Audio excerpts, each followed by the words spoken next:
The boy screams heartbreakingly, "This is our hero, his name is Joshua." Looking around, he realizes that he is not in the place where he was according to his last memories. Joe doesn't understand how this is possible because he thinks he should have died in the explosion. Thinking about the changes that had taken place in his body, a thought occurred to the boy. After looking around first, Joe finds a well nearby and approaches the tub next to it. Looking at his still very childish face, the boy assumes that time has turned back. He doesn't understand how this is possible and how he managed to become a child again. Having looked around the area again, the boy realizes that everything is not quite as it seems. He used to live in this place, which means Joe went back in time. He starts laughing, and our hero finds what's happening funny. After all, this means that he has received another chance, which he should use to take revenge on his enemy. Joe is called upon to answer questions about why he doesn't clean up the horse shit as he was told. The boy knows these guys. They are from the personal troops belonging to the Duchy of Agnes, centurions. The brown-haired man's name is Lloyd, and he says that Joe should answer when spoken to. But they remind him with an evil grin that the boy is mute and won't be able to answer. Joe remembers pretending to do so to avoid getting into more trouble for opening his mouth. Lloyd remembers that he hasn't seen Lucia for a long time, and his interlocutor pulls him back, reminding him to be careful. The boy glares at the centurion who spoke disrespectfully about the maid, and all because she is not only a servant of Duke Agnes, but also Joshua's mother.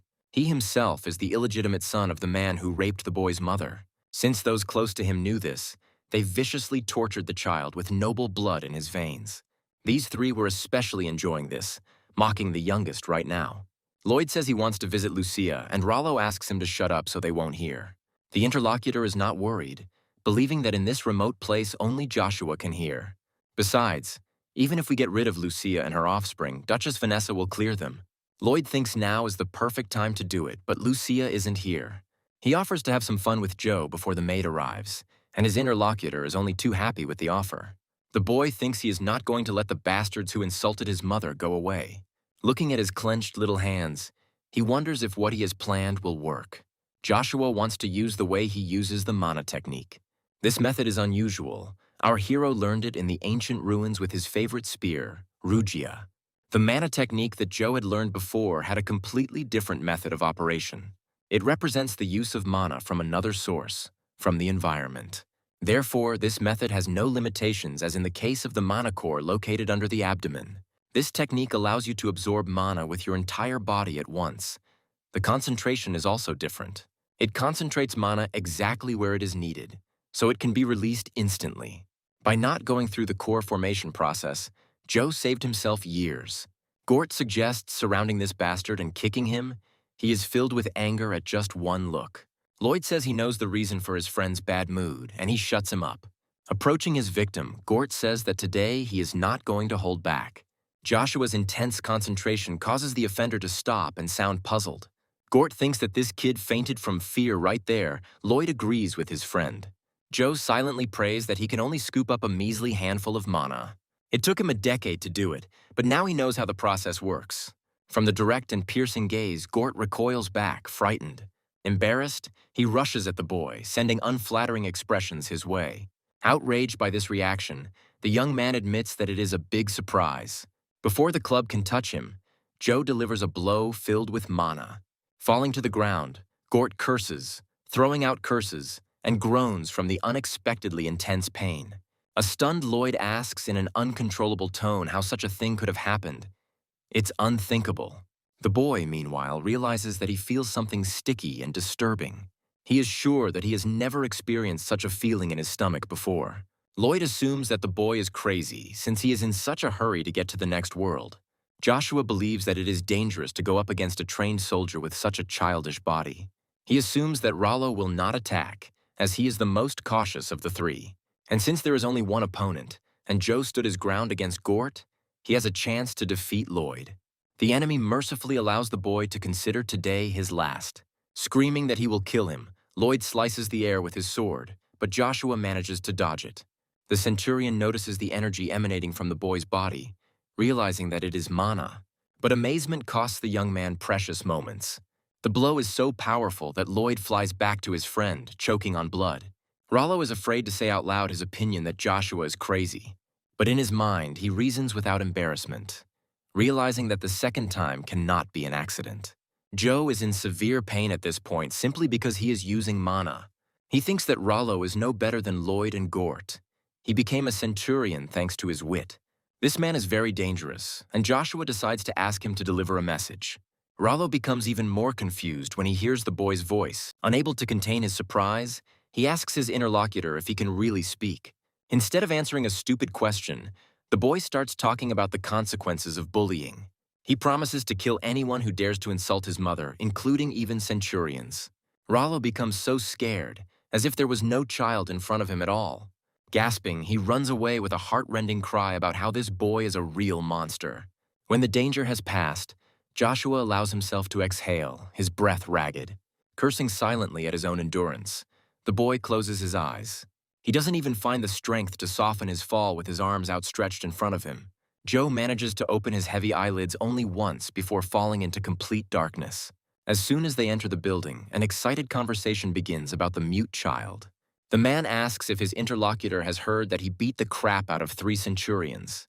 Another participant in the conversation finds it strange that Joshua is stronger than his older brother. The interlocutor believes that this is just exaggerated gossip. The child could not have beaten the centurions. The opponent notes that if the rumors are true, the situation regarding Agnes's inheritance may change. The interlocutor is confident that Joshua will not be able to defeat his older brother, Babylon. The third participant joins the conversation, citing the fact that the latter has mastered mana. The man agrees with Brown, saying that even the father of these two only became a user at 16. Babylon is only 14, but he can already use mana. He is an outstanding genius. The speaker believes that no one can compete with the young master for the right of inheritance. He turns around and asks Joshua since when he heard everything, and then stops. The boy, in an unwavering tone that does not require objections, orders them to go to Duke Agnes. He orders the servant to tell his master that his son has arrived. Rollo patiently waits for the Duke to pay attention to him, distracted from his occupation. He finally speaks up, clarifying the name of the centurion who had collapsed in 3 deaths. He confirms this, and the gentleman asks which battalion the soldier belongs to. Rollo replies that he serves in the 29th Battalion, but becomes tense at the question. The Duke asks Siphon if this is Griezmann's battalion, and the answer is yes. Agnes expresses his understanding by asking for the damaged armor to be brought to him. He asks if it is his youngest son Joshua who did this to him. Siphon advises his interlocutor to think carefully, because lying will cost him dearly and there will be no forgiveness. Rollo understands this and confirms that everything he said is the pure truth. The Duke asks Siphon for his opinion, and he says that what he said is very difficult to believe. The man is of the same opinion, but still thoughtfully asks how old Joshua is now. The loyal subordinate immediately replies that the younger master is 9 years old. Agnes knows full well that orc skin armor can only be destroyed with mana. Siphon apologizes for being rude, but expresses his opinion that this is impossible. There has never been a recorded case of mana use at the age of 9. And in general, to cover your hands with mana, you need to be at least a high-ranking knight. Siphon believes that all these words are justification for mocking young Master Joshua.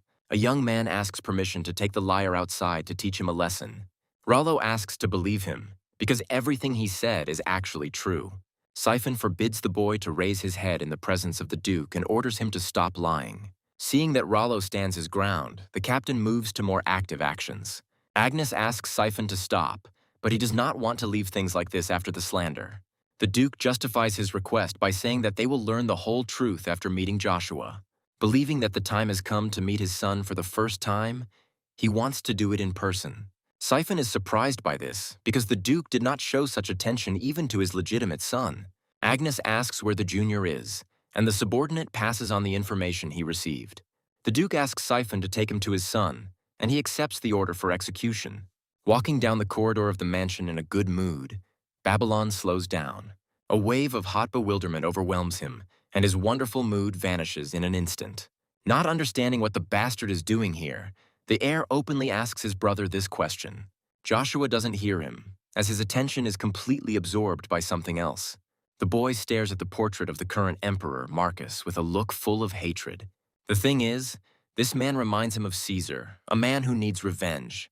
Babylon can't stand it anymore, asking how much longer they are going to ignore him. Joe doesn't have to put in much effort to block an attack in the moment. Distinctly feeling the familiar pressure, Babylon is convinced that the rumor is true. But the rightful heir is not going to surrender to the bastard without a fight. The intention fails to materialize as the father's voice asks what he is doing. Babylon abruptly pulls away from his half-brother, addressing the Duke in a stuttering voice. By kneeling, the legitimate heir respectfully greets his lord. Agnes repeats his question, to which Babylon replies that they exchanged cordial greetings. The man is puzzled by this answer and thoughtfully repeats these words after his son. Turning his gaze to the bastard, the Duke receives his consent in the form of a nod. Siphon thinks that this boy has gone crazy since he answers Agnes's question with a nod. The captain orders that the Duke be shown due respect and greeted properly. The Duke gently pulls his subordinate back, but notices that Joshua's gaze is filled with malice. The boy himself knows this very well as the fact that it's all because of the portrait. Because of this, he is now unable to control his emotions properly.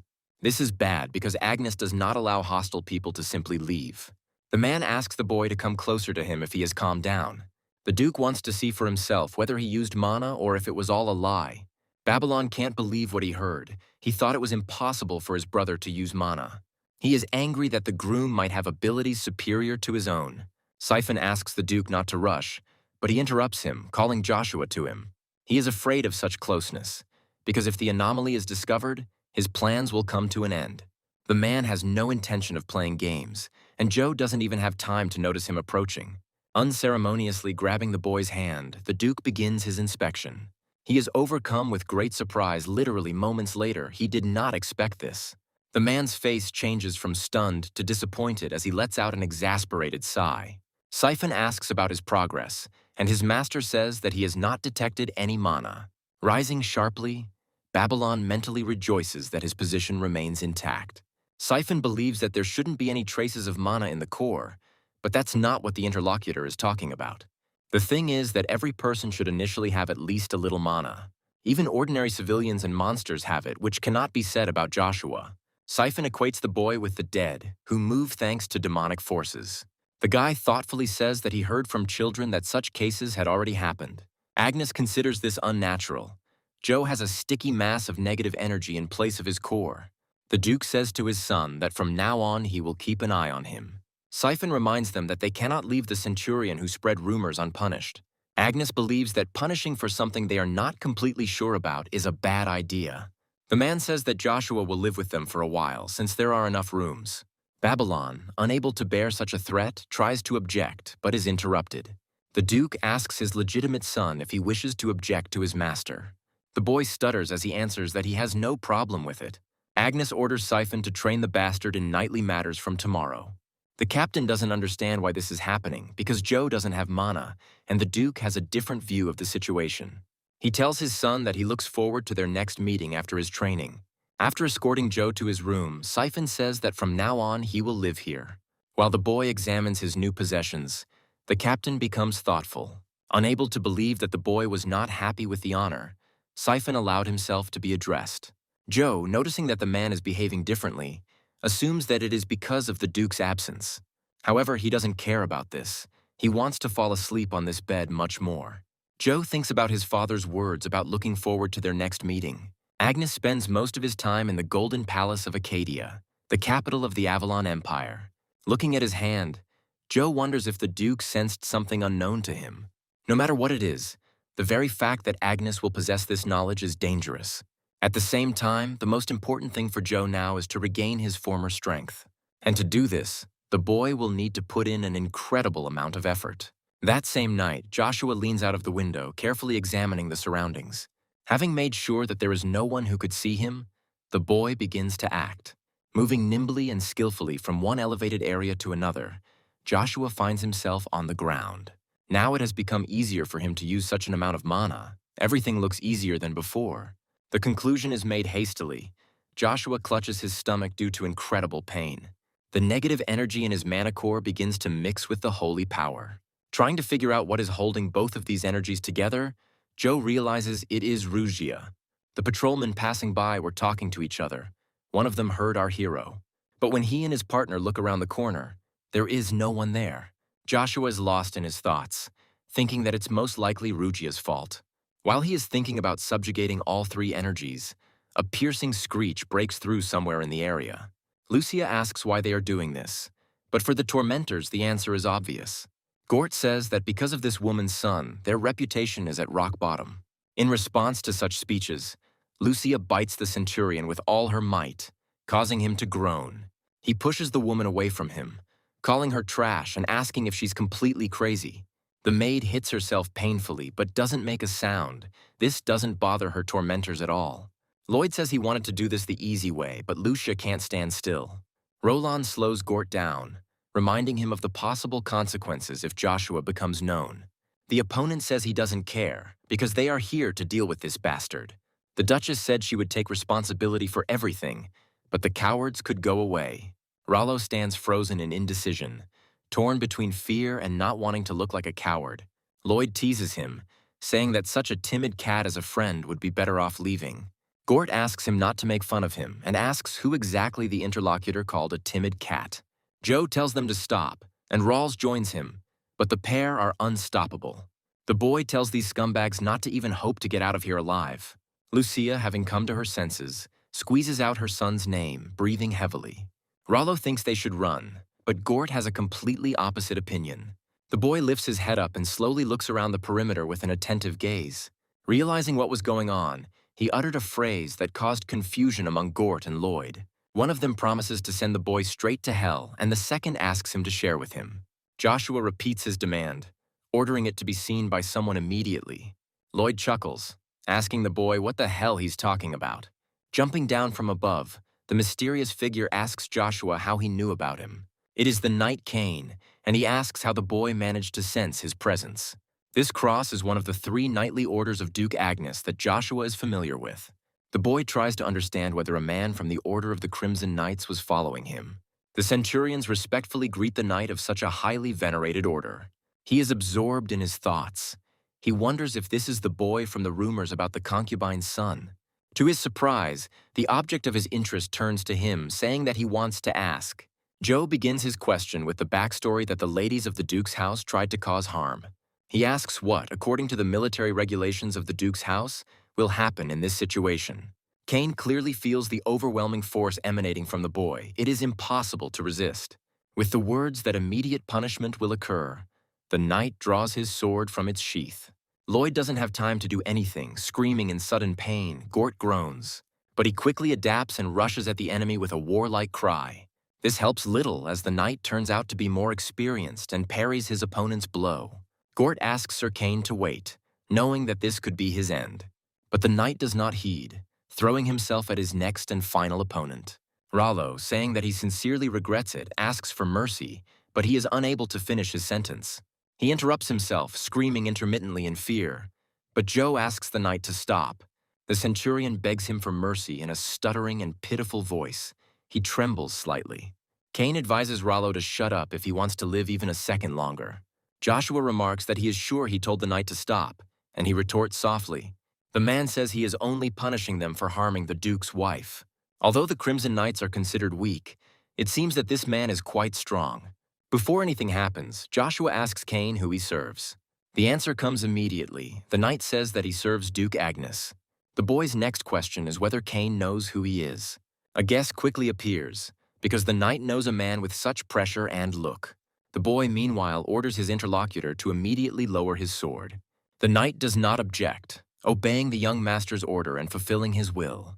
Rollo bows his head, saying that for the preservation of lives they will serve the Count faithfully. The boy says he doesn't need the loyalty of such a pathetic person. It's all ambiguous. Joe says that he will personally slit the throats of those who dare to rebel against him in the future. The boy tells Rollo to disappear if he realized what he just said. The centurion runs away, saying that he understood everything clearly, calling Joshua Count. Lucia moans painfully. She's on the verge of reality and loss of consciousness. The boy is about to rush to his mother, but the knight's voice stops him. Cain asks if he is really the Count he knows. It seems to the knight that the Duke's offspring has changed a lot because he used to be different. Joe remembers with him who he was before, having the status of just a mute groom. The knight looks down guiltily, thinking about something, and then speaks up. He addresses his interlocutor using a title, and the interlocutor asks what the matter is. Cain says that the soldiers assigned to the duchy carry out the orders of the Duke himself. The knight says that when they reach 23 years of age, they can choose a master for themselves. Cain himself will face this choice in a measly year. The knight says that he trusts his instincts, so he will keep an eye on the young master. Joshua thinks that the best solution would be to choose Babylon, not him. And as soon as he begins to talk about the eccentricity of his interlocutor, Lucia comes to her senses. Addressing her son by name, the woman is glad that he is now safe. The boy rushes to his mother without thinking, addressing her tenderly. He promises from this moment on to protect the woman at all costs. Lucia doesn't say anything out loud because it's enough for her that her son is okay. Joe silently thanks the heavens for giving him a second chance to correct the mistakes of the past. From now on, he has no intention of being timid, intending to act like the strongest spearman in history. Agnes asks if Count Rebrick visited them. Siphon confirms, but with a comment. This time, this man did not come alone. Miss Iceland came with him. The Duke sighs and, grinning, suggests that he wants to put an end to this.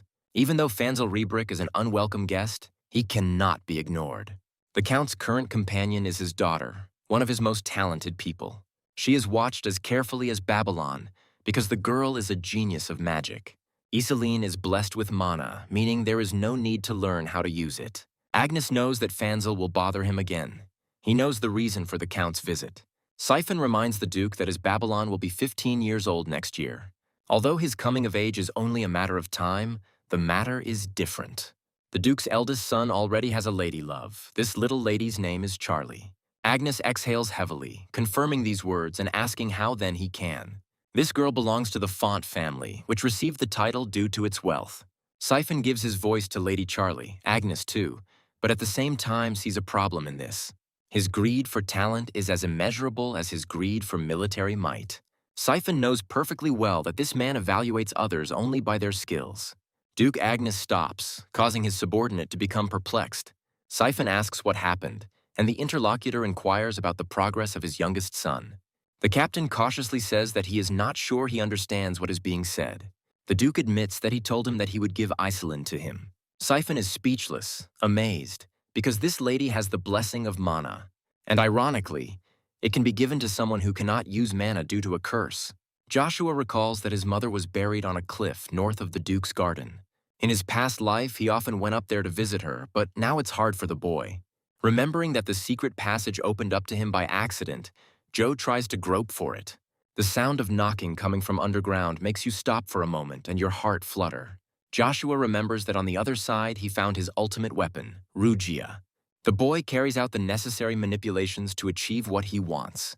Everything happens exactly as it should, just as Joshua remembers from memory. He enters the static crackling portal without the slightest fear. And as planned, he comes out on the other side, safe and sound. The portal collapses, and Joe continues to stand in place, looking thoughtfully ahead. Finally, he moves, carefully examining the surroundings along the way. The boy doesn't understand what happened here. The temple doesn't seem the same as it was before. When he first found this place, it was not in ruins, and the spear was languishing in chains inside. But now everything is different. When approaching the corresponding stone slab, Rugius is still not visible. Instead of the legendary weapon, the boy is met with some kind of iron stick. Despite this, Joshua still moves closer and grabs the unknown object. And at that moment, an interesting energy begins to be felt at the point of contact. The boy screams, shielding himself from the light, which has suddenly become too bright. He clears his throat and opens one eye, realizing that he can't feel anything in his hand. What he saw made the boy's eyes widen, and he asked what was going on. Joshua finds himself in a strange place he has never been to before. The child's indignation is interrupted by a voice that comes from behind and attracts attention. An iron rod appears right in front of him, and Joshua asks who it is. The object speaks again, saying that it is not an iron rod.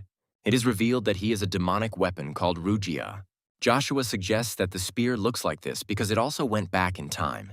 Rugia says they don't have time. The boy asks what she means. The fact is that the confrontation between magic and divine energy is deadly. There is only one way to put them to sleep, restore their former power and reach the 4th level. Joshua remembers that this means mastering the ancient arts achieved in a past life. The use of mana with this art carries truly destructive potential.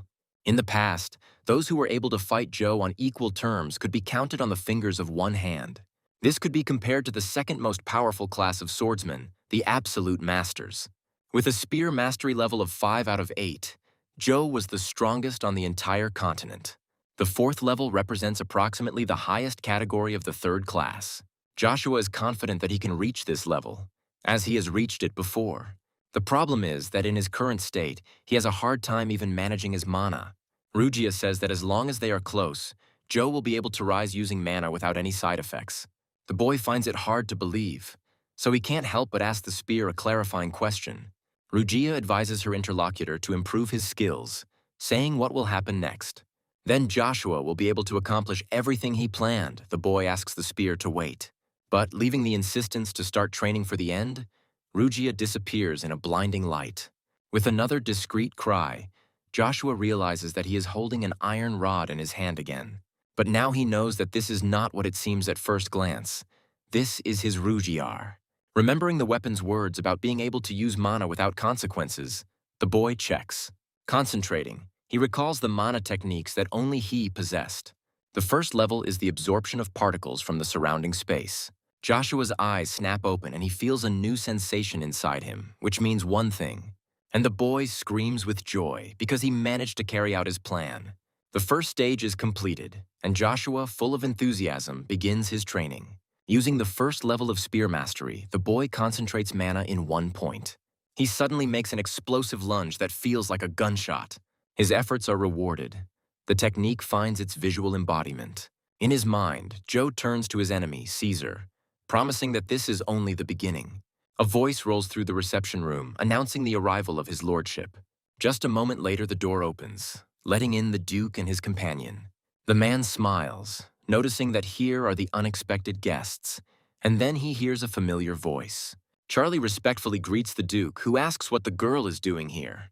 The man asks Agnes to forgive them, but the lady insisted on visiting him. This man's name is Cox, and not a single financial transaction of the fonts goes unnoticed by him. The Duke offers to invest in his house if the interlocutor truly feels guilty. Charlie calls Agnes a jerk and tells him to stop hunting for her family's wealth. The man is not offended. On the contrary, he now recognizes the girl he knew before. Charlie asks about Pavel and says that he too is thinking about attracting talented allies. In response to Cox's reprimands, Agnes remarks that there is nothing wrong with this. He is about to say something else, but becomes puzzled and immediately apologizes to Fanzil. The Duke admits that he didn't notice the man, to which he only smiles. Iselin is the first to enter the game, greeting his lordship according to all the rules of etiquette. Charlie is not happy to see this girl at the reception. Cox tries to calm the lady in a whisper. Lady Font inquires rudely about the incident with the centurions, asking for its veracity. Cox can no longer stand it, asking the lady in a raised voice to watch her words. She justifies herself, and the man notes that there is no confirmation of these rumors. Siphon confirms that these are just rumors, and that Joe is small and cursed with mana. Fanzil, hearing these words, choked with indignation, asking if it was true. Noting that the Count's arrival could not have been more opportune, Agnes asks him to look at his youngest son. The Duke wants someone who senses mana better than him to look at Joshua. Fanzil agrees, considering this a chance to prove himself to someone like Agnes. Siphon cautiously suggests that he first check on the condition of young Master Joshua. He feels it necessary to be completely sure that the boy is cursed with mana. Angus asks what the captain is up to, and he asks permission to spar with his subordinate. The Duke clarifies whether Siphon really intends to arrange a duel between a knight and a child. He also considers this option excellent for verifying or refuting rumors. Moreover, the captain is confident that his Duke will be pleased after this. The next day, in his own reception room, Siphon says that he has received his interlocutor's report. He asks his subordinate for details of the skirmish with the centurions. Cain responds to his captain with consent, communicating with him within the framework of official business relations. Siphon compromises his subordinate by asking whether his decision was hasty. He says that the centurions were going to harm the Duke's woman. The captain is amazed. The emotion gives way to anger and the question of how this scum dared to harm Mrs. Vanessa. Cain gently corrects the captain, saying that the assassination attempt was on another lady, Lucia. Siphon asks a clarifying question, and the subordinate answers in the affirmative. Plopping down in a chair, the man asks, "So Cain taught their own people a lesson because of the maid." The knight notes that Lucia was chosen by the Duke himself, and it is unacceptable for anyone to attack her. But he adds that if he was wrong in defending the Duke's honor, he is ready to be punished for what he did. Siphon thinks hard, because in essence what his subordinate said is true. The man suggests dropping the matter, saying that he has a task for his interlocutor. He, ready to carry it out fully armed, says that he is waiting for the order of his captain. Siphon confronts his subordinate with the fact that today he will fight Joshua. The blonde screams in shock, asking again, finding it hard to believe what he heard. Siphon says this fight will reveal whether the boy is truly cursed with mana. But he himself does not want to leave everything as it is, because this will cause problems for Mr. Pavel. The captain says that the Duke is a genius, the likes of which cannot be found on the entire continent. He believes that some dust on the soles of his feet will not be able to bother him. Cain thinks that the boy he knows is more like a meteor than dust. Siphon shares his insidious plan. He orders his subordinate to frame the child. You need to share mana with him so that the boy's body begins to reject it, leading to death. This will happen within a year, but now Cain needs to go to the training ground. Taking the sword in his hand, the blonde man is absorbed in painful thoughts about the upcoming battle.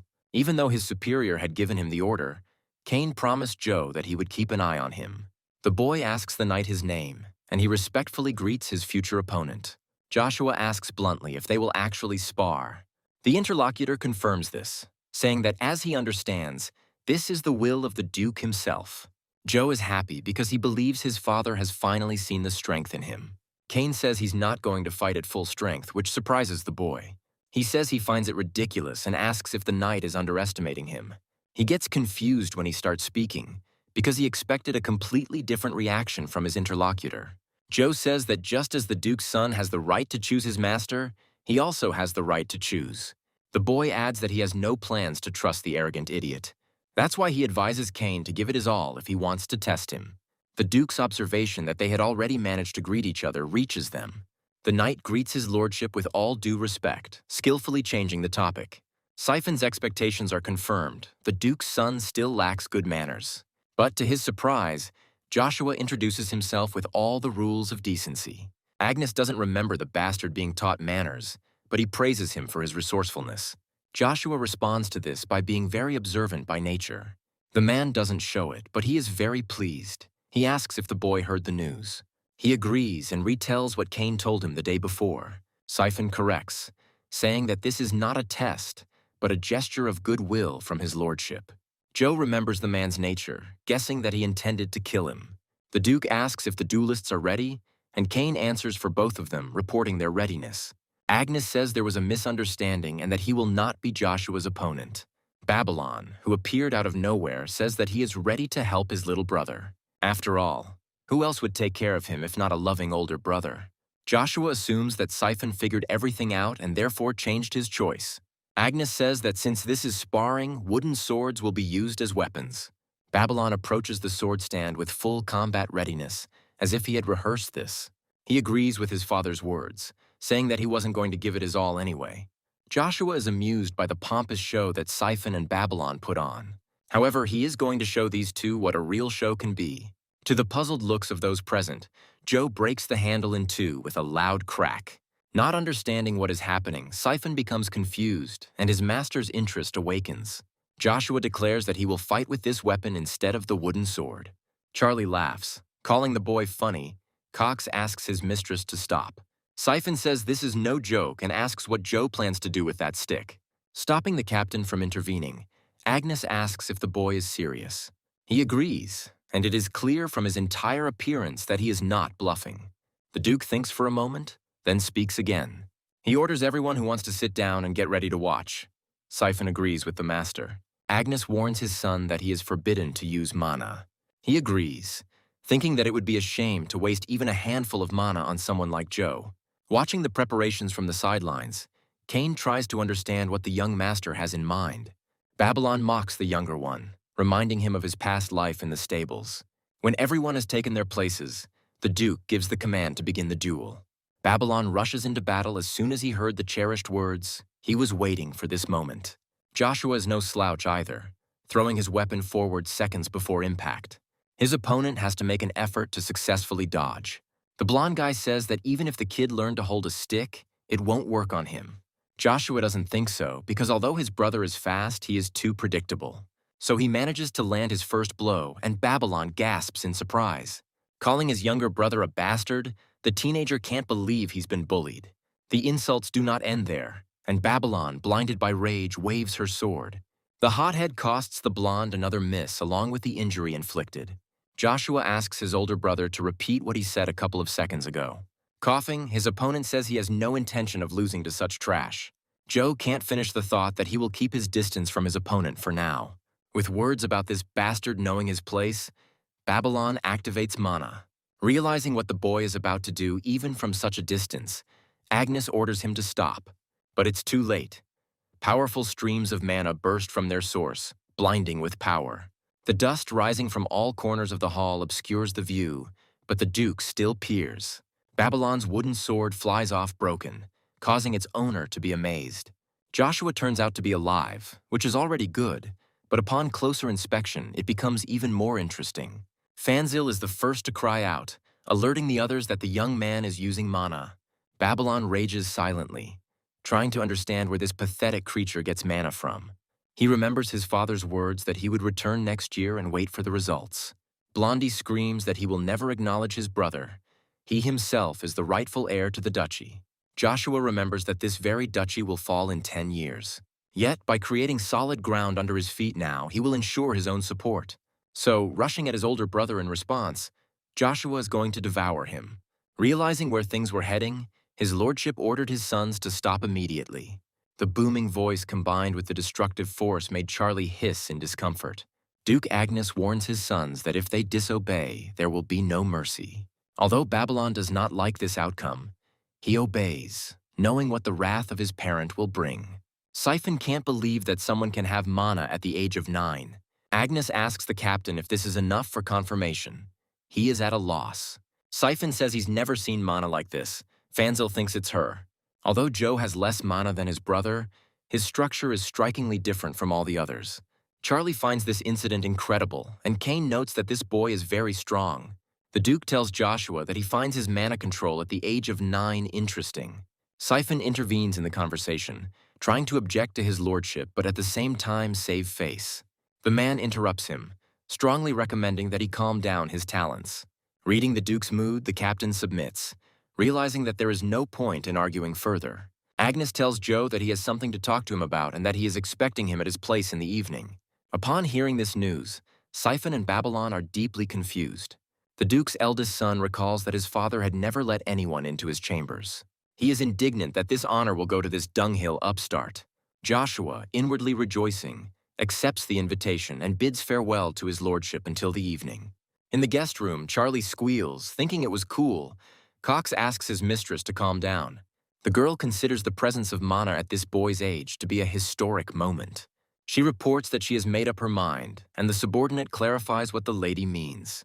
Young Lady Charlie declares that she certainly intends to make her youngest son her own. After giving Siphon a few stinging slaps, the Duchess straightens up to her full height. She tells her subordinate to repeat again what happened to Babylon. The man, not daring to look his interlocutor in the eyes, replies that the young gentleman lost to the bastard. The woman's face contorts with anger, and she angrily hisses a question that is bursting to come out. How? It's so hard to contain the storm inside that it hits Siphon in the face again. Vanessa doesn't want to believe that this little bastard used mana to defeat Babylon. The woman asks what the Duke said, and the interlocutor conveys to her his grace's words. Siphon believes that Agnes will want to personally observe the development of such a talented child. He believes that things cannot be left unchanged, and Vanessa accuses him of shirking his work. The captain asks his mistress not to worry, saying that he knows how to solve the problem. After a moment of silence, the woman asks how he plans to do this. Siphon shares his guesses about the Duke's intentions, and Vanessa doesn't like it. The man says that the counts were watching the fight, so Joshua's testing is inevitable. The Duchess asks about the test. Siphon replies that it is necessary for a warrior to be recognized as a knight. To do this, you need to fight a member of the Imperial Family Order, demonstrating mana in combat. Vanessa changes before our eyes, asking again and clarifying whether this is true. The royal family's involvement plays into her hands, and the woman plans to contact her uncle. Joshua introduces himself by knocking on the door of his father's chambers, who allows him to enter. Obeying, the boy finds the Duke deep in thought and comes closer. Kneeling, Joshua respectfully greets his father. To the boy's surprise, he asks him to introduce himself. The boy stutters, starting to feverishly think about what answer is expected of him. He is eventually named Joshua von Agnes, his father's name. The man chuckles thoughtfully, saying that the boy has changed a lot during his absence. The boy, in his defense, notes that a lot of time has passed since then. Agnes asks if his son hates him, and he answers in the negative, saying that he understands. He understands that his father could not come earlier because of business, but he has a request for him. The man assumes that the boy wants to hear an apology from him. Joshua replies negatively, saying that it has to do with their trip to the capital. Agnes asks his son if he really thinks he will take him with him, and he answers positively. The first reason for this is the anticipation of family unrest over inheritance. Realizing that the boy is good not only in battles, Agnes regrets the belated knowledge of this. Joshua, meanwhile, names the second reason, which is his father's greed for talent, and the reluctance to miss out on someone who could later eclipse even the imperial family itself. The Duke says it sounds like the boy already has all the makings for it. Joshua says he has at least the strength to not disappoint his father. The man clarifies, which means his son guesses how he intends to proceed next. Joshua confirms this, saying that his father will send him to an academy located in the capital. In the Avalon Empire, children of aristocrats must attend the academy from the ages of 10 to 16. The imperial family created this system to control the aristocrats and keep them loyal. Agnes confirms that his son is right, adding that this way he will be able to teach him personally. Joe understands that the guidance from one of the 5 masters is very valuable, but refuses. The man asks again, and the boy admits that he is a true sword master. But the thing is, Joshua wants to use another weapon, a spear. The Duke is surprised, but gradually everything falls into place, hence the sparring with a stick. Agnes says he doesn't understand his son, asking if he's serious about using the spear. The boy can barely stay on his feet under the influence of this rough and powerful mana. But despite the father's devotion to the sword, the son is infinitely loyal to the spear. Joshua declares that he intends to sweep away with his spear anyone who stands in his way. In this case, the man offers to demonstrate the value of his spear. The boy carefully clarifies what exactly the Duke means. The man says he intends to test his son's abilities himself. Joshua understands that if he refuses now, such a chance will never come again. The interlocutor asks if he agrees. The boy agrees, but only on one condition. If he passes the Duke's test, the Duke must agree to his request. Agnes agrees to both allow his son to use the spear and to fulfill his request. If the boy cannot do this, he will have to obey his order. Joe agrees, thinking that the Duke will most likely send him to the academy to train as a swordsman.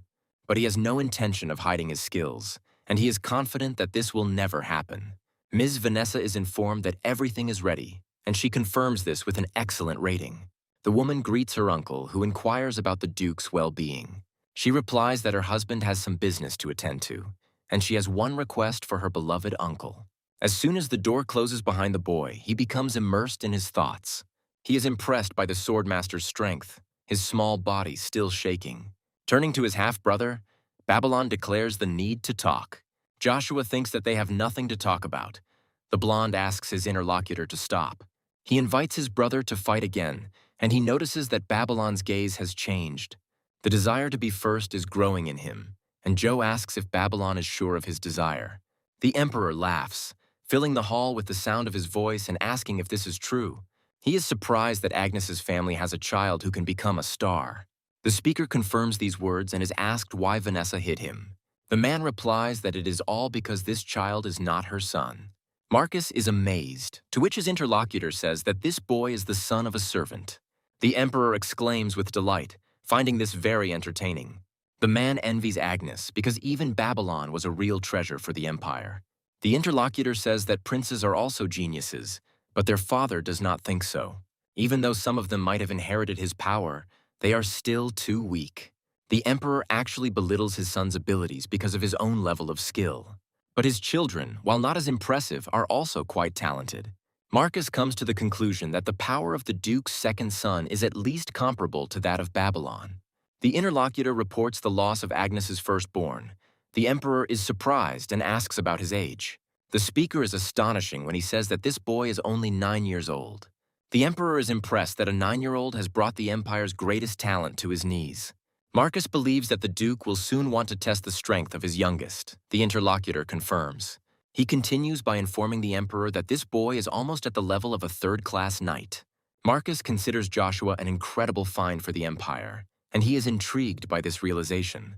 In his mind, the man assumes that His Majesty himself will want to see for himself the boy's strength. He also says that, unfortunately, he will not be able to do this for a well-known reason. However, he wants one of the princes to be sent to this event. This is useful. When the table is set, everyone should have time to eat as much as they can. In order to contain the onslaught of his brother, Babylon has to support the block with his hand. This changes the course of their battle, causing the boy to hiss in pain. Babylon can't help but admire the mana in his brother's bare fist and his incredible power. Joshua says he can tell from the older man's face what he's thinking. He promises to demonstrate how powerful a fight can be if you don't respect it. Infusing mana into his own strike, Babylon tells his brother to stop mocking him. He's not going to expose himself by using his unique fighting strategy. Clenching his fist tightly, the younger brother uses Aura Burst, causing the older brother to cry out. Babylon understands that this boy was able to transfer mana to a single point. Although he doesn't want to admit it, the blonde mentally considers Joshua to be much stronger than himself. The boy asks his older brother if he is offended, and he forces out a name. Joshua suggests never forgetting the feeling of losing to an unarmed man. He says he would like to tear Babylon apart for insulting his mother. However, he intends to spare his opponent for his pure love of competition. And the boy also wants to make sure that the blondie will never be able to use his hands again.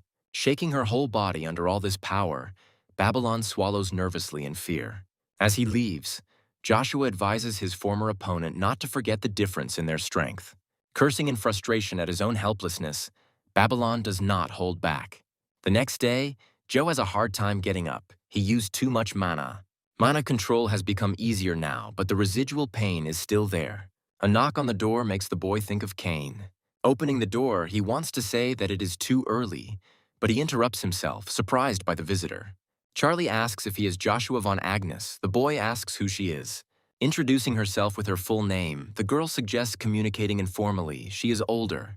Charlie allows her to call her big sister and says she has a lot of things to talk about. The boy doesn't let her go far, pulling her up and causing amazement with his behavior. Leaning closer to the girl, Joshua tells her to get lost right now. Pushing her away, the boy slams the door right in Charlie's face. The girl is so deeply shocked that she doesn't even know how to react. Joshua fumes, marveling as he goes at how badly this day has started. There is another knock at the door, and thinking it is Charlie, the boy is about to ignore it. On the other side, they are very persistent. Joshua is irritated that this girl does not understand words. The boy throws the door open and yells at Cain, repeating the words to get out of here. The knight is at first at a loss, but then says that in that case he will come to see him later. Joshua feels awkward and apologizes, saying he didn't think it was Cain.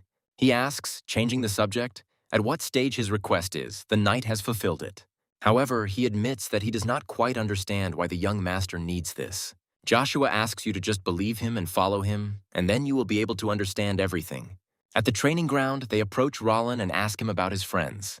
The centurion is asked if it is true that these two were killed by Joshua, the Duke's bastard. One of the guys is perplexed by what happened to Rollo and why he is now constantly silent. The second one asks who gathered them and for what purpose, and they answer that it must be a training session.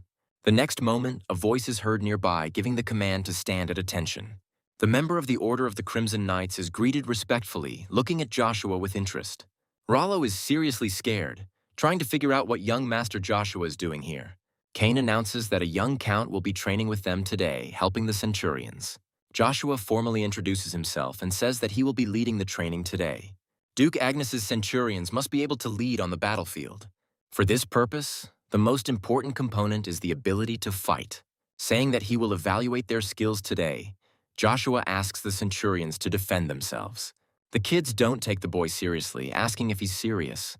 Cain whispers the same question, because despite Joshua's strength, there are many opponents. The centurions say that even though he is the son of a duke, it is unacceptable to insult them.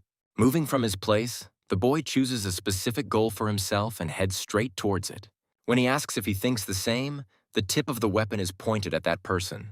Rollo is horrified and hastens to assure the young gentleman that he does not think so. Joshua tells the centurion to shut up, concluding that he has not passed on anything to his comrades. He asks his young master to forgive him for this mistake and to have mercy on him. Joshua replies that he shouldn't even hope to receive a second forgiveness from him. Rollo threatened Lucia, but despite this, the Count gave him a chance, which he missed.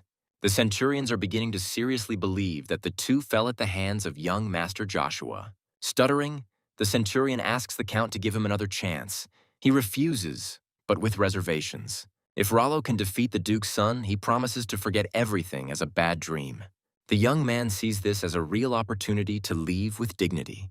If death awaits him in any case, he considers it better to die with a sword in his hands. At some point, Rawls even admits a chance of winning, since his opponent is only a child.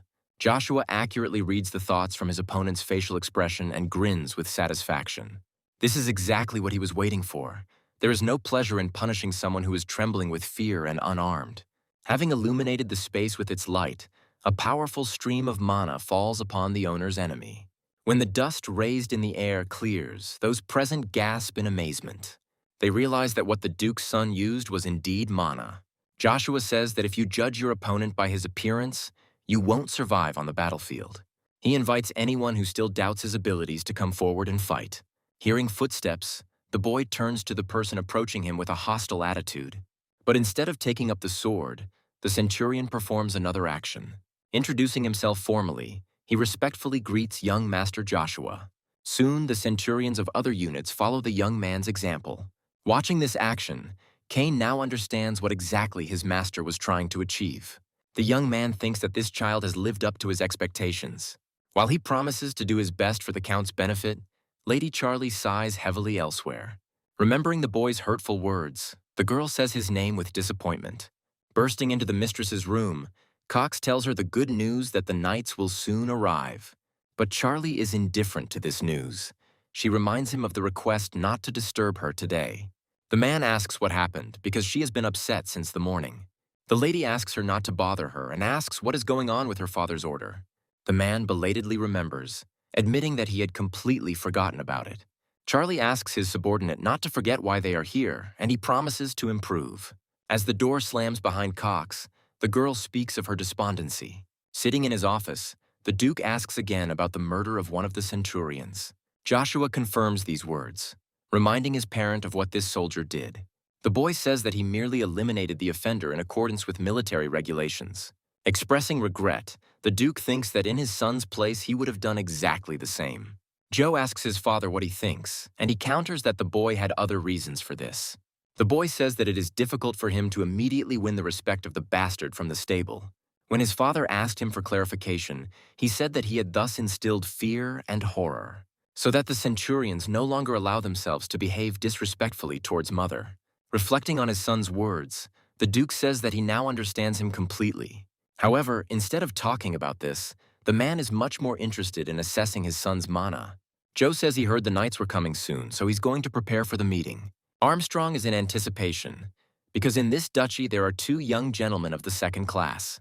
Siphon chuckles in displeasure, reminding them that one of them is illegitimate. Blondie grins, assuming that his interlocutor is afraid of losing his warm spot next to the master. The quarrel is interrupted by the approaching Duke, reminding them that knights will soon arrive here. The men pull themselves together and quickly greet their master. Looking at Joshua, Armstrong is surprised because this guy doesn't look strong. The boy joyfully announces that the guests have finally arrived, and the blonde is surprised. Lost in his thoughts, the man did not notice the procession approaching them. Siphon stutters when talking about the carriage from the imperial palace, wondering who is in it. Leaving the kibitka, the prince gives a commentary on the duchy of one of the 9 stars, Agnes. The man knows who this young man is. It is hard not to recognize the 4th prince. Joe also knows him very well because this prince's name is Caesar Ben Britain.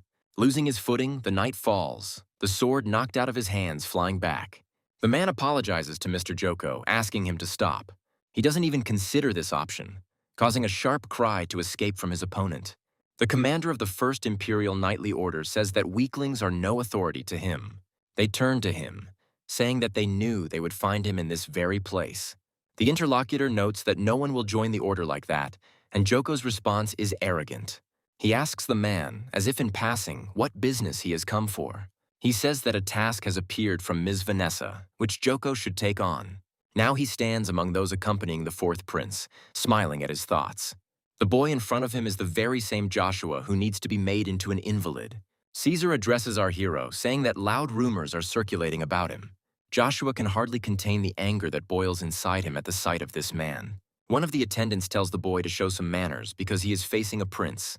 Joshua says the only one he should respect is the emperor. So why would he be friendly and respectful in front of the fourth prince? The commander gives an order to the order, saying that this brat has gone crazy. Valmont reminds the boy that he recently cleaned up horse shit. Armstrong steps forward, swinging his sword briskly and warningly. Rizhik says that he would understand if the blondie was defending some duke, not a bastard. Armstrong reminds his interlocutor that this bastard is part of the Duchy of Agnes. The owner of this duchy asks about the booth that was arranged in the presence of the prince. Brown retreats after feeling the incredible pressure of being one of the 9 stars. The father tells his son to apologize, because this situation arose due to his fault. Caesar intervenes in the conversation, saying that it is not worth it, and that this boy is not guilty of anything. Evergrant notes that such an answer could affect the empire's reputation, and the prince retorts. He believes that the fourth prince's fight could ruin his reputation even more. Caesar agrees that only the emperor is worthy of the respect of all the knights of the empire. The blonde says that the knight who only throws around loud words looks pathetic. Joshua recalls that his sworn friend of the past also avoided the topic with clever speeches. He says he is ready to back up his big talk with an equally big fight. Joko flushes, asking if this puppy is really going to show off anymore. He asks His Highness for permission to be the one to appreciate the mana of young Agnes. Caesar agrees that for the sake of the Lord's safety, this should be handled by a second-class expert. Joko thanks the prince and says that he will be able to very accurately assess the count's mana. Later, each of those present takes their assigned place on the training ground. Joko asks if they are making fun of him.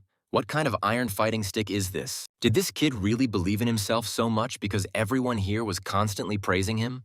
The boy asks if this man was really given a second class just for talking. Joko promises that Joe will regret what he said, asking if he knows about the testing principle. In their battle, a man must evaluate the possibility of using mana in real combat. Not expecting anything out of the ordinary, Joko barely manages to stay on his feet. Looking at the flows of mana, the man tries to understand why it is so dense, but he still believes that this is not enough, and at close range, Joshua is finished. The boy chuckles to himself, thinking that he has long since gotten rid of this weakness through training. Instead of giving in, he counterattacks his opponent, causing him to gasp. After this, the boy jumps back as quickly as a cat, preparing for the next blow.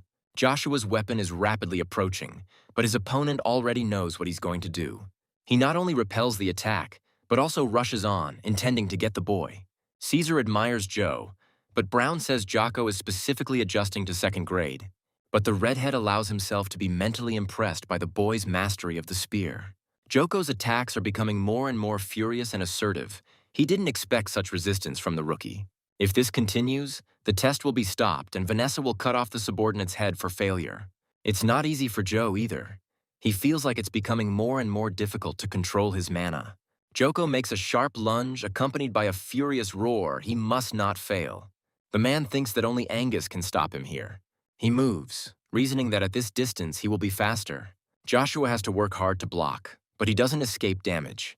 Armstrong notices that the Count is in danger as the enemy's mana has increased to Class 2. Unlike his subordinate, Agnes believes in his son and suggests simply watching. Joko is surprised that the boy managed to defend himself, but he thinks that this time it won't work. The boy does not waste his energy on talking, knowing his capabilities better than anyone else. The man believes that it is useless to resist because Joshua has too little mana. Asking Jocko what he is doing, Brown advises him to stop. But it's too late. A powerful surge of mana shakes the space, blinding those present with its radiance. Agnes waits patiently, peering into the haze that hangs after the high tide.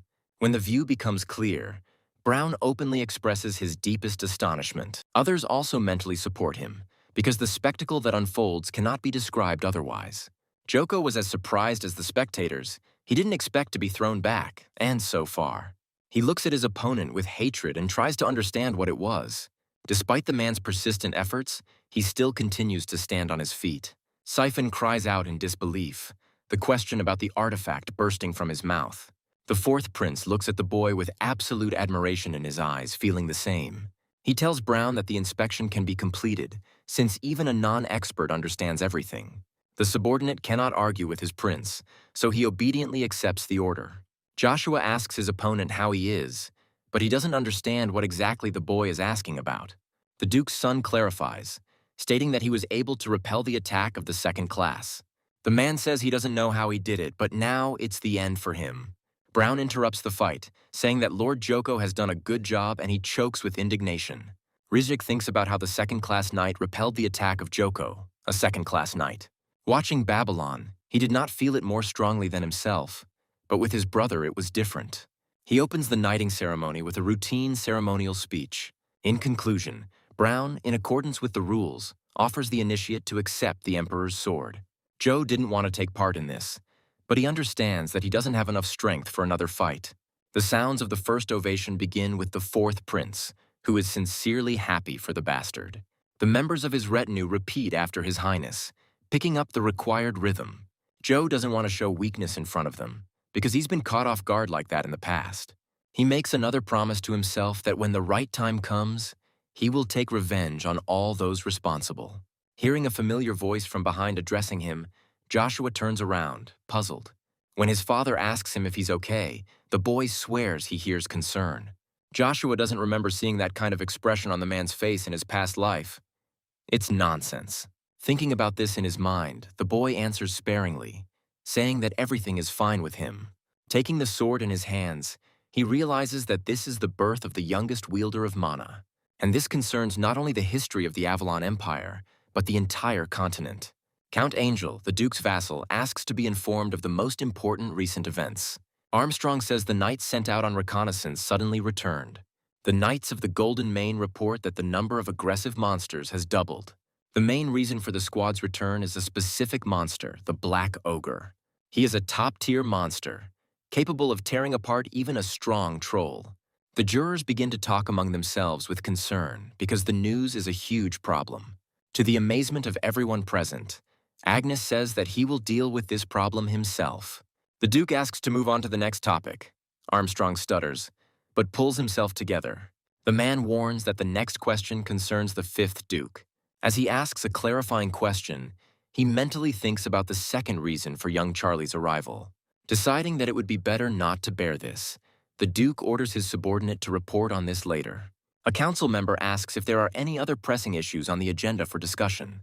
A willing person is found quite quickly. Siphon wants to discuss matters concerning the young master. Those present begin to praise the young talent, but it is important to listen to the ducal captain. Siphon begins the conversation from afar, reminding those present of their previous assumptions. The man finds such rapid growth suspicious, and his interlocutor asks him to explain. Siphon believes that either Joshua is using demonic power or is a demon himself. Armstrong notes that this is only an assumption. His interlocutor is pressing him with recent events. A weapon that changes its appearance can only be a magical artifact. It really did look like a spear, but a spear could hardly have such power. Unrest begins among those present, since everything related to demons is prohibited on the continent. The Duke remains silent while the respected ones gather to find out everything before disaster strikes. Siphon rejoices when he hears the proposal to move the young master far away. Lively conversations stop as soon as the door to the room swings open. As the supposed demon saunters past, no one dares to utter a sound. Passing by Siphon, Joe grins, offering to test the demon's power himself. The man tries to remain polite by asking his interlocutor to repeat what he said. Joshua says that by crossing weapons with him, the captain will be able to understand the essence of his power. Siphon understands that this insidious serpent wants to provoke him in this way, humiliating him in front of his master. The boy asks with a grin if one of the 4 pillars of the duchy is really starting to tremble. He, turning to the young master Joshua, says that this is too much. Those present ask the commander to moderate his temperament because the Duke is here. The aforementioned person takes the initiative into his own hands, asking for an immediate end to the strife. The man notices that everyone, including Siphon, is missing one very important fact. In response to his question, Armstrong says that a mage from the imperial family would have noticed the demonic power long ago. That is indeed the case, and so the Duke proposes to end this discussion on this note. Asking if those present had any objections, the man turns his attention to Siphon. However, despite all this, the Duke has questions for Joe, and he tells his son about this. Looking around at those present, he says that their point of view is clear to him, because he himself has some suspicions about this. To settle the issue of his son's strength, Agnes is going to go somewhere with him. Upon hearing of the Duke's intention to go to the Dark Forest, the assessors become animated, expressing concern. Armstrong agrees with them, saying that he cannot allow anything to happen to the master. Agnes clarifies who exactly the gentlemen are worried about. What exactly bothers them about this? A deathly silence reigns in the room. No one wants to offend their master. He says that as soon as he deals with the problem of the Dark Forest, he will send Joshua to the academy. He believes that the boy should be given a chance to show his strength, whatever it may be. Siphon is angry at the boy's progress and power, and he fears the realization of his potential. After all, if Joe gains experience at the academy, he will be able to push aside the young Master Babylon. The boy, meanwhile, says that he has a request. The Duke is surprised, but clarifies. Joshua asks permission to go to the capital with his mother. Siphon is indignant, saying that this is unacceptable, that it is impossible to take only Lucia with you. Joshua doesn't see a problem with this, since the Duke is not obliged to answer to anyone when justifying his wishes. Those present begin to whisper, because the boy speaks the truth. Siphon feels ashamed. He thinks, realizing that if he agrees, the vassals will not leave it so easily. The commander justifies himself by saying that those around him will think that only Lucia is important. The Duke doesn't care about empty rumors. He allows his son this whim. The boy thanks his father. Agnes thinks that Joe is not just a child. He hasn't felt like that for a long time. The man asks those present if they have any other opinions on this matter.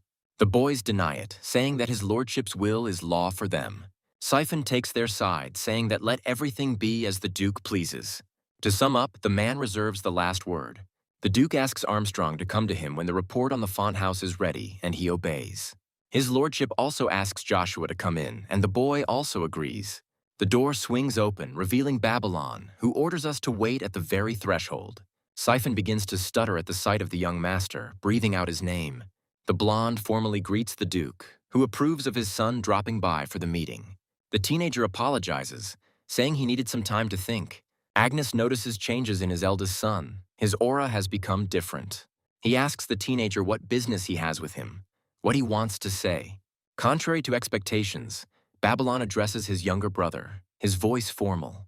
Joshua smiles, asking a clarifying question, curious about what the blonde has to say.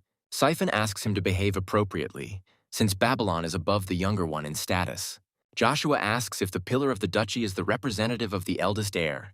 He had felt this for a long time, although Siphon should have only one master, the Duke.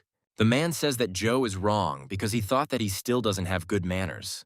The boy offers to defend his opinion, proving it with his own skills. He adds, asking a clarifying question, "Isn't that the rule in Agnes's house?" Babylon says that everything is fine. Siphon tries to object, but the boy agrees with his brother. Agnes is pleased that his eldest son has finally become like a real knight. Meanwhile, Babylon promises the younger one that he is not broken and can rise even higher. Joe says he heard it, thinking that after their second fight, his brother had changed. Addressing his father, Babylon makes a shocking request. He wants to renounce his inheritance. Those present cannot believe their ears, asking if the young gentleman really wants this. Agnes asks if his son has lost confidence in himself because of the stronger contender. Babylon's answer is negative. The fact is that he wants to prove himself in fair competition. Hearing words about the traditions of their house, the Duke promises to think about his eldest son's request. Bowing respectfully, the teenager thanks his father for his understanding of his situation. To the polite bows of the rest of those present, the Duke declared the meeting over. In the eyes of people looking at him, the man appears majestic and unapproachable. But as soon as he finds himself in their field of vision, he allows himself to entertain the idea of change. Agnes doesn't know where they will lead him, but he has a good feeling about it. A sob echoes in Vanessa's room, followed by a statement of fact. Her son refused the inheritance, and the Duke decided to take this little creature with Lucia with him. As sad as it is to admit, Siphon agrees with her mistress. The woman screams hysterically, angrily knocking the objects on the table off it. She says that she almost went crazy when she learned from her uncle that the mission had failed. Siphon apologizes, saying that he tried his best to stop Babylon. Vanessa says the man never stood a chance. The boy took after her father. She begins to talk about what will happen if this child begins to threaten the position of Babylon. In this case, the woman intends to tell the Duke everything about them. The man asks the lady not to worry about this, assuring her that it will not come to that. Vanessa agrees, full of skepticism, and asks what other news the interlocutor has brought. He reports that tomorrow the Duke will take Joshua with him to the lands of doom. Vanessa remembers that they are the northernmost ones, and it is 2 days' journey to get to them. Siphon explains in more detail. The interlocutor clarifies the order of actions of these two. He thinks the same about the version that they will take Lucia after returning. Vanessa says she should have dinner with the maid for the first and last time. The procession of the knights means only one thing: the imperial order is returning. The guy is told to stop staring because they need to get everything ready for departure, and he obeys. Not only does joint training create unity, it also makes those responsible feel quite nervous. Looking at the ring with an interested gaze, Joshua recalls the recent past. His father told him that before going to the academy, the boy must get rid of the name Agnes. Joshua didn't understand, but his interlocutor said that he would give him a gift for that reason. One day the Duke helped the tower keeper, and in gratitude he gave him a ring. This artifact was made by the magician himself. When mana hits it, it envelops the wearer in armor. The Duke said that his son would understand how to use the ring once he placed mana into it. Joshua asked if his lordship was giving him this ring as his heir. The Duke asked him not to go too far, saying that he felt sorry for the artifact rotting in the storeroom. The man said that when the boy used the ring, his body would become covered in armor. And not just any ordinary one. Each such armor is marked with a corresponding coat of arms. Agnes noted that this is very convenient for those who want to hide their identity. Having informed Joe that he would be the heir to a famous viscount, the man asked him to come up with a name. The boy knew that the reason was the same. His father didn't want anyone to touch the Agnes's genius. The Duke pulled him out of his thoughts, addressing him by name, and the boy responded. The man asked the question he had already asked, asking if Joshua hated him. This time the boy thought for a moment, thinking that he would not be able to answer this question. In his past life, he could not imagine that someone like Duke Agnes would die in the war. In a past life, the number of their meetings could be counted on the finger of one hand. Joshua believes there is a possibility that they will build a father-son relationship. The Duke's son is approached and asked if something good has happened to him. Caesar clarifies that perhaps he should now call the Count Lord Joshua. The fourth prince asks you to visit him after your trip to the dark forest. It will be useful. Joshua repeats the words after his interlocutor, putting them into a question, and he becomes curious. Caesar says that a member of the imperial family can recommend a knight to the imperial order. Afterwards, the person who joined will be able to leave whenever he wants. Caesar says he is making this offer because he is very interested in Joshua. The latter, hearing the prince's laughter, believes that he is full of hypocrisy and pretense. But despite this, Joshua is going to join the order to get a weapon from the past. Intending to solve problems gradually, he promises to think about this proposal. Brown believes that if his manners matched his strength, he would be priceless. Caesar asks his subordinate not to sulk, reminding him that it's time for them to go, and he agrees. Caesar is confident that in the end, the Duke's son will still be in his hands. Joshua, on the contrary, is confident that in this life he will not be a puppet in the hands of the fourth prince. The boy believes that now it is his sworn friend from his past life's turn to lose. The expedition led by Duke Agnes was formed extremely quickly. Despite the fact that the detachment was led by the man himself, it was quite small. Armand was the only fourth-class mage belonging to the house of Agnes. Joshua wonders why his older brother is staring at him so intently. Having commanded at attention, a strong voice gives the order to salute, which is confirmed. The Duke stops his mare near Castle Rock, adjacent to the dark forest. After this, he greets a surprised Rowan, noting that they haven't seen each other for a long time. The man, who has served the Agneses for decades, greets his lordship respectfully. The Duke feels guilty about Rowan looking after the castle after his retirement. When told that it is an honor for him, the man thanks his old friend. The door opened, along with the words that his lordship had arrived, and the man was released. Vig fawns, saying that he is glad to have the visit. Ina, his daughter, welcomes the arrivals. The Duke wondered inwardly, regretting that they had not immediately galloped into the dark forest. Vig scolds Rowan for not informing him of the arrival of such an important person. A man insults his interlocutor, calling him old and forgetful, accusing him of senile dementia. The Duke draws Vig's attention to himself by making fun of his obesity, but Vig brushes it off, and pretending to be embarrassed, he says that this is all thanks to the care of his lordship. Joe tries to figure out in his mind whether this guy's pretending or if he really didn't get the joke. Meanwhile, Vig notices Babylon, saying that he has become even more manly. Gradually, his gaze moves to Joshua, and the man pauses before the name. The boy is introduced by Siphon, and Vig asks again incredulously. The commander confirms this, saying that Joshua is the Duke's second son. The man apologizes to his lordship, saying that he was not aware of his sister's pregnancy. The commander informs Mr. Vig that Joshua is not Vanessa's son. This comes as an even bigger surprise to the man, who asks about the boy's origins. Siphon, feeling very awkward, says that Joshua does not come from a noble family. The man is at a loss, uttering something inarticulate, and then asks again. Joshua tries to understand what is behind Mr. Vig's intense gaze. The very next moment, he calls the boy a vile degenerate. Joshua changes his mind about the man instantly, suppressing the surge of rage within him. For a few long seconds, during which many feel uncomfortable, silence reigns. The Duke breaks the silence, stopping his bows and saying that there are more important matters. Vig agrees, saying that the table is already set and suggesting they take a break from the road. The Duke says that his knights are not so gentle, they had a good rest on the road. But for the sake of decency, he asks them if anyone wants to take a nap. A unanimous and negative answer follows the proposal. Turning on his heels, the Duke orders his subordinates to saddle their horses and set off. Vig tells his lordship that he would like to go with them. He says that despite his small strength, he cannot sit in the castle with his hands folded. His subordinates echo, asking to be honored and allowed to go along. The Duke looks at this idea with doubt, figuring out in his head what's what. He asks his brother-in-law what about his daughter. Is he really going to leave her alone so easily? He says that there is nothing to worry about, since Ina will be useful on the road.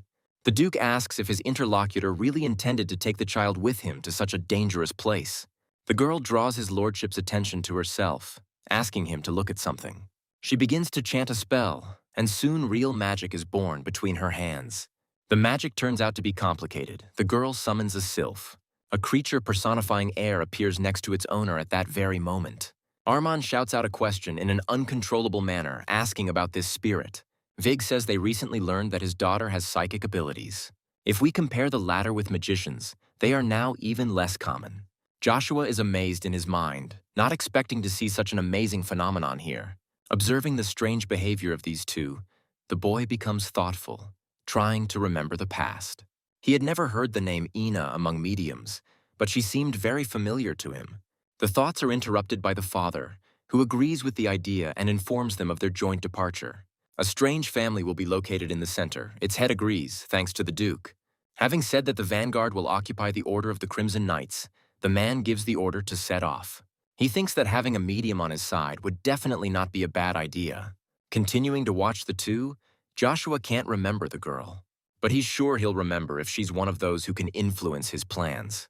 The man pulls the boy out of his discussion and addresses him dismissively. He tells the Duke's bastard that he will keep a close eye on him. After listening to his subordinate's report, the Emperor thoughtfully expresses his understanding. The smile that appeared on his lips was accompanied by words about His Highness's interest. The man is amazed not only by the confirmation of the rumors, but also by the skill of this boy. Marcus asks the best mage in the Empire what he thinks about this. He says that it is for this very reason that he does not want to rush into an answer. Marcus then asks to at least tell about the feelings, how much the boy can grow. The magician warns that he intends to rely on his own strength and the strength of the Imperial Knights. While voicing his opinion, the man reminds us that he did not fight with this person personally. And yet, even if this had happened, he would never have been able to overcome him. Analyzing Valmont's achievements, Marcus thoughtfully repeats the words of his confidant. He says that Joshua is different from him. The Emperor asks if the magician is weaker. He says that this child has the opportunity to do this, but in 10 years. Smiling, the Emperor warns the magician about his next question. He is ready. Marcus asks what the chances would be if he were to face Evergrande himself. He remains silent, not daring to raise his head. Lying or insulting His Highness is not part of his plans. The man bursts out laughing and then says that this kind of thing piques his interest. He regrets that he didn't go himself, intending to do it next time. The man, reacting to the snap of the fingers, asks how he can help the Emperor. Marcus asks Jacquin if they can leave the child in the palace at least for a little while. He says that as far as he knows, the fourth prince is already doing this. Upon hearing this news, the man is surprised. It comes as a big surprise to him. Jacques reports that Caesar has sent a recommendation to the imperial order for Joshua. Marcus admits that the rabble in the 11th and 12th squads worries him. He orders that any news related to this be reported, and the order is carried out. Having said goodbye politely, Jacques leaves those present as quickly as he appeared. Marcus laughs with satisfaction as he savors the full name of Duke Agnes's bastard. If he is truly talented, he would be ideal for the Emperor for one task. The red moon illuminates the monsters, rushing at the boy with a terrifying cry. Coughing and looking at this huge amount, Joshua curses harshly. When the sun was already beginning to set, the Duke gave the order to set up camp. He and his close associates gather near the map to discuss strategy. Vig asks why they don't march on, but have made camp here. He expresses concern that they might be attacked by monsters. Rowan thinks that only this fat guy doesn't understand why they are here. The Duke puts such thoughts into words, expressing them more openly. Vig doesn't understand what he's talking about. Agnes explains during the time when the monsters attack. They used to become more ferocious during the red moon, but now they don't wait for it. There is no point in attacking them now, because night will soon fall and visibility will decrease. Wig expresses admiration for his lordship's strategic mind. The man ignores the flattery, giving the order to prepare for a halt.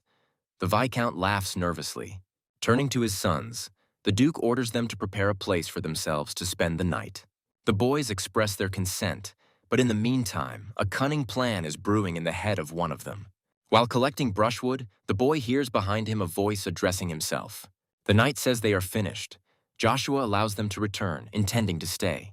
The subordinate accepts the order, asking the young master to try to finish before dark. As soon as they leave, the boy throws aside the brushwood, activating mana.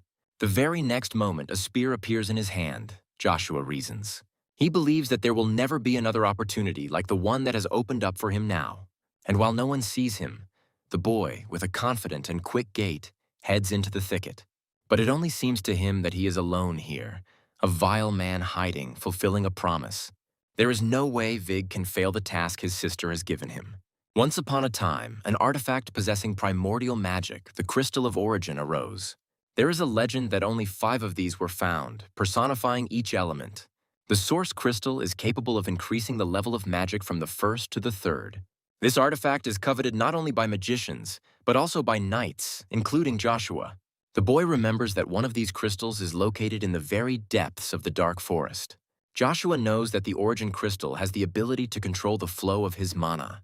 After an hour, the boy begins to doubt, not wanting to believe that he needs to go deeper. As Joshua turns behind another tree, he screams as the ground nearby shakes. There's no need to even listen when a familiar monster soon passes by. It lets out a menacing roar, and Joshua barely manages to jump aside in time.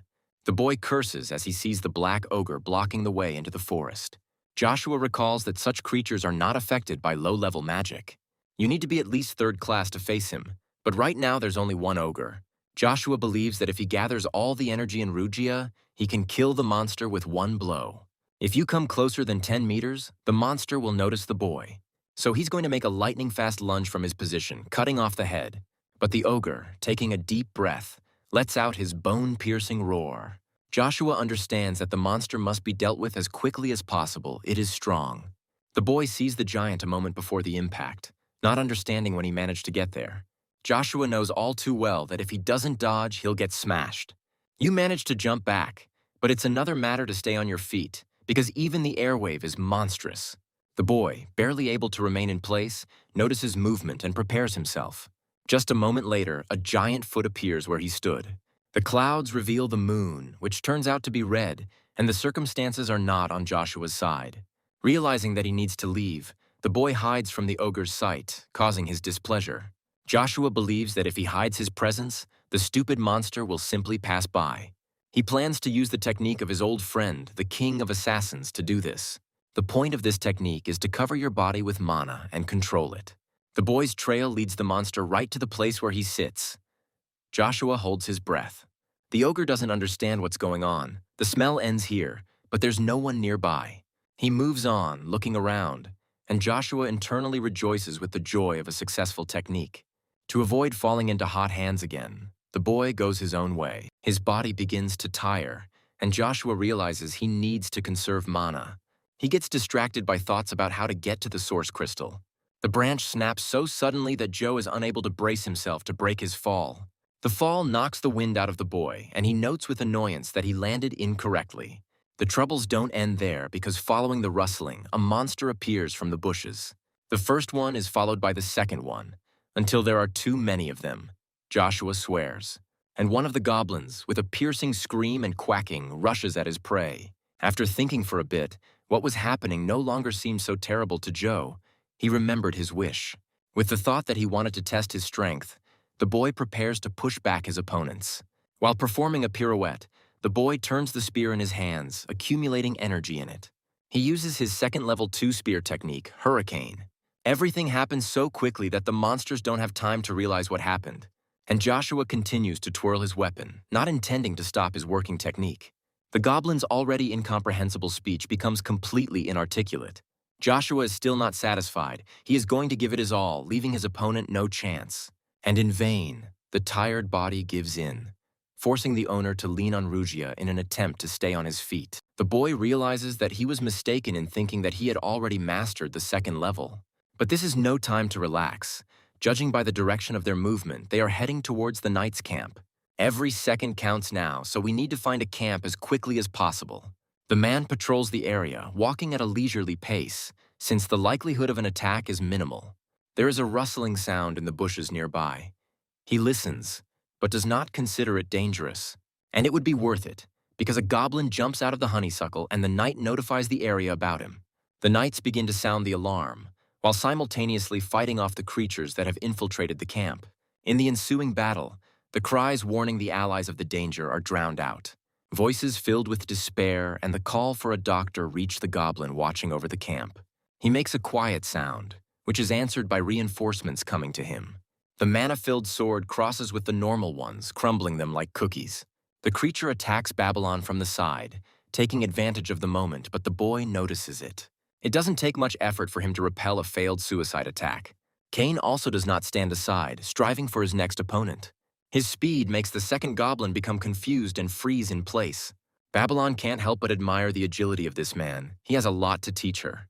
The teenager can't remember this capable guy among the members of the Crimson Knights. As the red moon emerged from behind the clouds, an inhuman scream reached the ears of these two. The next moment, a whole horde of monsters reaches the outskirts of the camp. Realizing that there are more than 1,000 of them, the knights believe that they need to retreat as quickly as possible. The approaching commander orders them to remain silent, promising to punish those who escape. He orders the Order of the Crimson Knights to form up and ready their weapons. Subordinates do not dare to resist the orders of their commander and carry out his will.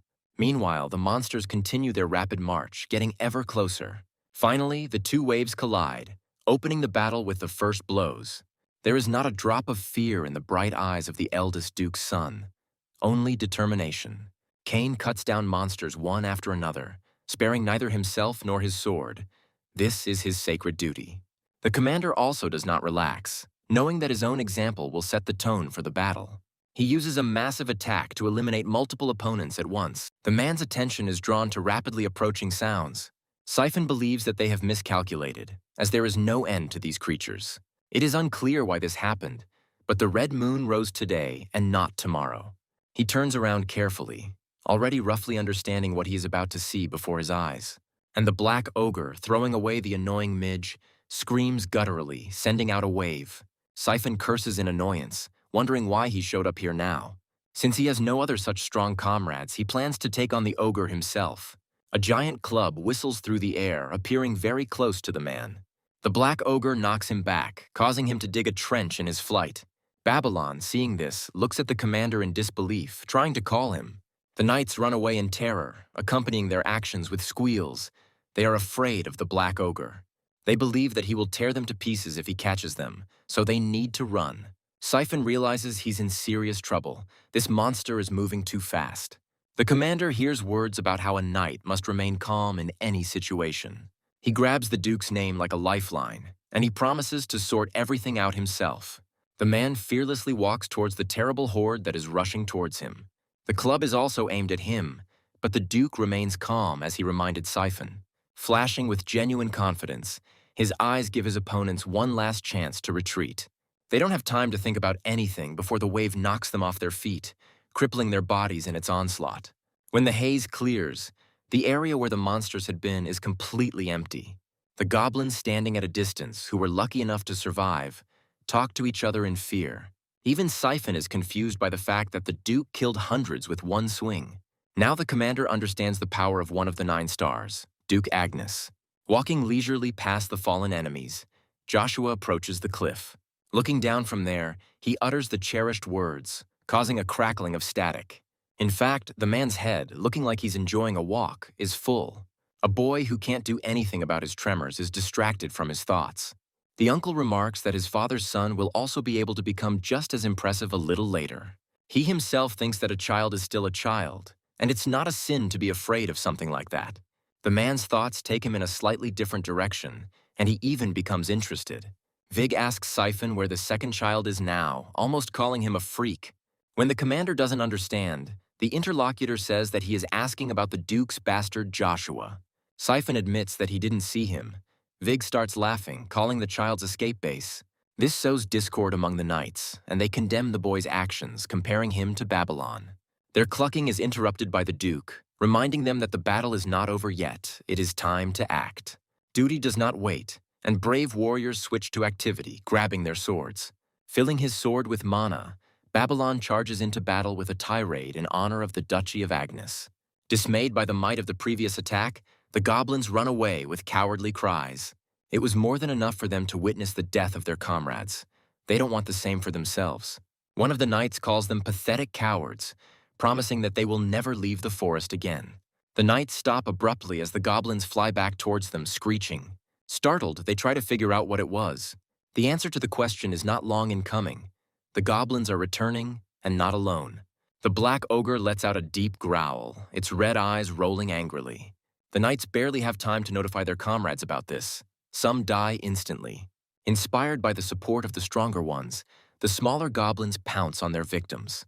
The knights have no choice but to try to fight back against the maddened creatures. Observers from the side order the soldiers not to retreat, continuing to resist. Siphon grits his teeth in frustration. He thought the battle was over, but then there was a black ogre. It's as if someone has doused him with a bucket of ice water when the man begins to feel a familiar aura. Meanwhile, along with lightning illuminating the sky, a precise blow falls on the black ogre. The monster only manages to realize that he was attacked at the last moment, raising his eyes. Just before he falls to the ground unconscious, Joshua jumps up, remaining in the air. Siphon and Vig don't even know how to react to this, amazed by the bastard's power. The Duke's lips curved into a triumphant but restrained smile. He had no doubt about his son.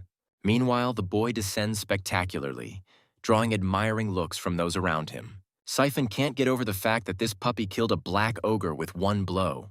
And not just any ordinary one, but under the influence of the blood moon, it is worthy of a third-class knight. The Duchess's brother expresses his indignation openly, asking what this trick is. He believes that the killing of the black ogre is the merit of another person, the Duke. The man urges the Knights of Doom, ordering them to immediately provide assistance to the Duke. They immediately rush to fulfill the will of their master, rushing to the rescue of Agnes. Joshua says he is no longer willing to tolerate being disregarded. It is offensive. He is going to surprise the unbelievers a little more, even if his body can't take it and he loses consciousness. To his father's grin, Joshua declares that this monster boy will save everyone. The knight doesn't understand what to do with a crowd of black ogres because even one is a disaster. Pushing forward, the boy tells everyone to disperse, otherwise he might accidentally get hit. Thanks to his good connection with Rugia, he can now use something powerful. The problem is that he has no idea how his body will react to it. And yet the boy fearlessly rushes forward towards the enemy, intending to strike those around him. By concentrating his mana, he activates Thunderstorm, catching up with his first opponent. The attack is so swift that under its influence, vision loses its relevance. As several bodies fall roasted, their allies babble in confusion and bewilderment. Joshua tries to get his breathing back to normal while thinking about his next steps. Vig, stunned, says incredulously that this can't be. His subordinates can't help but admire the abilities of the third-class knight. But the conclusions ultimately lead to this child being a demon. The Duke, realizing the point of this show-off, thoughtfully calls his son a fool. He asks Armand what he thinks, to which the magician modestly replies that he doesn't understand knights. But he still draws a parallel with magicians and says that they may have a great future. He doesn't even have time to finish speaking. The Duke disappears, expressing his understanding as a final thought. Joshua can't seem to catch his breath, feeling like he's approaching his limit. The boy's strength leaves him at the most inopportune moment, and the black ogre screams ominously. His fist is already very close, but this blow is not destined to reach its target. Holding his child in one hand, the second Duke fends off the enemy. He is not going to allow his child, who shows such great promise, to be hurt. Finding himself on the border between consciousness and the unconscious, the boy notes that this is not bad, and yet he cannot help himself, falling into the alluring oblivion. The next time the boy opens his eyes, it is because of screams full of horror. Joshua doesn't quite understand what's happening, but he's certain he sees the Duchy of Agnes. He sees a falling building from somewhere above. Desperate screams fill the area completely. When the explosion occurs, Joshua suggests that he is only dreaming. But it all looks too real, which confuses everything even more. Measured footsteps are heard from below, causing Joshua to turn toward the sound. The first thing that catches your eye is the familiar family sword, on which the fire dances and reflects.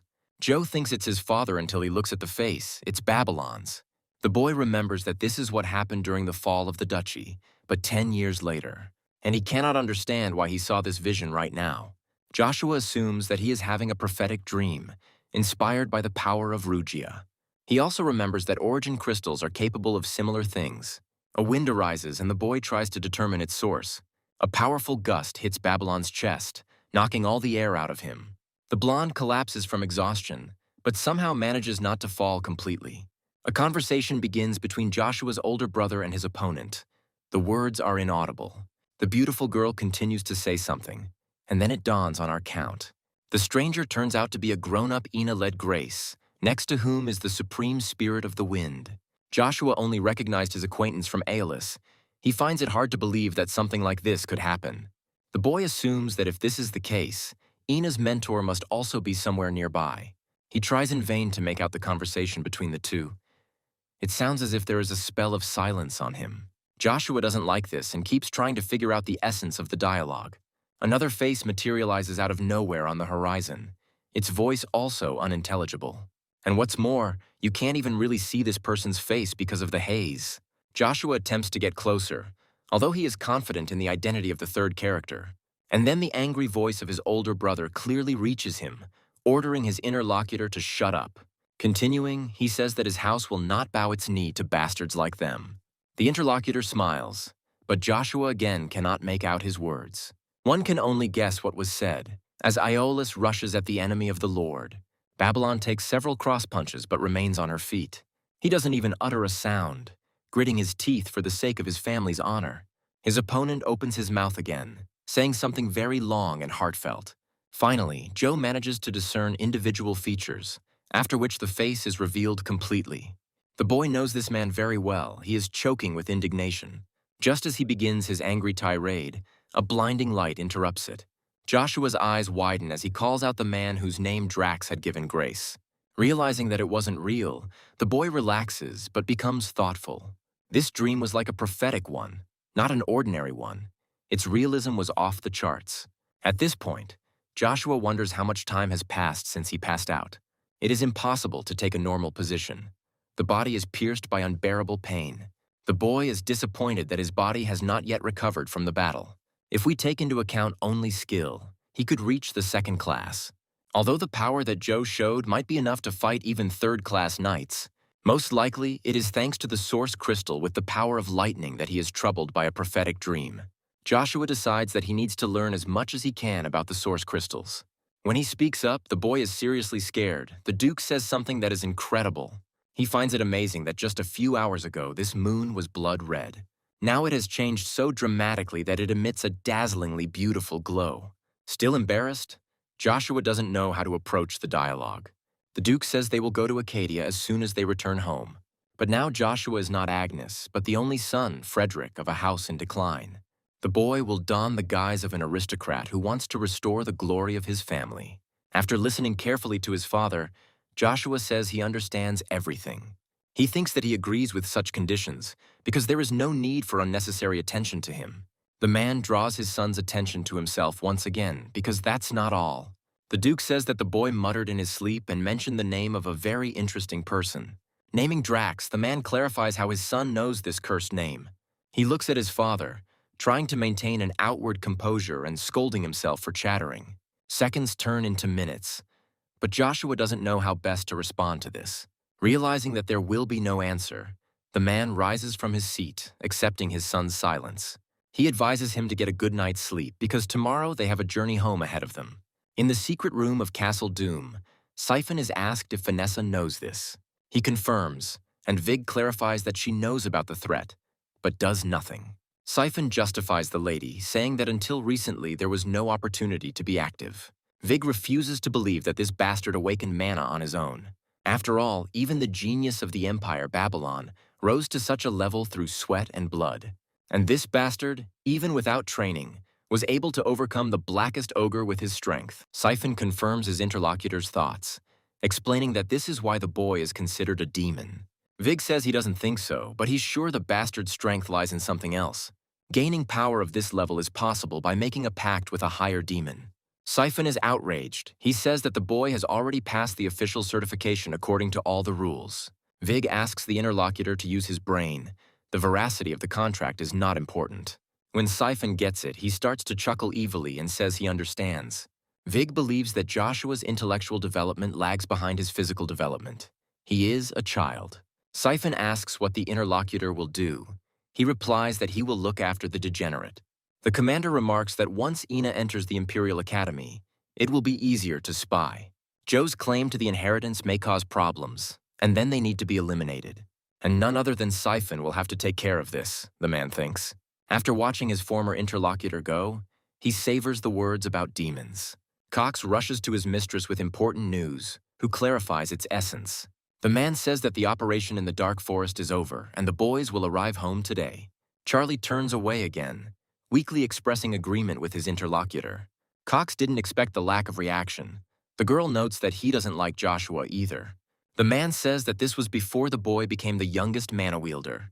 Charlie asks what now, and her interlocutor clarifies whether she knows the reason for their visit.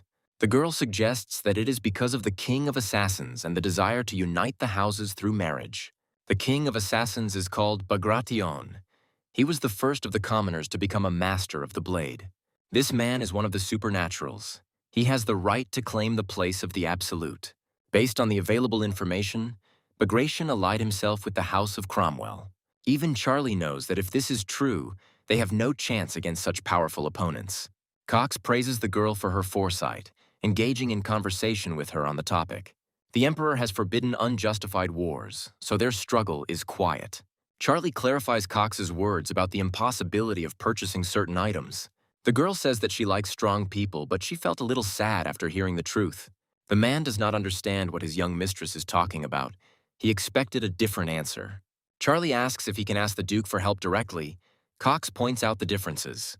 The man says that for the nobility there is nothing that is more important than their own honor, although he himself would be able to overcome his pride if his home was in danger. Cox says he does not want his young mistress's life to be sacrificed for the house. He believes that the girl was herself with Joshua, so they better talk again. These words hit Charlie hard. They are exactly what she needed all this time. Cox apologizes if he said too much, admitting that he liked Joshua more than Babylon. Charlie says that she agrees to the meeting and asks that dinner be prepared for her and the young count. The man asks to entrust this matter to him, promising to return with good news. Lost in her own thoughts again, the girl wonders if it's worth it. In honor of the knight's return from the lands of rock, a festive feast was organized that night. Those who do not eat boast to each other about their achievements. Joshua can hear their voices admiring his own strength in fighting the ogre. Cain asks his master if he, as the hero of the occasion, should not be present. He admits that the last event made it clear that he would follow the Duke's son. Joe jokes about being left with no choice, even though he could refuse. Cain maintains a joking tone, saying that his master is not that stupid. Joe says that the guy turned out to be even more impudent than he thought, and he thanks his interlocutor for the praise. The boy says that the knight is free today. He is also going to rest. Cain wishes him a good rest and says that everything he said is true. Despite the strength of the Duke's offspring, the knight believes that he has something to learn. Cain reiterates that it would be a great honor for him to follow such a man. When saying goodbye, he allows his master to call him if necessary. Joshua recalls that there were many people who wanted to follow him before, but in vain. He refused them all, for he was determined to become that man's sword. Joe didn't want Caesar to have any unnecessary concerns, so he turned them all down. Remembering his father's question, the boy answers it in his head. He considered Drax a friend. He is distracted from his joyless thoughts by a voice addressing him as a master. The interlocutor suggests calling a doctor, but the boy refuses, ordering him to leave him. When told that he was expected, Joe said that he would not come because he was not feeling well. The old man corrects himself, saying that Mrs. Vanessa is calling him. Lucia is already there. The boy asks his interlocutor to repeat what he just said. His tone changes. Of course he comes, because his mother is already in the power of this crazy woman. When the door swings open, those present turn their gazes towards the person who entered in unison. Lucia speaks up first, addressing her son by name as a greeting. The boy reciprocates, rejoicing to see her in good health. Vanessa asks Joshua to come in, noting that this is the first time they have seen each other. Siphon warns the Count to mind his manners because he is facing a duchess. The man stumbles on the last word because the boy's gaze changes dramatically. The commander does not understand why the change happened so suddenly and what it means. Lucia's expression also changes, asking her son to introduce himself properly. Not wanting to upset his mother, the boy obediently does what is required of him. Vanessa can't help but feel angry when she hears her husband's last name. But she quickly pulls herself together, anticipating the future, and begins her hypocritical game. Lucia is surprised by the words about a trip to the capital. Vanessa asks if she hasn't heard. Siphon explains that Joe has been recognized as a knight, so the Duke will take him with him. The woman openly rejoices, asking her son if he was really recognized as a knight. Vanessa responds instead, saying that this is why she gathered everyone here. Hearing words of resentment, Lucia says that nothing like that ever happened. The Duchess then suggests that they begin the meal, asking for food to be brought in. As several servants enter, Joshua gives them a careful look. He does the same with a plate filled with food placed nearby. Having solved this riddle, the boy smiles, and at the same moment someone turns to him. The young Count is politely asked to take the place assigned to him, Lucia echoes. She believes that her son should show respect to his aunt, Vanessa plays. She asks solicitously if they feel any discomfort. Lucia answers negatively. The Duchess says she was worried she wasn't liked, but now everything is fine.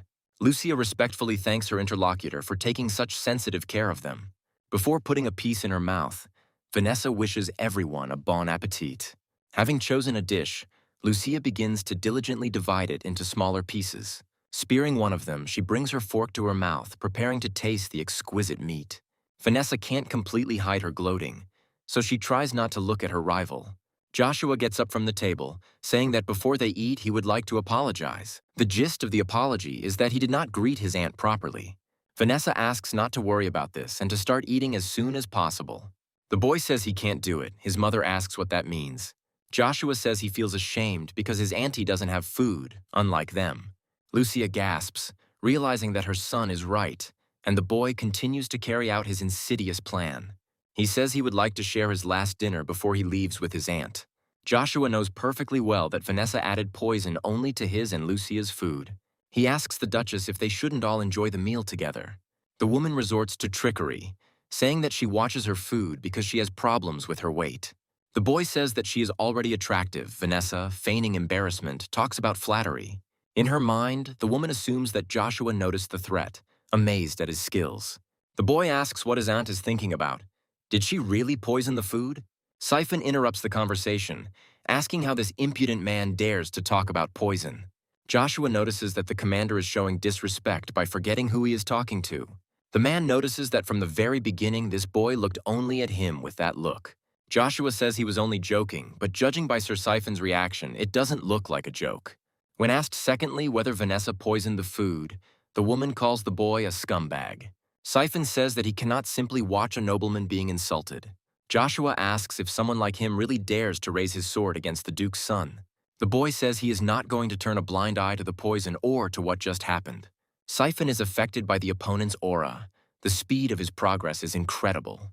The man doubts, but understands that he will not be able to lower the already drawn sword. The door opens and the question of what they are all doing here fills the room. Appearing next to Caesar, who is peacefully reading a book, Evergrande greets him respectfully. When asked what happened, the magician replies that a letter arrived from the Duchy of Agnes. Happy that he has finally made a decision, the teenager asks if the man has read the letter. But he ignores the negative words, asking if he thinks Joshua accepted the offer. Evergrande believes so, since everyone dreams of joining the Imperial Order of Knights. No longer listening to his interlocutor's words, Caesar says out loud that he finds the content interesting. Stopping reading, the fourth prince grins under his subordinate's questioning gaze. The next moment, he bursts out laughing, and the magician asks the teenager what happened. Continuing to laugh loudly, the boy demonstratively tears the paper. Addressing Joshua as if he were right there, Caesar repeats that he finds this interesting. At about the same time, the Duke repeats his question, turning to the commander. He doesn't even know what to say, uttering something inarticulate. Vanessa says she invited Lucia and the baby here to have a good time. All this happened after the woman heard that the Duke was taking them to the capital. Leaving these words unanswered, the man turns his head towards his concubine. Neither she nor Joshua, who was standing nearby, made a sound, despite expectations. The Duke asks Siphon how much longer he intends to stand like this, and he stupidly groans. And with one sure movement, he puts his previously naked sword back into its sheath. Joshua makes his cursed weapon disappear only after this gesture. The Duke says that Joe should go back to his place. He calls his mother with him. She does not argue. As they leave, Vanessa asks why her husband suddenly started acting like this. The Duke retorts by asking if his wife hates him, and she answers immediately. Her words hit him like a whip when the woman's answer is positive. Despite this, the man clarifies whether this is because he has become interested in Joshua. Vanessa throws a tantrum about how she was never interesting to this man, but she also says that she was forced into marriage with him. But in fact, she never loved him. However, Vanessa says she has no intention of sitting back if it concerns her son. She hopes that if Agnes has any dignity, he will make the right choice. The man smirks, asking if decent people act like that. Vanessa clarifies what he means. The Duke is going to explain it to her. The man asks imperiously if she really thought he wouldn't find out. Siphon mentally repeats to himself the words that the Duke already knows everything. Closing the door behind him, Joshua guesses that she must be upset. Lucia says she is very confused, asking why her son didn't tell her anything. As he begins to tell his story, the boy becomes distracted by thoughts that he is making his mother worry. A knock on the door is accompanied by the words that Cain has come to see Count Joshua. He asks how the dinner went. The boy asks again, did he really know? The knight replies that the butler told him that the young count went to taste some fine food. The boy concludes that the butler is also involved and is amazed by Vanessa's influence. Cain supports the decision to study at the academy, so they will have more opportunities to see each other. But he didn't come just to say this. The guy has a request for the young master. The knight says that all his words up to this point were sincere, so now he asks if Count Joshua will accept him as his vassal. The boy understands that this will make things easier for him. But first, one thing needs to be clarified. The path Joe takes will be washed in blood, so Cain needs to think carefully. The boy gives his interlocutor one last chance, asking if he still wants it. The knight says that he trusts his lord completely and is ready to follow him everywhere. The guy is ready to give the only choice in his life in favor of his ministry to Joshua, and he asks the Duke's son again whether he will render him a similar portion. Before determining their future destinies forever, the boy grins. By accepting the knight's sword, Joshua von Agnes gives a positive answer, sealing the bond. The next morning, before the Duke and his son depart for the capital, a farewell ceremony takes place. The man asks Joe if he will be okay, and he says that is enough. The Duke believes that without servants, but with the best knight, the nobleman in decline will have problems. Joshua reminds him of his past life and says that one Cain is more than enough. The man gives in, asking the boy to stay exactly behind him. Armstrong raises his sword sharply into the air and gives the order to depart. A girl's voice is heard nearby, announcing a request to wait. Lady Charlie apologizes for showing up unannounced, but she couldn't resist saying goodbye. The Duke expresses joy at her good health, and the girl apologizes for the trouble she caused. The man is a little upset by the changes that have occurred in Charlie. The girl immediately turns on her temperament, asking whether she should behave as before. The Duke likes her better this way and invites Charlie to go with them. The girl refuses because she made a promise to Cox's wife to visit their nest. Rushing towards Joshua, Charlie says she needs to tell him something. The boy is not happy about this. He mentally wonders what this time. The girl asks the Count not to worry because she just wants to give him something. Handing the medallion to the Duke's son, Charlie involuntarily provokes a question from his interlocutor. The item belongs to the Font family, and the girl asks Joshua to visit them in Acadia. Cox screams hysterically, after which the chatterbox says that the lady cannot give up the medallion. Joshua asks his interlocutor what she is trying to say or show by this. She asks to consider this gesture as an invitation, repeating the words said earlier. The knights discuss Charlie's gesture, assuming that the girl is interested in the young master. Babylon is mentioned briefly, but it all boils down to a love letter to a young lady. Joe understands that if he refuses publicly, rumors will quickly spread. The girl, meanwhile, asks her not to embarrass her, saying that she wants to apologize for her earlier rudeness. Seeing the lady's tears, Joshua immediately snatches the medallion, agreeing out of desperation. He says, as if nothing had happened, that it is time to move on, as they have a long journey ahead of them. The Duke asks if he can join his son later, and the girl unequivocally confirms. The man says goodbye to her and Cox until they meet again, and the other man wishes the same.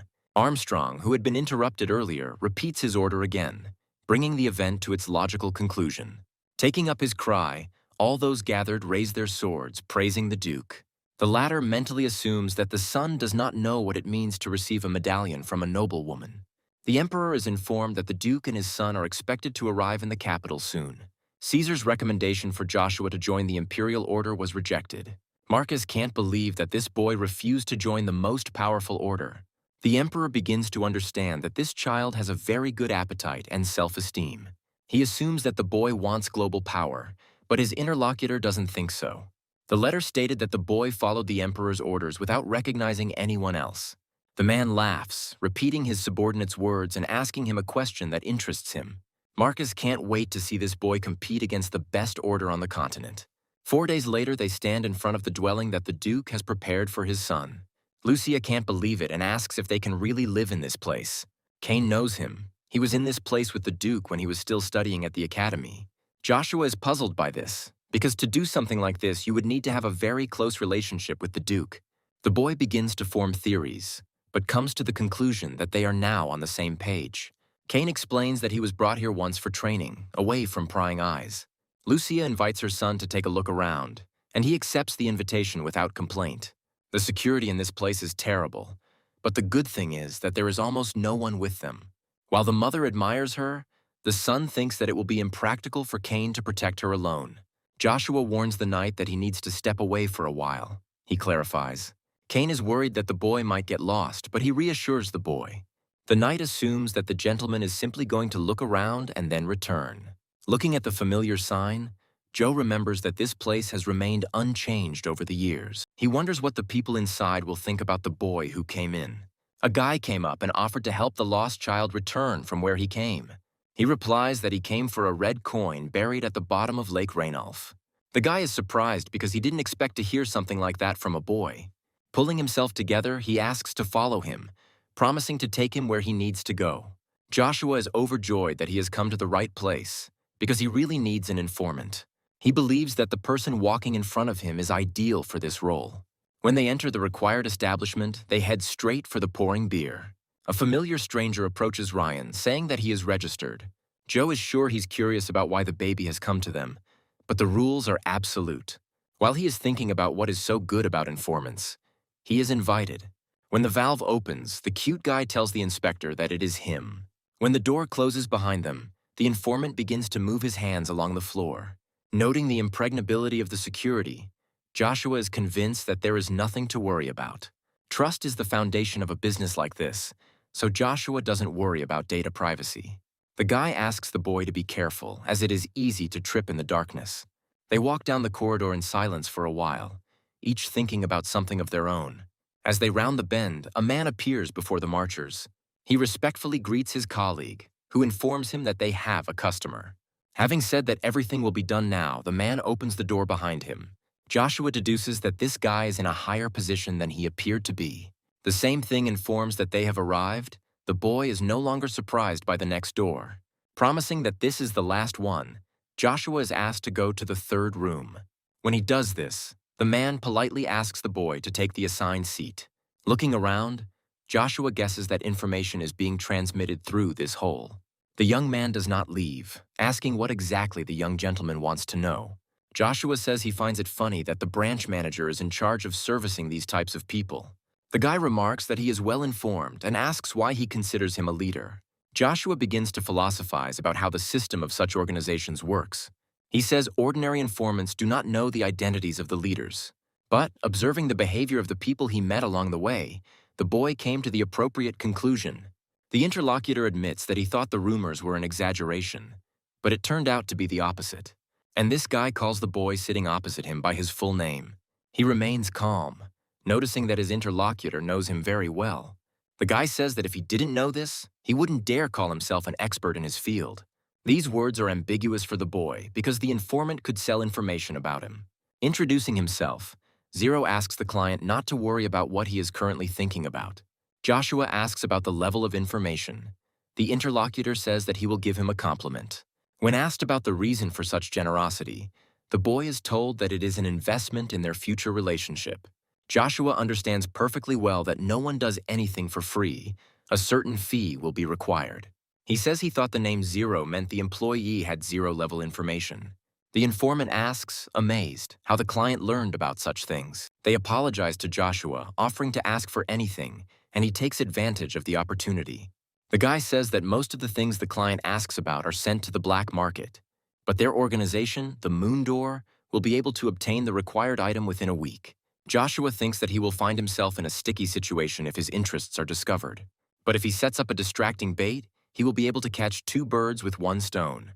He speaks the words he has already spoken, adding that whoever finds the symbol will receive the door. Only a few members of the organization have this information. Zero is very shocked. Joshua says that if his request is fulfilled, he will find the required symbol within 3 years. Zero thinks that their organization has been searching for this symbolic thing for decades. First, he asks about the demands. Joe's condition is that information about him not be disclosed. He also wants the informant to tell him everything he knows about Drax leading Grace. He is again puzzled, asking whether his interlocutor means that very god of war. Joshua asks the informant what he thinks. Is this game worth the candle? For 2 months, the boy tried to regain his former strength through long training sessions, and also to make sure that Lucia moves to the estate belonging to Duke Agnes. It would be much easier to protect a woman from potential attackers there. After much persuasion, Lucia finally gave in, allowing her son to organize the transportation of the necessary items. A week before entering the academy, the boys sit in a place where food from the imperial palace is served. Noticing that the boy was deep in thought, the knight asked him about it. Cain noticed that his young master had been looking a little worried lately. Actually, he's right. Joshua is bothered by the fact that his order hasn't been fulfilled yet. That's a problem. And just as he has time to think about it again, the young count is greeted by a familiar voice. Zero asks the boy how he is, and he hints at a long absence of news. The guy says the case was made a little more complicated by the people involved. Cain's gaze frightens the speaker, and he points this out openly as he greets the knight. Joshua asks his vassal not to worry. This man is his acquaintance. The boy asks how everything went. Zero says that he did everything perfectly, as he promised. It took time to track down the item because it passed through many hands. The guy says she is here. Joshua asks about the fee. The interlocutor asks to consider this a service because compared to the other order, this one is nothing. Unless, of course, there is a hidden power inside that they don't know about, which is, in principle, obvious. Joshua brazenly and completely shamelessly advises not to stick your nose where it doesn't belong.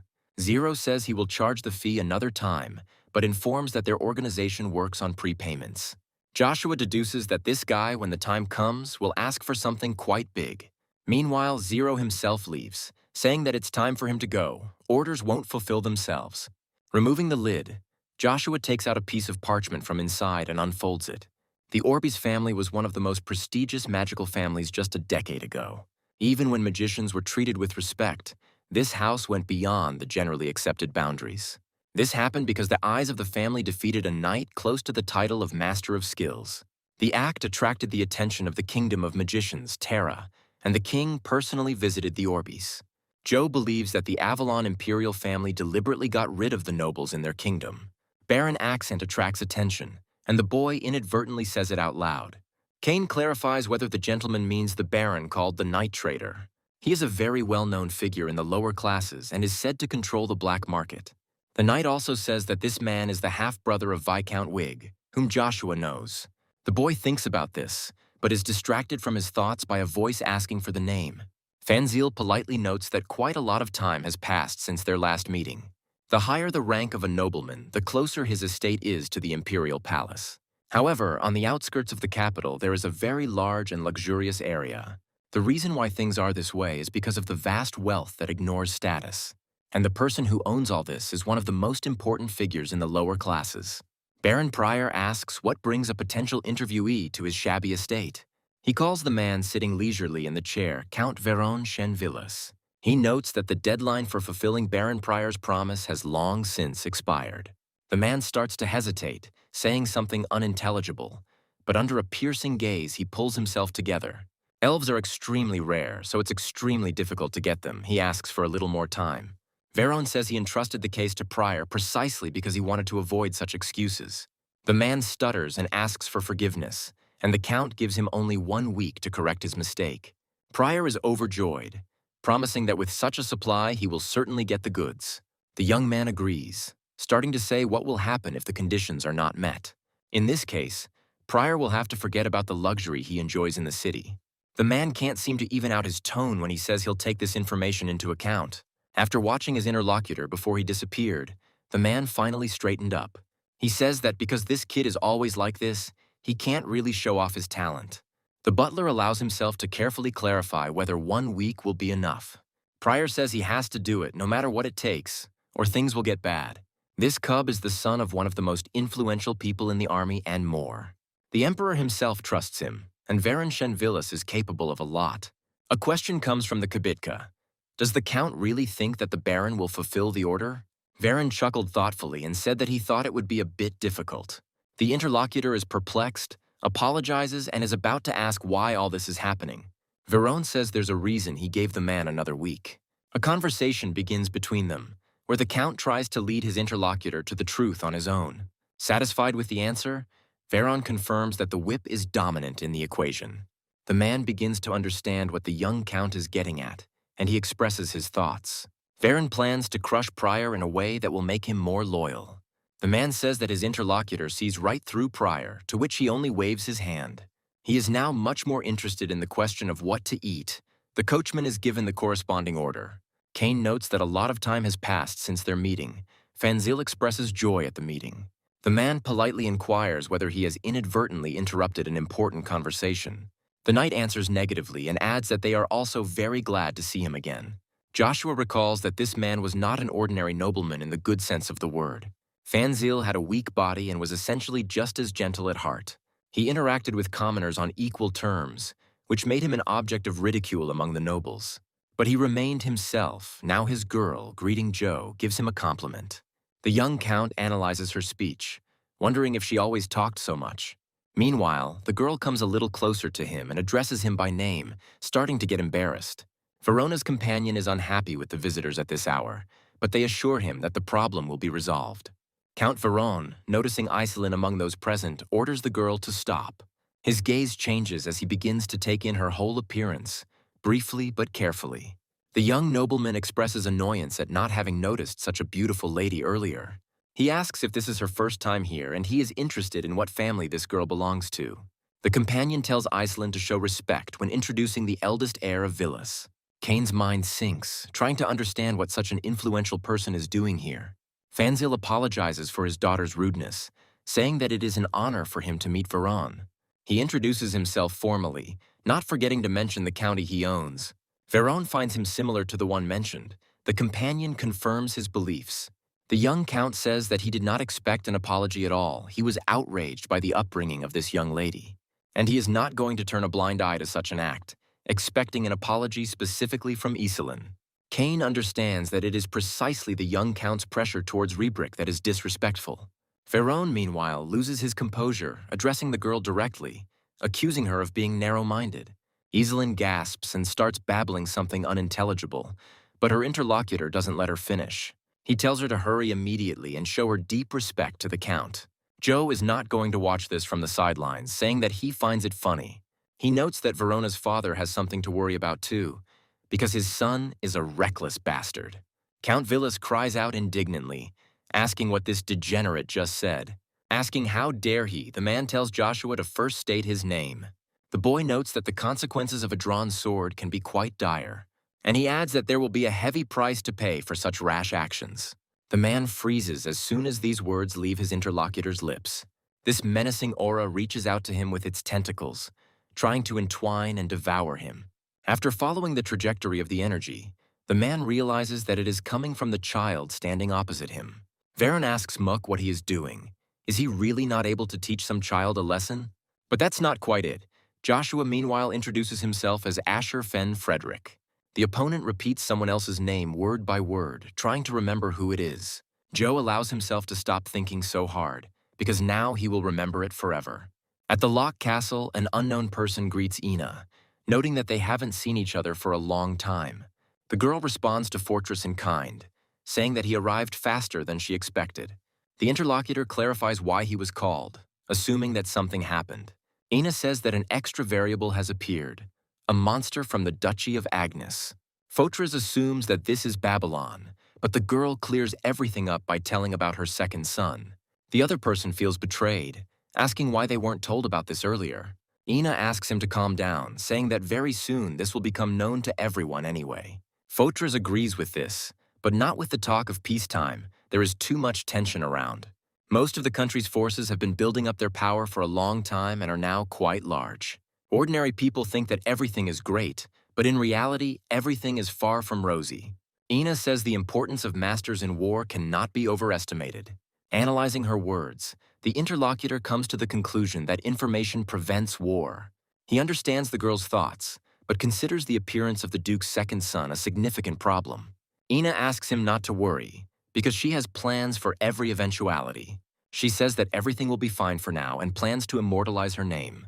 The big plus is that the girl is confident that she will be able to lure Joshua to their side. Varen says he has never heard of this family before, calling them backwoods people. Joshua doesn't take the insult, asking if it really matters. Varen says that not at all, because very soon this house will disappear from the face of the earth completely. He orders the one standing before him to bow down, then perhaps he will be able to avoid death. Joshua responds with deliberate calm, deliberately stretching out his vowels when he mentions the comical nature of what is happening. The boy tells Mook to put this insolent fellow on his knees before him right now. He agrees to carry out the order, although he is still surprised by this child's thirst for blood. Of course he feels sorry for the boy, but the whims of the Villas family are not subject to objection. The fact that Joshua parries a punch with his bare hands causes general amazement. The boy, taking advantage of the moment, moves forward and with a precise movement launches an attack. Muck, not expecting this, starts coughing, but the place where he was hit makes breathing difficult. The boy can't believe that his subordinate was finished off so quickly. He knows perfectly well that Mook is level 3, which causes even more misunderstanding. Joe says he's not going to forgive him. Kids like that learn their lesson after being punished. Varen demands that he state his name, and he willingly repeats what he has already said. The boy advises not to joke with him. He knows perfectly well that such a house does not exist.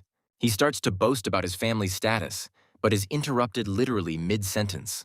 The impact is so strong that the Count flies back several meters. Approaching him, Joshua says that this is not the end, because everything is just beginning. Lifting his opponent by the scruff of the neck, Count Agnes asks where all the grandeur has gone. Saying it would be problematic if Varen passed out like that, Joe tells him to wake up. The man, thrusting his sword nearby, asks the master sitting on him to stop. He admits that they have shown him great disrespect and begs the Count for mercy. In Muck's mind, he suspects that this boy's family may be deliberately hiding from the world. Joe recalls his words that if a knight draws his sword, he must bear responsibility. Besides, he is not so magnanimous as to be nice to his enemies. The man tenses, afraid that the boy is seriously going to go through with it. He decides to take extreme measures, asking for mercy just this once. Muck is even ready to give up his hand and renounce his knighthood, if only his lord would be spared. Joshua is touched by this man's self-sacrifice. It is worth a lot. He remembers that in his past life there were such people, and that person's actions will make him feel emotional. But Joshua says he is not so magnanimous as to show mercy to his enemies. Contrary to Mook's fears, the boy does not harm his master. Instead, he takes the family ring, offering to pick it up later if needed. If not, or you don't have the courage, Joshua will sell it on the black market. Cain says that he didn't think the gentleman was so hot-tempered, but he just brushes it off. A friendly conversation begins between them, and Fanzel considers what he saw to be truly incredible. Iselin turns to her father, who clarifies what she wants to tell him. The girl shakes her head and runs away to her father's surprised exclamation. But the man does not pursue his daughter, noting that there are more important things to do now. Turning to Sir Muck, he says that he will take him to the nearest doctor. The praise to a higher power is interrupted by the indignant cry of a boy. Trying to understand what is happening, the monks turn in amazement towards the voice. Verone screams, telling him to look at what this bastard did to his beautiful face.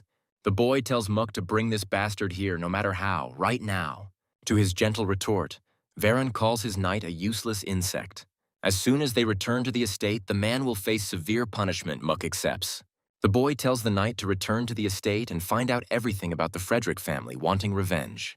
Muck says that this is impossible, since they will not be able to find an excuse later. Veron says he has no intention of making excuses when he has been humiliated to such an extent. The man remarks that no one will believe that they were beaten by a 10-year-old child. The Count shuts him up, ordering him to do as he ordered, but Mook cannot stand it. Interrupting Verona, he reminds him that these are incredibly important things. For nobles, honor is of great importance. It is no different from the rest of the family. If the Marquis hears about this, punishments for a few people alone will not be enough. Veron suggests doing the same as before, getting rid of all witnesses. He thinks that Mook was afraid of Rebrikov, and he reminds him of that very piece of evidence. At first, the boy doesn't understand what his vassal is talking about, but then it dawns on him. He says that everything is under control and that his family ring is actually with him. But suddenly he realizes that he was mistaken, that the ring is lost. The boy admits only in his mind. Muck conveys to the master the words spoken by Asher about how to get the thing back. They are not in that position now. They need to moderate their ardor and watch the situation develop. Veron asks if the knight really thinks he should go and apologize. Muck says he'll try sending a messenger first. He doesn't necessarily have to go himself. The interlocutor asks again, trying to understand who this messenger might be. While Joe is looking at the ring, he is asked if he is sure that Veron will come to him. The boy believes that he will not do it personally, but will send a messenger for his thing. It will be someone with a high enough status, but without the risk of information leakage. Cain doesn't understand who the other person is referring to, so he asks directly. Joshua recalls a rumor going around in Acadia about Pryor's accent. The point is that the king of the night is actually the young master of the villa's family, Veron. Cain is mentally amazed by the strategic abilities of his overlord. He admires him. After all, what's happening was part of his plan from the very beginning, but it's a little puzzling. A familiar voice pulls the knight out of his heavy thoughts, drawing his attention. Lady Iselin thanks the young gentleman very much for the assistance he has provided her. The boy says it's not worth it because his intentions were selfless. The girl notes that her family could find itself in a difficult situation. Joshua tries to understand how such a meek person can become the main sorceress of the continent. That time she looked like a delicate flower that would exude beauty even in the cold. Now the girl says that if the Count gets into trouble because of this, they will help. Joshua says that there is no need for that. Iselin tries to find the words to object. The boy says that if it is so important to her, she can do him a favor in the future. The girl turns out to be happy with this arrangement, accepting the new conditions. Bowing respectfully, she says that she will do anything for the young Count.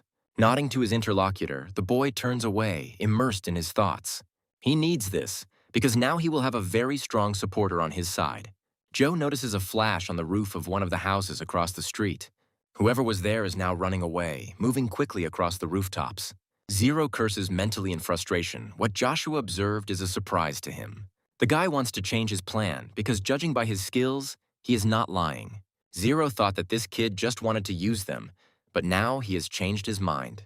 The accent is placed on the dining room, where the above-mentioned event took place relatively recently. Noticing the Count, he realizes that he has found exactly the place he needed. When the man comes in, Joshua says he arrived faster than he expected. The interlocutor expresses joy at the meeting and gives his full name. He says he is honored to meet the scion of the Frederick family. Cain analyzes the man's behavior, which seems suspiciously strange to him. Accent says he has a message for Count Asher and asks for the ring to be returned. Joshua recalls his conditions, ordering Verona to come and collect his treasure in person. The man tries to be polite by asking if there is any alternative to this. Joshua pretends to give in, ordering that his knight be brought here instead of this weakling. But since the Count fulfilled Accent's request, he must satisfy his desire in return. The boy makes a clear hint by noticing that the rings on the man's hand look very expensive. Accent involuntarily glances at his hand, realizing what the conversation will be about next. Beckoning the man closer to him, the boy asks him to give him his trinkets. Cain calls the master the devil, capable of extorting treasures without remorse. Joshua remarks that it was a fair deal, which he believes was right. The knight doesn't understand, so he asks directly why the rings were needed. This treasure is called the Tears of the Elves. It once belonged to the Orbis family. Beautiful elves were of interest to people, and for this reason alone they began to be hunted. In order to protect themselves, the elves gathered in the forest at the southernmost point of the continent. With combined efforts, the High Elves erected a barrier that stretched across the entire forest. The very last High Elf, Ellenbass, was considered by humans to be the queen of that race. The last person to befriend this creature in the 5th generation was Zeet Dick Orbis. Joe is sure that the man is not missing, but was killed while trying to extract information about the location of the elves. And this man, Zeet Dick Orbis, until his very last breath said nothing to his tormentors.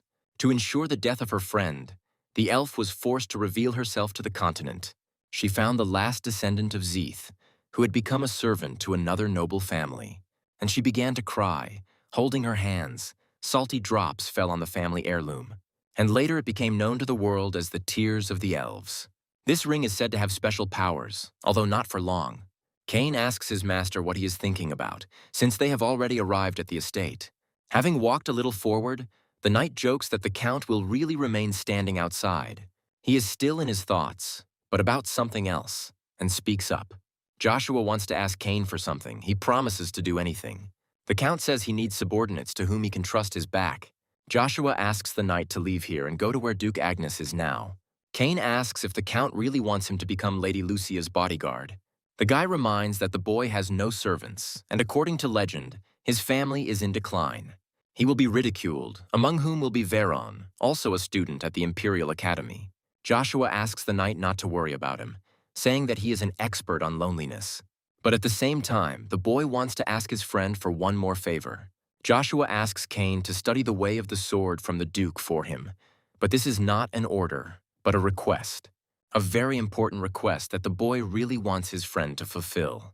Cain could even imagine that this unbending little man could bow his head to ask. This confuses him, so the knight asks him to raise his head, not wanting to see something like this from his master. But he agrees to fulfill this request in exchange for a favor. Cain also wants to ask Joshua. He agrees, asking what the request addressed to the Count himself will be. Cain asks his master to make sure that he bows his head only before him. Joshua is even flattered deep down, so he easily swears an oath on his name. Cain says that in that case he is entirely at his disposal. In the very center of the vast continent of Grand, surrounded, stands an ivory tower. It is not only a sanctuary, but also the pride of the magicians, called the Magic Tower. Scratching his beard, he speaks of the master of the Red Flame and the Void. Jan Danpara, the head of the Magic Tower, asks why the 3 are missing. Jacques says that 2 of them don't want to stay in one place, and the 3rd is busy with important matters. In that case, Jan is going to start the 27th meeting without this trinity. The main theme today will be the stone known as the Primordial. Laughter is heard nearby. Theta, the Storm Master, notes that getting straight to the point isn't the old man's strong point. Jacen asks Storm to mind his manners. They are at a meeting after all. Ian expresses surprise at Teta's visit. As usually, there is no trace of him. This time, the reason is really serious, and besides, he is interested in Magma's question. Jacen says that it wasn't just her who disappeared. The same fate befell Bronto. The interlocutor is indignant, and the old man remarks that he himself is hearing about this for the first time. Elisha, the master of ice, suggests that the crystals were taken without even knowing their true nature. However, if this is not the case, then the problem that has arisen is truly serious. Ian says he has an idea who took Magma, but he doesn't know anything about Bronto. Teta laughs, saying that now it dawns on him why Lightning left so suddenly. Jacques says he has an idea of who could have taken Bronto. It's enough to analyze the rumors. He heard that a magic swordsman had appeared near the crystal's location. Those present ask questions in sync, trying to find out more about it. The woman, puzzled, asks if it is possible that this is the one she is thinking of. Jacques doesn't think so because this magical swordsman is only 9 years old. Those present, stunned by this turn of events, ask incredulously about his age. Jan asks them to calm down because nothing is yet completely known. They need to wait for lightning. The old man orders Jacques to keep an eye on whoever took on Magma. Elisha asks if he can be the successor to the same one, unable to imagine another. When asked to calm down, the woman flares up, believing that something like this cannot be ignored. Jacques believes that they are not connected in any way because the subject of these rumors is Arden's son. Theta gets angry, asking Mr. Earth to inform him of such things in advance. Slamming his hand on the table, the leader calls for silence, repeating what has already been said. They don't have reliable information, so it's wiser to continue monitoring the situation. When the old man says that that's all for today and they can go their separate ways, he gets mixed looks. When he is alone, he laughs, trying to understand whether good or bad changes are coming. The light that is coming out has an unusual origin. It is magical. While his master casts his spell, the knight, groaning from the effort, tries to stay on his feet. The spell the boy is reading is unfamiliar to the blonde, as it is an ancient language. Cain knows it's called the language of runes and wonders how Joshua knows it. Fascinated by the ring, the knight increasingly believes his master to be a magical swordsman. As the object falls weightlessly downwards, Cain hurries to his owner. He asks if everything is okay with him, and he responds with calm agreement. Cain wonders which high elf blessed this ring, since it requires the runic language. Joshua briefly brings his knight up to speed, wishing he knew more. In a serious tone, Cain says that he has a request for his overlord. He, observing all the rules of decency, asks Joshua for the tears of the elves. The boy says that men cannot use this item. Cain is a little puzzled, but a guess soon occurs to him. Joshua answers his question by saying that he is going to give the ring to his mother. Placing his hand on the crystal ball, Fortress mentally pronounces the words necessary for activation. Bowing his head respectfully, he greets his master with respect. He says that he couldn't even imagine that Zero was going to contact him so suddenly. And he asks if it's because of that special child. The answer turns out to be positive. The guy starts talking about how calling him simply special is a bit incorrect. The interlocutor clarifies whether he is aware that the magic tower has begun searching for Joshua. Zero is stunned and asks to repeat it. He can't believe that the tower took on the matter.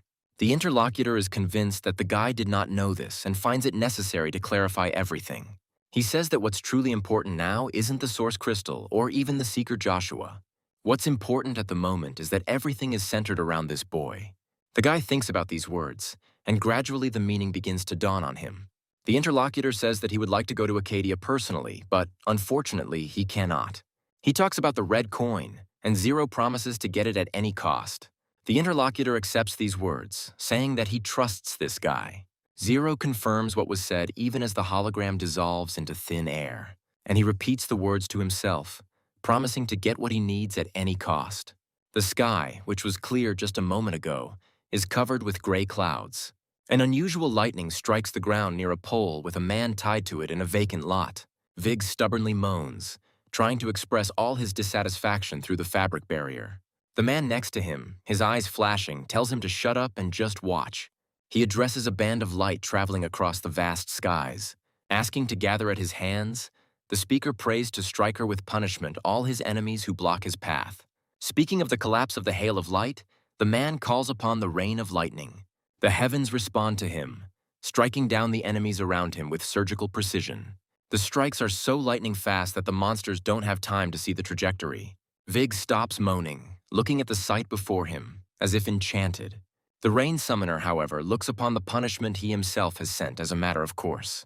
Now he tells Vig to tell him how strong his magic is compared to Joshua's. The man moans until he is freed from the matter that is preventing him from speaking. Having freed him from her, Storm orders his captive to answer the question asked. Vig reminds us of his origins and suggests that we seriously consider the consequences. Approaching his captive, the man chuckled, examining his face with a searching gaze. And then he says that if he had been afraid of the consequences, he would not have gone to such a place. The man gives in, saying that in terms of power, Storm's magic is definitely stronger than the boy's. The magician begins to think out loud, coming to the conclusion that he needs to meet him in person. Vig says he's thinking in the wrong direction. Storm clarifies what he's talking about. The man says that Joe followed his father to the capital and is now supposed to enter the academy. Storm mentally notes that getting into this establishment will be quite difficult. Vig tells the man that he will help him, but he asks again incredulously. The man admits that he would only be glad if someone trampled this upstart. Storm finds this interesting and asks how the nobleman can help him. He says that the tattoo under the man's eye is familiar to him. He is aware of his power. Storm's real name is Jack, and he is amazed that a mere viscount knows him. He also says that if they cooperate, Vig will definitely help his partner. Jack says that even if that were the case, he cannot cooperate with a simple, nameless viscount. Even though he said he didn't care, it would be a little unpleasant if others found out about him. The viscount cries out in bewilderment, asking what he is seeking then, his death. He adds that if he disappears, Duke Agnes himself will go looking for him. When the man notices the movement of Storm's hand, he manages to let out a heartbreaking scream. The magician smirks, asking rhetorically who would look for someone like him. Time passed quickly, and after his 10th birthday, Joshua entered the academy. About 1,000 noble children were admitted with him, who were divided into 6 classes. Joshua was confident that 6 years of training would be enough to master the necessary skills. The academy's corridor is filled with a variety of voices concerned about settling. The boy notes that noble children have at least one servant. Lost in his thoughts, he almost passes by the room he needs. He is amazed at how spacious a room can be, even for 3 people. Joe expresses hope that he won't have to share a room with someone like Verona. While thinking that he would like to live a peaceful life, he hears a voice behind him. Greeting his new friend kindly, the boy tells him that he will be grateful for his help. Joshua sees nothing wrong with supporting one of his neighbors. He thanks him, adding that he was afraid of dying in the process because of the weight of the suitcases. Remembering his manners, the boy introduces himself as Agares, extending his hand to Joshua. He considers this better than dealing with children who want to show off their strength. As he shakes hands, Joe calls himself Asher, saying it is a pleasure to meet him. Saying that this is the first time he has heard of his family, Agares expresses hope that they will get along. From behind, an enthusiastic exclamation is heard, along with a statement that these guys have met. Introducing himself as Icarus, the boy asks his new neighbors to take care of him. Agares screams angrily at his new acquaintance, calling him a scumbag. Joshua knows the name Icarus and can't believe it's the same person. And it's not surprising because he was called the genius of this era, the divine brain. When Avalon was weakened by the war and the disappearance of Marcus, a struggle arose between the brothers. This 10-year power struggle claimed tens of thousands of lives. Ultimately, the first prince won the battle, taking the second prince's people for himself. There were 2 men in this war who made a huge contribution, the first of whom was Caesar. The second man turned out to be the strategic genius who led the first prince to victory, Icarus. Now the boy asks why his neighbors are so surprised. He has something on his face. Calling Icarus a commoner, Agares is glad that their paths have crossed again. He also experiences pleasure from what is happening, asking the interlocutor to take care of him. Agares is looking forward to this year. Icarus finds his acquaintance too optimistic. Joe is a little surprised by their meeting, assuming that they clearly did not do this at the academy. The Count becomes thoughtful, because this is the first time he has heard of Icarus having a friend. Joe recalls a story that began in the harvest area of a village south of Avalon. Since one couple could not conceive children for a long time, they adopted Icarus, noticing his talent. Joshua remembers that the image of a commoner haunted this boy, who became the object of ridicule. The only one who extended his hand to Icarus was the first prince, named Kaiser. After Joshua heard this story, he felt that they were similar to him. Because of his youth, filled with nothing but contempt, because of the life taken away by a dear person. Extending his hand to his neighbor, Joshua introduces himself, saying he is pleased to meet him. Icarus reciprocates, expressing hope that they can get along. Joshua thinks that he absolutely must win such a person over to his side. At Agnes's residence, Lucia expresses her understanding that her son has entered the academy. The woman admits that she wanted to see how he acted, considering it shameful. Cain says that the Count most likely did not call his mother because he was worried about his identity being revealed. Lucia says she understands everything and thanks the knight for taking care of her son. Cain says that there is nothing wrong with this, and on the contrary, for him service is an honor. He tells the woman that she has a wonderful son, and she becomes sweetly embarrassed, asking the sir to stop. A familiar voice is heard from behind, asking what these two are doing here. Both knight and concubine respectfully greet Duke Agnes. The man asks if Lucia is comfortable here. She says that it is even too comfortable, She is unworthy. Arden allows the woman to contact him if she doesn't like something, and she agrees. The escort voluntarily compulsorily suggests talking about this later. When they have moved a sufficient distance, he turns to the Duke, who reacts. Apologizing in advance for his impudence, the man asks why Arden allowed Lucia to stay. The Duke believes that his interlocutor knows, and he suggests that it is due to Joshua's extraordinary talent. At the same time, he changes the conversation by asking about the legacy of power. Arden assumes that his interlocutor is interested in the imperial bloodline.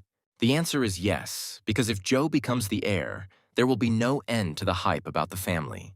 Arden says that if blood is the only thing that affects authenticity, it means nothing to him. The Duke says that he will continue his observations, and the interlocutor agrees with this order. In his mind, the man continues his monologue, seriously considering the authenticity of the illegitimate boy. During his first lesson at the academy, Joshua learned a lot about his new neighbors. They were both quite famous in the academy, and not in a good sense of the word. Now they are mocked, saying that a bastard and a commoner are birds of a feather. Amaru Bransten says that losers are attracted to other losers. Agares, stuttering, asks him if the boy really did enroll as a swordsman too. Joshua, meanwhile, remembers a man he knew, a renowned master of the rapier. Amaru's friend thinks that they will be excellent students compared to these two losers. By the color of their ties, Joshua determines that these boys are a year above them. Amaru says he is ashamed that he used to be friends with a bastard, Agares. Icarus can't resist asking if this guy isn't being too cruel to his neighbor. Duncan asks sharply how a commoner dares to interfere in the conversation, expressing disrespect. An argument ensues between them on this basis, and the second-year student behaves arrogantly.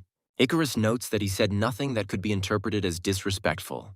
Duncan considers the commoner worse than cattle. Icarus, falling, begins to cough.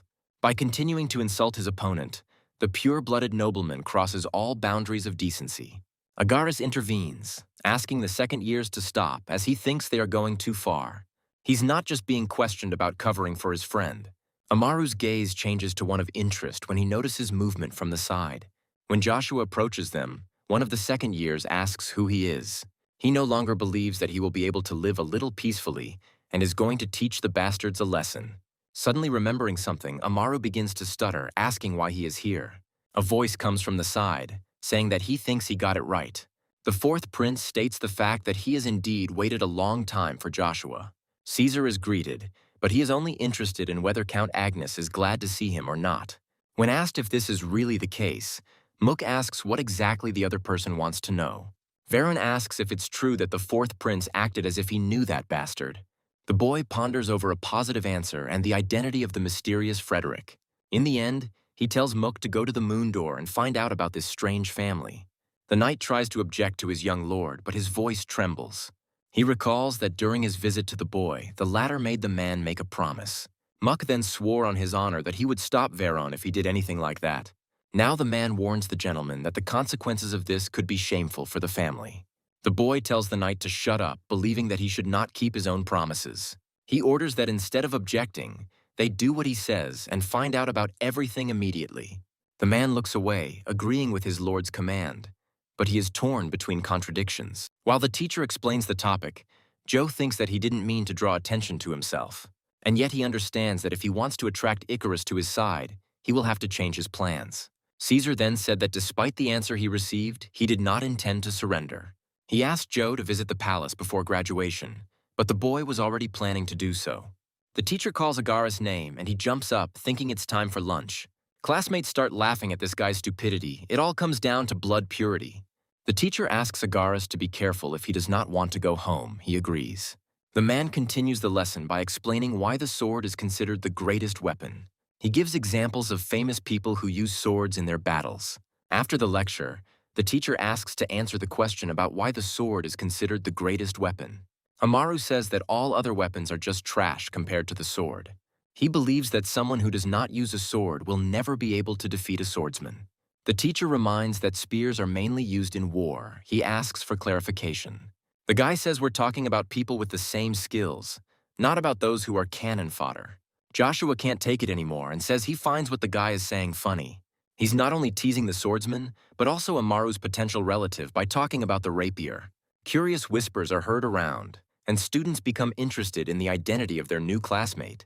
Amaru tells him to repeat what he just said about the rapier being called complete trash. The teacher warns against fighting, but the boy says he can't ignore the insult to his family. Joshua points out that Amaru himself has insulted people who use weapons other than the rapier. The blonde believes his words are true and offers a duel if his opponent is sure of the opposite. Joshua reminds him of what the teacher just said about students not fighting being prohibited. Amaru provokes the boy by saying that he thought he was something more. Joshua explains that he doesn't want to break the rules, suggesting that they duel in the sparring room. Amaru agrees that this is possible. Besides, they have sword lessons tomorrow. He asks the teacher to allow this sparring, and then the disputes on this basis will stop. The man thinks that this year will be difficult because of the Sten family and this child. In the end, the students manage to get permission, but the use of real swords in sparring is prohibited. Amaru can already look forward to breaking this upstart's bones with his wooden sword. And although he doesn't know what connects them with the fourth prince, he promises to destroy Joshua. This boy, grinning smugly, is thinking about the same thing because it will be funny. The roommate asks if Joe is completely crazy, calling the rapier trash in front of the Sten offspring. Amaru is not one to tolerate such humiliation. He will try to harm his opponent. Joshua's even a little surprised, telling Agaris that he thought he was a carefree guy. The interlocutor says that Amaru is one of the best students of their academy, a descendant of the Stens. Joshua emphasizes that Agaris knows this guy quite well. He confirms this, admitting that they had been friends for quite a long time. In the land of death, in the north of Avalon, two families were able to repel a long invasion of demonic beasts. One of them was Amaru's father, and the other was Agaris, covering for his faithful old friend. This great friendship, born at the crossroads of life and death, is known even among the nobility. This became the reason for the acquaintance of Agaris and Amaru, but the bastard could not become his friend. For this reason, the boy wants to stop resisting and ask the second-year student for forgiveness. Joshua chuckles, asking if he really wants him to apologize to this upstart too. Icarus explains that Agaris is only saying this because he is worried about his new friend. Joshua says the only thing excuses can do is make your skills worse. If you want to fulfill your destiny, you must work on yourself to the point of exhaustion. Joshua ends by saying that otherwise he will have to live in someone's shadow until the very end. When the door closes behind him, the neighbors look at it in silence for a while.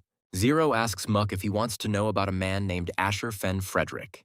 He confirms these words, saying that all he knows is that he is new to Avalon. The man asks to tell everything about this person, promising to give in return as much as is required. Zero says that their organization has a very, very high tariff. Mook is slightly puzzled. The guy says the stakes are raised when it comes to those they have a special relationship with.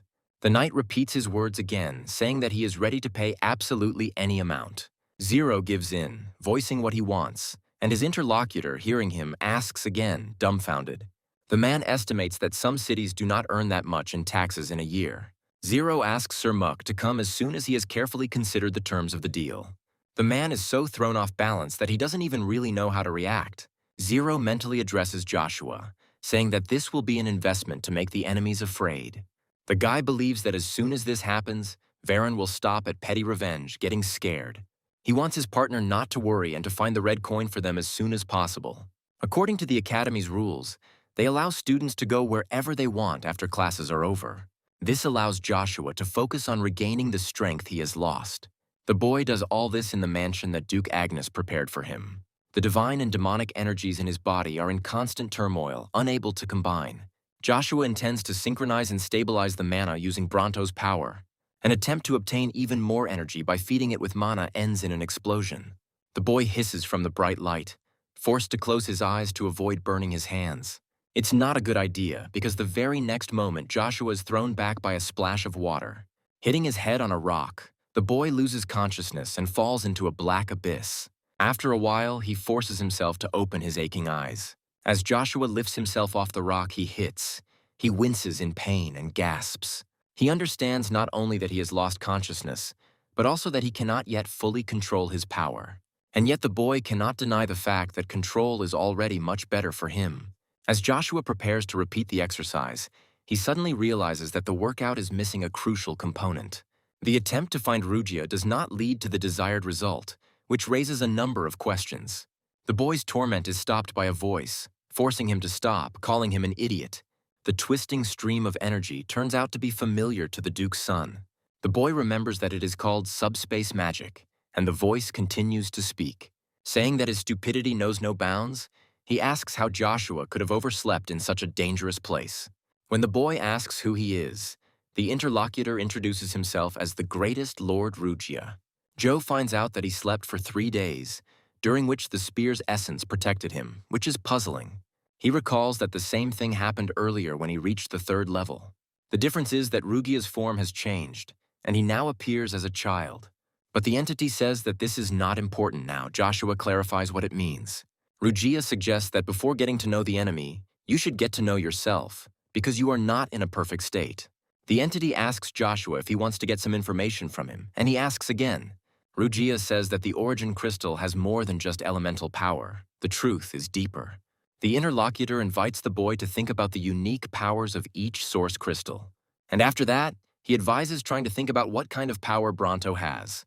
Joshua follows Rugia's advice and begins to analyze the power of the lightning attribute crystal. Rugia suggests that the answer to this question will help him achieve his goals in the fastest possible way. Thinking about what the entity said, the boy slowly repeats its words after it. Rugia suggests that he stop playing the fool and remember his intention to take revenge on the traitor. Among the crowd of students entering the auditorium, the cheerful voices of Icarus and Agaris can be heard. The first one thinks that his friend has a lot of funny stories, while the other one thinks that his interlocutor has a boring life. The boy is distracted, paying attention to someone standing nearby who is also looking at him. Noticing that his former friend's gaze was directed directly at him, Amaru abruptly turned away. Agares follows his example, but he is very bad at hiding his feelings. Duncan asks why the hell those 2 scum are still in this place. He says that if he were in that company, he would have run away from them together with that boy, Asher. Agares asks them to finally stop pestering them. Those standing behind him mock him. They ask how he can ask them to stop when his neighbor, after causing a fuss, ran away. Duncan says the place will be cleaner once they get rid of weeds like them. The teacher entered the classroom and asked the students what they were doing there. He reminds them of the rules regarding fighting, saying that otherwise appropriate action will have to be taken. When he sees the boy being thrown, he mentally admits that the mistake is entirely his. The man does not want the situation that arose before to repeat itself again. Just as he thinks about Asher, an apology for being late sounds from behind him. The boy says that he had to leave for personal reasons, and the teacher mentally gasps in surprise. Looking at him tensely, the teacher tries to understand why the boy is digging his own grave. The boy's return does not bring joy to his classmates either. Their thoughts are negative. The teacher tells everyone present to remain silent, reminding them that the lesson will begin soon. The man asks Asher to take his place, already addressing him with the words about the beginning of the lesson. Now that it has come to this, the teacher is going to try to stop what is coming. He's going to postpone the practice lesson, afraid of what that scoundrel Amaru is planning. Not only the descendant of the Sten family, but also many others are watching the incinerating gaze that has arrived. But he doesn't pay attention to them, calmly following and settling into his rightful place. Agares asks why he came back.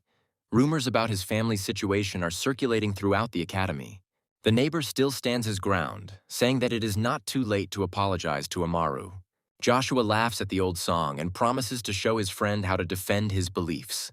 The student is about to add a strong word, but his eye catches movement. When Icarus fidgets periodically, it becomes possible to read him like an open book. But Joshua doesn't have time for childish quarrels. He has more important things to do now. The memory of that conversation with Rugia bursts into my head like a sharp arrow. The boy will then ask the entity how it knew that he wanted revenge. He wonders if the spear really traveled into the past with him, and he is concerned about Bronto. The entity, as usual, answers evasively, to which Joshua asks it to stop making jokes. Rugia remains dissatisfied. He says that he is not obliged to give the boy any tips at all. Joshua doesn't make a sound, listening intently to every word the entity says. When he asks about the conditions, Rugia's mood changes. He needs the right solution. The entity wants Joshua to reconnect with the connections he had in his past life. The boy is confused by the words about taking better care of himself, he explains. Rugia advises the interlocutor to hurry with the answer, otherwise he will fall asleep. Joshua understands that in this case he cannot think for long, so he agrees. The contract with divine artifacts has special power, so the entity gives a hint. Bronto's power is not prediction at all. That prophetic dream has a different kind of power. In short, Joshua saw this because of one of the two powers that lay dormant within him, the divine. When the boy asks again, Rugia says that this divine power is God's. Rumor has it that a connection is established between the priests and the god in the days leading up to danger. Joshua's dream represents something similar, but the subjugation of the second force is also important. If this succeeds, no man will be able to stand against Joshua von Agnes. And most important of all is the origin crystal, Bronto's true power. And it lies in growth. The boy thinks about the true meaning of this word. Amaru asks the teacher if he is really going to go back on his promise. The man pretends not to understand what he is talking about, asking what the student means. The boy reminds the teacher that he approved of the sparring between him and Asher. The blonde man says that if this is cancelled, the insult will affect his entire family. The man himself understands the consequences perfectly well, but he desperately thinks about how to get around it all. Amaru says he's not going to let Joe get away with this. He's going to take advantage of this opportunity. The opponent says that they are thinking about the same thing. He also did not intend to ignore the situation. Adding fuel to the fire, Joshua promises to show his opponent how useless the rapier is. Students run down the hallway, telling the uninitiated to move aside. They don't want to miss the fight. They are interested in why this newcomer has returned, because they are sure that he will get his due. The training room was already filled with those who like to judge a person by their appearance. Icarus offers to apologize to Amaru. Joshua is amazed by his friend's persistence. The fair-haired man believes that either the count will not win or the enemy's family will not let it go. Joshua, grinning, says that then he will have to defeat each of them. Although the boy is silent, it is clear from his look that he thinks his roommate is crazy. Reading his thoughts, Joshua suggests making a bet. Icarus asks about the stake. The young duelist proposes that both sides bet one wish. Icarus is unclear about his interlocutor's intentions. He just wants to stop this sparring. When asked why he puts his wish on the line, Joe replies that he never thinks about such things. Specifically, the young count never thinks that he might lose to someone like Amaru. The rage reflected on his face is also in his thoughts. The blonde is confident of his victory. The teacher asks Icarus to give up trying, to delay the sparring, and they will not be able to do it any further. As he leaves, the boy advises Asura to value himself more, as he cannot handle such responsibility alone. Joshua thinks something has happened to his neighbor, as he has never heard anything like this from him before. The teacher, acting as referee, declares the duel to begin, calling out the names of both opponents. As Amaru takes his stance, he is supported by a roar of approval. The duelist's face is distorted by a grimace, and those present also fill the hall with bewildered exclamations. They don't understand why Joshua closes his eyes. They suggest that he just give up. Even though the count has reached the third stage, he does not intend to use this power to defeat Amaru.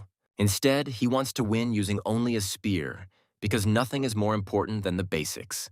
Now Joshua sees the paths he is accustomed to and believes that he can achieve more in this life. Amaru asks his opponent if there is a limit to his arrogance, since there is no excuse for it. The boy, in all seriousness, declares that he does not intend to allow such treatment. Calm as water in a calm sea, Joshua says that he is satisfied with this attitude of his opponent. It literally takes one move for him to deprive his opponent of his advantage. Amaru gasps in disbelief, unable to believe his eyes. They are not the only ones here, because the very next moment the boy falls to the floor unconscious. Those present cannot believe their eyes, nor can they believe that everything ended so suddenly. The referee is no less amazed than they are, as he has never seen such an outcome in a student fight before. Ina lets out a frustrated sigh, saying that Joshua isn't going in the right direction. Icarus wonders in his mind why this girl called Asher Joshua von Agnes. And the winner gets the satisfaction of finally being able to master extreme speed. He could only dream of the enlightenment of the 6th stage of magical spear mastery in the past. Ina's voice is heard in the girls' dormitory at Avalon Academy. The girl thought that he would live a quiet life, but he made such a fuss. The man who appeared in the ball greets Ina, to which she calls him father. She asks why he doesn't answer, whether there are problems in the kingdom. The man answers negatively. The girl achieves her goal. Her interlocutor tells her about the murder of Viscount Vig by storm. Ina tenses up as she asks questions about the magic tower, fearing they've been exposed. The man puts forward a theory that Joshua has obtained the thing that the members of the magic tower are looking for. He reminds them that if attention is paid to them, their plans will disappear into oblivion. The girl shares that Joshua started causing problems as soon as he came to the academy. The man finds this funny and assumes that the duchy will replace the heir with him. Ina doesn't understand how it's possible to replace a legitimate heir with a bastard, her father explains to her. The man asks if Duke Agnes would not prefer his own child to someone else's.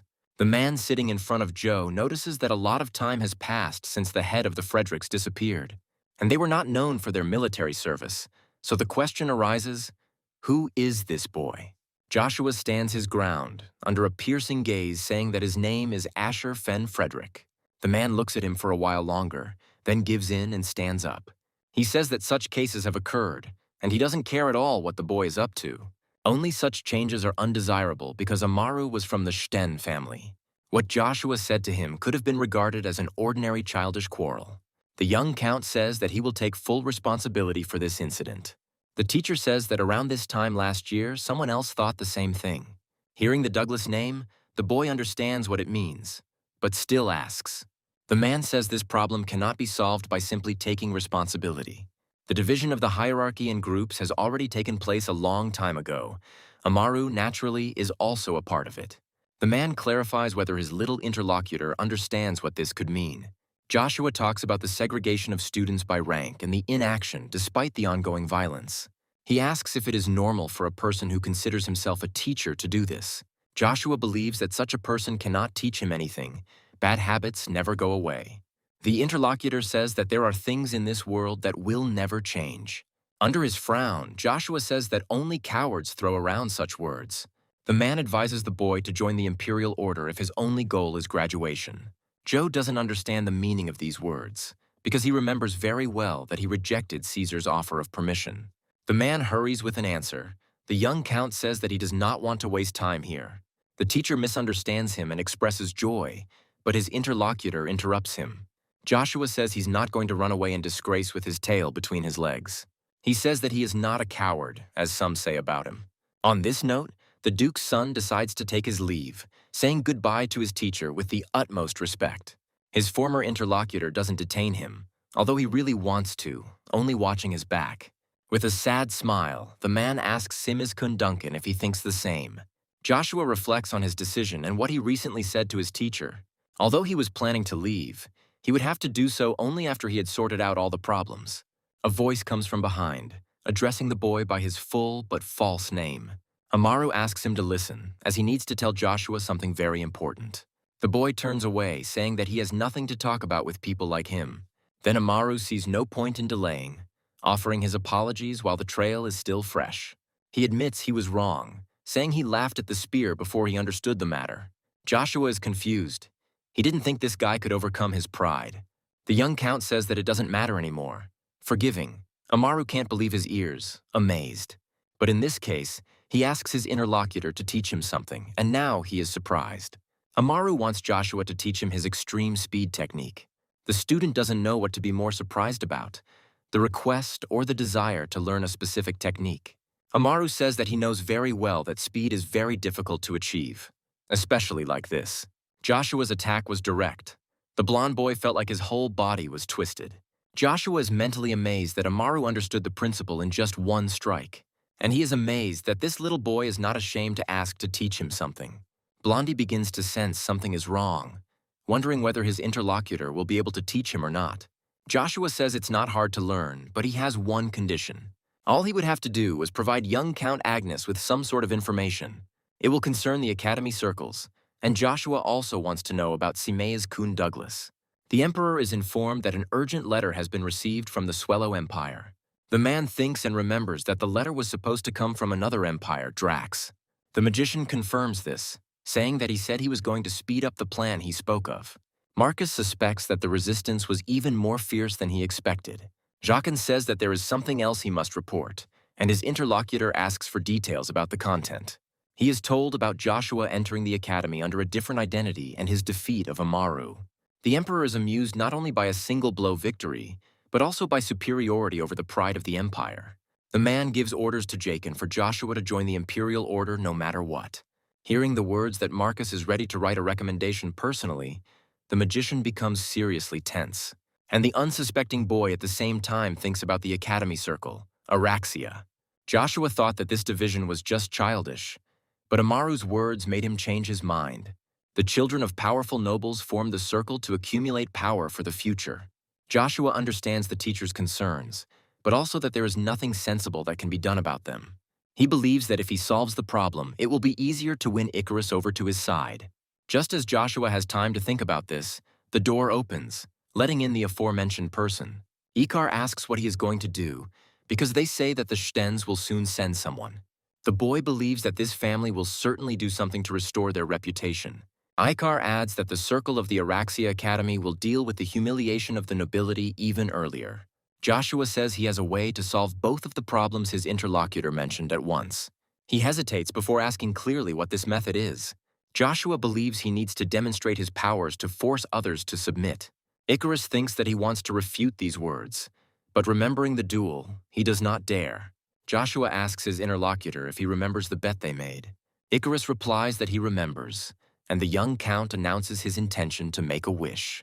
And then, in an extremely serious tone, he says that he wants the boy himself as his prize.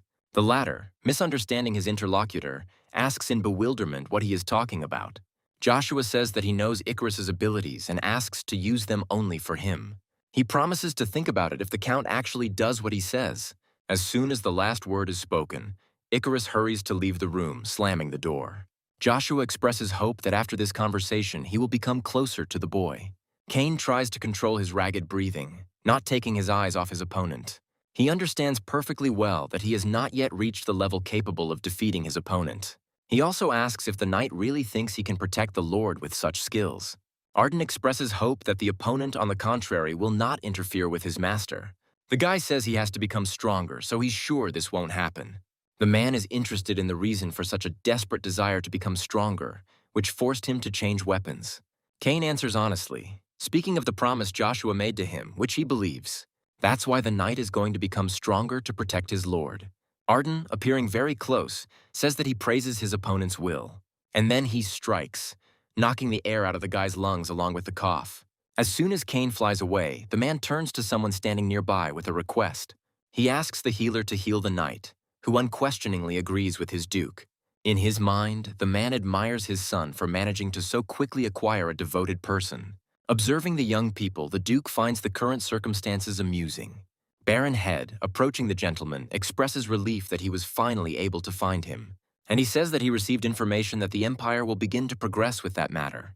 The Duke asks about the source, to which the Baron merely hands his overlord a piece of paper.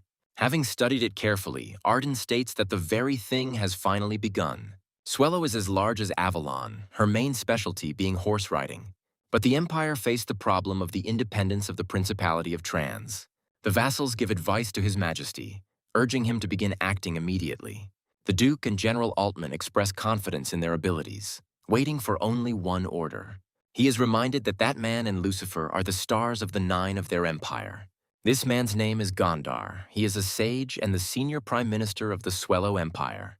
Hearing the words about neighboring nations, Altman is outraged by such a comparison, considering it unacceptable. The ruler asks the two to stop, saying that he knows very well about the magnificence of Duke Altman. However, he believes that one should not be too overconfident and unconditionally believe in victory. Verona says that the entire empire will be in disarray, which will create even greater danger. Altman apologizes, acknowledging His Majesty's words and saying that he was thinking drunk. Verona turns to the next interlocutor, wanting to hear his thoughts on this matter. He believes that the more Avalon and Valbata delay, the longer the other kingdoms slow down. This is especially true for the Empire of Falbot, where the papal elections are currently taking place.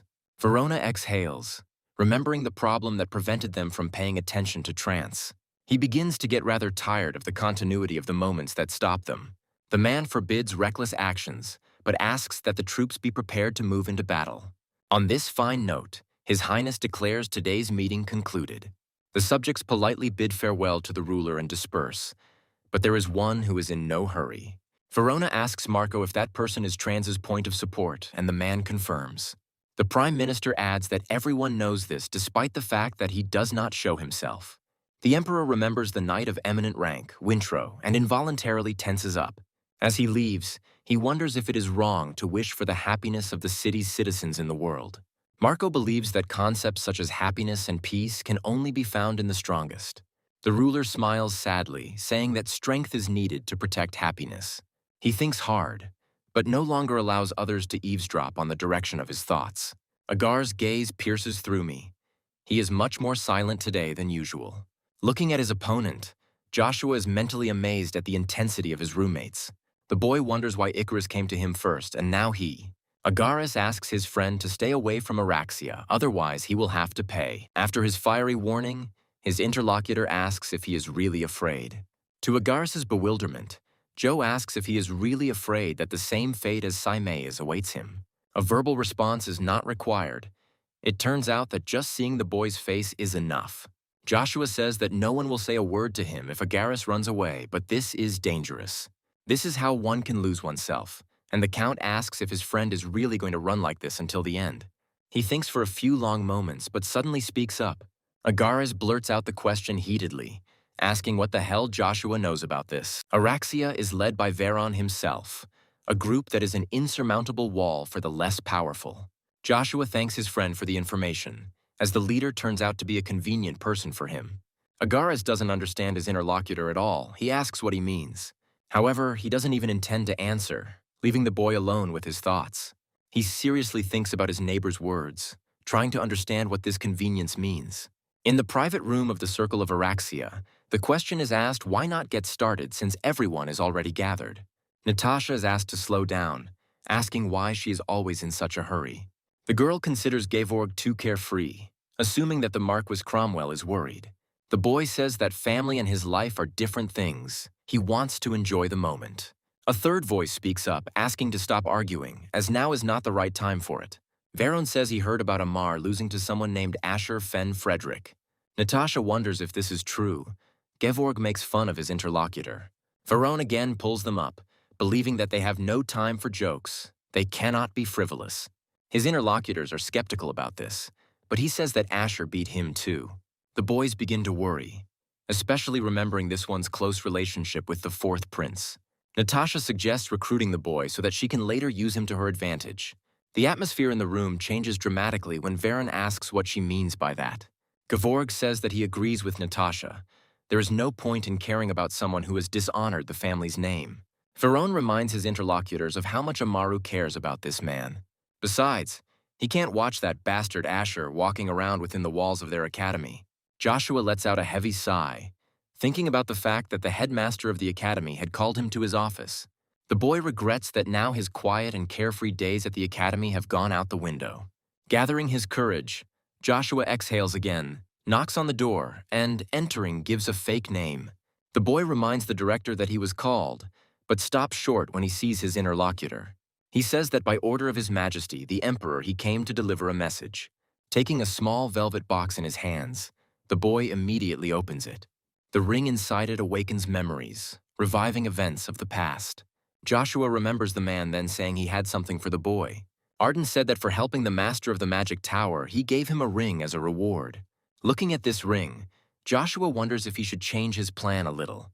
When his interlocutor had finished his remark, the boy asked him who he was. He replied that he was a member of the intelligence organization, Black Wind, and reported directly to the Emperor. Joshua knew this squad very well because his friend from a past life was in it. The Emperor wanted to know, having rejected Caesar's offer, whether he wanted to submit to his will. It was Marcus's will that the boy should join the imperial order the following day. The Emperor's order is absolute, so you must visit the palace as soon as possible. Joshua had heard that the Emperor was an energetic person, but he imagined it differently. One thing is certain, he has a keen eye for people. Swiftly rushing through the air, the fist successfully reaches its final target. The boy who received the blow bends in half, inertialously releasing air from himself. Unable to stay on his feet, he falls and starts coughing, trying to breathe. Icarus is ordered to get to his feet immediately, because he and his opponent are not finished yet. Agaris asks to let his friend go, reminding them that they promised not to interfere in other people's affairs. Addressing his interlocutor, Duncan tells him that there is something he still doesn't understand. What is happening now concerns not only others, but also himself. The boy starts to stutter out of excitement, asking what they did to them. Gevorg asks who said that Agaris specifically did something wrong, and he is perplexed. He is told that his past sin lies in his relationship with his brother, now with his friend. Agaris asks if the circle really thinks Asher considers them friends. Veron says he's not sure about that, but this guy definitely loves to interfere. The role of these two is to be hostages who will come to rescue. Agaris will just have to do the same thing as with his older brother. The boy remembers the one who loved him despite the fact that their mothers were different. And then he was considered a nuisance, beaten in front of his younger brother Agares. The boy remembers the threats that Veron made, promising to cripple Simez. But now he remembers not only such a distant past, but also the words of a new friend. Agaris understood what was going on without him, and what Asher said only gave him courage. Rushing at his opponent, the boy says that he will no longer achieve his goal. The blow comes from a completely different direction. The voice asks who he is hissing at.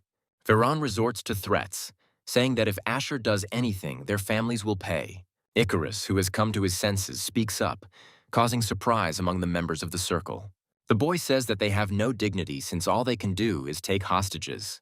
Duncan starts to get indignant, but Veron interrupts him, asking again and smiling. No one dares to speak at moments when the leader has something on his mind. The same one, having reduced the distance to the limit, looks thoughtfully at his hostage. An evil grin appears on his lips when the boy says that this interests him. And then he hits Icarus in the face with all his might, not even allowing him to put up a block for defense.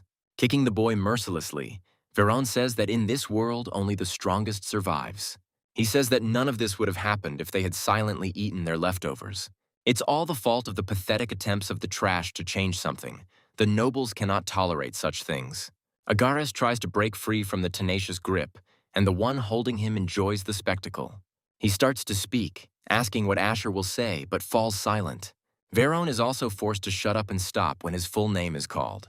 The approaching one asks if he can tell why their promise was broken.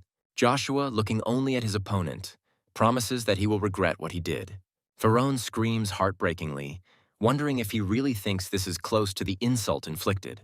Joshua says that harming his friends is punished more severely than it seems. Hearing the word friends, Agares even stops resisting. He is so surprised. Joshua continues speaking, promising that Veron will be punished for what he dared to do. The opponent orders him to stop, saying that he is capable of causing harm to more than just families. The words that he can blame everything on Joshua and kick him out of the academy do not touch the guy. Veron laughs madly, asking what the son of a family in decline is capable of. Natasha thinks Joe is better than she imagined, but her colleague doesn't share this interest. He recalls Joshua's recent words and asks if the girl is ready to be punished. And then he turns to the enemy, asking whether he will be able to stand up to those gathered. They are not sure of this guy's strength, believing that someone who is not of noble birth is not capable of such a thing. Natasha is sure that no one can cope with them, except perhaps the Agneses or the Tremblins. Veron declares that he will put an end to this right here and now, but first he wants to know something. The boy asks why he returned the ring to him, since he knows about its properties and power. Joshua calmly replies that he does not act as dirty as people like him. Veron laughs, dismissively waving away the phrase and preparing to teach a lesson. He says that this ring is much more amazing than one can imagine. You just need to pour the required amount of your energy into it. And then he will be able to gain power that will far surpass his current opponent. Veron tells Asher that in this place he is not able to change anything on his own. The sophomore is going to show the freshman how stupid his opponent was. Gevorg never ceases to be amazed by the leader's superiority, even though they all have rings. When Natasha dreams of a new accessory, she notes that her father is unlikely to fulfill such a whim. The girl is annoyed that Veron has a grudge against Asher, who has taken a liking to her. The boy says that with a nature like hers, he would bore her in a day. As Veron begins to say what he feels when he looks at Asher, he thrusts his sword into the slab. He is angry because this guy reminds him of Simez, who rebelled against them. Veron bursts out laughing, remembering that this upstart remained bedridden for life. He says that the same awaits his opponent, but falls silent, seeing that he is moving from his place. Veron moves the sword closer to Icarus, recalling his recent words.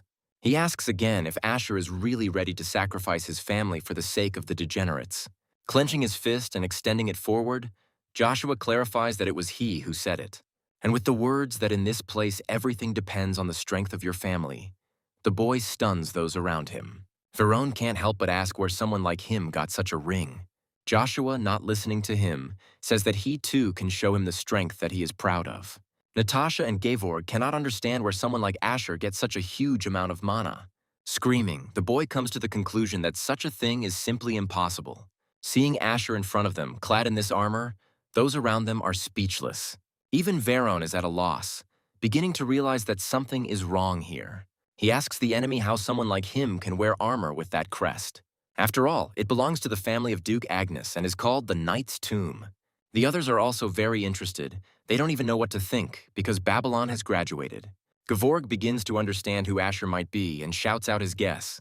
Joe asks again if it was Veron who said that everything here depends on the strength of your family.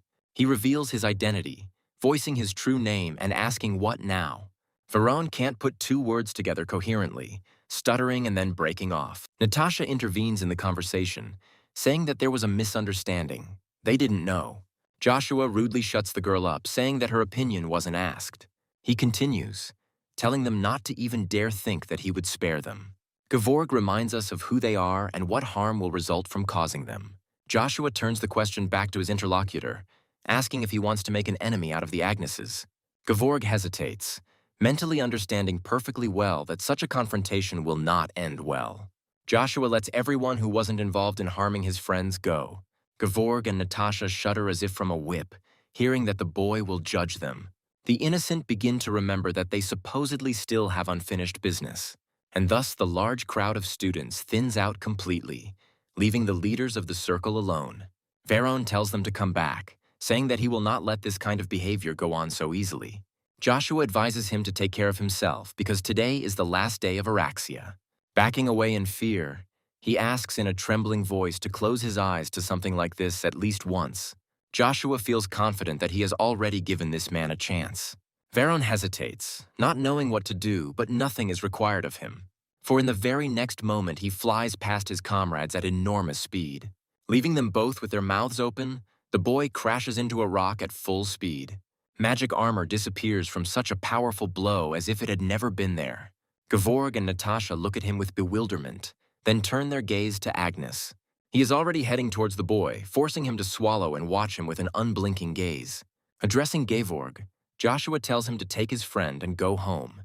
He suddenly gains courage, saying that the official successor is Babylon. Gevorg says that nothing will change and Joshua will definitely regret this day. The boy grins, saying that he is looking forward to this moment. Natasha turns out to be smarter, asking Gevorg to help her. Veron needs to be taken to the infirmary urgently.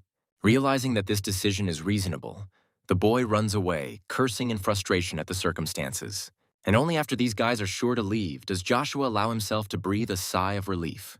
A voice makes him turn around, asking what all this means. Joshua notes that everyone has their own secrets, including Agaris himself.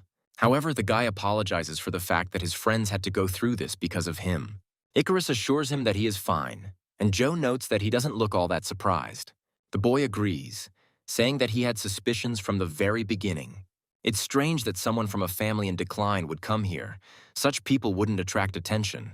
Icarus says that everything was clear, since Joe was the only one from a fallen noble family. The latter says he didn't know this, mentally convinced that this guy is an excellent strategist. Most likely, this is what gave him the confidence to confront an army of millions. With a changing expression, Icarus asks the young lord why he is looking at him with such a look. He replies that it's all about the guy's eyes because they are very beautiful. Asking the question mechanically, a relatively recent memory involuntarily comes to mind. King Anthony, who dedicated his life to liberating trans, died at 72. The girl sitting on the pier cries bitterly, unable to contain the sobs bursting out. The man's hand, which had fallen weightlessly on her shoulder, left him just as quickly. A voice is heard nearby, reminding the princess that they need to let go of the deceased. It takes time to stop the uncontrollable sobbing, but the girl manages to cope. Once this happens, the man in the boat is sent on his final voyage. Turning to the warrior, the princess gives him a silent command in the form of a nod. As the man takes aim, a memory appears before his eyes. Dying, His Majesty regretted that he could not do business, but was lounging around. He said then that he entrusted the Trans Empire to his interlocutor, placing his fate in strong hands. Wintro can't get this moment out of her head along with other thoughts, but he is going to ensure Trans's independence at all costs. As the man points his arrow at the boat, he addresses his master with these thoughts. By making such a promise, the knight asks the deceased king to sleep peacefully. After seeing the deceased off in silence for some time, the girl finally speaks up. Turning to Sir Wintro, she says that by her father's will, she leaves trance to him. The man solemnly promises the princess to dedicate his entire life to this country. He thinks that now that King Anthony is dead, there is no longer any time to delay. The knight is going to fight not only Swello and Avalon, but also the Magic Tower. This is necessary in order to master the source crystal magma. Smiling, Storm states the fact that he saw the Avalon Academy with his own eyes. Looking at the sky, Joshua thinks it's time for him to prepare to leave this place. When the boy first came here, he didn't even think that he would have to leave so quickly. Joshua wants to get into the Imperial Palace as quickly as possible and get something from the vault. The boy can already imagine how surprised Cain will be when he receives news of this. Turning around at the rustling sound coming from the bushes, Joshua soon sees a stranger. Expressing joy at such a long-awaited meeting, the man says that he was looking for a boy. Joe asks who he is, and he belatedly remembers that he forgot to introduce himself. Introducing himself, Storm promises to spare the boy if he gives up Bronto voluntarily. Joshua runs through the possible future outcomes in his head and begins to speak. He suggests changing the location, saying that this place is not suitable for this kind of conversation. The man is surprised by the reaction, because he expected anything but this. Smiling, he compliments the boy on his wit and lets him lead the way. The academy is already at a considerable distance, almost invisible behind the treetops. The boy walks so confidently, as if he doesn't even think about stopping. The man calls out to him. He asks how much longer the boy plans to go, because this is already more than enough. Joshua asks if the other person really thinks that way. He doesn't understand what the question is. Joshua says that since they have gone far enough, they will not be disturbed in this place. He's not going to give up Bronto without a fight, and his opponent asks if he's been lured. Joshua is confident that in a one-on-one fight he will not lose to any magician. And attacking the enemy first, the boy activates the aura explosion technique. It is so strong that it can be seen even many miles from the battle site. Joshua himself feels the full force of the attack that has just been carried out, and he begins to lose his breath. But it doesn't seem like the man is having a hard time. He praises the boy, considering him the strongest in the stream. Tripping him, Storm says that it still won't be enough. As Joshua is thrown to the ground, a single cough escapes from the boy's chest. The opponent is going to start with the baby hand, seeing that he is not going to be obedient. Joshua believes that if you let your defense down, you could lose unintentionally. And he calls upon his Rugia to help, knocking the wind out of the enemy in turn. Jack doesn't say the words out loud, but in his mind he calls the boy a damn brat. Realizing that his affairs are bad, the man has no choice but to resort to that technique. Joshua watches his opponent closely, then suddenly jumps to his feet. Storm materializes elsewhere, thinking that it was really dangerous. The man asks if Joe killed the Black Ogre with the lightning power emanating from that spear. Deftly intercepting the handle of Rugia, who had returned to his master, the boy asks. He wonders why on earth he should answer his interlocutor's question. Joe thinks his opponent is stronger than expected, but he has already absorbed Bronto. Storm says that if this is the case, he has no choice, and he will do everything the old-fashioned way. Joshua says he is misunderstood because he would rather die than speak. The man says that this will not be necessary, since we are talking about mind control. A lightning bolt striking the ground becomes a distraction, costing Joshua his advantage. Storm isn't about to give the kid a head start, immediately using the lightning blade. Joe is amazed that the enemy is using fourth-class magic by speaking words. The man, meanwhile, says that he is not going to kill him, but will only leave him dying. And without hesitation, but throwing his hand forward, he uses the lightning spear. Joshua is confident that anyone who comes under such an attack will certainly die. Meanwhile, the spear finds its target, illuminating the area with its bright light. Storm expresses hope that the boy will now behave more calmly. Looking away, the man whistled approvingly at what he saw. While fending off the attack, he compliments him, truly considering his actions to be quite good. Thanking the man for his heartwarming words, the boy attacks from a completely different angle. The enemy asks to stop fighting so cheaply and finally show something worthwhile. And he immediately asks if this is all that a student of the Imperial Academy is capable of. Joshua wipes the smile from the face opposite him, adjusting his grip on the shaft. He believes in showing tension, but at the same time maintaining composure. According to his plan, Joshua should move as simply as possible. Storm notes to himself the excellent control of this guy's mana. Its density is high. The boy, meanwhile, appears right in front of him, moving his spear aside to strike. The attack is not long in coming and turns out to be more powerful than all the previous ones. The man, dodging, says that for a brat, the opponent has quite a lot of moves. Joshua, appearing behind him, says that he does not want to hear such things from the magician. He goes for a wide strike, but Storm avoids it again, changing her position. Now the man attacks the boy from the side, and it is his turn to dodge. Having successfully done this, Joshua lands on the ground, instantly finding his opponent with his gaze. Calling the boy a cockroach, Storm suggests finding out how much longer he can hold out. These words are followed by a series of movements and attacks, from which Joshua runs away. Storm uses her very same technique, catching up with the boy in a lightning-fast movement. Cursing in frustration, Joshua realizes that he can't do this anymore. Jack says he heard there's nothing more shameful than losing to a mage in close combat, and the man offers to feel and enjoy this humiliation on his own skin. Joshua mentally gives the order not to block, but to take everything upon himself. One of the opponents uses the first stance of magical spear mastery. He uses lightning strike from her, and the second one uses lightning blade to counter it. Joshua is thrown back. Even breaking with his legs does not help him stay in place. Then the boy drives Rugia into the ground, slowing down the movement only in this way. Storm pays him another compliment because even a knight can't stand up to something like that. And yet the man says that this is not all, continuing to menacingly advance towards his opponent. Saying this is his last chance, Storm tells Joshua to give him Bronto. Noticing the lightning spheres, the boy assumes they were installed during the attack. Storm advises not to move, because these things can rush at the boy if he squeezes his hand. Joshua asks if he really thinks he'll give up. His opponent talks about shame. Saying that in this case nothing can be done, the man clenches his fist. Not wanting to allow the irreparable to happen, the boy prepares a counterattack with a warlike cry. He uses the second stance of magical spear mastery, the second stage of the furious storm. At the same moment, reflecting the enemy attacks, a gigantic crackling column rises into the sky. The man admits that the boy continues to surprise him. He wanted him dead. Storm can't believe the little enemy could even stand up to something like that. The wounded Joshua manages to find the strength to stand on his shaky legs. He doesn't make a sound even when he sees the spheres rising into the air again. Storm explains that until the enemy is destroyed, they will not disappear. Believing that the boy has reached his limit, the man expresses his slight disappointment. Jack asks the boy to show off his genius skills one more time. He, gritting his teeth, remains silent, watching the metamorphoses taking place in the sky.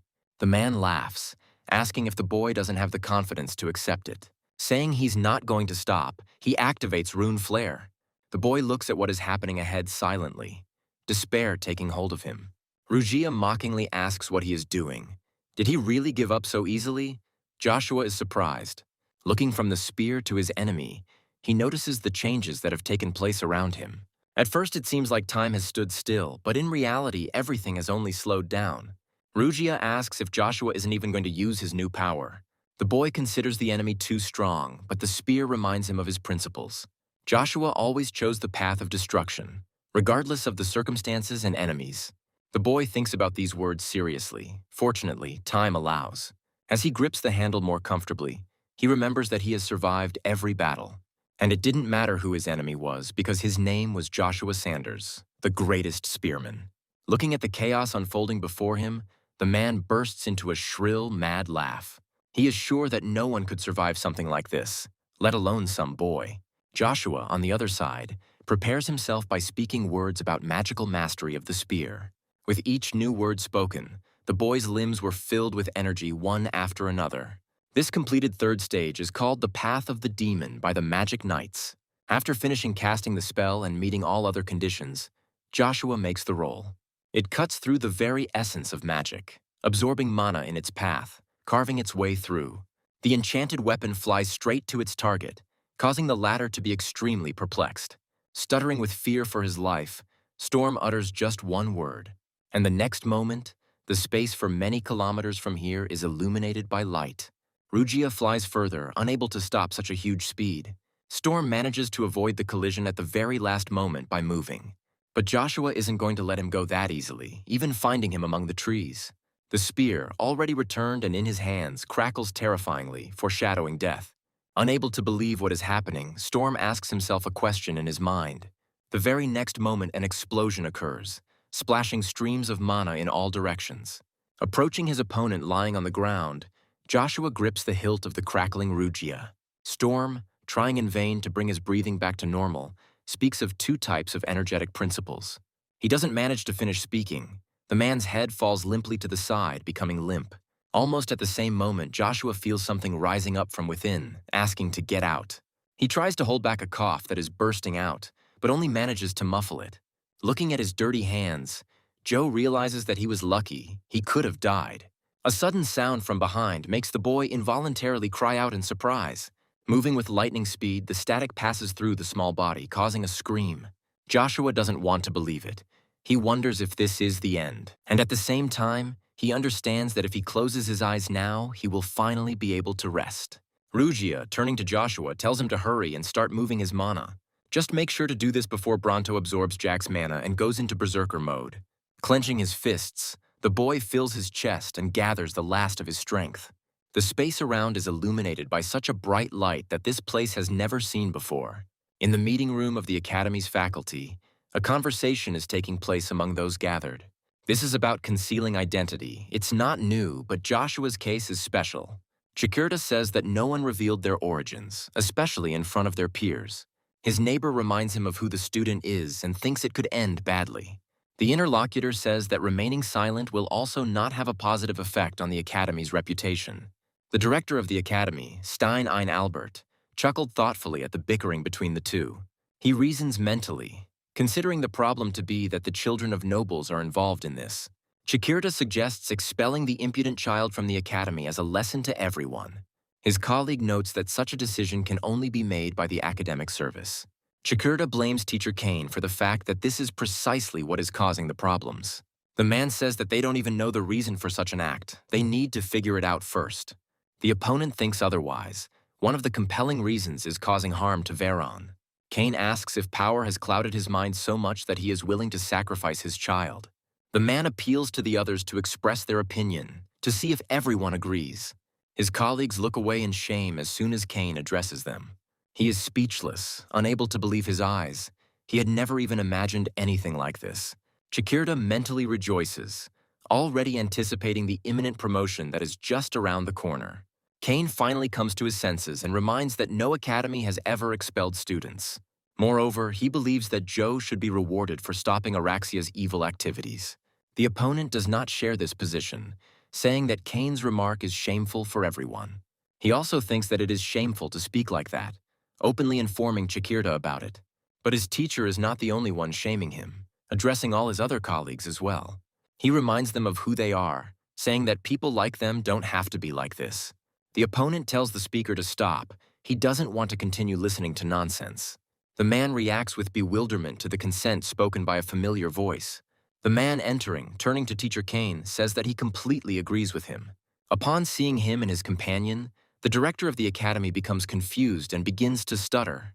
For those who entered are counts, and not ordinary ones, but Sten and Agnes, the stars of the Nine. When asked what they are doing there, Arya, Amaru's father, says he couldn't ignore the mess. Arden asks if the father of a child who made a mistake shouldn't report to the academy. When asked not to be formal, the man retorts by saying that he thinks completely differently. After all, this is a meeting, and on top of everything else, it is being decided what Joshua's punishment will be. Arya says that hiding one's identity is indeed wrong, regardless of the reasons. And then, turning to the ethics teacher, he clarifies whether he doesn't have the same opinion. The man is puzzled by such close attention to his person and becomes confused. Arden grins, asking the Joker to stop, who just as good-naturedly brushes off the reprimand. The Duke is asked whether the reason for his visit is to conceal the fact that he has a false identity. All eyes present immediately and fearfully turn to the person asking the question. The director asks his subordinate to watch his expressions. Such things cannot be said. The Duke assures the man that everything is fine, because he really came to the academy because of his son. Agnes is reminded of his own words about children being the ones who will lead the country into the future. From the interlocutor's agreement, the magic teacher, Cecil, concludes that this place was created for the sake of children. The man notes that the teacher's decisions will depend directly on the Duke. Cecil believes it is wrong that the blame for such misdeeds lies entirely with the students. The director begins to worry, asking his subordinate to stop to avoid a potential incident. Chikirta also joins in with the opinion expressed, starting to talk about the influence of Agnes. Laughing nervously, he believes that they have only one way to solve the current problem.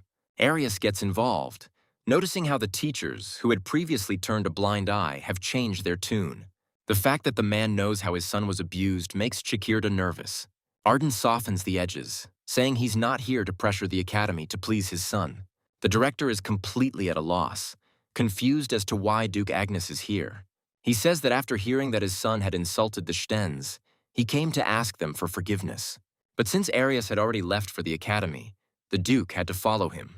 The Count says he hasn't forgiven Joe, but a good ending is possible if he apologizes personally. Arden suggests he'll be surprised, and the man says he's looking forward to meeting him. Returning back to the faculty meeting, the Duke says that he considers the personality problem to be serious. He intends to punish his son accordingly, perhaps even resorting to expulsion from the academy. The information overwhelms those present so much that they are speechless. Meanwhile, Joshua, lying in a completely different place, begins to come to his senses. Squinting in pain and hissing, the boy forces his body to respond to the orders to move. Finally, he manages to stand up. The young Count carefully surveys the space around him. The boy's voice sounds hoarse as he calls out the name of his former opponent. In fact, Joshua never thought he could kill Storm with his frail body. The boy tries to stand up, lost in his thoughts, as a terrible pain pierces his body. He doubles over and hisses, trying to understand why the sensations are so strong. He couldn't even imagine that it was possible to experience such a hellish feeling. A familiar voice tells the boy to stop whining and pull himself together. He calls Rugia by name. Spear asks the owner if he feels the growth, and he suddenly realizes that he does. The meaning of unique growth capacity now takes on a completely different meaning. Rugia reassures her master, saying that he won't turn into a decrepit old man anytime soon.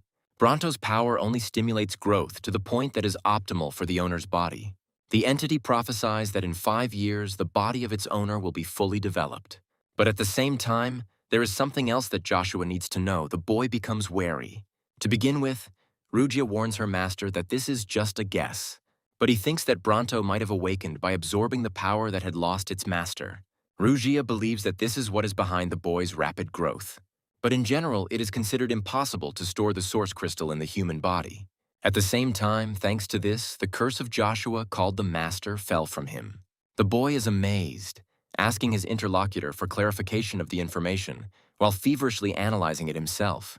Joe is amazed that the entity took care of this too and asks it what it is. Rugia asks if the owner will regret this, but does not understand what he is talking about. The spear explains that the question is whether the boy can handle the information about who it is. He says it doesn't matter if Rugia doesn't say so. Joshua refuses to use it. Spear tries to laugh it off, but his interlocutor is serious and says everything directly. Joshua has no intention of using an object unknown to him for purposes unknown to him. Rugia is not thrilled about this, but gives in to the boy's unyielding persistence. He says that he is the greatest of all creations, the perfect being Rugia. The boy clicks his tongue in irritation, realizing that he can't get anything out of this nasty creature. As he leaves, he regrets that he did not throw away the spear immediately, then stops the owner. Rugia reminds him that there is a contract between them. Joshua doesn't remember that. But the interlocutor is sure of the opposite, because without willpower, it would have been impossible to conclude such a contract. Joshua clarifies that it was he who signed the contract, and Rugia confirms these words. It all happened at the exact moment when the great spearman returned to the past. The boy asks Agaris if he has decided to run away from him again. He finally asks them to leave him alone, asking what Amaru is trying to achieve in this way. The second-year student can't stand it any longer, blurting out that Joshua will be expelled like Simeiz. The blond man suggests that his opponent do something, since the boy exposed himself because of him. Agaris asks what he even knows to say such things. He continues, asking how Amaru can talk about his feelings so easily. Agaris is confident that his interlocutor does not know what it is like to be confronted with absolute power. The fair-haired man remains silent, fully understanding that the person standing opposite him is right. He also doesn't utter a single word. The room is filled only with suppressed sobs. Finally, Amaru speaks up, admitting that he has envied Agaris since childhood. The blonde's older brother never stood out in the family, being the most ordinary one. He tried to keep the younger one away from the title of heir due to his talent. Simeiz was different. There are not many people in the world who show love to their brothers. Amaru was envious from the very beginning that Agaris had such a wonderful older brother. He asks to protect his friend, Joshua von Agnes, and then he will help him in return.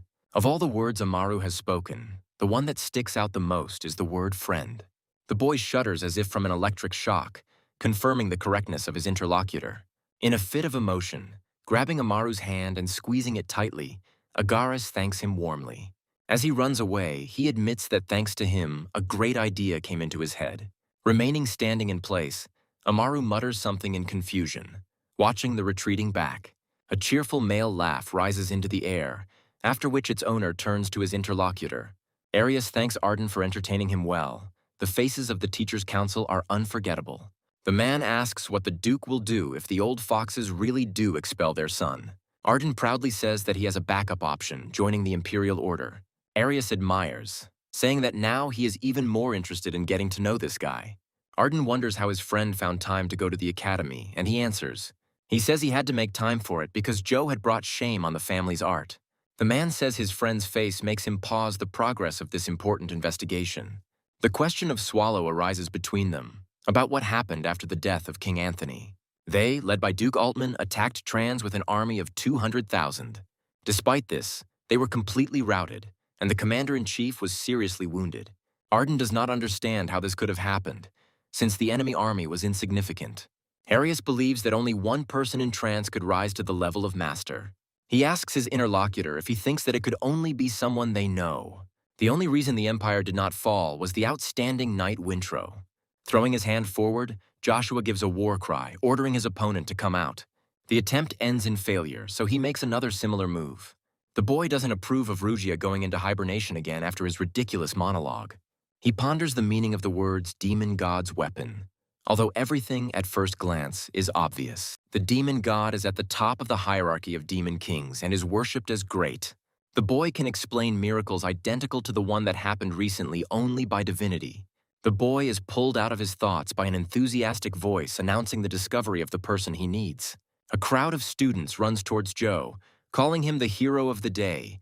The boy does not understand what is happening. Friends say they were looking for him, asking where their roommate had been.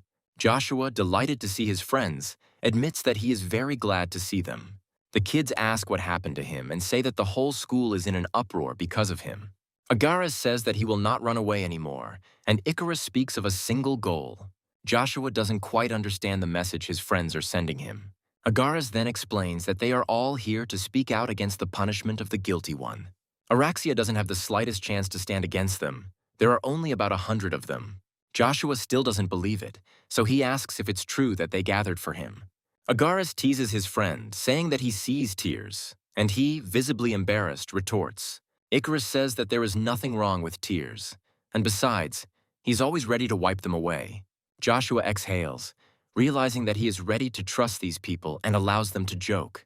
Slamming his hand on the table, they ask the director why he is leaving the offender in the academy. Chikirta reminds her interlocutor that there are still children from noble families at the academy. Meanwhile, Stein is trying to understand why Count Krovel also supports them. The interlocutor recalls that the king of mercenaries recently joined this family. And because of this, as he heard, Count Font sent young Lady Charlie to the Agnes estate. The interlocutor clarifies the reason for this decision. Chikirta confirms this assumption. The man chuckles thoughtfully, while the ethics teacher continues to speak. He offers to leave everything to him in case of doubt, promising to take care of everything. Their conversation is interrupted by someone bursting into the director's office without knocking and shouting an appeal to him. The man reports that students have gathered together to organize a protest. Chikirta giggles disgustingly, emphasizing that this is exactly what he was talking about. He is confident that justice will be restored to the academy after Joshua's expulsion. The puzzled speaker carefully corrects the man, saying that it is the other way around. The students are protesting not for Joshua's punishment, but for the punishment of the Araxia student group. Chanting words of protest, the students call on the commissioners to disband the Araxia Circle. Natasha says that she would destroy everyone if only she knew how to use magic. Gevorg asks the teachers what they are going to do with all this mess. Chikirta's words that he will sort everything out are countered by the remark that it is already too late. Teacher Cain is confident that his colleague will not be able to escape responsibility for this matter. The opponent is furious, asking since when does someone like him have the authority to dissolve Araxia? Cain reminds us that one of the students lost any future because of this circle. Chikirta says that his colleague has no evidence to support such statements. Cain reminds that he himself is a witness to what happened to Simaze. He also knows about all the leaders of the circle, which was the reason for his deprivation. Chikirta suggests that he not act like a saint after so many years of inaction. Joe asks the sycophant if he really thinks his position is better. According to his wishes, the boy is ready to take responsibility for special access. Gevorg believes that after expulsion, the illegitimate child will be treated like trash. He has no doubt that Duke Agnes will not tolerate his bastard's irresponsibility. He suggests that Joe stop tarnishing his family's honor if he truly cares about it. The boy grins and remarks that this matter has nothing to do with the Agnes family. Joshua says that despite his last name, he will hold everyone involved accountable. Slowly, as if savoring it, he approaches and calls out the full names of Natasha, Gevorg, and Veron. And he says that it will seem to all of them that every action has a reaction. The enemy is silent, but mentally has a conversation with himself, noticing his trembling hands. This is incredibly infuriating, and Gevorg asks if Joe really thinks he will go unpunished. Chikirta approaches the director, urging him to action through manipulation. This time, the man does not fall for the provocation, saying that he agrees with Teacher Cain. In a place that was supposed to be untouchable, something unacceptable happened. It's wrong. The interlocutor notes that in this way the director could lose his job. He believes that it is much more important to do what is necessary here and now. The ethics teacher is at a loss when he hears these words, because he was confident that they would take his side. Gevorg intervenes in the conversation, saying that Stein is wrong, and the most important thing is the position. As an example, the boy cites Joe, who supposedly will never become the heir to the family. The words that the question of succession could change hit him like a blow. Those present cannot believe that Duke Agnes and Arius themselves are standing before them. Arden, meanwhile, says that the one who has strength can reach the top in their family. The man reminds him of his words about how he himself considers Joe stronger than Babylon. The boy doesn't answer, but he mentally wonders what the Duke is doing within the walls of the academy. Arden recalls the academy's rule that children solve problems on their own, but he asks if they might have decided to make an enemy out of this in the Agnes family. Gevorg remains silent, but mentally curses with annoyance because the Duke heard everything. Arius says he had no intention of supporting Arden, but asks to be allowed to give advice. He expresses confidence that insightful people like Gevorg will understand everything. The boy speaks up, even though he is trembling with fear, saying that they understand everything. The man expresses satisfaction, but at the same time tells them to stay away from his son. Arden remarks that it's time to get down to business and asks Joshua to follow him. The boy's lips stretch into a smile as he agrees with the man, calling him father. The ruler clarifies what he heard, asking about the severity of Duke Altman's injury. The advisor says that he was not seriously injured physically, but the psychological shock was severe. His Majesty assumes that he will have to visit his subordinate in person. Someone remarks that this man is now nothing more than a defeated general. Captain of the Imperial Knights Albert believes that such a person does not deserve personal attention. The rest of the subjects join the speaker, finding a common scapegoat. Albert says that the general, who is in the majority, challenged the enemy, who is in the minority. But in that situation, they had all the advantages in both quality and quantity. The man believes that for such a miserable defeat, this person must be punished. The emperor is amazed that even in this situation, these people continue to be selfish. He begins to think about his brother, but remembers that he is now ruling the country. The ruler notes that the Duke is not the only one to blame for the defeat that took place. He sees the main reason as the lack of collected information, so the result is as follows. The priority is to develop a strategic plan for their next steps. The captain suggests sending even more soldiers, including several masters. The advisor considers Duke Musk's plug to be extremely bad, since everyone is looking at them now. He has offered to observe the situation for some time. The emperor agrees with the proposal. The old man notes that Trans is now waging an information war, making them look like aggressors. The discussion is interrupted by the news from someone who burst into the hall that they have big problems. When asked what happened, Lucifer receives the answer that Trans has chosen a ruler. The nobles begin to be indignant about this, because Trans is under their control. His Highness, first of all, is concerned with the question of who is elected king of the country. The knight begins to speak, laying out all the conventions and postponing the time of possible anger. Wanting his interlocutor to figure everything out for himself, he talks about who will marry the princess. And this man is an outstanding knight, and his name is Wintro. Arden asks if it is true that the interlocutor received a decree from the emperor himself. The son confirms these words, admitting that initially he wanted to study at the academy peacefully. The Duke says that Joe's face says otherwise and asks about his intention to take advantage of the recommendation. The boy says that in reality he is just an ordinary helpless citizen. Smiling, Arden asks his son to take care of himself, who asks about such a quick farewell. The man says that all he wanted to know was intentions. Arius is perplexed and asks what kind of dismal dialogue he just saw. The man asks if they can now, in that case, move on to his pressing matters. Expressing joy at the meeting, Arius asks Joe if he knows who he is. The boy says he knows the man as a proud knight of Avalon named Steen. Arius is internally shocked, but outwardly remains calm, noting Joshua's calm. The boy sees no point in running away from someone he must meet anyway. Arius says that then he will have to take responsibility for what he said about the rapiers. Joshua bears the pressure in silence, looking unwaveringly into eyes above his own. Before answering, he takes a deep breath and exhales. And then he says that he doesn't think so at all, which surprises his interlocutor. Yet Joshua does not believe that there is any weapon that can surpass the spear. Arden, who had almost left the room, froze cautiously, turning halfway around. Arius gives a wry smile before taking his next steps. The familiar energy flares up, turning into a much more powerful flow of mana. The man believes that one must be very brave to say such things in his presence. A hiss escapes Joshua's chest as he struggles to resist the force of his opponent's power. Now he knows what the bloodlust of a master-level person is like. The pressure is strong. But despite this, the boy is absolutely sure that he can cope with something like this. Noticing the change in the look of the boy standing opposite him, Arius chuckled in surprise. Meanwhile, Joshua takes a step forward and fills it with his mana. The flow turns out to be impressive too, and the Count's legs give way from surprise. Joshua says the ability to demonstrate everything in practice is a strong argument. A man cannot verify that a 10-year-old is capable of piercing his spirit so much. The man suddenly bends in half and exhales, half choking, half laughing. The next moment, the option becomes obvious, as Arius bursts into mad laughter. The boy becomes afraid for this man and cautiously calls him by name.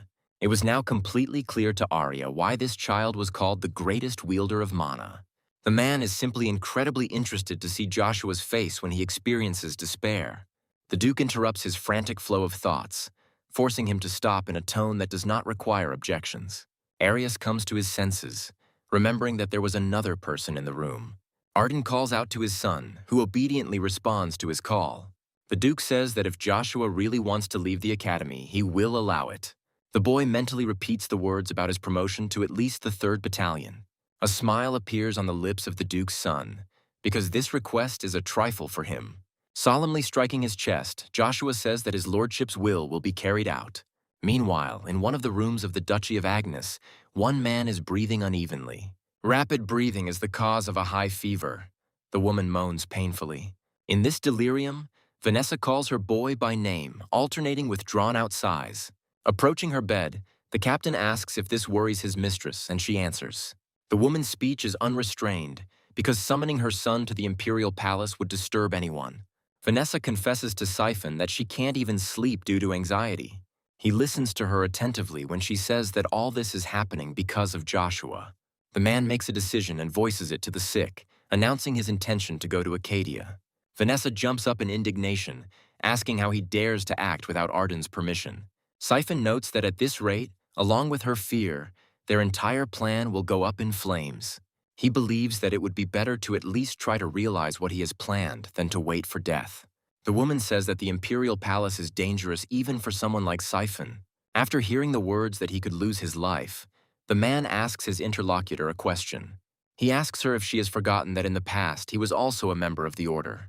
Besides, if he had to give his life, Siphon would gladly give it for Vanessa. The emotion that appears on the woman's face does not linger for long. She immediately speaks. Vanessa asks the knight to return unharmed, because they have great things ahead of them. Although he agrees, he's well aware that this could be their last moment together. Joshua continues his training by slamming his makeshift weapon against a similar dummy. Following the trajectory of the structure's flight and analyzing the impact, the boy slowly exhales. An involuntary chuckle escaped his lips as Joshua remembered what had happened recently. He couldn't even imagine that Count Steen was such a sleepwalker, it made him shiver. After this, the boy begins to discuss the reason for the Duke's will to rise to the battalion. He must want his son, having received a new title, to leave the duchy, having identified an heir. My thoughts are interrupted by the feeling of someone else very close. Jumping up, the boy shouts at the stranger, asking who he is. The feeling of being alone again hits him just as suddenly, and Joshua is puzzled. The boy exhales in embarrassment, wondering if today's sensitivity might have made it seem that way.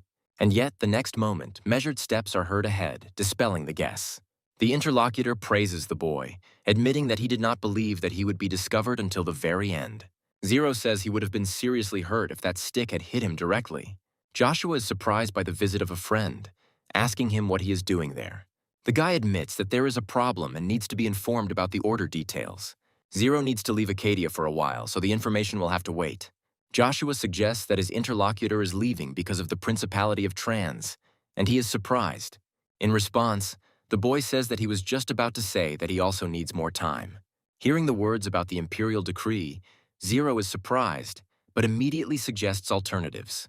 Zero asks the other party not to worry about the time limit regarding the search for the coin. The guy also believes that it is time to provide the client with fresh information. Zero keeps the suspense going, and Joshua urges him on, asking for at least a hint about the direction. The interlocutor replies that this information concerns the god of war. Drax was leading Grace.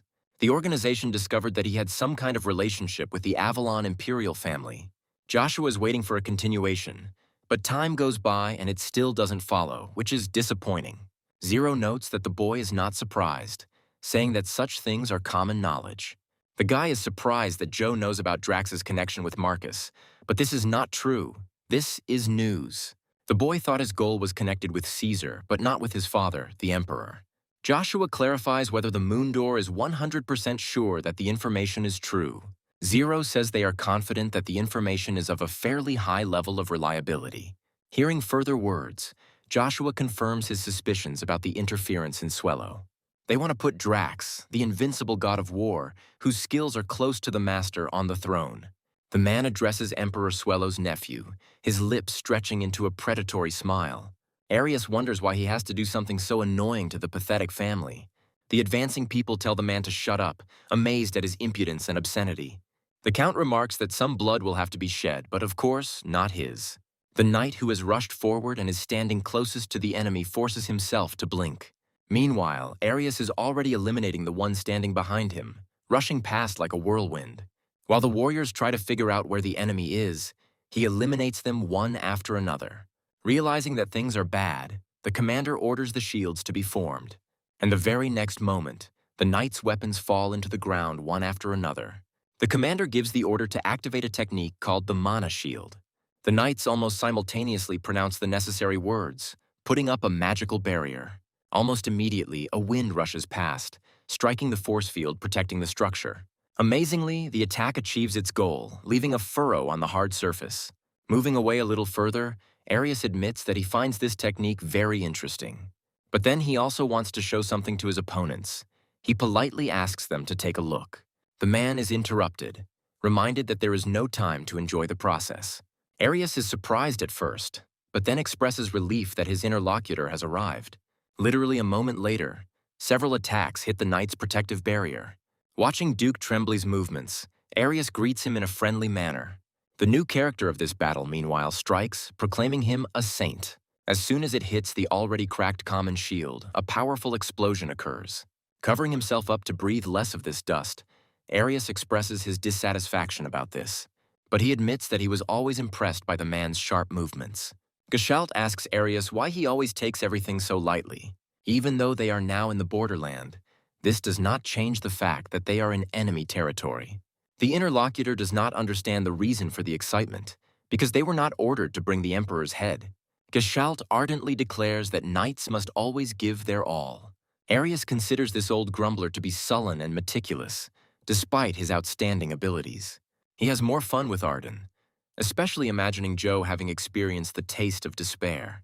Gestalt asks why there was a mention of Drax. The man is amazed at his friend's hearing. He says he did it because he doesn't like the situation they are in.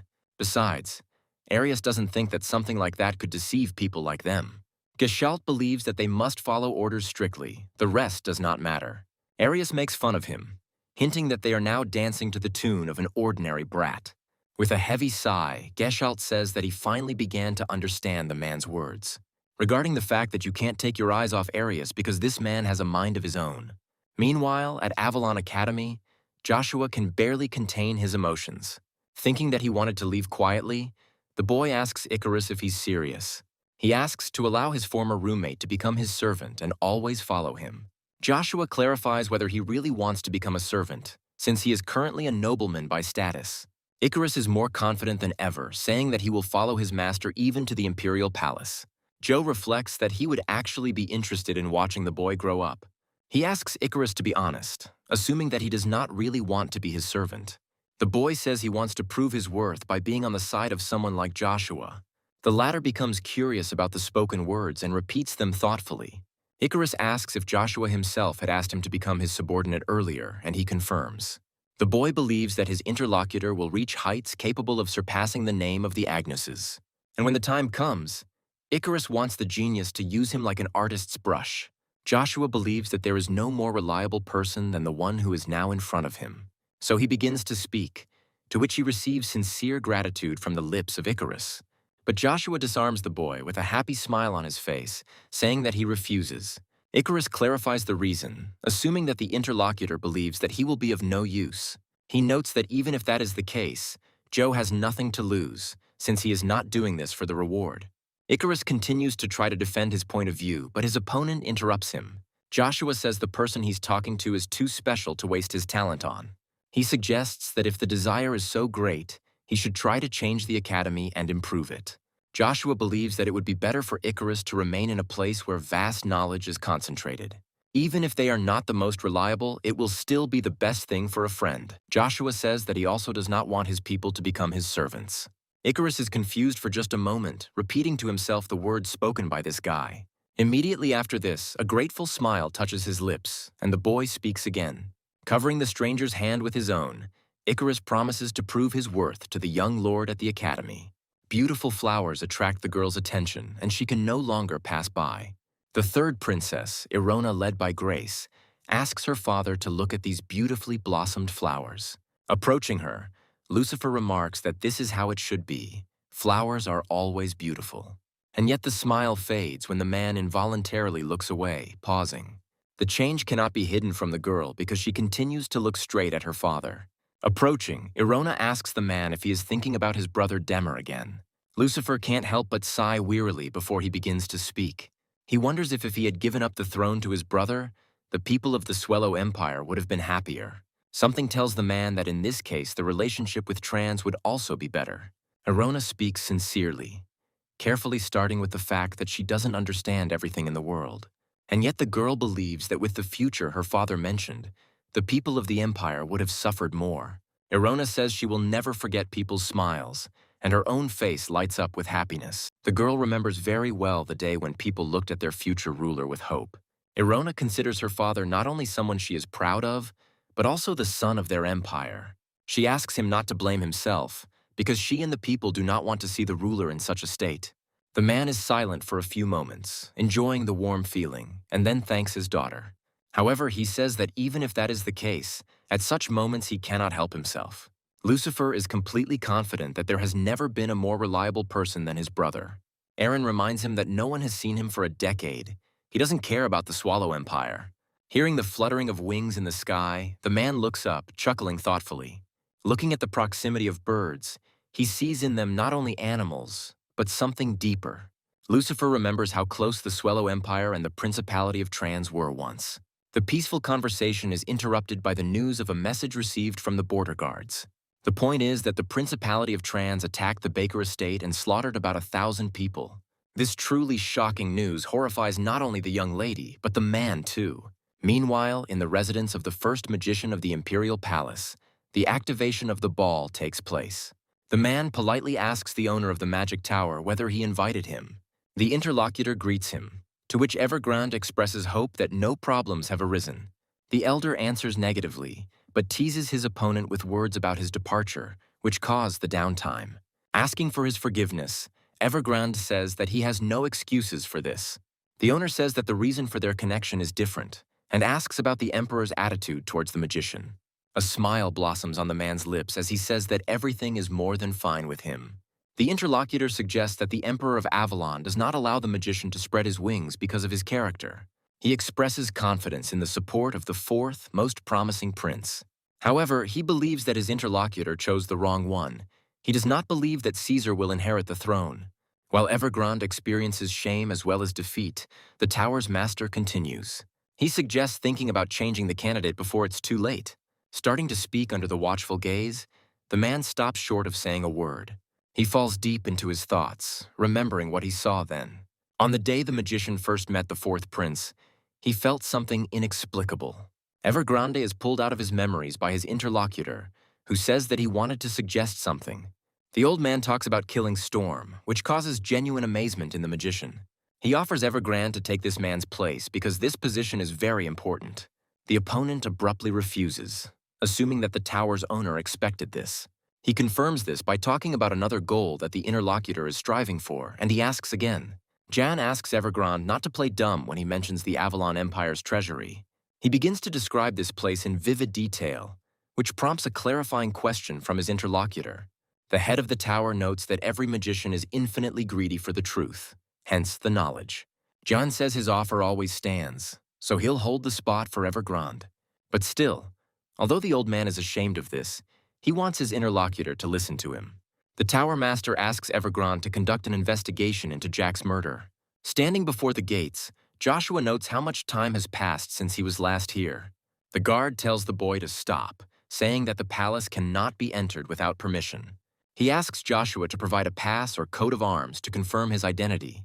The boy declares that he has come to take part in the bloody battle of the Berserkers. Hearing these words, both guards cannot contain their astonished exclamations, but they pull themselves together and look at each other, immediately nodding in unison. One of them laughs, asking this child if he even understands what he is talking about. They promise to forgive him this time if he goes home immediately before it's too late. A smile appears on Joshua's lips after he asks if these people find it funny. He moves closer to the one standing in front, allowing the guard to go and report to the right people. Joshua activates his ring, revealing exactly whose mission he has come on. Hearing these words, the name, and seeing the coat of arms of the Agnes family, the guards are no longer so confident in themselves. Bloody battle is one of the privileges that allows one to join the Order of Imperial Knights. This is possible if you win a fight with an active knight, but they have their own rules. Joe doesn't just want to join the order, he wants to rise to the 10th rank of the 1st Battalion. But only the title will be a bonus. The boy's true goal is something located in the treasury. Stopping in front of the wall, he remembers that this place is called the Palace of the Beautiful Flower. It is amazing that only by going through the same path as in the past life, Joshua ended up nearby. The boy is interested to know whether she is still imprisoned here or not. He lowers his gaze shyly and forces himself to believe that it is not yet time for this. First, he needs to do something and leave this for later. But as soon as he takes a step, a voice is heard from behind, asking if anyone is there.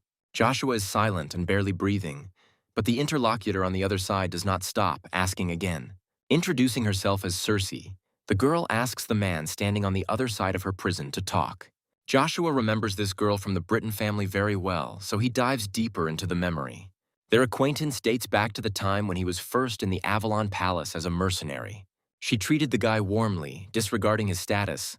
Joshua did not feel any love or longing in her. At that moment, he was simply grateful to a sweet girl named Circe. Now, not receiving an answer from her interlocutor, she asks him to state his name. Turning slightly, the boy considers whether he should speak at all. And yet he gives in, but introduces himself by his former name, not Agnes, but Sanders. At the Imperial Palace, Swello is defying His Majesty. The voice belongs to Albert.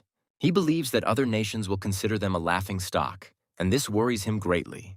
His Majesty says he does not propose to forget the matter entirely. The captain reminds them that they found the trans coat of arms at the scene. The door swings open, letting in words that this is precisely the problem. This is what they brought the nation to by taking office through their own arrogance. This young man's name is Lucius. He's the first prince of the Swello Empire. Instantly putting a serious expression on his face, the man respectfully greets the emperor. He answers more informally, but at the same time politely. Lucius continues according to etiquette. Rising, he begins to talk about the reason why he was in such a hurry to get to the palace. It lies in these idiot nobles who occupy their positions. They are indignant. Lucius asks which country will benefit more. Albert thinks trans. Smiling, the interlocutor says that it is for this very reason that he considers them all useless. Albert asks impatiently who else besides trans could have attacked them. The young man brazenly suggests that Musk should use his last bit of brain power before it's too late. Lucifer notes that provoking conflict between nations is beneficial to everyone except trans.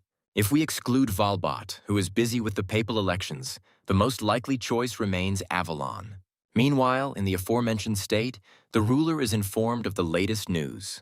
They concern the successful completion of missions by Duke Geschalt and Count Arius. Marcus gives the news an excellent rating and asks about what concerns Swallow. The magician says that nothing has been decided on this matter yet. He is putting forward his own assumption.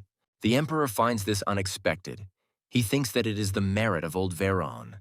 Jacques carefully says that this is not all the news, which makes his interlocutor even more interested.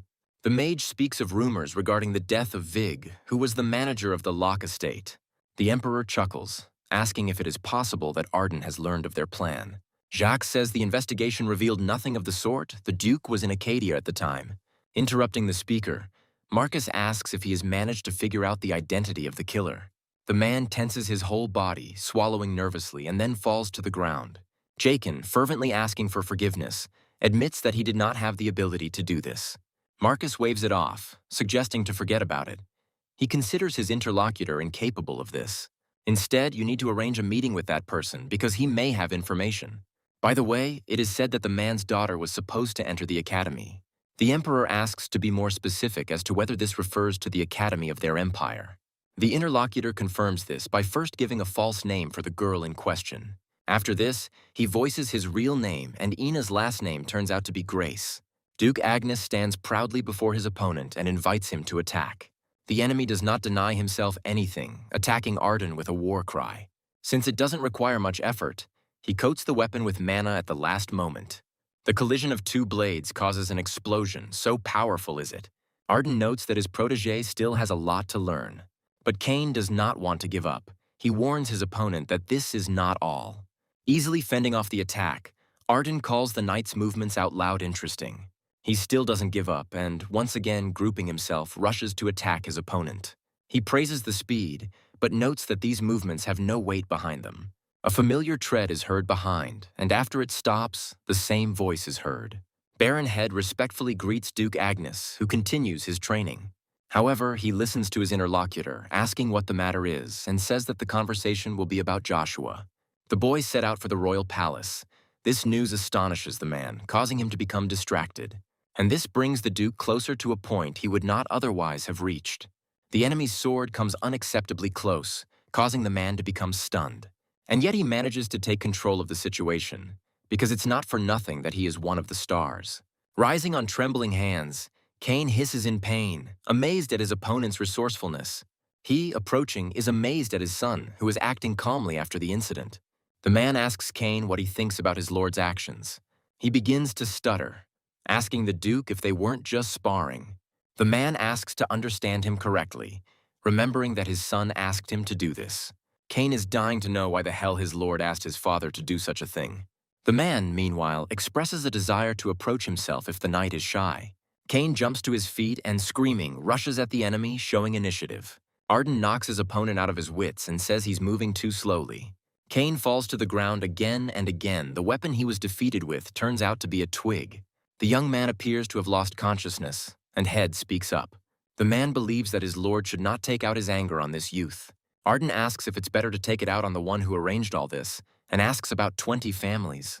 The interlocutor says that they are not particularly active, but the Villises are ready for an official protest. Head is interested in what the Duke thinks about this, and he thoughtfully repeats these words. The vassal notes that if a protest is filed, it is necessary to respond appropriately. Otherwise, there's a good chance that the Villises will raise this issue at the Great Congress of the Nobles. The man understands that in this case, Arden will have to personally solve the problem. He, causing a deep degree of surprise, says that he is not at all against such an outcome. Although he is not the best father, the man sees no point in scolding his son for a job well done.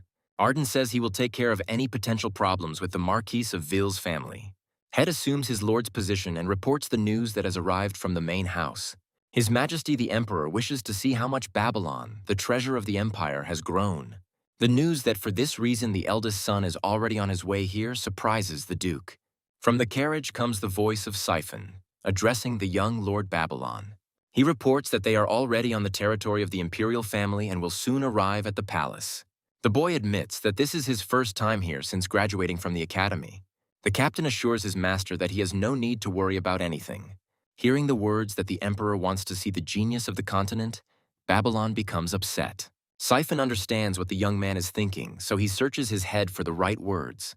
Having finally found them, the man calls out to Babylon, who perks up as if he had been expecting it. Siphon asks the boy to remember that the family's vassals, like him, will be on his side. Babylon freezes for a moment, trying to process what she heard. With a sad smile, he politely thanks Sir Siphon for his support. It hurts the man to see such an expression on Babylon's face. He cannot remain inactive. The knight struggles with himself, urging himself not to cross the line of what is acceptable. Yet he turns to Babylon once again, intending to give a hypothetical example. The boy invites his interlocutor to speak freely without burdening himself too much. And then the man asks what Babylon will do if Arden is not his biological father. The boy is struck as if by lightning. He imagines this picture in his head too clearly. The silence that reigns in the carriage is so tense that it becomes almost tangible. Babylon raises her voice, hoping that Siphon will take back his question. The man tries to laugh it off, saying that one of his subordinates is in the same situation. Babylon relaxes, asking if there is anything he can do to help the man. Having laughed it off, Siphon mentally begins to reproach himself for his lack of restraint. Meanwhile, the guy reflects, believing that even though this is a shock, his life does not have to change. Babylon considers it right to please both fathers, the one who gave life and the one who raised it. After all, this can have a significant impact on a person, helping him grow as an individual. Siphon smiles, thanking the young gentleman for his advice as he finds it useful. The knight also can't help but notice how much his Lord Babylon has grown. A girl's voice on the other side of the wall asks again the name of her new acquaintance. He grins, assuming that his interlocutor is confused by the idea that he is a nobleman. However, the girl answers differently. She likes this name. She considers it beautiful. Circe says that a very rare flower she read about in a book has the same name. However, although it is very beautiful, there is nothing sadder than the meaning of this flower. Joshua abruptly interrupts the girl, asking her to stop. She asks what's wrong. The boy says that her own fate is hardly much easier than that of the flower. Marcus shed countless rivers of blood even before ascending the throne and becoming emperor. He spared no one in his path, and by that time there was no one left with the surname Britain. The only members of the imperial family that could be called were a few close allies. Marcus's political aim produced a princess who would fulfill his ambitions. Perhaps it was a matter of strange ambition, but only Circe was born blind. The only reason the emperor is keeping an eye on her is because of the girl's ability. It is called the mind's eye and is capable of seeing through even those who have reached the realm of the master. Joshua wondered if he could have held his own with such dignity if he had been in Circe's place. And the girl on the other side reaches out to the stone and, touching it, sobs. Asking why she is crying, Circe says that it is very sad. The girl politely asks the person on the other side to tell her something honestly. But she is interrupted by a girl who comes up from behind, asking why Her Highness is crying. Circe answers Ellen that everything is fine, and she says that it is time for the lady to get ready for the palace. The girl shudders when she hears footsteps moving away from the stone barrier. With a barely audible sigh, Joshua thinks that the time for their meeting has not yet come. A question addressed to the girl is heard from the villa of Emperor Marcus. He asks her if she is the daughter of the god of war. She answers in agreement and introduces herself. Marcus asks if her father appreciated his gift, and his daughter responds in a respectful manner. However, the man heard that everything was not going as he wanted, the girl clarifies. The emperor, with a malicious grin, begins to talk about a fresh topic of conversation. If Avalon has Duke Agnes, then Suello has First Prince Lucius. Believing that even the god of war would have problems with the latter, the man asks about the plan. The girl says that, to be honest, her father is not completely confident in him. Marcus's gaze changes as he repeats the words after his young interlocutor, asking again. The next moment, an arrogant smirk touches the man's lips, and a moment later, A powerful stream of energy bursts out from under his feet, splashing in all directions. It's already hard for the girl to stand on her feet under the powerful impact, and she's also being hit. Unable to bear the pain, she falls to her knees, beginning to moan muffledly. Marcus asks how dare she talk about failure when they've come so far. He showed mercy by trusting both of them, and they dared to spy on his empire. Through the pain, the girl asks for forgiveness, promising to do everything possible to prevent something like this from happening again. Smiling contentedly, Marcus offers his young interlocutor to change the terms. He offers the title of Duke instead of the previously promised title of Marquise. Trying to control herself, the girl respectfully addresses His Majesty. He suggests that the god of war knows better than anyone about betting on an unpredictable game. Ina is now beginning to understand this man better, as if he is having fun playing with lives. And this man's look speaks volumes about the fact that he is crazy. The girl cautiously says that she is not sure that her father will accept this proposal. Marcus tells me to tell the god of war that he has nothing to worry about. It's meteor time. The man also suggests deciding quickly what is good for them and what is the cause of destruction. Realizing that it is useless to argue with this madman, Ina agrees to carry out his order. Meanwhile, in a completely different location, two people are examining the scene of the incident.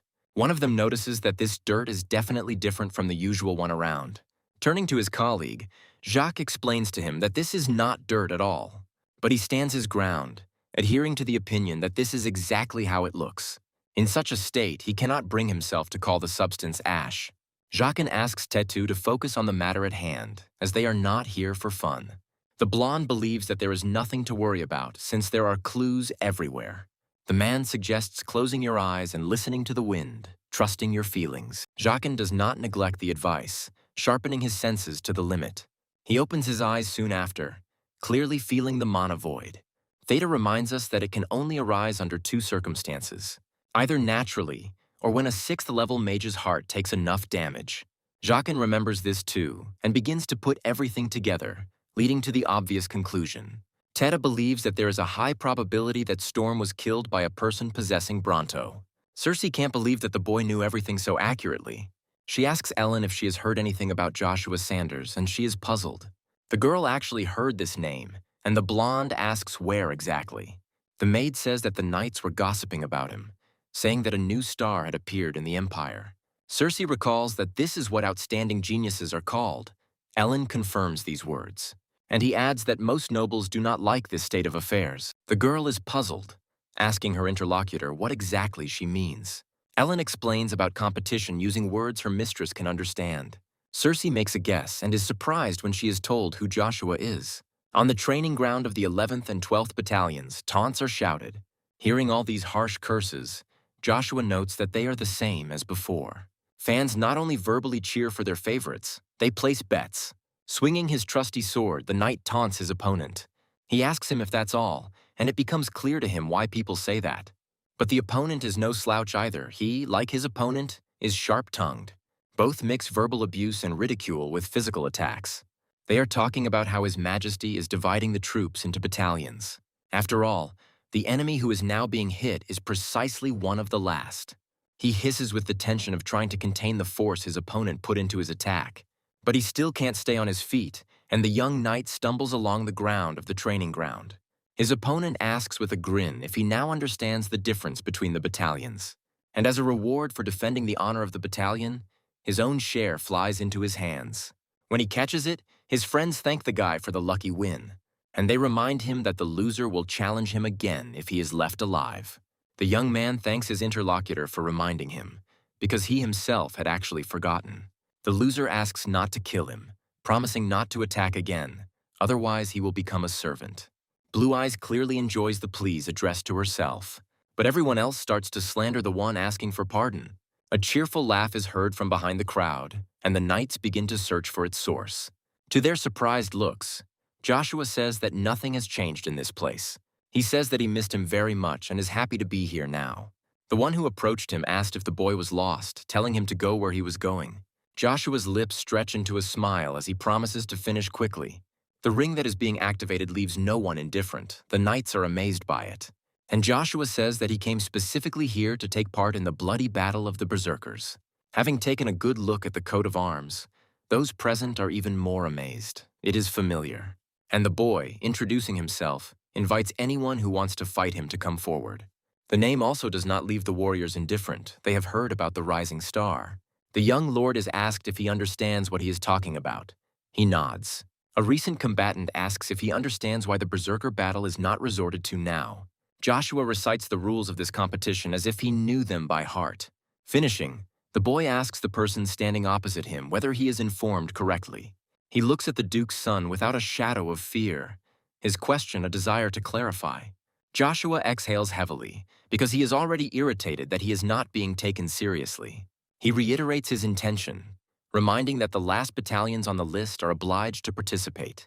The knights are tensely silent, hiding their eyes from the Duke's son. They don't want to fight him. But not because they consider him strong, and the fear of one of the warriors reaches the ears of the Count. They are afraid that they will be punished for not being able to control their strength, and the boy will get hurt. The guy who recently fought understands that he will have to fight himself. To be completely sure of this, he glances at the crowd of fidgeting knights, and he finds an ideal replacement for himself, and she, realizing where this is all going, is about to leave. But it was not to be. They grabbed him even despite the words that he had serious injuries. Joshua, seeing this, feels bad for them calling themselves knights. And then the boy decides to give these panties some magical acceleration. He begins to disgrace the lower battalions, directly saying that they are good for nothing. The boy calls these people cowards who only know how to bully weaklings. He gets heated up with mockery, denying himself nothing, and already hears an angry snort. Finally, the winner comes forward, calling Joe a brat and asking if he's finished. The knight doesn't like that someone who is just lucky dares to speak about them like that. Taking his sword out of its sheath, he says that if that's the case, he agrees to give the brat a bloody battle. He only asks that he not be blamed for the injuries and consequences he received later. He wanted it himself. Joshua agrees bluntly, saying that he believes this is how it should be. The rest support the winner of the previous fight, asking him to kick the bully's ass. He turns to his opponent, repeating that he is not going to give him any slack. Intending to show that there is a bigger fish for every fish, the knight activates Aura. Someone is found who is seriously worried about the boy and suggests that he surrender. Joshua finds his words interesting, remembering that he had been told the same thing in the past. But they worried in vain, and now the time has come for the boy's enemies to worry. The waves of aura emanating from the latter make it clear that his rank is much higher than thought. The ring, the artifact, and such an outstanding aura make those present tense up considerably. Joshua's opponent says that he sees in him only an amateur, the arrogant son of a rich man. The boy grins, inviting him to experience the power of the amateur's fake aura. While he's getting heated up, Joshua calls him a pathetic coward, syllable by syllable. A pathetic coward, approaching his limit, barely restrains himself from rushing into the attack. And yet it doesn't last long. The next moment the knight rushes at the boy, cursing. The knight's former opponent screams and, turning to him, asks him to stop immediately. But it's too late. With a wide but quick swing of his spear, Joshua attacks. The energy wave after a small explosion affects even those located at a distance. Realizing that this mana is unusual, the boy expresses hope that the boy's opponent is not dead. A sound catches his attention, and the knight raises his eyebrows in surprise. Stuttering slightly, he asks, staring at the approaching man, if he is okay. Joshua, however, turns to a completely different person, namely the vice captain, who intervened in the battle. The one standing opposite and shielding his subordinate is called Viper Bison. Turning to the boy, he remarks that this young lord is very well informed. Joshua says he has also heard of Bloody Bison, one of the Imperial Knights. The interlocutor asks whether the boy knows about the rule regarding the bloody battle of the Berserkers. For it to be official, at least one captain or vice captain must be present. Joshua, in turn, clarifies that Bison is going to cancel the sparring that has begun. But he only wants to make adjustments by declaring himself the young count's opponent. Those present no longer know what to be more surprised about, so they simply gasp in amazement. A former adversary asks his superior to allow him to finish his battle. But he has a different opinion. He thinks that this guy should back down because he can't handle it. But the knight stands his ground, asking to be allowed to preserve the remnants of his warrior pride. The vice captain reminds us of what we can lose by losing the Berserker's bloody battle. And then no one will be able to take care of his daughter. Bison asks him to think about his family. The man actually does it, but even from his face it is clear how difficult it is to accept the inevitable. Clapping his hands, Joshua praises the altruism of the vice captain of the 12th Battalion. He notices that the boy is talking as if victory is already in his hands. Joshua, smiling provocatively, states the obviousness of what he has just said. He asks Sir Viper if he doesn't feel the difference in their strength and skills. This guy finds Joe's mana strange. He doesn't think the attack he showed earlier was showy. The Knights have great respect for the vice captain, so they propose their candidacy in his place. He refuses because he has always considered them his brothers, not his subordinates. The man says that if he can't protect them, then all his words were empty words. Joshua approves of this intention, remembering their past life fighting side by side. Viper Bison was not only the most reliable man, but also an excellent commander. The man, meanwhile, reminds the young lord of the procedure in case of his win. Hearing the mention of reserves, Joe smirks, asking if he has really tarnished the pride of the Knights. The man is amazed by the offspring's mastery of wordplay, and meanwhile he continues. Raising Rugia high above himself, the boy vows to achieve this in just 5 years. And he continues, saying that with his help, the last battalions will be considered the strongest. To prove his point, the boy demonstrates his current strength, promising more.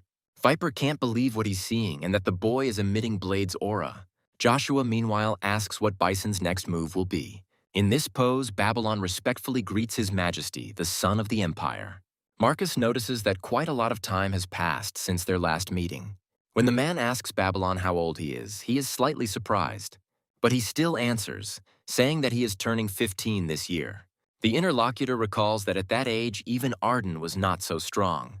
He says the teenager will be the first in history to achieve such a rank, unless he is surpassed. Of course, Marcus means Joshua, and he says he wants to see Babylon as the treasure. While the teenager looks away in embarrassment, Jaqen materializes next to him with a gift. The Emperor says that this elixir can increase mana. Babylon tries to refuse. But the man's desire is different. He orders his interlocutor to drain the flask, taking advantage of his status. Babylon remains silent for a while, as it does not like this arrangement. And yet he agrees, saying that he will carry out any order of His Majesty. Taking the bottle with trembling hands, the boy presses it to his lips. The results are not long in coming, appearing literally in the next moment. Falling exhausted to the floor, Babylon tries to get up but can't even move properly. All he can do is make wheezing sounds and tremble with tension. Touching the boy, Marcus says that they have met before, although he does not remember. And then a promise was made which now was the most opportune time to fulfill. Marcus says that the fight for the title of heir cannot be lost, especially by the son of the Emperor. Before losing consciousness completely, Babylon agrees with her father. 5 years pass after this, during which the world undergoes even greater changes. Approaching the perfectly lined up knights, he expresses hope that he is not too late. One of the warriors loudly addresses the others, ordering them to salute their commander. Joshua managed to rise to the rank of Baron, becoming the commander of the 11th and 12th battalions. When he returned as a teenager, the Grand Continent was already in a relatively calm state. There are 3 superpowers on this continent, one of which is Avalon with Emperor Marcus. He secretly allied with Draxvel Grace, a knight of Swellow belonging to the 2nd superpower. They entered into open conflict with Swellow's vassals, the Principality of Trans. The aim was to incite war, and Emperor Verona understood what the plan was. He not only prevented a war with Trans, but also stopped the preconditions for a continental war. Naturally, people began to appear in Swellow who were dissatisfied with the peacekeeping policy. At the same time, in the 3rd superpower, a struggle for power was taking place between the Emperor and the Church. And then there was a banquet to celebrate the birth of the first prince in the royal palace. When the window opens, a slender female figure in dark clothes appears on the windowsill. She thinks that she only has one chance. There is no way she can fail. When a young lady steps out of the carriage, a vassal addresses her, reminding her to have self-confidence.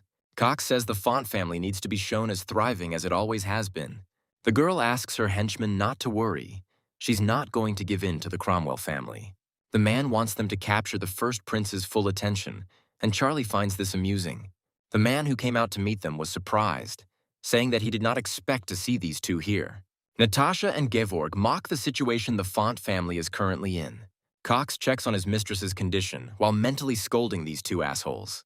He also mentally addresses Charlie, begging her to restrain herself even though he shares the girl's feelings. To everyone's amazement, the heiress of the Fonts respectfully greets the children of the Marquises. Smiling to himself, Gevorg finds this behavior of the previously impulsive girl boring. Charlie says that he intends to go to the palace since his interlocutors are so taciturn. Gevorg turns to Sir Knight, reminding him of his father's punishment. Understanding exactly what they want from him, the man exhales heavily before taking further action. Apologizing to the lady, he asks her to provide the family coat of arms or an invitation letter. Charlie is once again holding back the emotions that are boiling inside. But Cox can't take it anymore. It underlines the open disrespect and reminds us of the Font family's status. The Marquise's son does not intend to stop there. He suggests that the family in decline withdraw. And then he makes a rude joke about how they don't even have a home. Apparently, they came to beg. Charlie is on edge, biting her lips until they bleed. She breaks the rude phrase addressed to Gevorg into syllables. But then she turns sharply to him, asking how dare he behave like this. Meanwhile, someone approaching the company intervenes, taking the side of the Font family. Joshua orders the knights to return to their posts, taking over their authority. One of the military men tries to object, saying that they are obliged to obey Lord Gevorg. Joshua doesn't care, and he tells his interlocutor this straight to his face in a cold tone. Knowing from stories what this guy is capable of, the knights tense up with their whole bodies. And while they are carrying out the orders of their superiors, Gevorg remains dissatisfied with the current situation. Joshua respectfully asks the young lady Charlie to follow him, and he escorts her to the palace. Gevorg believes that it is the girl who is trying to draw the Agneses into their personal fight, and he shouts after them that even if they unite, they will not be able to defeat their mercenary king Bagration. Exhaling heavily, Natasha notices that Joe hasn't changed, ignoring everyone around him. Gevorg is not going to leave everything so simple. He wants to make the Marquis rot in hell. Charlie says she recognizes Joe, even though he has grown a lot, and she asks how tall he is. The guy notices that he has already walked her a long way, so now she will have to go on her own. Charlie quietly remarks that Joshua hasn't changed at all, remaining just as cold. Looking at his retreating back, an idea arises in the girl's head and she calls out to the guy. Asking Joshua to stop, Charlie invites him to dance with her at the ball. He answers her, slowing down only slightly. The words that escape his lips are an apology. Joshua talks about the castle's security. Charlie doesn't think this is the reason. The guy has a different opinion. Turning around, he says that, in addition, he now has nothing in common with the Agnes family. Now he belongs to another family, a baron named Sanders. The guy knows very well that without defeating Bagration, Duke Font will lose his property. He can't fight yet, so he just has to survive the day. Joshua asks why not go out now since there is no one else with him. The answer is silence, and the guy assumes that he has mixed up the place. But this is not so. The huntress was deliberately silent in order to attack from an unexpected side now. Despite this, Joshua manages to block the nimble blow of the other's blade. The girl jumps back. Realizing that the moment has passed, she slides due to inertia. She asks Joshua who he is, since he managed to detect the energy of true death. Calling his interlocutor Aisha Strufe, the guy asks her to stop trying to kill the prince. These words come as a complete surprise to the girl. She thought she was anonymous. Aisha believed that there was not a single person in the world who could know her name. And succumbing to her emotions, the girl releases a stream of mana from herself, directing it at the enemy. Joshua thinks to himself that he thought Aisha would be difficult to talk to. Passing through the boy's earring, the mana takes on a certain form, revealing its face. The girl standing opposite sees her almost immediately, involuntarily freezing in her tracks. She knows what it's called. This energy is called dragon fear. To escape the influence of the haze, the girl forces herself to overcome the numbness. But she does this not for what it might seem. Aisha puts the dagger to her chest. Apologizing to the great mana master, the girl introduces herself, admitting her mistake. She calls the man who wanted to punish her Lord Black Dragon, and he condescends to mercy, since the girl did not know his identity, but repeats himself. As he said earlier, Aisha will have to give up trying to kill the first prince. Fighting the incredible desire inside herself, the girl squeezes out words of consent. Joe advises her to leave Acadia, as Black Wind, upon learning of the failure, will begin to pursue. The girl asks her interlocutor not to worry, but he, shouting, reminds her of the consequences of disobedience. The dark elf knows this without being reminded, and yet she obediently agrees with her master. In her wake, only a column of dust remains as the assassin disappears into the darkness. Joshua grins. thinking that the girl is exactly the same as in her past life. The guy can't believe that the elf fell for the fact that he is the Black Dragon. This girl will soon become the Queen of Killers, and it is not without reason that she took on this mission. After she failed, the elf was left with a scar that would never heal. He knows the culprit, but he doesn't want to leave a stain on Aisha Joshua's extraordinary career. The guy asks the girl to run as fast as she can, because their paths will cross again in this life. Aisha can't believe she met him, and she's sure others don't know him either. And although the girl will be persecuted for some time, she now enjoys her freedom. The Baron is greeted with a compliment on his appearance and is offered a dance. A woman inquires about rumors regarding a mana mine with mana stones. A group of several girls are wondering who the prince will deign to dance with this time. When noticing Charlie, the current topic becomes the situation of her family and her presence in this place. The guests believe that there is no family ready to support the Fonts. The girl hears everything. The herald announces the arrival of the first Prince Caesar and Princess Circe. And when the doors to the hall open, all attention is focused on the royal persons. The first prince thanks everyone for coming and asks them to enjoy the reception to the fullest. Every young girl, without exception, dreams of becoming a young man's partner, at least today. Ellen informs Circe that Joshua Sanders is not on the list again this year. The princess cannot understand why she has not been able to get him out of her head for all these 5 years. The guy asks his sister to repeat it, but she timidly replies that she didn't say anything like that. The guy thought that it would be difficult for his sister to be back in the limelight after such a long break. The words about how he probably worried for nothing are abruptly cut off. The prince notices someone. The girl turns out to be Charlie, and the young man rushes straight towards her. He says, turning to the young lady Font, that he was afraid he would not see her this year either. The guy says he feels happy knowing that she was able to come here today. The girl formally introduces herself and greets the little son, but he becomes embarrassed.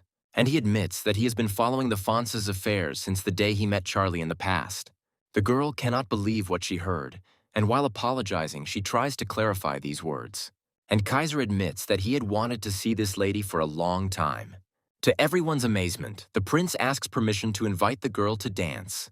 A look of confusion spread through the room. Everyone expected the partner to be a successful lady. Charlie also doesn't understand the prince, wondering if his words are true. But the girl doesn't want to make new enemies, because her family already has a lot of problems. While Charlie expresses her sincere regret, she questions the rationale behind the dance. Now the guy doesn't understand. He's trying to figure out the reason for such a refusal.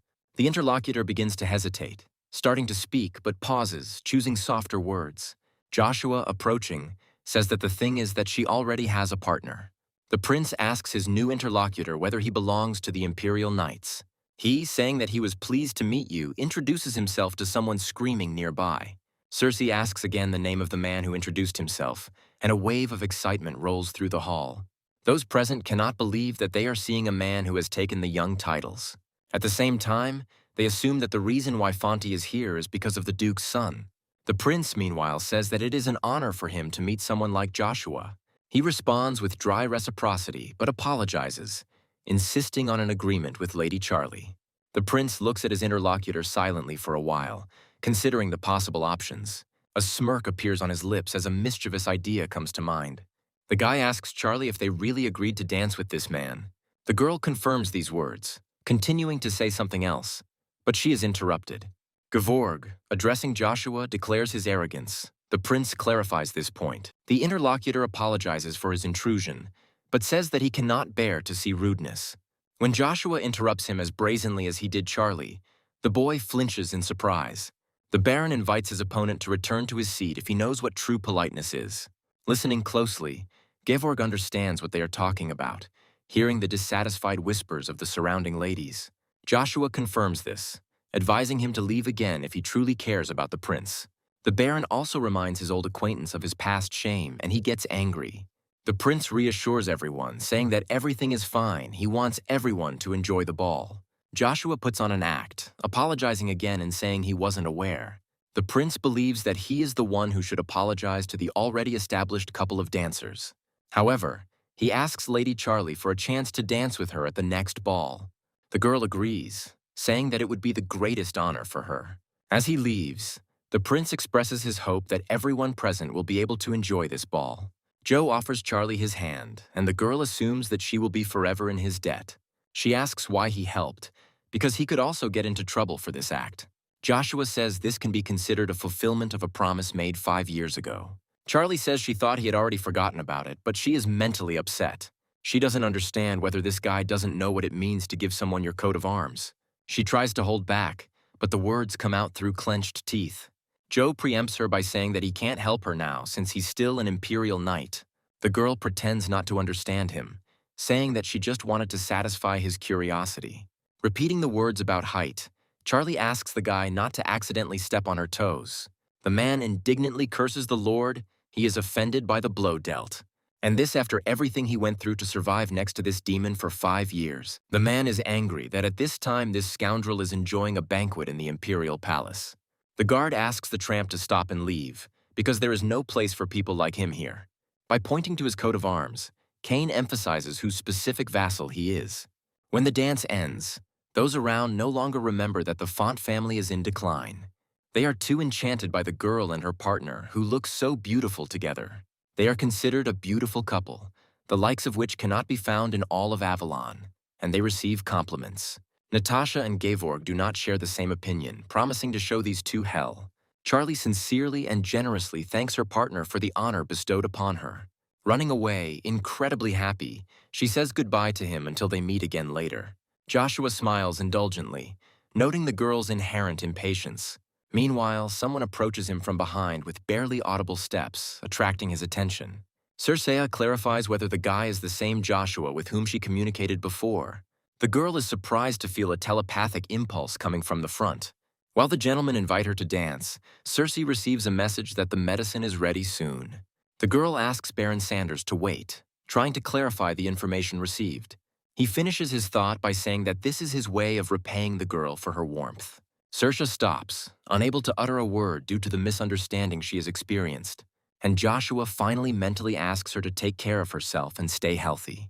The next day, one of the students asks the other to move. The boss will appear soon. The boy jumps in surprise when a loud voice catches his attention. Taking a position in line with his comrades, the herald calls them to get ready. Everyone stands at attention when Icarus appears on the horizon. As Baron Havist's heir passes by, everyone tenses up until their hearts skip a beat. And then the younger ones simultaneously congratulate him on his graduation, calling him bro. Icarus reminds them that he asked them not to do this, because others would misunderstand them. One of the boys says that he cannot deprive the benefactor of their Academy of Honors. But getting off topic, he asks his interlocutor where he will go now. Smiling, he replies that he had already decided a long time ago what he would do. And using a metaphor, Icarus says that he is going to set out towards the sun. Somewhere, in a completely different place, Joshua sneezes loudly. Rubbing his nose, he thinks, trying to figure out where he managed to catch a cold. Behind them, the voices become impulsive. The guards are not letting in someone who is desperately trying to get through. Cain screams angrily, proclaiming that he has lived the last 5 years of his life in hell. He and the knights trying to hold him back freeze when they hear a familiar voice. Joshua says he's glad his lawyer decided to come to him first. Cain tries to restrain not only the trembling of his body, but also his voice when he addresses his master. He breaks down, asking how Joe dared to enjoy luxury while leaving it to the devil. When told that the knight had dedicated his entire youth to his master, he only apologized. Cain asks to forget. Glad at least that he is understood, Joshua laughs nervously. He assumes that the knight has already reached a certain stage since he has already come here. His gaze changes abruptly, the tears in his eyes dry up, and Cain takes a different pose. He says that he is so strong that he will not lose to anyone except his lord. Joshua is puzzled by this behavior of the young man. He is already beginning to regret what he said. They apologize to the battalion commander for interrupting his conversation. When Joe asks what happened, he is told that there is a guest waiting for him outside. Running his fingers through his hair, Icarus enjoys the pleasant touch of the breeze. He jumps in surprise when he hears his name being addressed. Joshua can't quite believe that Icarus is actually standing in front of him. The interlocutor says that the fact that his face was forgotten saddens him greatly. Cain, meanwhile, tries to calm his pounding heart, overwhelmed by the incomparable beauty. Forcing himself, the knight extends his hand to Icarus, saying that he has heard a lot about him. He says he would never have thought that such a beautiful lady was a child prodigy. Cain ignores the protest to call him that, introducing himself and allowing them to communicate informally. Icarus feels sick from such pressure. He doesn't even know how to react. Joe comes to the rescue, asking the knight to stop, who asks his lord for forgiveness. Icarus is glad that he was remembered and asks about the promise he made earlier. He kept his end of the bargain, and now it was Joshua's turn to take his comrade under his wing. Baron Sanders chuckles, asking rhetorically how he could forget such a thing. He says that the position of strategist cannot be empty, and Icarus is the one and only. He notices that Joe, as before, continues to say such embarrassing words carelessly. Cain doesn't like the two's intention to leave him out, so he asks them about it. And joining the heirs, the knight asks the strategist to take care of him as well. Icarus is pleased with the title of chief strategist, and Cain thanks him for the compliment. Then Joshua suggests discussing their further plan. The knight and strategist ask again in surprise. Sanders says he is simple and that he will first need to see his majesty. Cain can't help but hear the words that he and Icarus need to go to the fonts. The strategist is also confused by what he heard, clarifying what Joshua said. There is a deathly silence in the throne room. No one dares even move. The emperor watches those present carefully, looking for his victim. Each of them mentally prays that his majesty's wrath will pass them by. Only in Duke Agnes's head thoughts of a completely different kind are swarming. Finally standing up, Marcus admits that frankly he is at a loss for words. He asks if there are no people willing to take part in the Battle of the Masters. He is not going to allow the Empire to become a laughingstock in the eyes of others.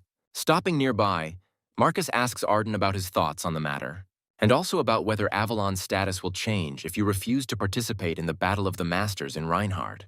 Still wondering how to answer, the man begins to speak but is interrupted. A familiar male voice promises to show all the greatness of the Avalon Empire. Joe says he's willing to participate, and Marcus greets him with a slightly mocking expression. Nevertheless, the boy holds himself with dignity, formally greeting his emperor.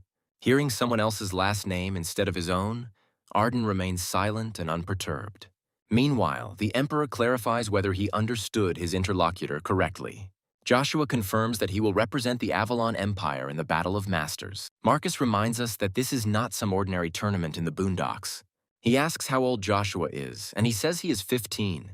The man grins, amused by the fact that he took part in the Battle of the Masters at the age of 15. He offers to demonstrate to those present that Joe has the necessary qualifications to participate. Arya wants to personally check what level this boy's growth has reached. But just as he admits the thought that this is his chance, he catches Arden's eye. The man doesn't understand why the hell he's so concerned about the bastard if he sent him away himself.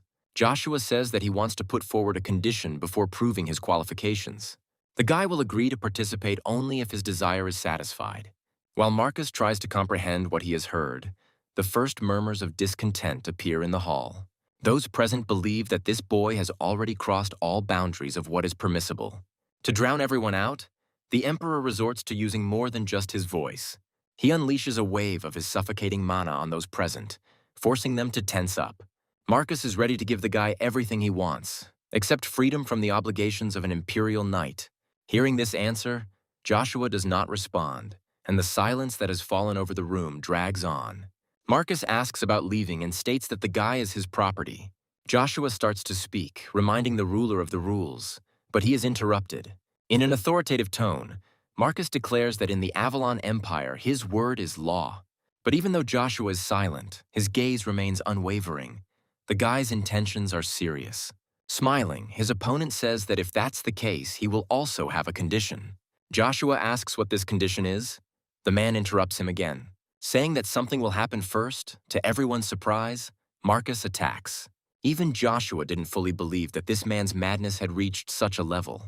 An explosion thunders, and the guards standing outside the hall turn around in fear. Not everyone has time to react inside. Some are much less lucky. But those who manage to duck in time wonder what just happened. Meanwhile, the battle between the ruler and Joshua is already in full swing. Turning around abruptly, Marcus bursts out laughing, saying that he finds this incredibly ridiculous. Joshua puts his weapon away but remains vigilant, keeping a close eye on his opponent. Turning to Arden, Marcus says that he has never envied him in his life, and yet now that very day has come. The Emperor says that this was a test. He wondered if the boy had reached the sword's aura, but it turned out that he had already surpassed it. The Emperor likes this. He assumes that now he cannot behave childishly. He allows Joe to do whatever he wants and agrees to fulfill the request if he wins.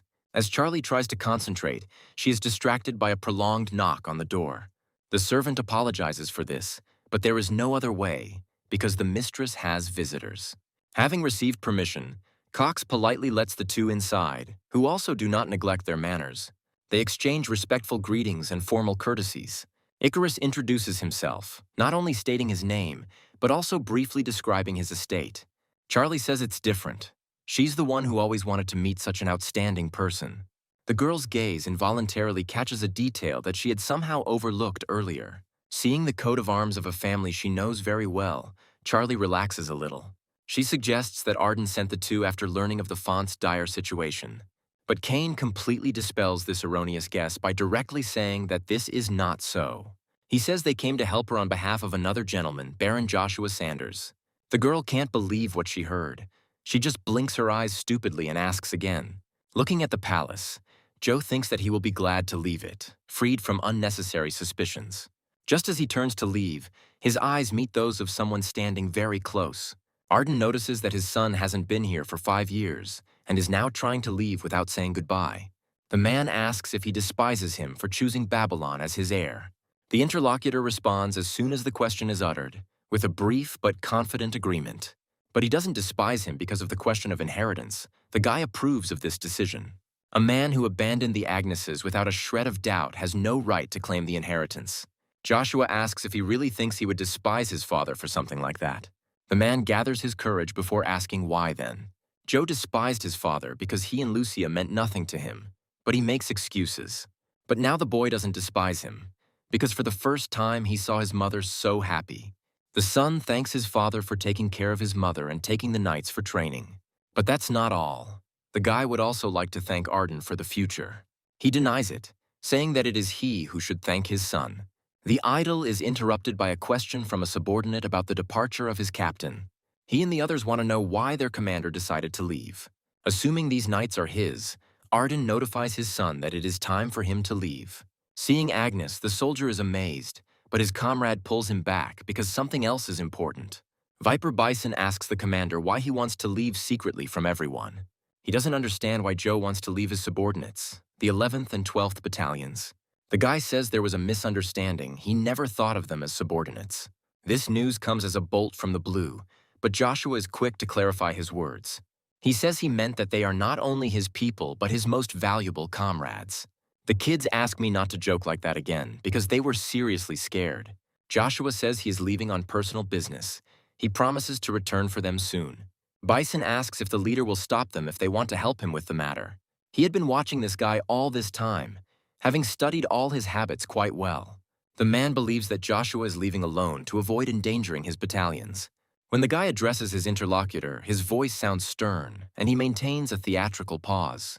And then he allows himself to smile and sincerely thanks his subordinate for everything. The man is at a loss, completely forgetting what he was going to say, and is slightly pushed aside. The knights believe that now it is their turn to repay him in the same coin. They promise never to leave the commander, either as subordinates or as comrades. They promise to wait for their leader as long as it takes, without saying goodbye to him. And with these words, they pay their commander eternal tribute, drawing their swords. Walking under such a stream, he thinks that the imperial palace turned out to be generous. After all, Joshua managed to achieve every one of his goals except one. He managed to become the commander of a battalion of imperial knights and visited the secret vault. There he again acquired the obsidian earrings, his best weapon from his past life. Joshua managed to meet with the Queen of Assassins, preventing her from being seriously injured. The guy was also able to form a squad that he can proudly call his own people. But unfortunately, he failed to carry out the most important point of his plan. However, Joe managed to find out about the third force protecting Caesar, which he did not know about before. Come to think of it, he didn't know anything at all before, after he became the prince's enemy. And since the moon door is in Reinhard, you need to find out about all the changes as soon as possible. Joshua wants to find the threat lurking in the shadows that he doesn't yet know about. The church bell of the temple located in the empire of Hvalbot begins to ring. The goddess of 7 heads is asked to grant peace and the ability to endure solitude with fortitude, and also to provide assistance in protection and bestow all its other benefits. The prayer of Christian, paladin of the Holy Empire of Hvalbota, is interrupted by the calling of his name, And speaking about the rumors about the interlocutor's departure, he confirms the words of his master. Sebastian says that he came to wish you a safe journey. He is one of the stars. Although he is sure that only one of the 9 and the superhumans could seriously harm Christian. But the man still warns to be careful when facing the divine knight Wintro. He has special powers and is also being watched by magicians from the magic tower. The paladin promises that his interlocutor has nothing to worry about. He does not intend to interfere in politics. Sebastian recalls the location of the Battle of the Masters and talks about preparing the carriage. Christian asks him to wait because he had other plans before leaving. He was planning to visit the border because rumors had it that a lich had appeared there. Hearing these words, his interlocutor is amazed and asks in surprise to clarify this information. When high-ranking mages, having outlived their time, cannot leave the teachings, they turn into leeches. Christian says that the high priest knows this information and can be trusted. When asked where this place is, the paladin names the eastern part of Avalon, Treffia. By calling Icarus my lady, Cain reminds me of his request to entrust such things to him. The interlocutor's indignation regarding gender leaves the knight indifferent. He does not believe it. Icarus suggests that Cain was possessed by a lustful demon. A girl who came up from behind informs the knight that Cromwell has reached the magic tower. This means they can no longer use the teleportation gate. Within the Acadia capital's teleportation gate, Baron Sanders is approached and the alternatives explained. There is no gate directly connecting Reinhardt and Acadia. The nearest ones will be used. The old man falls silent for a long time, looking intently and thoughtfully at the person standing in front of him. Joshua cheerfully asks to ease the tension if there is something on his face. The interlocutor apologizes, explaining that when he looks at the Baron, he sees a talented magician. He had amazing control over his abilities, but unfortunately, a misfortune befell him. And since not a single clue has been found for 5 years, the magic tower is involved in the battle. The man clears his throat, realizing he has said too much, and focuses on the matter at hand. He warns that it is normal to feel nauseous when teleporting long distances.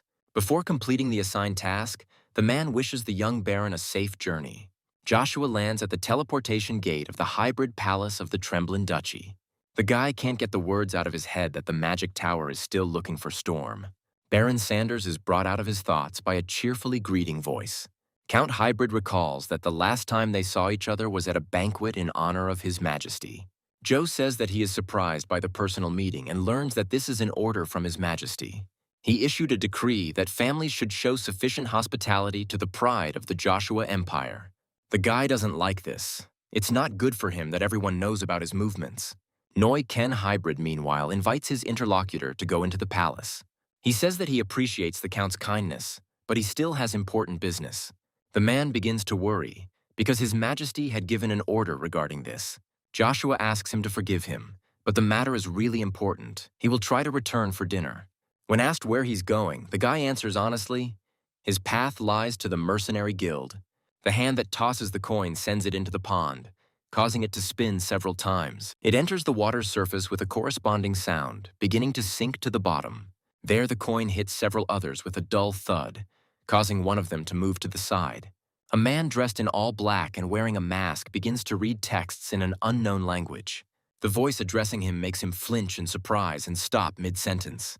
The one who approached assumes that the Silent One is going to destroy the Agneses with the hands of Babylon.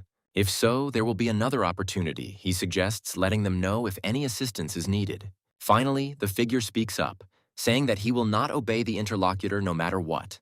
But there was no talk of submission. Instead, he offered cooperation.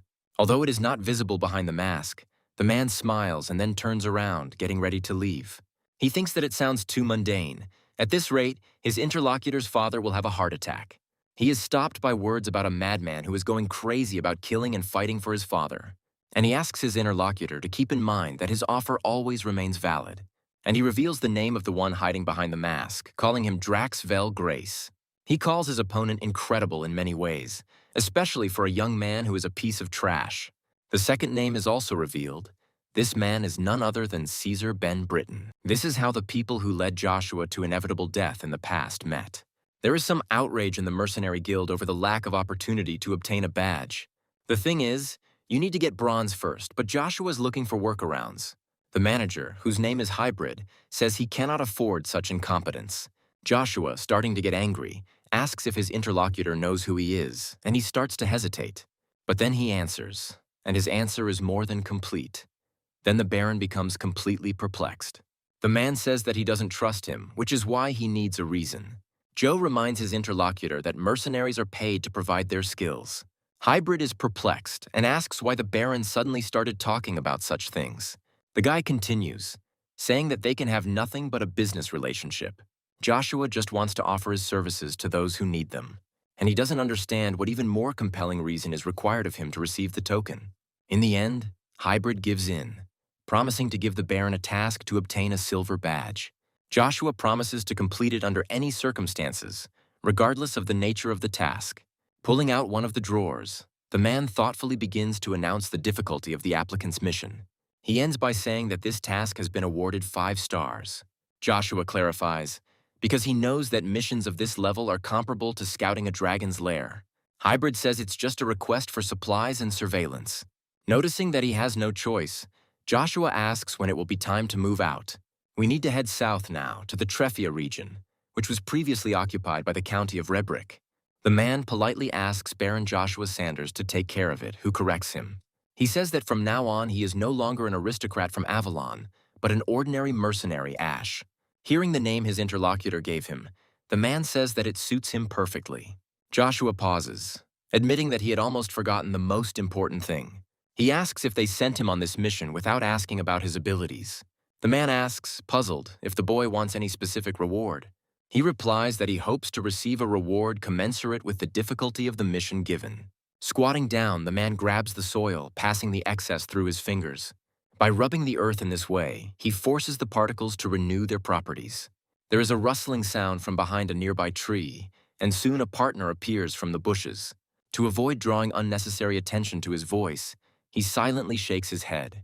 The man thinks, starting to run through various options in his head. But his attention is drawn to a bird flying past, which is an unambiguous indicator. When the postal bird reaches the addressee, he carefully removes the parchment from the corresponding tube. Cox asks his mistress, noticing the changes in her facial expressions, if something is wrong.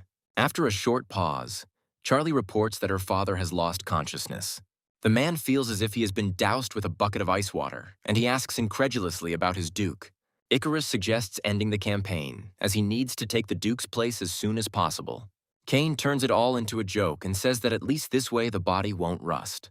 Cox believes that the lady is too tired. She needs rest. Besides, the estate is not far away. A hand gently landing on the man's shoulder makes him shut up, and the girl speaks up. She thanks Cox, but says she is not tired, and he tries to gently object to his mistress. But Charlie says that's precisely why she doesn't want to cause any inconvenience. Cain says that there is no need to worry too much, as he is carrying out his lord's orders. By suggesting that they leave the bird here, Icarus reminds them that they have little time left. Having witnessed his own negligence, he, screaming in surprise, pays the price. And hurrying towards the company, he shouts, asking them to get out of there as quickly as possible. But it's too late. Strong ropes are already entangling the faithful knight Joshua, causing him to be surprised. Watching Sir Cain soar upward, Charlie shouts out a message to him. The stranger in dark clothes standing behind her is amazed by the girl's frivolity. Attacking from behind, he asks the young lady to behave quietly and be obedient. He notices the stone flying at him at the very last moment and does not have time to do anything.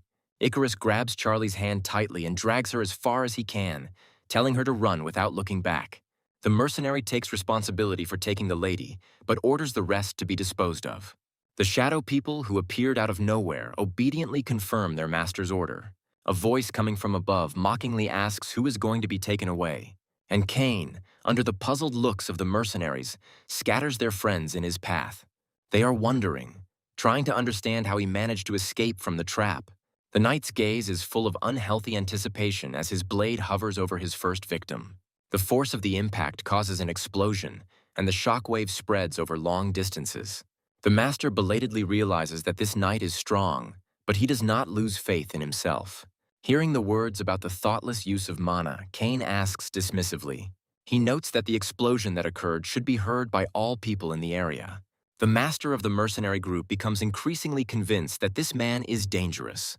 He gives the order to change priorities, ordering that the knight be dealt with first. The man calls out to the culprit, reminding him that he ordered it to be moved to another place.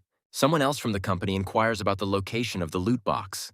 Joe is asked to move, amazed that someone like him could even be a mercenary. He says he's trying, but he's secretly regretting taking on the silver-level task. The bear is pulled back, frightened by the fact that the newcomer might turn out to be a mana user. He is skeptical about this, but tells Joshua, without his friends, to stay close to him. Hearing the words that this is a 2-star task instead of the stated 5, the guy becomes wary. And literally a moment later, a voice alerts the camp, telling them to prepare for battle. Hybrid asks mana users to step forward and deal with the enemies as quickly as possible. Many are trying to understand what a pack of undead is doing in a place like this. They are told not to be a crybaby because they are easy to kill, just cut off their heads. The question of what to do becomes relevant again when a headless man appears on the horizon. Even Hybrid is confused, realizing that everything is much more serious than expected. This high-ranking monster is a Dullahan.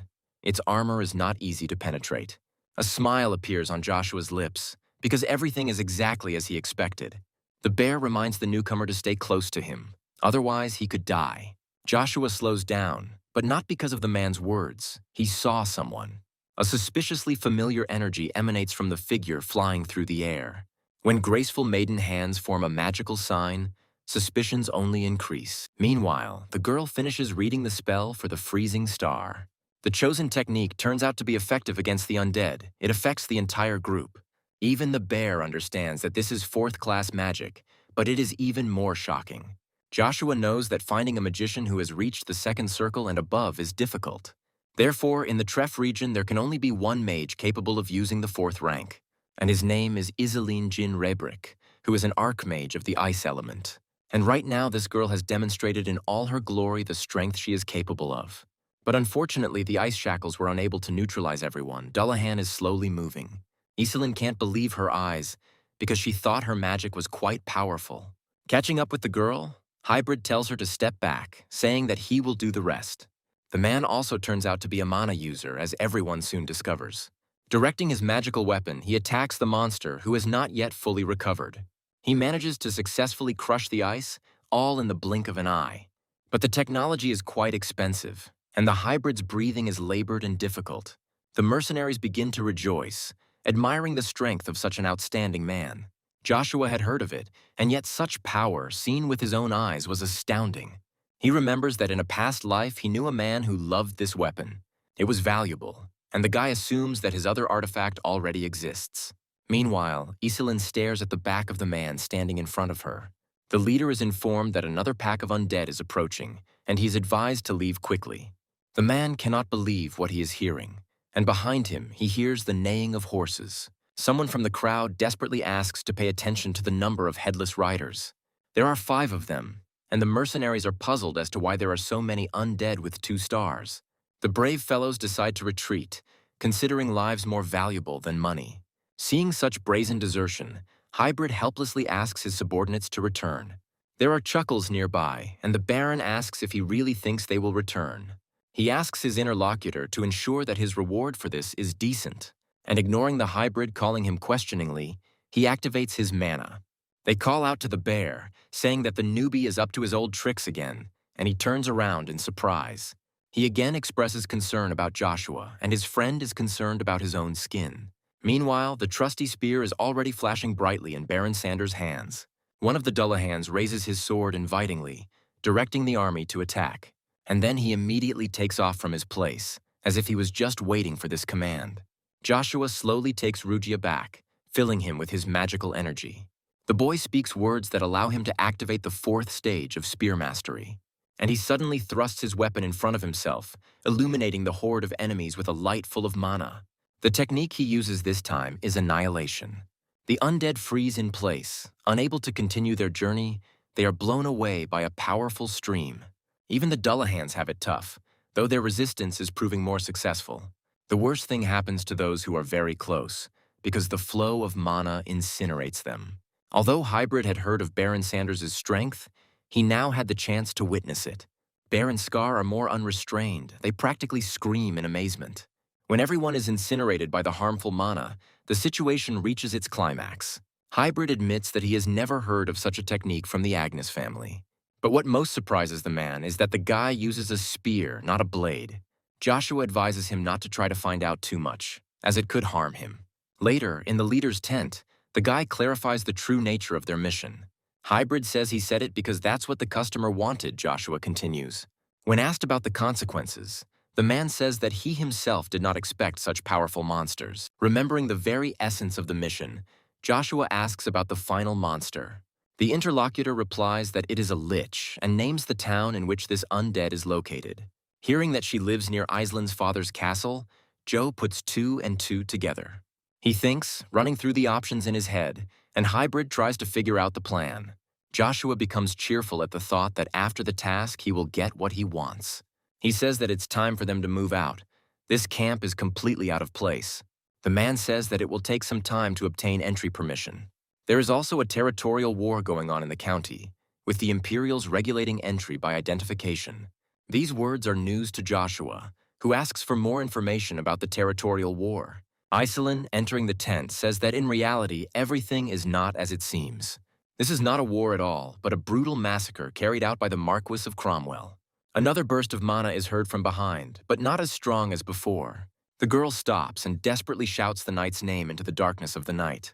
Icarus holds her back, reminding her that the lady must not be captured, but must focus on escaping. Charlie understands perfectly well that his interlocutor is right, and out of helplessness he only hisses angrily. Heading somewhere, she says that there is a pier a little further from here. Cox goes first, so the fact that he stops and lets out a muffled groan makes you tense.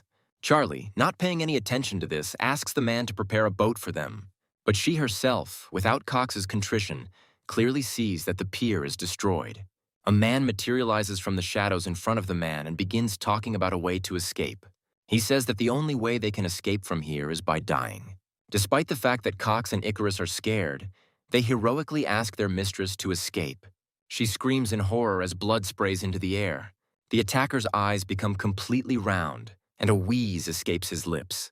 And he becomes the last one, as the arrow hits him right on target. When the mercenary falls in front of Cox, he freezes, but forces himself to concentrate. Asking where this arrow came from, he begins to look around cautiously. A male silhouette appears in front, asking if those he saved are okay. This man is Troy, a count and soldier of the Font family, and he volunteers to accompany the lady. When they approach the right place, those who notice the man let him inside. Troy asks where everyone is, because he clearly remembers giving the order to be extremely attentive. The man expresses joy at meeting Lady Charlie and at the safety of Cox and the others. When the others are mentioned, the girl's look becomes even sadder. Icarus asks the lady not to worry about Sir Cain, but she finds it difficult not to think about the knight's self-sacrifice. The interlocutor says that Baron Joshua's first knight will not die so easily. He is strong. The girl thinks deeply, remembering Cain and analyzing his abilities. She's pulled out of her thoughts by a voice, allowing the young lady to settle down comfortably. Hearing that Troy is going to the boardroom, Charlie wants to go too, but they try to dissuade her. But the girl is adamant. She wants to take her father's place when he is unable to rule. She feels obliged to prove to her vassals that she is the Lord's trusted person. Baron Arno is told of the impossibility of abandoning the position just mentioned. But it is impossible to protect everyone, and a proposal is made to ensure the safety of at least one. Troy asks about the actions of the Marquis of Cromwell. The interlocutor rejoices at the arrival of the gentleman. Charlie announces her intention to attend the meeting and asks to report everything to her. Arno, who is the vassal of the Fonts, believes that the girl is too young to take part in such a thing. He wants to tell everything after the meeting, but Charlie refuses, insisting on his request. A third person intervenes in the conversation, bringing the girl up to date and informing her about the most important problem. Charlie realizes that things are more serious than she thought. They could be surrounded by a blockade. The girl mentally admits to herself that she has no ideas for resolving the current situation. But someone else has them, and he suggests forgetting about other items of trade. Icarus asks, leading to the answer, "Is it not possible to produce food directly on the property?" Arno politely apologizes before asking the name of the person he is honored to meet. Troy reports that this boy helped Lady Charlie escape and get here safely. Arno doesn't care about this kind of thing. He believes that outsiders shouldn't get involved in this kind of thing. Charlie says that Icarus was the best in his class, and now he is her guest. The man asks why she trusts a man who just graduated from the academy. He thinks that it would be better for the girl to leave. since with the Lord's illness they don't have time for fooling around. The words that all this is not a game make Charlie ask to repeat them. Cox, unable to bear his mistress's insults, enters the conversation. Becoming increasingly heated, he talks about the help Charlie gave her father. Arno considers this a waste of time since he has just anyone as an ally. Cox stands his ground, saying that it is not the quality but the quantity of allies that is relevant. The opponent does not believe in Icarus at all, if only because he does not trust this man. He has about the same opinion about Charlie. This lady is inexperienced and has never participated in meetings. The man openly declares that he refuses to follow the orders of such an incompetent person. Icarus considers this just empty talk. He intends to prove his point with action. After all, he believes that during a discussion you can only trust your own skills. And Icarus speaks up, addressing the Baron with words that he understands his feelings. Effort without results is indeed a waste of time, but this is not relevant during wartime. The man is forced to praise his interlocutor because he understands how everything happens. Icarus continues, saying that therefore the lady must be given her due. There is no more reliable ally. Taking a figurine from the table, the boy declares that he himself is such a person. Arno calls the words spoken simply the nonsense of a child and speaks of Icarus's arrogance. He continues, saying that the food produced by the estates will be enough for 70%. Thus, with the necessary defense maintenance, it is possible to hold out for quite a long time. The girl begins to understand, and she, turning to Icarus, begins to express her assumption. He confirms her words, explaining his plan for the rest of those present who did not understand. Arno has a slightly different vision than he needs. He thinks that they are being asked to abandon people. Icarus denies it and says that the enemy will most likely offer one final battle. The opponent is again against it. He considers this to be just speculation, which has no logical basis. And then a warrior bursts into the room, out of breath, reporting a problem that has arisen. An enemy army is gathering in front of the canyon, already numbering about 30,000. The information is truly shocking, and those present openly express their concerns. Troy realizes that Sir Icarus was right, and he clarifies the details of the previous prediction. Smiling, the boy says that the enemy doesn't care whether they agree or not. In case of refusal, as well as in case of agreement, the situation for him will be approximately the same. Troy asks about the enemy's benefit in concentrating font forces in the specified location. The man believes that everyone present knows that the canyon is ideal for defense. Icarus agrees, but says that the enemy also has another goal. Holding a figure over the map, the strategist begins to talk about what it is. By loudly placing it near the river, Icarus concludes that it is she who is the additional target. To sum it up, he reports that all this is nothing more than sabotage. Although Arno doesn't want to admit it out loud, in his mind he already agreed with this boy. Troy, however, impressed by the previous confirmation, is horrified. One of the men remarks that if this is the case, they have a chance of winning. He orders Troy to hurry and prepare its troops, as delay could prove costly. Hearing that the Count will go to his platoon, Arno hisses with displeasure, defeated by the boy. Cox urges him, saying that silence could be interpreted as agreement with Icarus's plan. The man remains silent, clenching his teeth in rage. He is in an unpleasant situation. And yet the Baron gives in, saying that he is ready to obey the orders of young Lady Charlie. Troy asks that we gather here again once all preparations are completed. As soon as they are alone with themselves, relieved sighs can be heard. Closing her eyes exhaustedly, Lady Charlie praises Icarus, calling him amazing. She couldn't even imagine that he would be able to shut up the aristocrats. Now the girl is calm. But the interlocutor gently retorts, saying that she should thank his master for everything. The girl agrees to this, already imagining the consequences of this. But she is interrupted. Icarus asks permission to ask for something. The young lady agrees without hesitation. First, he clarifies the initial position of the two sides, and Charlie confirms his guess. Everything was like this until the moment the mercenary king joined the enemy. He is strong. After listening to the girl, Icarus comes to the conclusion that he chooses targets only with the highest priority. He himself believes that the armies of the Cromwells and Fonts are approximately equal, with the exception of the king. This is where the pitfall appears, because Icarus cannot imagine such an outcome. But what bothers him most is that one of the leaders of the five is under threat of death. As Charlie begins to speak, she lets out an uncontrollable cry because she thought exactly the same thing. Icarus asks her to keep in mind that something like this is impossible without help from within. He asks her not to trust the people around her under any circumstances. A voice comes from the tent, asking the interlocutor what he means. Joshua asks the woman standing opposite him about the massacre carried out by Cromwell. Iselin says that everything is exactly as she said and explains why it is so.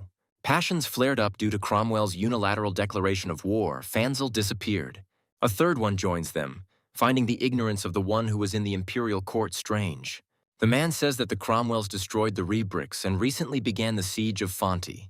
And this is not some minor skirmish, but a large-scale war that will determine the future. Joshua says there's a chance Emperor Marcus is the one running this. Hybrid notices that the rumors about this dog receiving orders from the Emperor are starting to make sense. Joshua reminds him of his title, as such words could be interpreted as treason. The interlocutor notes that after the fall of the Fonts, the next target could be the Agneses. He also wants to ask Baron Joshua for some personal favor. The boy is intrigued by this and asks about its specific content.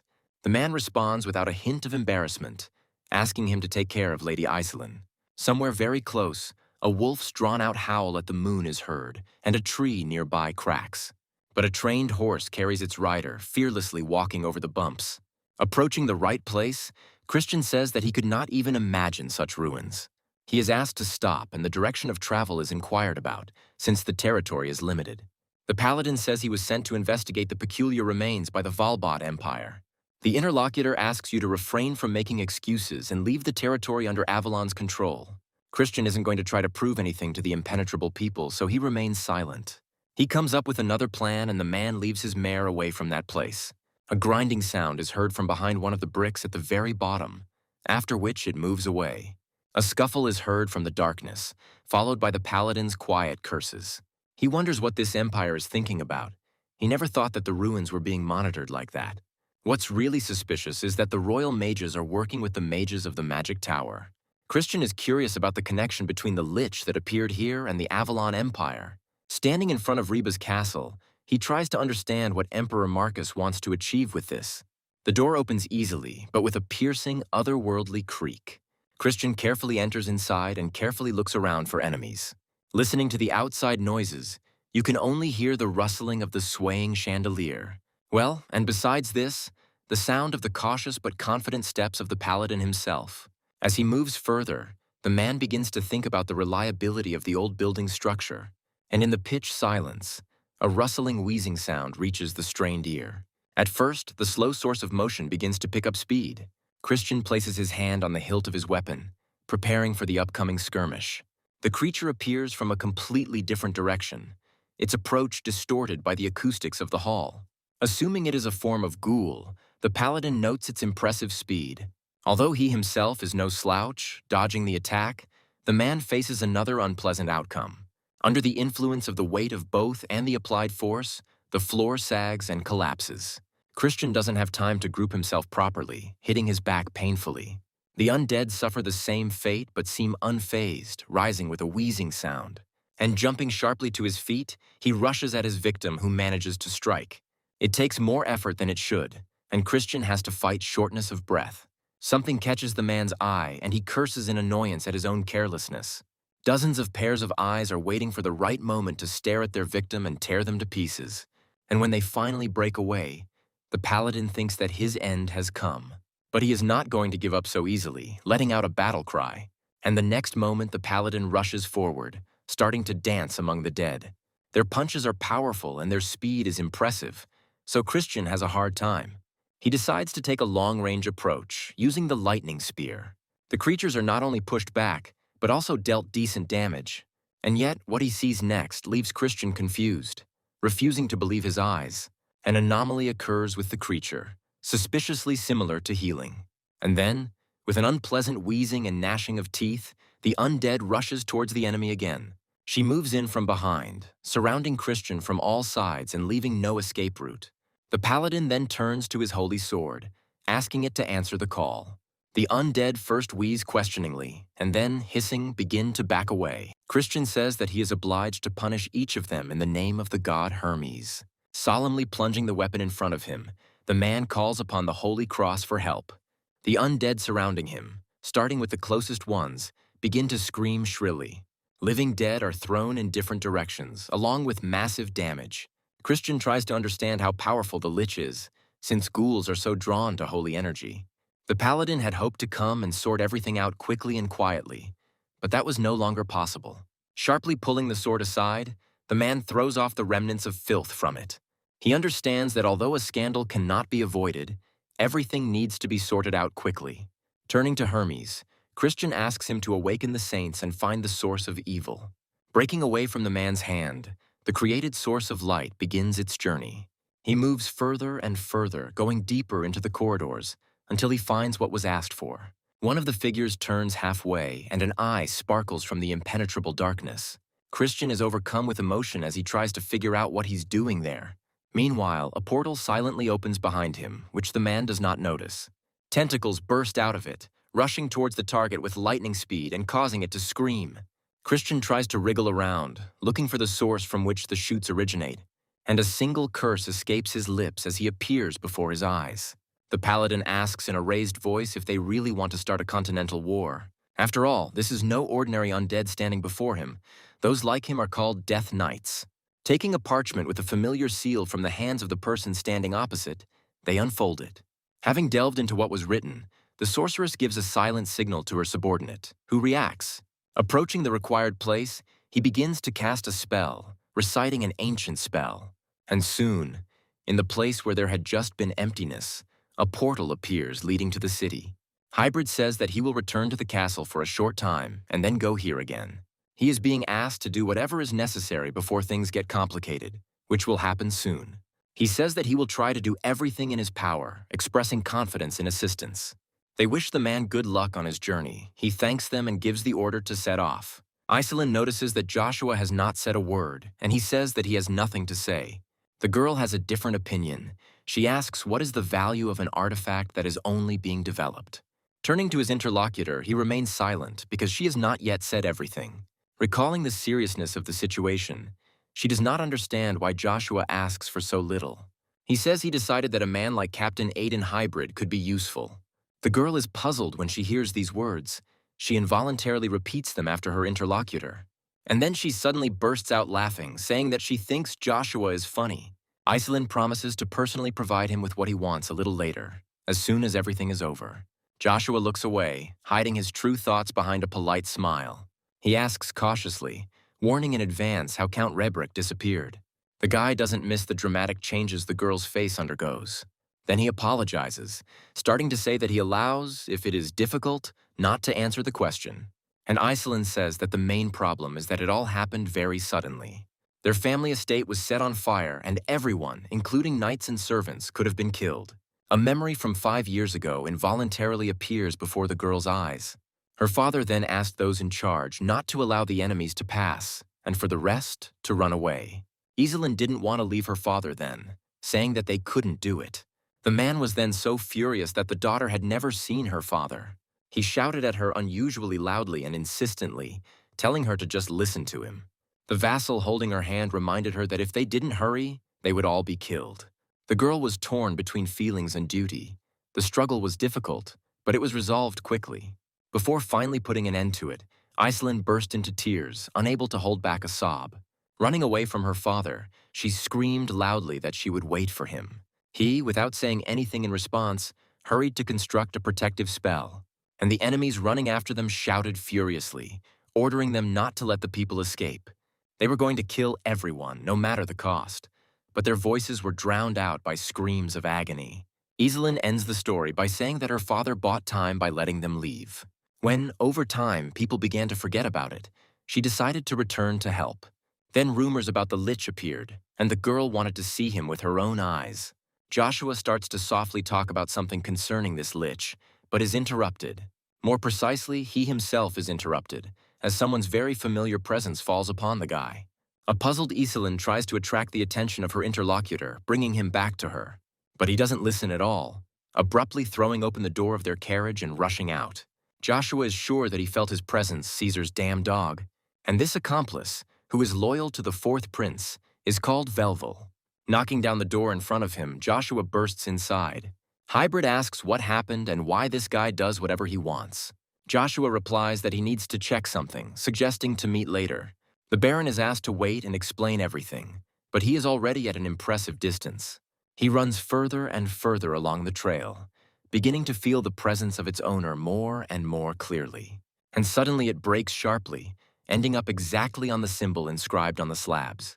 Joshua suggests that this pentagram was drawn relatively recently. He definitely felt the presence and traces of a second-tier aura after the battle. The fact that everything except the runes looks normal seems strange to Joe, and not only that.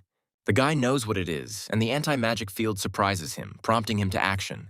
Touching it with his magic, Joshua causes someone else's work to shatter with a crash. At first glance, the chained man looks lifeless, and the boy takes a closer look. Christian, as if life had been breathed into him, begins to moan and shudder. Joshua is convinced that it was an illusion spell and asks the blonde a question. He asks if this is his work and what exactly happened in this place. Beginning to speak more meaningfully, the paladin tries to warn his interlocutor. He asks in confusion what he means, but the enemy is already very close. He throws a punch and Joshua manages to dodge it at the last moment. Having jumped and done a somersault with a roll, the guy finds himself facing his opponent.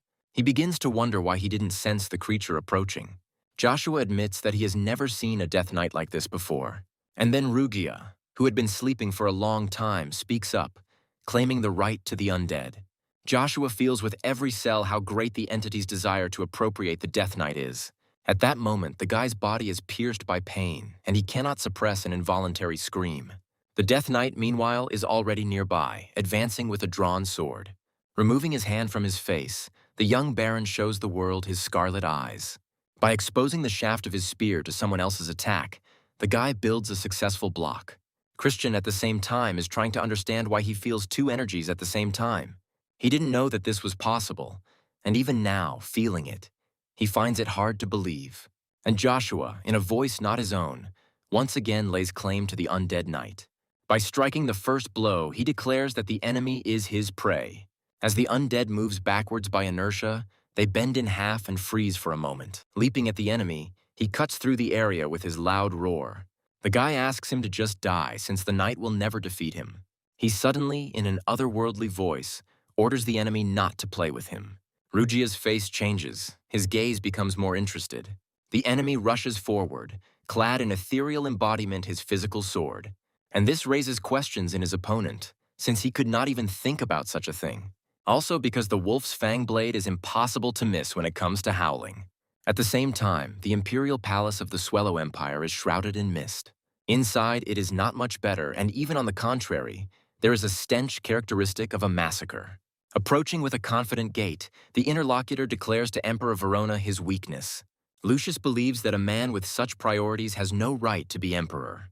The latter remains silent even when the provocateur's speech turns to the similar opinion of his subjects. Lucius says that even they want to leave Swellow and settle in other lands. Verona asks if the interlocutor believes that the war will be for the sake of the people of this country. After all, as soon as it starts, fathers and mothers will lose their children. Is that really pleasant? Lucius knew they would not reach a compromise, and he brings up the mention of the emperor's brother. This topic is one of the most pressing for the ruler, so he remains silent, immersed in memories. But he pulls himself together and asks how long his opponent had been planning all this since the moment of sending it. Lucius asks His Majesty not to worry about anything. There are those who will take care of everything. Duke Altman will never know about this again because he is no longer a resident. Lucius says that he deserves the title of sage, for he knows where this is all heading. When he says that Verona's time has come, he warns of the consequences of this. Bursting into an evil laugh, Lucius asks what will happen to him, and just one swing of his faithful sword decides the outcome of Verona's life led by Grace. The Death Knight breathes heavily, clinging to his essence with all his might. Stuttering, he rhetorically asks what happened to him and how it all happened. The enemy says he doesn't know exactly how it happened, but he is sure of one thing. The souls of people, especially masters, cannot be forced to follow this path. It is personal. He doesn't know what prompted him to choose, but he asks if they can walk the path together. He apologizes to the Death Knight, but immediately corrects himself, knowing his true name. Once upon a time in life, this man remembered Wintro, a knight of distinguished status. He was afraid to look at him. It was painful to realize his potential loss. And yet, one way or another, it happened that the man then lost to his opponent. The result was the loss of the title of master and exile to the countryside. Although in reality, it was just an excuse to stay away from the Emperor of Verona. After all, then the man became a very convenient scapegoat, especially at that moment. And all this was the work of the emperor's brother, the first monarch he served. The man then asked why the opponent didn't simply seize power by force. Demeter then said that he was not so greedy for power, and that Lucius would take his brother's place. The dying man could not believe what he heard. He cursed silently. He acknowledged his stupidity and belatedly realized that he should have stayed near Verona. Demeter then gave Evergrande the opportunity to create the desired demonic beast, and he agreed, promising to let his interlocutor know how everything would be completed. Joshua is silent for a moment and then concludes by starting to talk about the ingredients for resurrection. He says that a demonic beast cannot be created without personal consent either. And the guy ends this sentence by addressing not the Death Knight, but Duke Altman. He asks to kill him, believing that he made the wrong decision back then. Now he is not free. He is forced to play by someone else's rules. This is a necessary measure. Joshua says he can offer better conditions. He will be able to control the Death Knight. But in return, he must allow his power to be borrowed. Only then will the choice be accepted. Joshua says it's his suggestion and a way to show respect to King Altman. Smiling, he says that the guy confirmed his thoughts about himself. He turned out to be as interesting as they say, but he doesn't see the point in choosing otherwise. Rather than be a slave to a dark magician, he would prefer to be on the side of the continent's greatest genius. Finally convinced that his proposal is accepted, Joshua is about to begin. And the first thing he does is call upon his faithful Rugius, and he obediently responds to the call. Former Wild King Altman hisses in discomfort as he is enveloped. Joshua, however, is not going to stop there, intending to finish what he has already started. Hybrid tells everyone to be on guard, as there is a possibility that there are more enemies than it seems. The man becomes wary after sensing a large amount of demonic energy being released. Meanwhile, they are asked to stop, saying that guests are no longer welcome in Reb Castle. When asked about his identity, Mondrain, a holy knight from the Empire of Havalbat, speaks on behalf of everyone. Hybrid says that their comrade is inside the castle. They can't just leave him there. The holy knight speaks of the real threat of this castle and what is happening inside. Hybrid asks if he heard a threat to mercenaries on the territory of their empire. After all, if this is really the case, it is a serious military provocation. Mondrain asks to forget about the War of the Continents, because peace may be under threat. But the man pauses without finishing, looking in amazement at what has appeared in front of him. Seeing such a frightened look, Hybrid also turns around, wanting to see the threat. And at the same moment, demonic tentacles move further out of the half-open crevice. The man clearly feels danger. Something approaching from within instills horror. Mondrain orders his subordinates to kill every demon they see. The holy knights raise their weapons to the ready just as the pernicious pressure intensifies. When he emerges from the mist, Mondrain realizes that this is no ordinary lich. He becomes terrified at the mere thought of the Demon King's appearance. All eyes are frightened except one.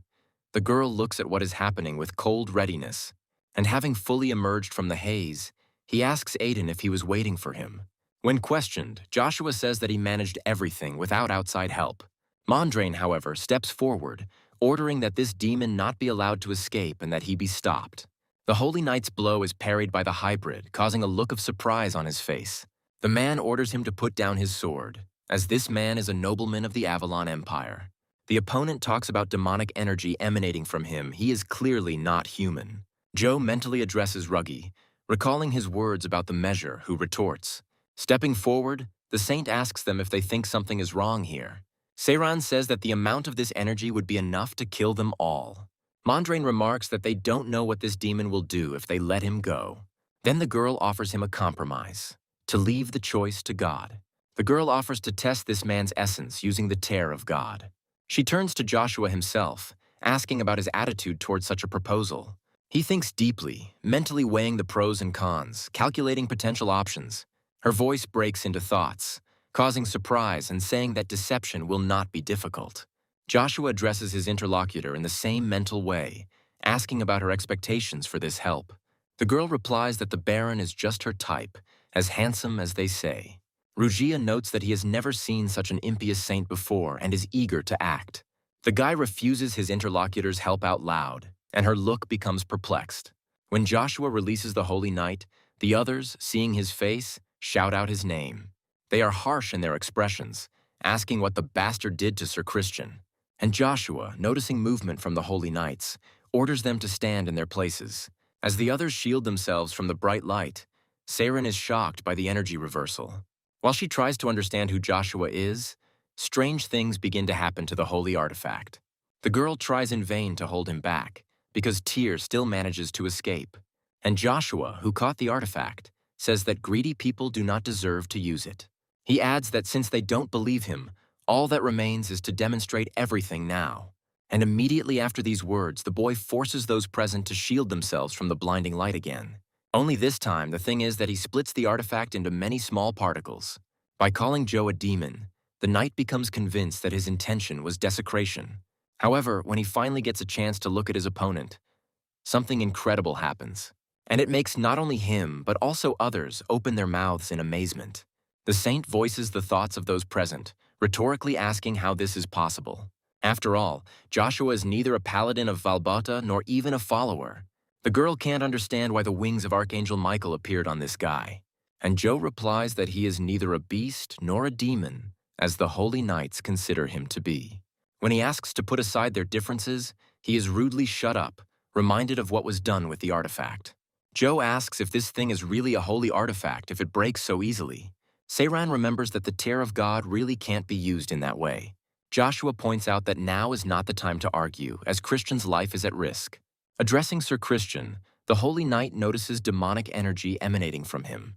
He begins to doubt, because the original energy was perceived differently, on a different level. Rushing forward, Seiran confirms that they have no time to argue. They must absolutely help Sir Christian and bring him back alive at any cost. Otherwise, they won't be able to look Sir Sebastian and Priest Harold in the eyes. They immediately rush to the girl's aid, also giving advice, instantly rethinking what was happening. The saint thinks that Sir Mondrain should go with the others, but he has doubts. In response to cautious objections, the girl reminds her interlocutor about Mikhail's wings she saw. The holy knight quietly confirms that he saw them with his own eyes. Seiran tries to convince him that by disobeying he will go against the will of their lord. These words have a sobering effect on the knight, instantly changing his point of view. Saying that he understands everything, Mondrain agrees to maintain a strategic retreat for now. Joshua smiles secretly, quietly rejoicing that his plan has succeeded. The girl again addresses him telepathically, starting to talk about his trick. She believes that fate will bring them together again, causing their paths to cross again. Rugia, meanwhile, is indignant about the abundance of holy energy that she had to absorb. Joshua thinks about how he learned about his ability to control demonic energy. The hybrid who approached him interrupted his thoughts with a question about what just happened. Joshua promises to explain everything, but only when they return, they still need to get the money. At the Magic Tower, they ask why their mages were sent to the Avalon Empire. Elisha reminds us that undead have been spotted in the area and that there could be dire consequences. Jacques agrees with his colleague, adding his own words about sending representatives of the tower.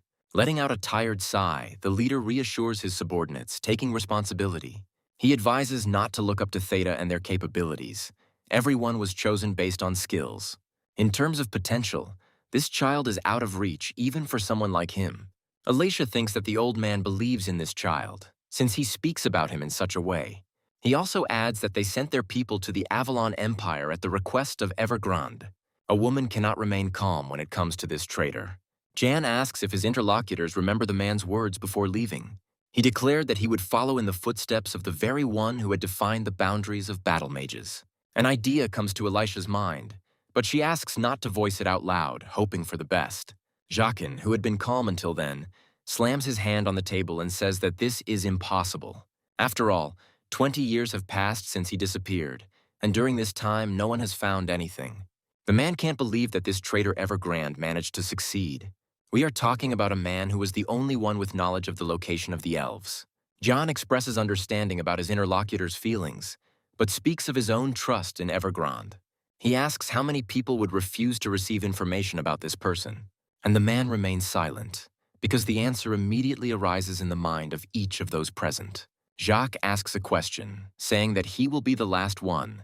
The man asks about the rationality of the decision. Giving his full name, Ian asks if his plan is seriously being questioned. The colleagues remain silent this time as well, because the head of the Magic Tower had never made any wrong decisions before. The empty corridor is filled with the sound of a heart-rending cough, alternating with attempts to exhale. There are other symptoms that soon sprinkle the pages of the ancient tome. Evergrande doesn't understand what happened, why he lost contact with Duke Altman. The mage suggests that the matter may be with the paladin from Valbata who invaded Reb. The man doesn't want to believe that the master's body was taken away from him so quickly. Now he has only one trump card left, which means that past mistakes cannot be repeated. The man recalls doing everything in his power to win the Emperor's favor. He did everything to be able to touch the Dark Book of Spells. Evergrande is not going to tolerate any more fiascos like what happened this time. As he lifts the lid, he tells his interlocutor that he will allow him to return to this world. Even though he will be a lich, the mage believes that this is not as bad as it might seem at first. The man Evergrande is addressing is none other than Zeev Dick Orbis, but the magician doesn't like the old name. He's going to give his old friend a new one, his own. He calls the lich Barbarian, believing that this name is most suitable for him. By giving the seal, Hybrid says that they managed to find out the truth about the lich and defeat the demon. And all this is thanks to Joshua, he thanks, but considers the award presented to be rather strange. He also finds it no less strange that Iselin is loading her things onto his horse. The girl reminds the Baron of his request, saying that she does not have all the necessary components. When she says that Joe should protect her from the Cromwells, the guy laughs nervously, remembering. Hybrid suggests going to Reinhardt immediately, and the Baron is surprised by this too. When asked the corresponding question, the man says that he also has something to prove. The interlocutor is surprised by this formulation and inertially asks again. By calling on Levon, the man creates ambiguous thoughts in Joshua's head. The guy remembers that one of his abilities is changing his appearance, and now he can see the true form of Captain Aiden, which was hidden by Levon. The man asks Joe if he thinks he is now worthy of taking part in the battle. In the Cromwell Assembly Hall, a man asks if they shouldn't have won. Gever, the head of the family, indignantly asks how the enemy can withstand their onslaught. They tell him that they are sure that the head of Font needs urgent medical attention. But for some unknown reason, the genius Icarus helps the enemy. And this may be the reason. This is especially true of the sabotage plan, which was uncovered, depriving the army of its advantage. Attempts to smooth over the situation with a proposal are cut short by a stern order to remain silent. The head of the family orders that new plans be developed immediately. Losing to a child would be simply ridiculous. He is offered to turn to the king of mercenaries because the situation is getting worse. Gever believes that the Fonts no longer have a leader, which makes the request for help pathetic. Plus, Emperor Marcus will try to recruit the mercenary king as his servant. This means that another way to reach the coveted canyon is needed. A warrior bursts into the hall, announcing an urgent message to those present. The soldiers who intercepted the Font's supply lines were killed, and Gevger is stunned by the news. He can't imagine that those soldiers could lose to ordinary workers. Meanwhile, the cloaked figure involved in this is watching the result of the plan's implementation. People are told to keep in line, not to be afraid, and to protect all supplies at the cost of their own lives. And the enemy commander gives the order to deal with all the trash from Fonti. And his subordinates, having heard the cherished words, deal with their opponents without mercy. The Font people are worried about the leakage of information, but at the same time, they desperately want to live. One of the men's eyes widen as he sees a new figure in front of him, and the magician, throwing forward the magic staff, constructs a spell for the fireball. They decide to run in all directions because if they remain standing like this, they will burn alive. Meanwhile, a mysterious figure in a cloak flashes before my eyes, starting to move with lightning speed. While protecting one side from the enemy, she selflessly protects the other. The Font people are amazed that their defender was able to repel the fire without using mana. The stranger says that he is here to protect them, and they ask him about the reason for his help. And the guy, getting rid of the veil of his anonymity, introduces himself. Additionally, the Canyon Reaper says that he is only following the orders of his master Joshua. Watching the last drop fall from the neck of the vessel, Icarus exhales tiredly. He believes that the implementation of the plan is being delayed, which is starting to make the guy nervous. The interlocutor believes that they are starting to catch up, causing the opponent to ask a clarifying question. Arno is confident that the enemy learned of their supply routes and began to block them. Icarus reminds them that only they know about this, and that exposure can mean only one thing. The man asks to clarify, meaning that his interlocutor dares to call him an enemy spy. Arno says that although the peasant may not understand, the nobles are very concerned about their honor. They all confirmed their loyalty to the Font family. No one would dare to betray them. The man says he also has questions, for example, about getting closer to Lady Charlie. The words about Icarus wanting to use her to become the Duke of Font are irritating. The man looks at the guy, ready to say those very words, but doesn't have time. They report the arrival of supplies and tell them to open the gates, but also to be on guard. Arno finally advises his interlocutor to be more mindful of what he is doing, and also warns that many people here will not let an unwanted guest out of their sight. Charlie gives orders to transfer the wounded and distribute supplies to those in need. The lady asks to let her help because she is tired. The girl thanks the volunteer. Icarus asks what happened and why there are so many wounded. Charlie recounts the news. The guy becomes increasingly convinced that the enemy was aware of the enemy's trajectory. And then a voice is heard from behind, announcing that it was he who helped the warriors survive. Cain does not hesitate to express his own praise, listing his achievements. His friends are happy to see him despite this, but the guy continues to maintain the image he created for himself. But what he sees makes him feel embarrassed and raises characteristic questions in his head. Charlie expresses deep joy, admitting that they tried to contact but were unable to. Arno cautiously inquires about the knight's identity, asking if he can be trusted. Charlie says that this is the one she was talking about, and the man dryly expresses joy. Cain asks why he is so nervous, and Icarus restrainedly offers to greet the commander. The sounds of a trumpet and the approaching clatter of hooves attract everyone's attention. Even before dismounting, the messenger reports the news that the river has been frozen. This makes it easier for the enemy to move, having already begun moving towards Fonts. The man throws the weapon over his shoulder and bursts into barking laughter. He jubilantly places his foot on the frozen water, marking the beginning of the journey. The mercenary king orders his dogs to rob Fonts completely. Those who were just waiting for a signal from their leader rush towards the castle with a war cry. In Reinhard, at the Temple of Hermes, they inquire about Sir Christian's condition. The interlocutor says that they managed to get rid of all the demonic energy in the body. The combination with the saint could very likely damage the brain of the Holy Knight. A new interlocutor who appears in the room notes that recovery will be long. High Priest Harold expresses hope that Chris will be able to get back on his feet. One of the interlocutors suggests that the group stage of the battle will have to be abandoned. Harold says the priority is Sir Christian's recovery, then the tournament. And he changes the subject, talking about the saint's story about seeing Michael's wings. Mondrain confirms this, also mentioning the name of the one from whom the holy energy emanated. But the man still doesn't believe it, because Joshua was also emitting demonic energy. Harold says that these energies are incompatible in one body, and Christian is an example of this. However, if the Baron did find a loophole, his power would be beyond the comprehension of ordinary people.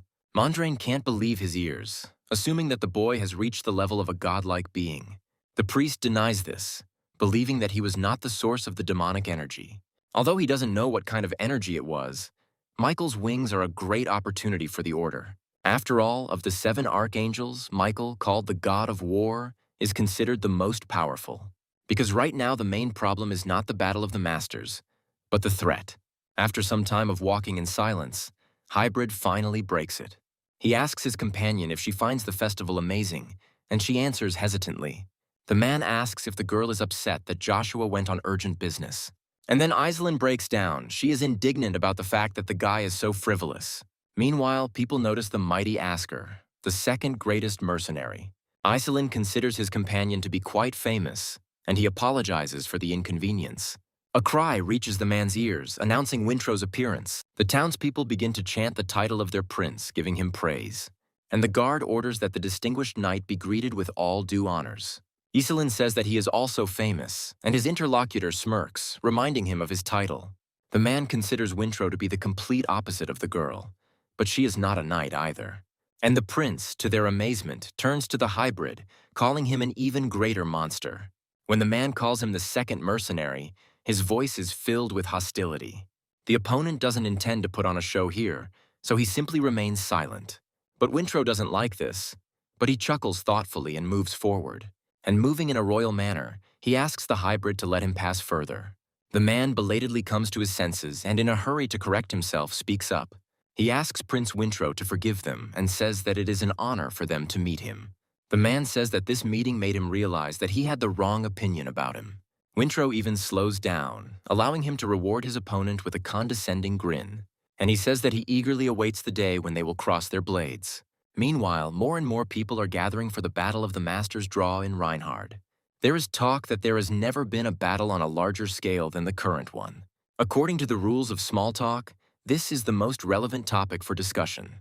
But there are those in the room who do not intend to be guided by dry etiquette alone. Politely coughing, the man announces that the drawing of lots will begin in 30 minutes. He asks that a replacement representative be prepared as soon as possible if there are no candidates. Sonia Moon Terra, princess and representative of Terra, expresses joy at the anticipation of the beginning. Lord Lux suggests that this is the girl's first time at such an event. A mercenary representative says he is one of the few representatives with experience. Sonia asks him about his opinion about the winner. He agrees with the girl about the favorite. The interlocutor considers him to be on a completely different level than all the other masters. The two unanimously say that they can't listen to this anymore, and the girl is surprised by this. Representatives of the Swello Empire, Jesur and Asur Logan, do not approve of the princess's favorite, and she says that she doesn't want to hear anything from them because they lost to Prince Wintro. The girl tells them to stop and apologize immediately, but the guys don't consider themselves wrong. They intervene in the verbal altercation, offering to end it as quickly as possible. The princess is not happy with this outcome. She moans stubbornly and childishly. Geminis are of approximately the same opinion, but behave more reservedly. The mercenary representative awkwardly changes the subject, suggesting that the warring parties look at their watches. But Avalon's representative has not yet shown up, which could mean that the application for participation will be rejected. Lax suggests that the Empire decided to send the Baron's older brother Babylon instead, but the guy suddenly stops with a start when he hears rhythmic steps coming towards him. At the sight of the look of the one I just dared to mention, everything inside me turns cold, and Babylon rudely asks who dared to say that they are brothers. The mercenary representative stutters and apologizes for the misunderstanding, and the blonde man scares him. At the same moment, the doors open and the herald announces the names of those who have arrived and their statuses. Seeing Asker, those present cannot contain their admiration, but Wintro is also loved. The twins don't like this, and the person standing next to them advises them not to speak ill of the mighty Asker. One of the guys says that only a fight with this man can convince him. He asks Babylon about his own opinion, considering it all a simple deception. When the blonde man speaks up, he admits that he hopes for the same. The twins look at him in amazement, completely not expecting such a statement. Meanwhile, the herald announces the first representative of the Avalon Empire, Deshoshua Sanders.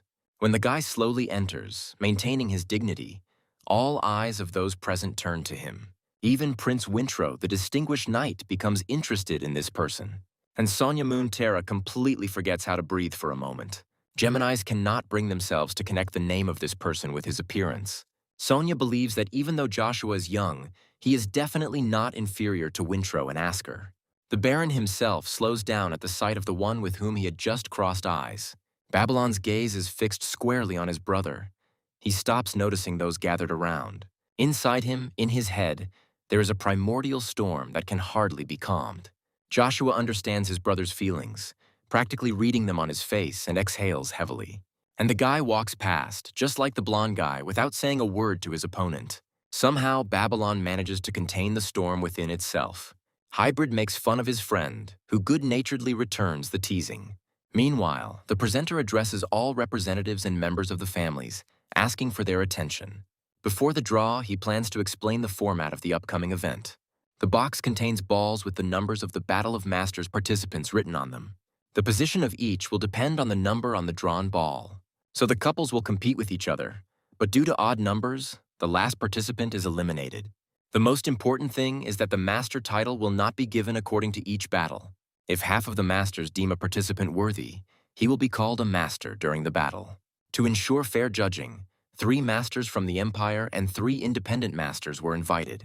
As soon as the presenter asks questions, a man's hand rises into the air. Hybrid asks about the rewards for the winner. He is told that they will be as before. The winner of the event will have the right to challenge the superhumans or one of the stars.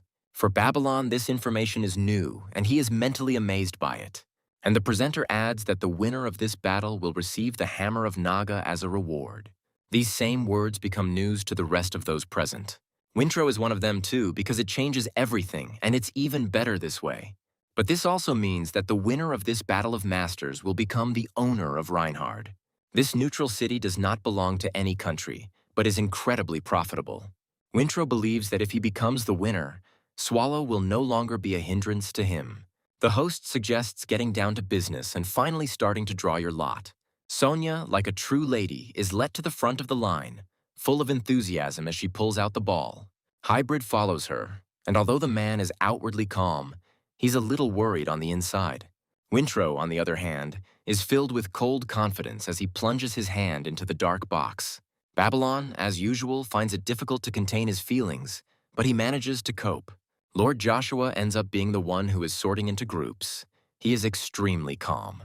A little later, the host presents the final tournament bracket to the participants. Spectators are rooting for their favorites, already imagining how intense the battle will be. As if it were a setup, Wintro will be fought against the mighty Asker.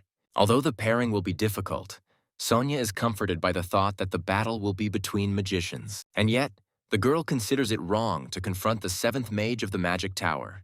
And Teta says that he wanted Code Zero because magic duels irritate him. Gemini expresses confidence that there will be something to see today. One of them considers it a shame to lose to a commoner of unknown origin. The princess asks if the brothers are tired of talking about such topics all day. They don't think so at all, unlike the fact that apples don't ripen that easily. Another person joins the conversation, finding the analogy of these wits amusing, and they flare up. And Lilia notes that these are just social constructs and the perception of dishonest people. Geminis don't find it funny, asking if it's wrong to call a spade a spade. Then the paladin says that apples can be of different colors. That's what she means. Lily believes that these two are not capable of defeating any person here. Not now, not ever. The boys flare up, saying that they will not tolerate such a thing even for the inhabitants of the Empire. The presenter, drawing attention to himself, asks everyone to be ready for the matches in 2 days. In addition, he asks that the results of the draw be communicated to his trusted persons. Participants who are late will be disqualified immediately. As they leave, the twins suggest that they soon find out which of them is right. Sonia mentally admires Lilia, understanding why she received such a nickname. Switching his friend's attention to another source, Hybrid asks him to evaluate it. Before Joe could even open his mouth, he had allies and beauties at that. Now understanding what the man was getting at, the boy reluctantly and tensely agreed with him. And Babylon, who happens to be nearby, continues to drill the younger one with a murderous look. However, when he turns to him, he pretends not to be interested in him. He mentally admits that no matter what he does, he will never surpass Baron Sanders. However, the guy believes that Joshua will eventually become a puppy obediently reaching for his palm. A voice rings out from the stands, announcing the start of the opening ceremony of the Battle of the Masters. The spectators are going wild. They are wondering who will be the winner this time. They are jubilant. Meanwhile, the commentator begins to announce the representative of the Kingdom of Heart. It is the Knight of Steel, Lord Basileus, who gives praise to the said kingdom from the stands. And the fans are asking their favorite to show the trash from the Empire what they are made of. Meanwhile, the commentator names the opponent, who is from the Avalon Empire. That man is none other than the incredible rookie and first representative Joshua. He also has fans, and they ask the guy to prove that young age does not matter. One of the judges of the Battle of Masters, Windmill, admires the popularity of this child. Touching on the topic of experience and age, the man asks his colleagues for their opinions on the upcoming match. Jordan considers Babylon to be the obvious favorite. Cariesta supports his colleague's opinion. Although the use of a spear as a weapon alarms the man, making him think about a trump card. Nearby, another member of the judging team is tormented by unbearable itching and thirst. It's incredibly hard to endure. Arya wants to challenge young Joshua to a duel right now. The host announces the beginning to those gathered, asking them to warmly welcome both participants. The spectators' seats erupt in thunderous applause, and the referee leaves the scene of the fight. The Basileus does not believe that a knight of the Empire would use a spear as a weapon. The man asks permission to help the boy, giving him the right to start and asking him to try. Joshua doesn't hesitate, silently taking off at that very moment. The enemy is taken aback by such incredible speed, freezing in deep confusion. An explosion thunders, sending a shockwave through the space, forcing the man to move back. Applying enough force, he can't believe that this guy is so strong. He only made his first move, approaching a couple of steps, and already there was such force. Remembering the age of his opponent, Vasilevs finds it hard to believe that he is only 15 years old. Joshua chuckles cheerfully, asking why his uncle got so tense just from one movement. These words hurt him and he jumps up, telling Joe not to get cocky because of some blow. He's about to say something else, but his opponent's weapon is too close. Somehow, the man manages to get away, and he chuckles nervously. Vasileus mentally asks Joshua who he thinks he is, attacking in an identical manner, and the man goes around the opponent from the side, offering to try his own technique. The surprise on the young man's face disappears as suddenly as it appeared. The man, meeting his gaze, belatedly realizes that he has miscalculated, and the guy, making a sweeping movement with his spear, sends the enemy flying. An uncontrollable, discreet cough immediately erupts from his chest. But Vasilevs does not give up his attempts to resist and tries to slow down. Finally, the man succeeds, but he is not happy with his small victory. The skin on my cheek starts to burn and something wet and warm starts to run down it. Everything is clear. And Vasileus is not even talking about the wound he received, but about the fact that the enemy is far beyond him. Joshua talks about 10 movements. The opponent asks him to repeat what he said. The guy believes that these masters' duels are the easiest way to show off the spear's full glory. Considering what has already happened, Joshua promises to deal with his opponent in 10 moves. Mentally calling the boy a scumbag, the man gripped the hilt of his sword tighter. He acknowledges the enemy's strength, but at the same time he is not going to give in to his game. Declaring that from now on he will give it his all, Vasileus activates the aura. The presenter announces that there is an astonishing amount of mana on the tip of one of the fighter's blades. Joshua, smiling, thinks that those at the top always feel lonely. He also recalls that he had many titles in the past. Only his own bad reputation grew, while the reputation of the spear remained at the bottom. This is what bothered Joshua the most in the past. But now everything is different. The guy is going to prove to the whole world that there is no better weapon than a spear. Vasileus expresses disappointment, saying that he did not expect the enemy to be so reckless. He's going to show you what can happen when you throw away your gun. And at that very moment, a piercing cry from a tense man cuts through space. The announcer announces that Lord Basileus has managed to deflect Lord Joshua's spear. And then Lord Vasilevs immediately rushed towards Lord Joshua. Since Lord Joshua currently has no weapons, the current situation is extremely dangerous. The speaker wonders if the young man's path will really end right now at the hands of Lord Vasileus. Finding himself very close, the aforementioned one shouts to the enemy that it's all over. But the incredible happens. Joshua catches the spear with a loud thud as it fits comfortably in his hand. With a satisfied grin, the guy says that not everything is as simple as it seems at first glance. But Vasilevs does not give up, which he informs his opponent. He is no fool either. While saying that he will surpass his opponent, the man strikes the ladder. Another explosion, no less powerful than the previous one, envelops space. If it weren't for the protective barrier, the spectators in the stands would have had a hard time. Arya's stomach turns from the realization of this. He groans at the top of his voice, causing confusion among his colleagues. The referee notes that the entire arena was covered by an incredible explosion, and he is concerned about one question. Who remained the winner among these ruins and smoke? The one who managed to strike, or the one who anticipated it? The man adds that everyone will be able to find out as soon as the smoke clears. Hidden from the view of his spectators, Joshua asks if his opponent wants to continue. He groans vaguely in response, but finds the strength to voice what's on his mind. At the mercy of the spear and its owner, Basileus admits his defeat. And when the smoke clears, the crowd starts to cheer as Joshua's win is announced. The guy's fans continuously chant their hero's name, making him smile. And the host asks the judges if they have anything to say about this, asking for a verdict. Windmill believes that Vasilev's defeat is obvious to everyone. He couldn't do anything. And the man votes to grant Lord Joshua Sanders the title of Battlemaster. The decision is made unanimously by the judges, despite Arius's excited antics. He thinks about how he's been waiting all these 5 years for Joshua to reach his peak. The man can no longer restrain himself from allowing a fleeting thought about Agnes and Marcus. And despite his condition, Arius says that he agrees to give Joshua the title of Master. As the guy walks past the fans, they encourage him with words of support. Rugia laughs, satisfied that everyone is happy, supposedly over a mere trifle. Joshua's words about the joy that is expected at the festival irritate the entity because of the injustice. Having noticed the spear, people begin to admire it, expressing a desire to have one for themselves. Rugia basks in the rays of her own greatness, feeling at home in them like a fish in water. Lord Joshua is approached, causing him to turn around to congratulate him on his first victory. The girl finds this side of the guy quite surprising, considering his mood to be good. Joe asks his interlocutor not to address him as Lord, since he is no longer part of the Agnes. Iselin suggests calling him Baron Sanders, but the boy asks to be called by his first name. The girl is embarrassed and tries to object, but Joshua gently interrupts her with a touch on the shoulder. He says that he considers them friends, so this kind of treatment is more than normal.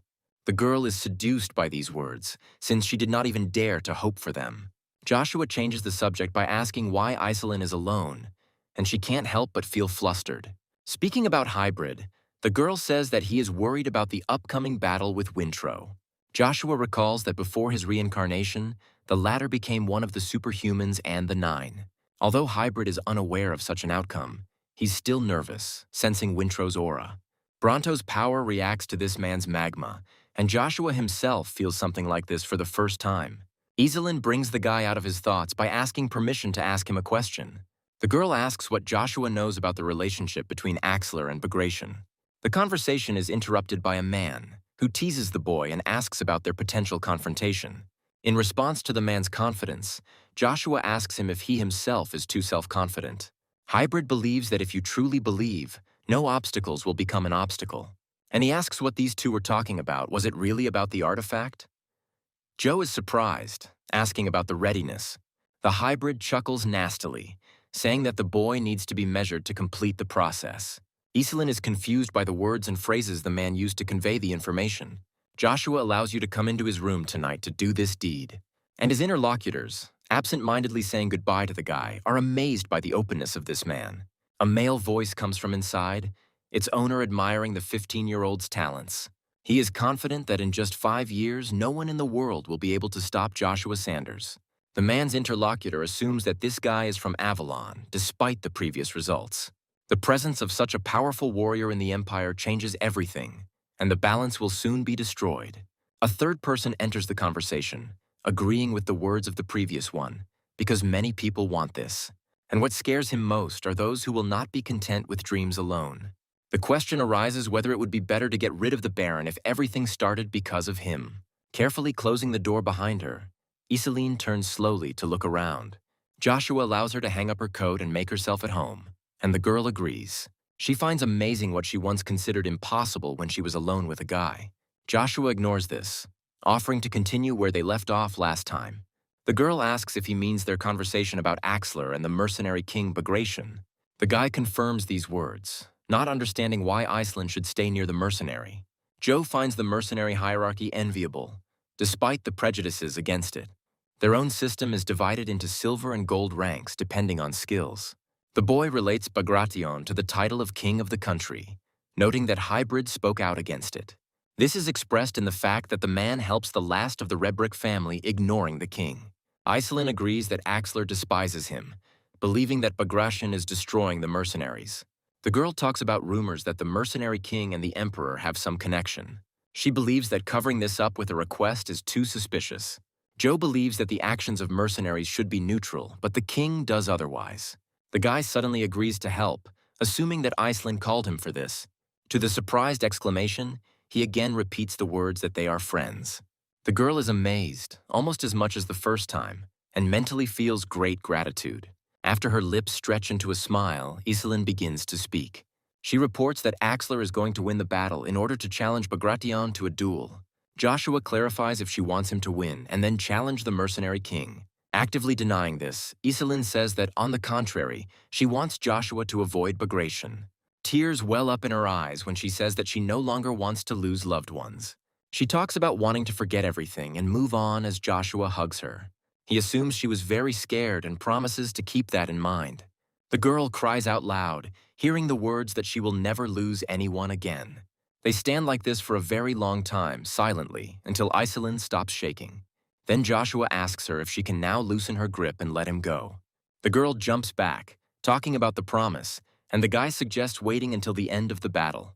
Iselin is surprised by this guy's straightforwardness, asking again about getting down to business.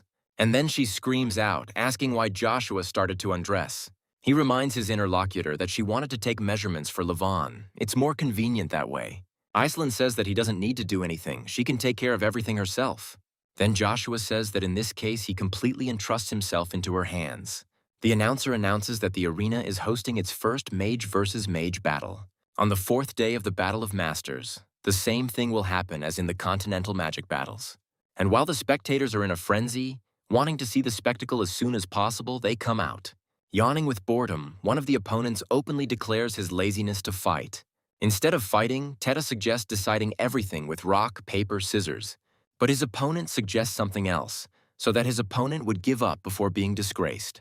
Teta is amazed that this guy can use all types of magic at once. Joshua addresses the Soul Giver to darkness, the wielder of the Wolf's Fang Blade. The summoner asks the King of Men to show himself to this world, and he obeys. The knight asks what's going on, and Joe says he needs something from him. The interlocutor asks to continue, since he had already sworn allegiance to Baron Sanders. Speaking of allies at the Font's estate, Joshua asks to go there and help. Meanwhile, Teta, kneeling on the ground, is about to erect a stone wall. At first, it seems that his plan is successful, but expectations turn out to be different from reality. The dense stone cracks almost immediately under the impact of a powerful shockwave. Theta reminds us that this is just a competition, not a fight to the death. Stell says he's seen enough people who aren't vigilant enough. He says he's not going to lose like all those who came home with nothing. And the man produces a fire flash, forcing the opponent to tense up even more. But he quickly pulls himself together, asking if Stell really thinks participation is voluntary. The boy mentally adds that all this is happening because of the damn Code Zero, and his opponent remains relentless, dousing his opponent with a new batch of heat. The commentator notes the amazing actions of the power mage of the Kingdom of Terra. The audience excitedly cheers on both Stella and the Magic Tower participant. Iselin also finds both of them surprising, considering their level to be completely different from hers. Joshua thinks differently. He is sure that the girl will surpass both of them. She is surprised by her friend. The Baron retorts softly, saying that he has already finished his business, and also praises those spells. The guy involuntarily remembers that in the past, Caesar wiped the Kingdom of Terra off the face of the earth. However, in the end, Joshua was killed by his own magic circle, Stella. Iselin notices that something is wrong. Even though Teta is casting spells, his mana is unstable. The young man, meanwhile, admits that he didn't think the enemy would take everything seriously. He adds that he now has a reason to put in a little effort. The enemy is amazed that Tete managed to survive such a powerful attack. The boy grins, asking for opinions and saying that this wall of winds was created by him. Stella finds it hard to believe that his attack was repelled by some wind spell. Teta says that wind element spells tend to be weak in defense, so he found new ways to use spells on the element he specializes in. Stell is confident that all his spells cannot be blocked by such skills. The man is simply going to destroy the enemy's barrier. He grins and suggests seeing if he can do it. Joshua's mind races and the answer comes to him naturally. The man wrapped in the wind became one himself, giving birth to countless legends across the continent. The boy manages to get very close to the enemy, and he screams in denial. Before taking off, he expresses disbelief at being outdone. Looking at the winner, Joshua remembers him as a traitor to the Magic Tower. The commentator announces the out and the corresponding loss of Lord Stella. And under his official words about Teta's victory, he asks the question that worries everyone. Will a mage participating in the battle for the first time be able to become the first master of magic? Since 4 of the judges voted, Lord Teta is granted the right to become the master of magic. The boy mentally exhaled, because he was afraid of an opponent who was much stronger. Continuing his thoughts, he turns to Code Zero, first star Joshua. The latter catches the gaze directed at him and is surprised, but he is distracted. Iselin is surprised that Stella's magic had no effect. She is curious about that spell. Joshua mentally expresses the belief that she was the 3rd mage in the past. The girl asks Joe to be careful because Stell is close to reaching 6th grade. There are also many rumors surrounding him, and a man named Teta is even stronger. According to Iselin's observations, he is at least a 6th class master. Joe says that in moments like these, he truly feels like a martial artist. He is excited by the thought that Teta is here and he can't wait to fight this magician. Meanwhile, the commentator asks everyone to pay him some attention.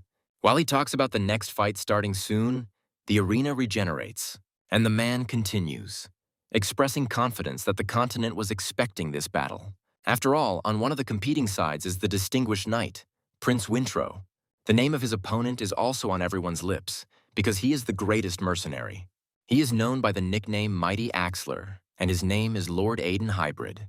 And when both opponents are facing each other, the referee calls them to begin the fight. Both sides have fans, and this time they are cheering the favorites with chants. Iselin hopes that Hybrid is not too nervous because the girl is worried about her friend. Joshua reassures her that someone he knows won't give up without a fight, but the guy knows how it will all end, because in his past life this fight caused a stir. While he considers whether the change will affect this life, Wintro wishes his opponent luck. Hybrid reciprocates, but corrects himself, remembering that they are on a battlefield. A man asks his opponent to drop the formalities, and the latter responds. Wintro asks if Hybrid dares to think that they are on the same level. The man doesn't like the words that he is only second, he hits. The blow turns out to be much stronger than Wintro expected, and he admits this to his opponent. But the prince is confident that there is a limit to what an opponent can do with his bare hands. And yet, a cry of surprise escapes Wintro's lips the very next moment. His opponent manages not only to withstand, but also to break through the enemy's attack. The astonished prince asks how the Hybrid managed to destroy the aura of his sword. He grins bloodthirstily, after which he assures his interlocutor that this is nothing. And suddenly jumping forward, he asks if he really managed to surprise the prince. The blow is so unexpected that Wintro fails to block it. And even more than that, the force put into the attack sends the knight flying an impressive distance. He groans loudly, trying not only to stop, but also to stay on his feet. When this succeeds, Wintro says that the Hybrid's appearance does not match the tricks he uses. He also believes that knights will never understand mercenaries, because their principles are strikingly different. Withrow then asks his opponent not to expect him to stand aside, and taking the most comfortable position, the knight calls upon the Lord of Fires, Wolfgang. At first, Hybrid prudently protects himself from the attack with his hands, but changes tactics. By destroying the ground beneath the enemy's feet more and more, the knight offers him the chance to survive. The explosion that resounds over the arena and illuminates its territory with light hides the Hybrid. The commentator expresses interest in whether Axler can survive such an attack. Joshua is becoming more and more convinced that it is him, because he looks exactly like the one in the vision. When the boy gained control of the Death Knight, he saw his memories. Rugia asks why Joshua made that Death Knight his ally in the first place. After all, the further he moves away from his owner, the more he begins to weaken. Unable to bear the entity's ridicule, the boy reacts, causing Iselin's bewilderment with his behavior. The girl thinks that this is because she began to suppress the heat from the arena with her cold. Joshua assures her that everything is fine. He was just a little out of sorts from the intense heat. Meanwhile, the Hybrid leaps forward with a battle cry, revealing himself to be quite alive. And what's more, if you look closely, you can see that there are almost no injuries on the man. Wintro says he didn't even think about finishing, offering to test the opponent's endurance. When he says that everything is just beginning, he says that this is only what he thinks. The man is not going to play anymore, and he creates an earthquake, the collapse of the earth. The cracks emanating from under the Hybrid's fists begin to spread too quickly. But Wintro just laughs, believing that something like that won't be able to stop him. The enemy smirks, finding his opponent's words amusing since he was only creating the path. The commentator comments on this, simultaneously inserting words as befits him. Hybrid suggests ending the attrition and moving on to direct confrontation. Wintro has to work hard again to hold the block. It's not easy. At the most unexpected moment, Hybrid skillfully dodges the blow, doing a cartwheel. However, by abruptly changing his direction, the man pretends to perform a sweep. But this too turns out to be a trick, because the Hybrid actually performs an overhead strike. Wintro, not expecting this, tries to group himself to get away, but it's too late. Saying that this is the end, Hybrid swings his arm to perform Aura Fist. The moment he lowers it, crushed stones of various sizes fly up. The man breathes heavily, because in reality the use of force does not go unnoticed. And then, when the dust from the stones settles, an unharmed Wintro appears before his eyes.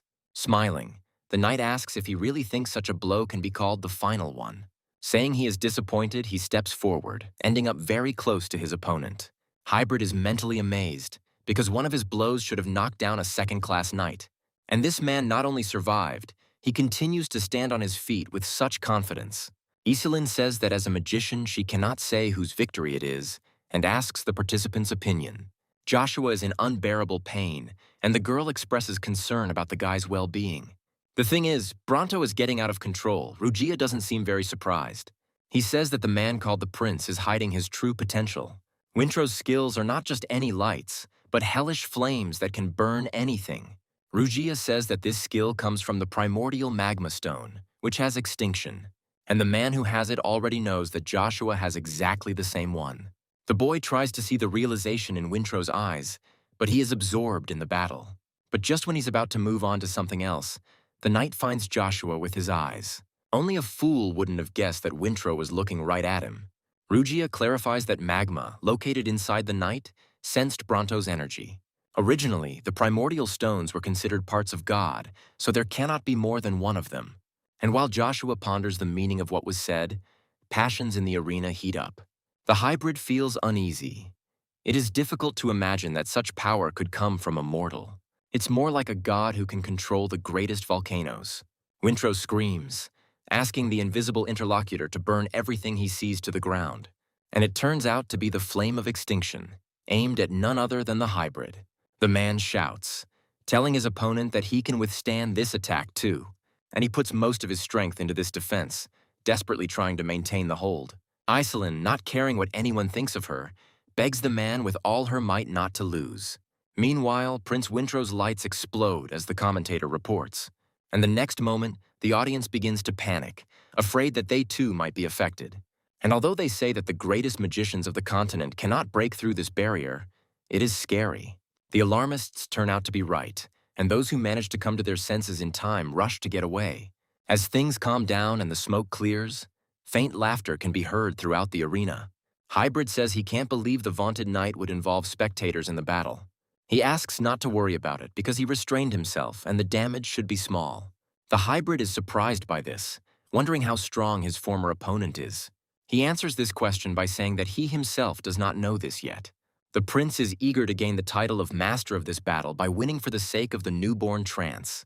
As he starts to talk about something else, he pauses, mentally turning to Joshua Sanders.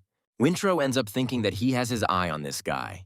As the healers perform restoration, healing the man's wounds, he desperately holds back. But the wounds are so serious that they are not healing. They are ordering reinforcements to be called.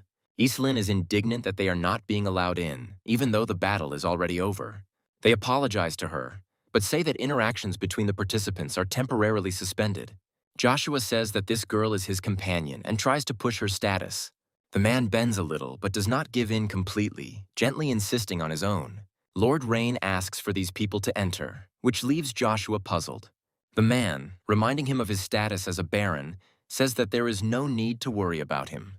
Without waiting for the gatekeepers to answer him, Iselin rushes inside, addressing the hybrid. The girl asks how the man feels and whether he recognizes her. He apologizes for screwing up so badly, but Iselin says the fight was great. Seeing that the treatment is not working, Joshua wants to try using holy magic, because holy magic grows stronger along with its user, with his current powers. Joshua is confident that he can, and to everyone's amazement, he pronounces the words of restoration. Slowly but surely, the hybrid's wounds begin to heal, starting with the smaller ones. Iselin is surprised. Even the priest is surprised, because he was unable to move from the spot. Seconds later, the hybrid is amazed at the complete restoration of his body. Iselin asks Joe how he was able to use holy magic, and he answers with a half-truth. And he adds that this was his first time. The guy is sincerely glad that he was successful. Meanwhile, the knights unanimously congratulate their lord on his victory. They encourage him, saying that there is only a little time left to get the final prize. A man expresses annoyance that one of his opponents has given up, but he is satisfied with today's fight, and in his mind he understands that he shouldn't underestimate the rumors. However, if they are true, Wintrow will meet Baron Joshua in the finale. Rising from his seat, the knight informs those present of his short absence. The knights consider solo walks dangerous and ask to be allowed to accompany them. But Wintrow asks them not to worry, assuring them that he will be completely fine. Later, he says that he would never have thought that his interlocutor would end up on streets like these. He replies, naming the prince's identity, that this only shows how outstanding they are. Zero asks to understand their situation, as the location has changed due to the absence of the door leader. Wintrow says the organization has the information he needs. The interlocutor clarifies. The prince asks to expose everything the door knows about Joshua, ready to pay any amount. The interlocutor, with a false smile, warns that he is sorry to say the following words, and he speaks superficially about why the organization does not want to harm this person. Wintro reminds him of the amount, and Zero begins listing his reasons for refusing to cooperate. The prince thinks it's only a matter of price and asks what they can agree on. Zero replies that information about Joshua is now worth 100 million gold. As Wintro leaves, he realizes that the Moon Door member didn't want to tell him anything in the first place. He also suggests that this means that information about Joshua must be invaluable. And while the next option is maturing in his head, Zero's head is also filled with curious thoughts. He is asked if the man is interested in knowing why the impossible price was asked.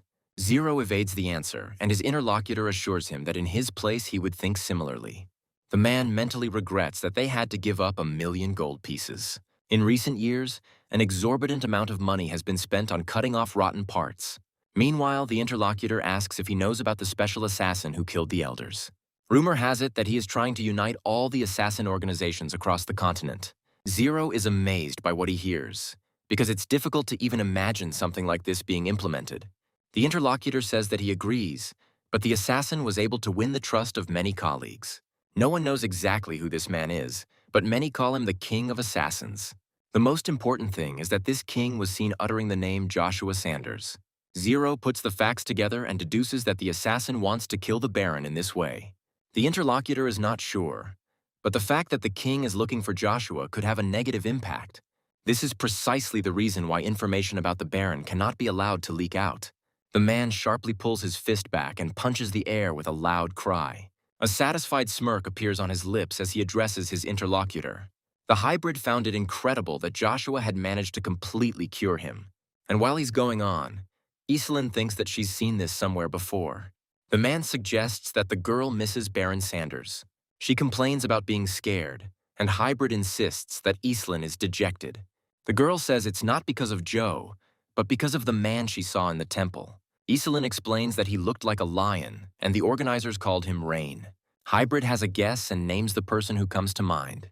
The girl expresses joy that she actually heard the title of the Lion King. Hybrid thinks that Rain believes that if Joe wins, he will challenge him for Reinhard. Iselin asks why the man thinks he will be the one being challenged. Hybrid explains that traditionally, the winner of the Battle of the Masters becomes King of Reinhard. If he defeats the current King Reinhard, perhaps people will recognize his strength. Hearing that this is not all, the girl is surprised, asking about it openly. Hybrid says that Rain is the easiest opponent on the path to becoming a superhuman. Tete can't believe that his opponent dares to make such statements and throw around such meaningless words. He denies it, turning to Joshua Sanders and calling him a killer. The guy says he's only here to warn his interlocutor, and he directly states that Evergrande will soon kill the current head of the Magic Tower, Jan. Teta tells Joshua to be quiet, believing that he wanted to distract him while the competition was going on. Before the attack, the guy stands incredibly calm even when she almost touches him. Tetu is struck by such composure and stops, thinking about the seriousness of what was said. First, the boy asks Joshua why he thinks he would believe something like that, and the interlocutor begins to talk about trying to find traces of Bronto and the Lightning Master. Teta doesn't understand and asks directly what this has to do with the previous part of the conversation. Joshua says he's been gathering information about Evergrande for 5 years, and he wants to take over the tower. The interlocutor becomes interested in where he got such a grandiose story and information. The boy leaves, not wanting to listen to any more fairy tales, and asks to forget about the magic tower. Joshua lets Teta make his own choice, but offers something if he tells the truth. In exchange for capturing Evergrande, he wants the interlocutor's support in becoming emperor. A loud announcement of breaking news sounds at Prince Wintro's headquarters. The knight asks if his interlocutor has obtained information about Baron Joshua, and he confirms. But at the same time, he reports that Teta, one of the 7 magicians, refused to participate in the semi-finals. Ian yells at the aforementioned man, calling him an idiot and accusing him of refusing to compete in the semi-finals against Code Zero. The boy expresses understanding about the anger, but asks to be heard first. He tells the true story of where Bronto is now and what caused the unification. The boy ends by saying that it was just ordinary self-defense. Teta washes his hands of it, saying it's true, although he doesn't believe it himself since Joshua was just a little kid. He recalls that he was warned about the traitor, so now it is important to clarify the information. Ultimately, Jan agrees to turn a blind eye, knowing firsthand the identity of his subordinate. The leader asks him to do himself a favor and return to the tower, as there will be a gathering soon. He says this is necessary in order to appoint a new assistant to the head. When Tata hears Evergron's name, everything inside the boy goes cold, because he remembers the warning. Joshua is congratulated on the fact that he only has one final battle left to survive. The head of the Moon Door respectfully apologizes for meeting him so late. He's going to get straight to the point and answer all the questions Joshua has asked him. The guy says he is impressed by all the information that was prepared in advance.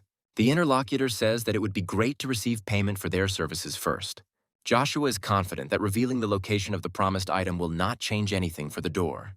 And to the deepest amazement of the head of the organization, the guy names the name of his interlocutor, Lilia. The girl takes a more compressed pose, saying that she now began to understand Joshua's praises. However, she still thinks that even someone like him could not understand this. The girl says that everything has changed, and this token has become even more valuable than before. The blood token is the symbol of Hermes, and for his followers it is the Holy Grail. In the Empire of Valbot, people are divided between supporters of the sects of the Empire and the Pope. Lilia says that after the conflict, the Pope's sect allowed her to remain in this position. She talks about the disappearance of the tier of God and its main suspect, namely Joshua. The guy remembers the words that were spoken some time ago. The episode is still fresh in his memory. Then he found himself in a difficult situation and was forced to resort to radical methods. The Holy Knights didn't believe the guy until they saw Michael's wings behind him. Lily says that the Pope was looking for something like a blood token to replace the tear of God. And then Joshua says that he is currently with the Avalon Imperial family. The guy asks his interlocutor not to worry because he is trying to figure out what to do. The girl agrees that apparently they can only trust him. But the information about the Holy Grail paid off Joshua's debts. Now a new contract is needed. Joshua expresses understanding and says he can pay for the information right now. Lily says that she doesn't need money, and the guy asks what she wants then. The girl says that her only condition is to ask him to marry her. Later, breathing heavily, she remembers that Joshua was unable to give her a definite answer. The girl wonders if she wasn't charming enough to seduce this guy. They ask her if they can come in, since Lord Joshua has already left, and the girl allows it. Zero reports that Font forces are approaching Aden Canyon. The Cromwells have frozen the river. And right now, the mercenary king is heading straight to the center of Aden Canyon. The most amazing thing about this is how they were able to freeze the Dennis River. They were told that they used a magic scroll that contained a high-grade blizzard. Lily is surprised because the caster must be at least one level higher. Zero agrees with her, and they also believe that this scroll may be one of the most ancient. The girl is offended that the Cromwells are using a precious object for such purposes. Hearing the words that victory over Fonts is only a matter of time, the leader thinks about it. To tell the truth, she already has serious doubts about this. The commentator announces the long-awaited conclusion of the Battle of the Masters. He says that everyone is here to begin the finale and find out the name of the new king. The man first introduces the representative of the Avalon Empire, listing his achievements. Prince Wintro limits himself to more modest titles, but no less famous. And the last-named man informs his opponent that he does not intend to give in. Joshua responds with solidarity, because that is exactly what he wanted. And a little later, the guy takes off, rushing towards his opponent with undisguised enthusiasm. The rightful king of trance and one of the 9 stars responds with the same burning readiness. Wintro is known for his weapon, a sword whose parts are connected with wire. In the Eastern continent, it is known as the composite sword, but more commonly known as the whip sword. This weapon, also called the snake sword, allows one to control the power of the magma stone. Joshua has been training for this fight, but something like this manages to discourage him. Wintro is unusually confident, saying that he has the entire arena at his command. Joshua is upset that the knight has a weapon he didn't know about. Too deeply immersed in these thoughts, he does not have time to dodge the next blow. Another lunge is less successful, but still comes too close. Joshua is well aware that Wintro uses the sword to strike to disorient his target. Moreover, his skills are not inferior to those of a swordmaster, so it will be difficult to deal with him. Although Hybrid says he is confident of Baron Joshua's victory, he is mentally worried about the boy. The man is even ready to bet everything on the fact that he will win, he confesses to Iceland about the bets. The odds on the prince were 2-1, and on Baron Joshua they were a whopping 12-1. Iselin can't believe her ears. She curses uncontrollably when addressing her interlocutor. When the latter asks where she is going, the sorceress says that everyone here is brainwashed. The girl is also going to place a bet, and, of course, all in on Joshua. He also thinks that although Wintro is weaker than he was in the past, it is difficult to fight. Meanwhile, the prince asks his opponent if this is all he can do. He asks to entertain him at least a little, so as not to become completely disappointed in this battle. Leaning forward, Wintro says that this is the end and commands the flame of extinction to consume. The flame of extinction has the ability to melt everything it touches, even artifacts. Wintro is sure that the same fate awaits the enemy's spear, but he is not going to give up like that. The knight is amazed that Joshua managed to reflect the fires that melt even mana, and the guess that the primordial stone is sitting inside this boy is becoming stronger and stronger. But the man interpreted this feeling as the possibility of a new enemy appearing. Wintro says that Joshua is the same as him, because magma reacts to the primordial stone. The prince admits that he has never fought with such people, and he is not going to miss the chance. He says he has always been curious to see the extreme limits of magma. The man had long wanted to go beyond the boundaries and awaken his magma. The commentator notices Wintro's excitement and impatience, which are more evident than usual. He says that, engulfed in flames, the prince is just like the god of the fires of hell. The contender for the title of winner does not disappoint him. His body begins to undergo changes. The same thing happens with the serpent sword, which is engulfed in flames, becoming part of it. And before the eyes of all appears the true god of hellfire and the embodiment of hell. Joshua grins at his opponent's warning, believing that he needs to match it.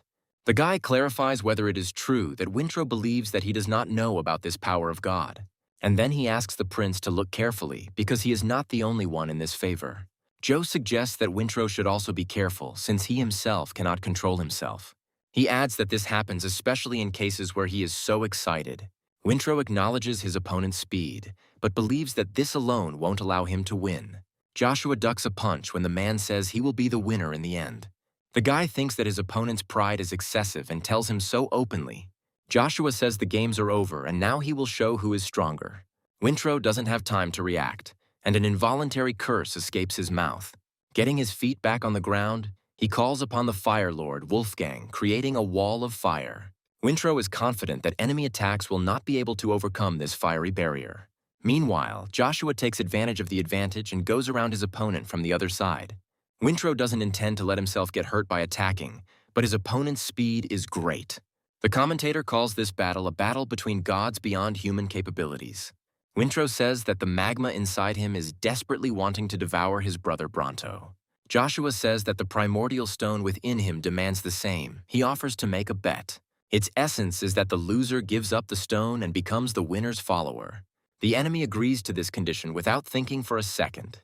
Wintro is confident that official recognition of trans will then only be a matter of time. The man expresses hope that Joshua Sanders will keep his promise, and the guy realizes that this is Wintro's first stance, called the breath of the Lord of Fire. Joshua recalls that this man was always compared to the sun. Enemies cannot approach him. But the boy's spear was able to pierce him thanks to the technique that made him the greatest spearman. Joshua is full of anticipation as he enters the fourth stance of the fifth stage of spear handling, and he produces the final version of the first stance's lightning strike, Speed Clarity. And the guy finishes everything with the technique of the transcendent power of the true lightning strike. A strangled cough escapes Wintro's chest, and the man freezes for a few moments. He mentally notes that he saw nothing, only the echo of some shadow. An atmosphere always full of blood and death, and a swift sword like that of Archduke Lucius himself. In his last minutes, he thinks about how, according to rumors, the sound from the blade comes after the impact.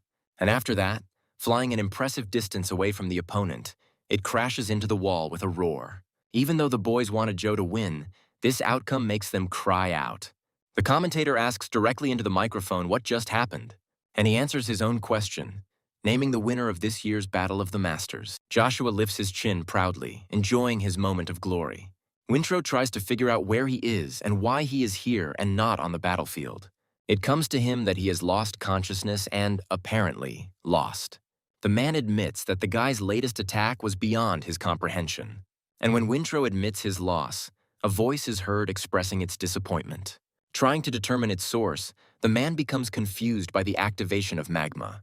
She did this without her owner's knowledge, and he is unable to stop this process. He feels as if all his strength has disappeared somewhere, irrevocably dissolved. Looking at this huge fireball, Wintro tries to understand what it is.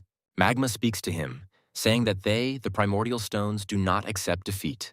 And as soon as the owner does this, he loses the right to possess it. Wintro can't believe his ears. And then a completely different voice, laughing evilly, says that he will take Magma for himself. As the entity's jaws snap shut, the man jumps up with a terrified cry. Trying to bring his breathing back to normal, he tries to understand whether this was an ordinary dream. Wintro feels like it was too real, and now he can't feel Magma. The man is distracted from his sad thoughts by an envelope on the nightstand, attracting his attention. It contains a message from Joe, who limits himself to absorbing Magma.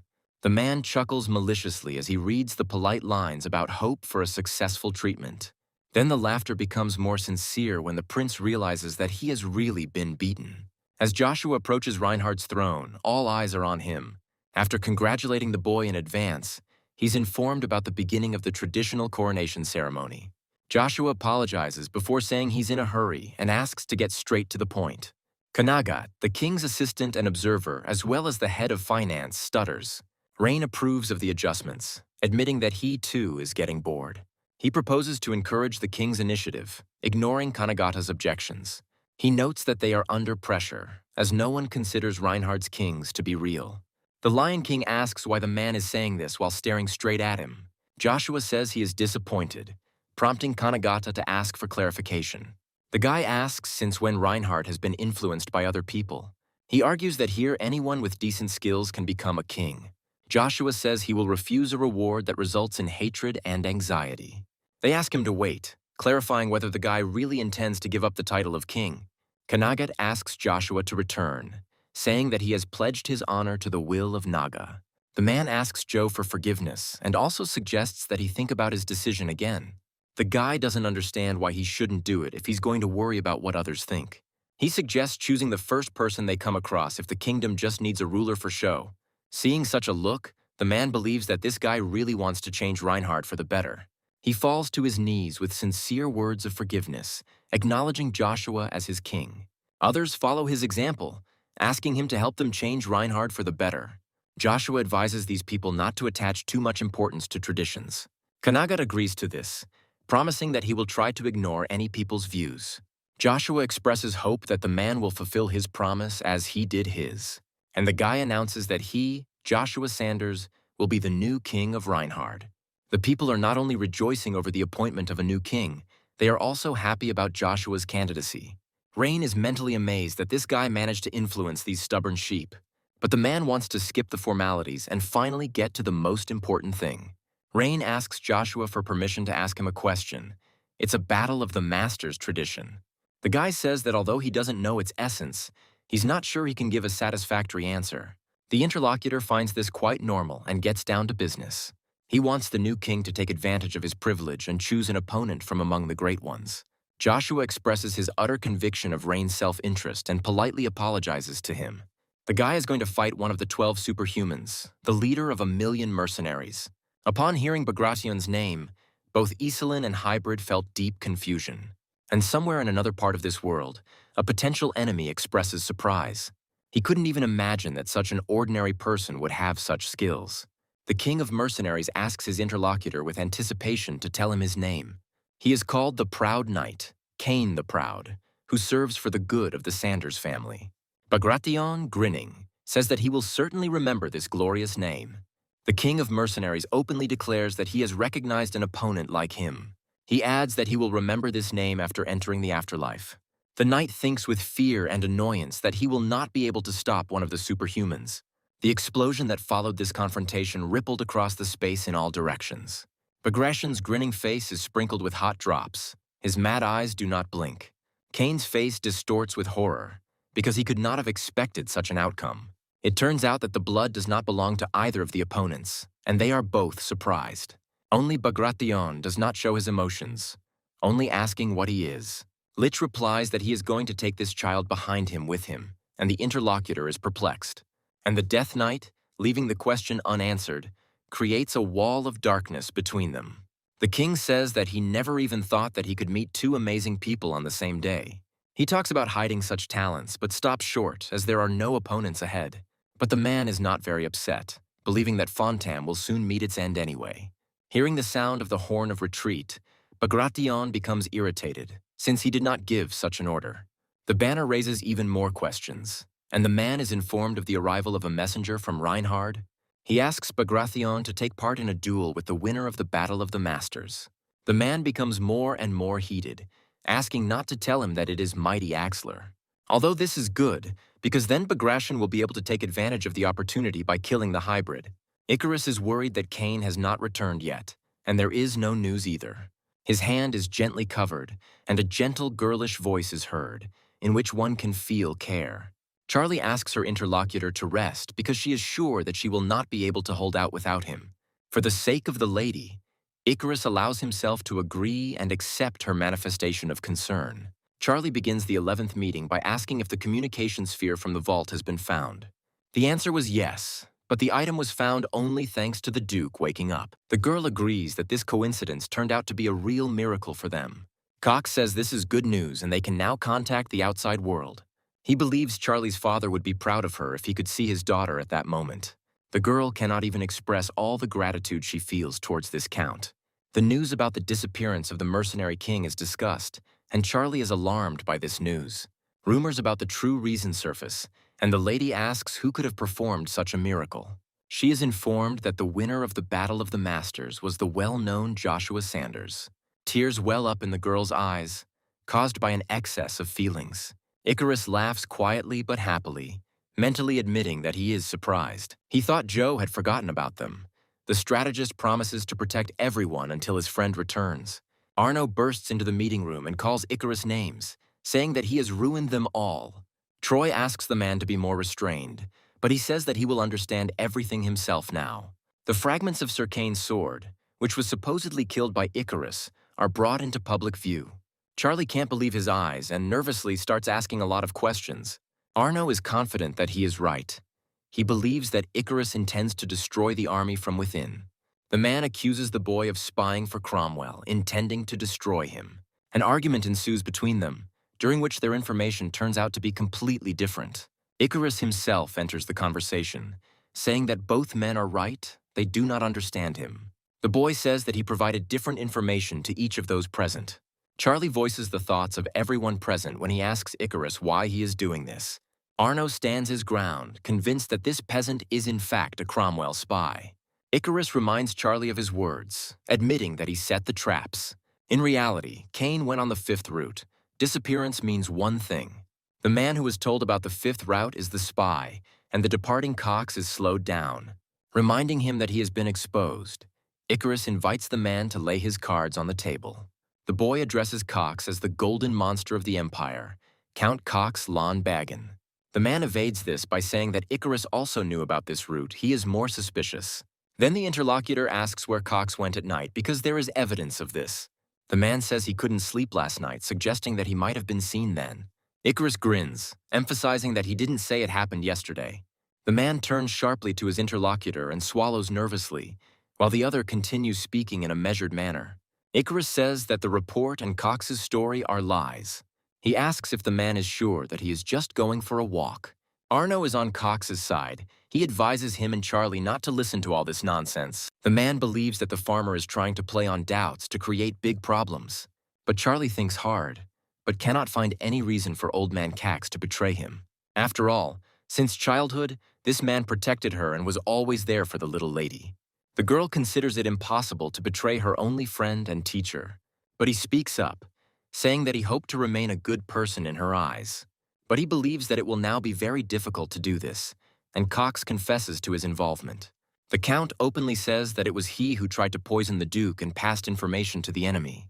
Even after this, Charlie refuses to believe it, saying that everything said is a lie. But denial is quickly replaced by resentment and rage, and the girl asks about the reason for the betrayal. Recalling his nickname, Cox says the golden monster is hungry for gold. Icarus suggests that this is not all, reporting on the man's connection with the Cromwell family. The guy says he's really curious about how powerful the guy who bosses Cox around is. He asks the man to be honest, believing that Cromwell is just one of the pawns. The mad look suddenly clears up. The feverish speech becomes calm. Cox says the Font family is a result of his efforts and his youth. Arno can't resist asking why then betray his special family. Cox says that honor, loyalty, and even shame only matter in life. And today, the Font family will end, and honor and loyalty will disappear. Arno asks what Count Cox did, saying that he will not be able to get away with it. Charlie notices what is happening on the other side of the window first, and asks Icarus to join her. At the same moment, another explosion thunders, causing everything to rattle with redoubled force. But all this is happening not only around the castle, the entire settlement is collapsing under the powerful onslaught. And when it seems that things can't get any worse, the main building goes up in flames. Joshua pledges to do his utmost to make Reinhardt a better place during his reign. Rain agrees with this, but also expresses a little disappointment as he wanted to fight the boy. Joshua asks if there really needs to be a compelling reason to choose the mercenary king. He asks Rain not to be upset, because if necessary, they can always fight him. The man says that he likes Joshua because he reminds him of himself in his youth with his enthusiasm. He gives the boy a personal gift as a promise to carry out these words. When Joshua takes the thing, he asks what it is, and Rain begins with some light foreplay. He says that in his entire life he has only had one loss and the same number of draws. Rain asks Joshua to be mindful of those around him, as the eyes don't always see the whole picture. And sometimes it is simply vital to take a closer look at those around you and not underestimate them. The boy thinks seriously about these words, saying them out loud. He looks at the gift presented by Rain for some time, now reasoning silently. And then he smiles, and turning to leave, begins to speak, remembering something very important. Joshua leaves, thanking Rain for his valuable advice, although he doesn't quite understand what the man meant. The man reminds the boy to write his name on the Naga tombstone, telling him about the location of this place. Joshua thanks him for this too, promising to do everything in the best possible way. The blue-haired man says that this will be the only chance to deal with Joshua Sanders. There is no time to relax. Jordan expresses his agreement with this, but reminds him of the Swallow Empire, which remains a problem. Chariesta comes to the man's aid, explaining who ascended the throne after the death of Emperor Marcus. Windmill curses, believing that things are only getting worse and wanting to deal with problems as they arise. He's about to say something else, but a movement from ahead makes the man stop and fall silent. The silhouette approaching the company says that he will not allow them to carry out their insidious plans. Arius says that he himself can't wait for this, because he so wants to be alone with Joshua. The girl expresses disappointment in Joshua, recalling her request not to do this. Hybrid asks his friend to calm down, confident that the guy has his own reasons for this. Iselin mentally notes that this is idiotic. She considers the mercenary king to be a much greater monster. It is unpleasant for her to even think about the fact that she cannot help her friend who is risking his life. Hybrid asks Iselin to stop worrying and, on the contrary, to enjoy Joshua's success. The man adds that if he had known that everything would turn out like this, he would have bet all his savings on the guy. Now he has 36,000 gold, and Hybrid can't even believe that it's all his. He is happy that he will be able to retire and asks Iselin to come to him quickly.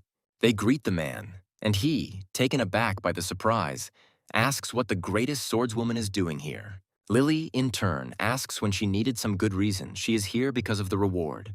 Hybrid expresses surprise, saying that he never thought that someone like her would become interested in gambling. The woman says she thought it was a rather interesting way to show her faith in her lover.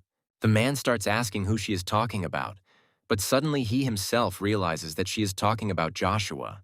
Iselin feels a burning pang of jealousy, so she turns to the swordswoman, asking a bold question. She asks Lilia who she is to call Joshua her lover without knowing him. The woman says that there is no person on the entire continent who knows this guy better than her. The girl gives a false name, claiming to be Joshua's dearest friend. She says that their mutual friend has been protecting her all this time, and she has been supporting him. The girl emphasizes every word, saying that she has done it more than anyone else. The swordswoman isn't going to give up so easily either, mockingly asking if she's sure about this. Showing her rival the silver ticket, she asks if Iselin has done more. Hybrid asks if Lilia really bet such an obscene amount of money on Joshua. The woman says she placed a bet of 50,000, which is more than anyone else. Iselin lets out a nervous laugh, and then her face changes, and then she speaks up. Her tone of voice becomes terrifying as she asks if the swordswoman is underestimating her. When it becomes clear what Iselin is going to show her, Lilia begins to speak but stumbles. The hybrid is amazed not only by this thing, but also by the sparkling atmosphere that permeates the air around the rivals. This ticket can only be obtained for bets exceeding 100,000 gold. Iselin says the total amount is 500,000 gold, which is nothing to her precious friend. Lily changes her mind about the girl, admitting that she is now interested in her. Iselin doesn't intend to say why she carries such a sum of money with her, but she mentally runs the answer through her head. The thing is, she borrowed this money using the family heirloom. She refused to leave the Blue Wing. And yet she only did it because she was 100% sure that Joshua would win. The girl dreams of how she will buy back her estate and what will happen between her and Joshua afterwards. Hybrid shamelessly interrupts the vanilla dreams, asking where his place is in this scenario. The man feels bad because everyone has forgotten about him, because he is also an invaluable friend. Lilia laughs, admitting that it was a surprise to her, as she thought she knew Joshua well enough. She says that now she wants to get to know the guy even better, to which Iselin mentally responds with a rude refusal. After this, the woman invites Hybrid to return to the topic of their conversation, but he does not understand what she is talking about. Using communication magic, Lilia expresses a desire to resume the previously suspended deal. And although Iselin doesn't hear anything out loud, she makes the right guess from her rival's expression. Lily continues the silent conversation, informing the man that she has prepared favorable conditions for him. She knows Hybrid isn't interested in titles, so she has a better offer. The swordswoman wants this man to take his place once Joshua has destroyed Bagration. And while they continue to discuss the details of the deal, somewhere Windmill groans with effort. However, all his efforts and attempts to reach the weapon are in vain. And Arius, without turning to his interlocutor, expresses joy that he has finally come. The man invites the newcomer to leave formalities aside and get straight to the fun. He challenges Joshua to create the greatest event in history. Arius asks the boy to entertain him so that he doesn't waste his time in vain. Meanwhile, Joshua casts a careful glance at the battlefield, analyzing Count Arius's skills. The fact that he managed to destroy 3 masters at once speaks of a power equal to that of superhumans. The man, meanwhile, asks the boy to stop thinking and just enjoy the moment. He asks Joshua not to even try to ruin this moment that is so exciting for him. The boy doesn't even have time to answer, because there's no one left in the place where Arius had just stood. He notices only the dents from the footprints where the man's strong foot had just stepped. Joshua gives Arius some credit, thinking that even his presence is hard to detect. The guy wants to stop this man before he gets lost and ends up in a blind spot. After the attack, Arius voices its name, which is the butterfly dance, and asks Joshua to trust his instincts. The guy asks if all the other masters are as crazy as this man. The latter asks him to stop chatting and not to lag behind. Worrying about the others is pointless now. And he adds that time is an unimaginable luxury for them now. Rugia speaks up, asking why his master is holding back and assuming that he is afraid. But that's not the point. And Joshua mentally replies that it's all because of the excitement of the unexpected challenge.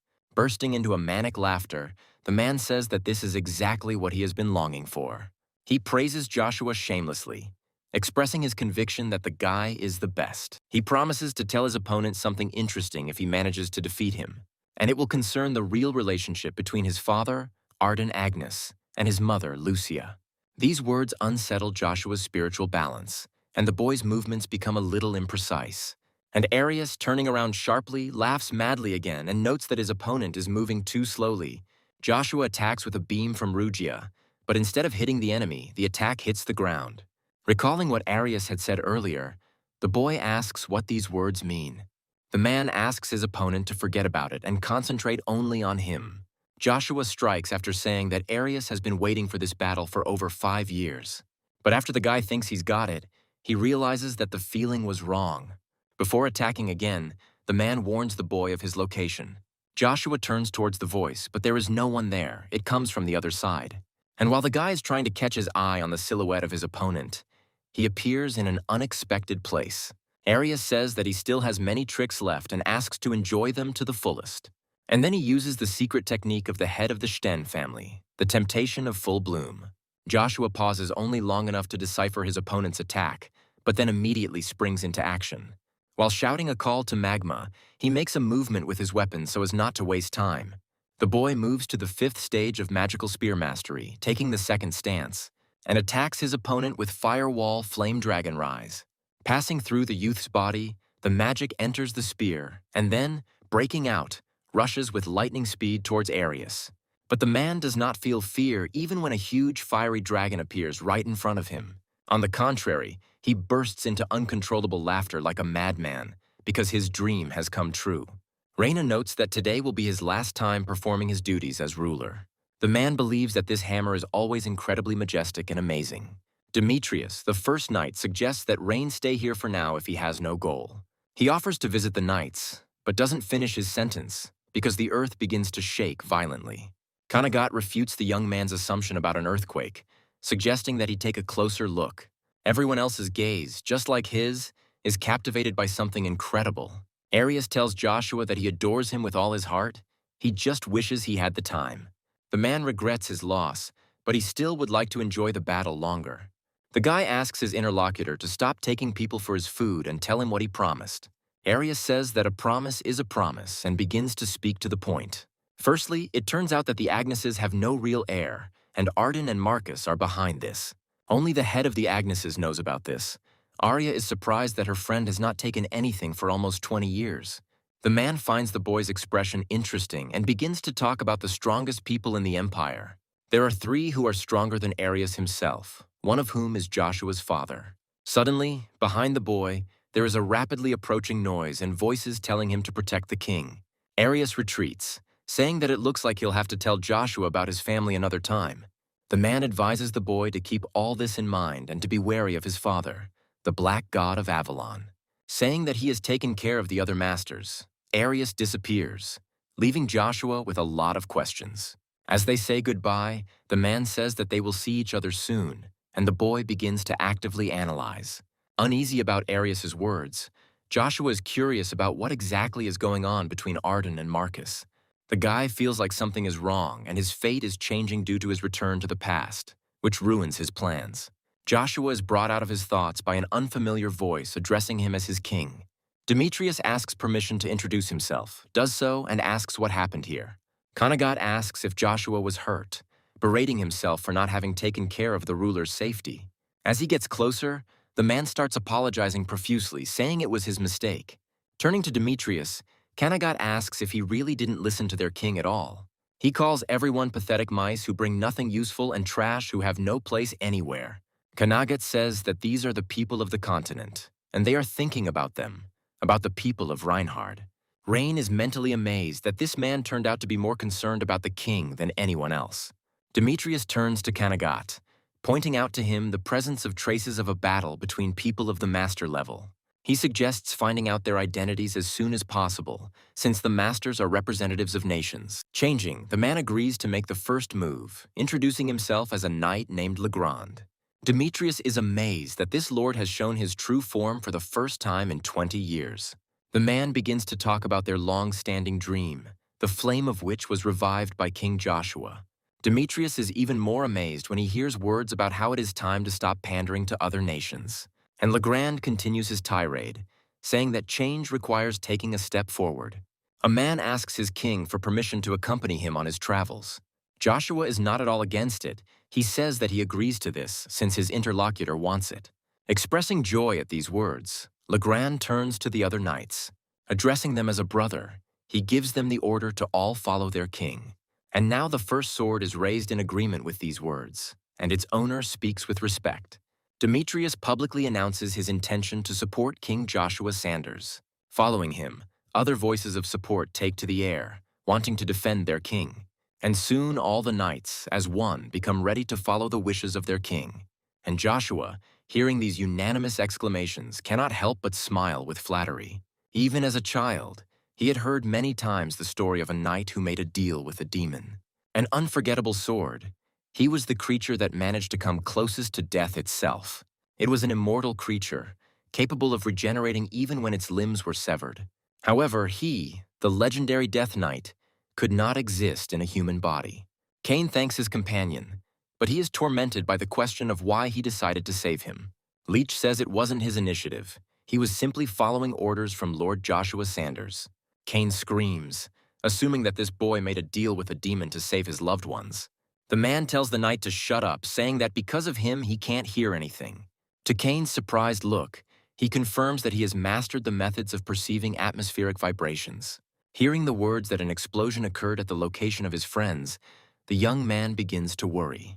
And although Icarus is there, the excitement barely subsides, and the headache intensifies from thoughts about the king of mercenaries. Suddenly, the young man calms down because he has an idea. Apologizing to the Lich, he asks him to teach him how to sense atmospheric vibrations too. Several days have passed since these events. Somewhere along the road, a carriage is hurrying, not stopping even during a major jolt. They approach the Duke of Font's daughter to inform her that they are almost there. Arno spots a place behind some rocks nearby where he can leave the horses. Charlie thanks the Baron for the fact that it was only thanks to him that they all managed to escape. But Icarus has a different opinion about him. The guy thinks that something is wrong, as if Arno knew about the explosion. If there is an ambush behind these stones, they will not be able to defend themselves. The Baron cannot help but know this. This strengthens the guy's suspicions, and he, thinking it over again, turns to the man. Icarus asks if he is sure that their people have found Sir Cain's sword, and receives a rather cheeky answer. The guy says that this is important, because even in a tense struggle they could not find the secret routes. Arno flares up, calling Icarus a scumbag who suspects him and threatening to cut his throat. But the boy fearlessly calls the man to account, pointing out the lack of suspicion about Cox's plans. Icarus asks why the leader of the Knights does not speak of his suspicions when everything is obvious. When the man speaks up, he stutters once, asking if this boy really wanted to die. Icarus is gently pulled back by another man, who thinks that the time is not right for sorting things out. The guy says that he is sure that they are not being pursued, because otherwise they would not have been able to escape from the canyon without losses. Arno says it's because he knows this territory like the back of his hand, unlike his enemies. Charlie says he believes Lord Icarus's words because it has been quiet for too long. The girl gives the example that even Cromwell's killers showed themselves, in contrast to the attack on them. Arno tries to defend his opinion, saying that their enemies will never find these paths. Icarus is finally convinced that the Baron is lying, but at the same time the man has nowhere to run. The guy makes his voice louder, but he is already addressing those who are behind the stones. He acknowledges the fact that there is nowhere left to run, so he asks them to show themselves. Arno lets out a tired sigh, then says, as if to himself, that the commoner continues to ruin his plans. Everyone gasps except Icarus. The man can't stand it and asks what the Baron is talking about. Arno asks to forget about it and orders those who are sitting in ambush to show their faces. When they fulfill this request, even Icarus feels uneasy, because these are the knightly orders of Fonts, and among them are not only the third and fourth, but also Baron Glenn himself. This raises many questions, one of which is where their knightly honor is. But Arno has his own mind, and as Cox said, he sees no point in dying with his fallen family. But not everyone agrees with him. There are still those who are ready to fight for their mistress to the end. Arno says that as the leader, he has done enough and allows them to die with the Fonts, if that is what they want. Charlie asks everyone to stop, promising to fulfill all conditions so as not to shed unnecessary blood. The girl asks to let everyone else go, knowing full well that they only need her and her father. Arno says that leaving traces behind is not good, and voices his desire to kill Icarus. The girl says that she is ready to accept all of the Cromwell's conditions if the Baron promises to do nothing. Icarus is silent, but active thought processes are taking place in his head. The subordinate asks his mistress to allow them to fight for her until the death. Charlie thanks everyone who remained loyal for everything they did for the Fonts, but asks them to stop. Arno expresses his respect to her and promises to guarantee the safety of her subordinates. Calling Charlie's choice the right one, the man now asks her to follow him. Desperately fighting the urge to pull away, the girl nods to Arno and confidently extends her hand. There are only centimeters left before the fingers touch, and the knights hiss with hostility. Suddenly, a familiar male voice is heard from somewhere nearby, forbidding Charlie to touch this hand. Arno turns sharply to his subordinates, asking who dared to ruin such a moment. And then he appears, politely asking to allow the man to answer this question. Hearing Cain's voice directly behind and above them, the traitors cry out in surprise. Icarus cannot believe that this obnoxious young man is standing in front of him, and he asks about it rhetorically. And Cain, calling himself a knight of honor who saves ladies, officially announces his appearance. Arno nervously asks how this kid knew they were here, assuming the worst outcome. However, Cain does not answer him and even flies past, landing in a completely different place. The force of the blow even causes the man's body to shake, and he grunts through his teeth. And Cain, falling on one knee before Charlie, asks the girl not to worry about anything. After all, he is going to personally deal with this traitor and hopeless idiot. The girl whines, saying that she has already chosen the words of apology to him for their meeting in the afterlife.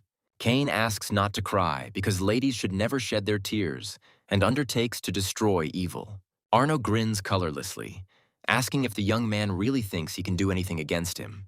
He plans to kill each of them right in front of the young lady and the head of the Font family. Icarus asks if Cain will be okay, since their enemies are strong, but he only jokes it off. Amidst surprised sighs, the young man says that he will not deal with everyone alone, and he adds that he brought excellent support with him. After these words, the fight begins. Arno asks if Cain really thinks they can all escape from him. While parrying the blow, the young man also asks why the man thought they were going to run away from him. After all, the knight is confident that the two of them will be more than enough to kill all of their opponents. Arno tries to provoke Cain's emotions by calling him a northerner, whom even the Empire has rejected. He advises him not to be so arrogant and promises to show him a method of mana training. The man was taught this by the master of the Empire, which clearly demonstrates the difference between their training. Cain actually feels the change, realizing that the man's mana has doubled. Meanwhile, the Death Knight delivers a finishing blow, dealing with all his opponents. Feeling a powerful wave coming from that place, Arno and Cain's gazes turn there. Saying that he is finished with everyone, the Lich advises his unwitting companion to also hurry. Arno doesn't understand what the hell this is and how this man managed to deal with everyone on his own. Cain notices his confusion and, extremely pleased with himself, declares that this is Joshua's second night. The young man rushes forward to attack and introduces his colleague as the Black Knight of the River Dennis. The man finds a more stable position and angrily addresses his opponent. He tells him to shut his mouth, saying that it doesn't matter who the man is. Cain assumes that since Arno knows where he is from, he made inquiries about him, but still missed something.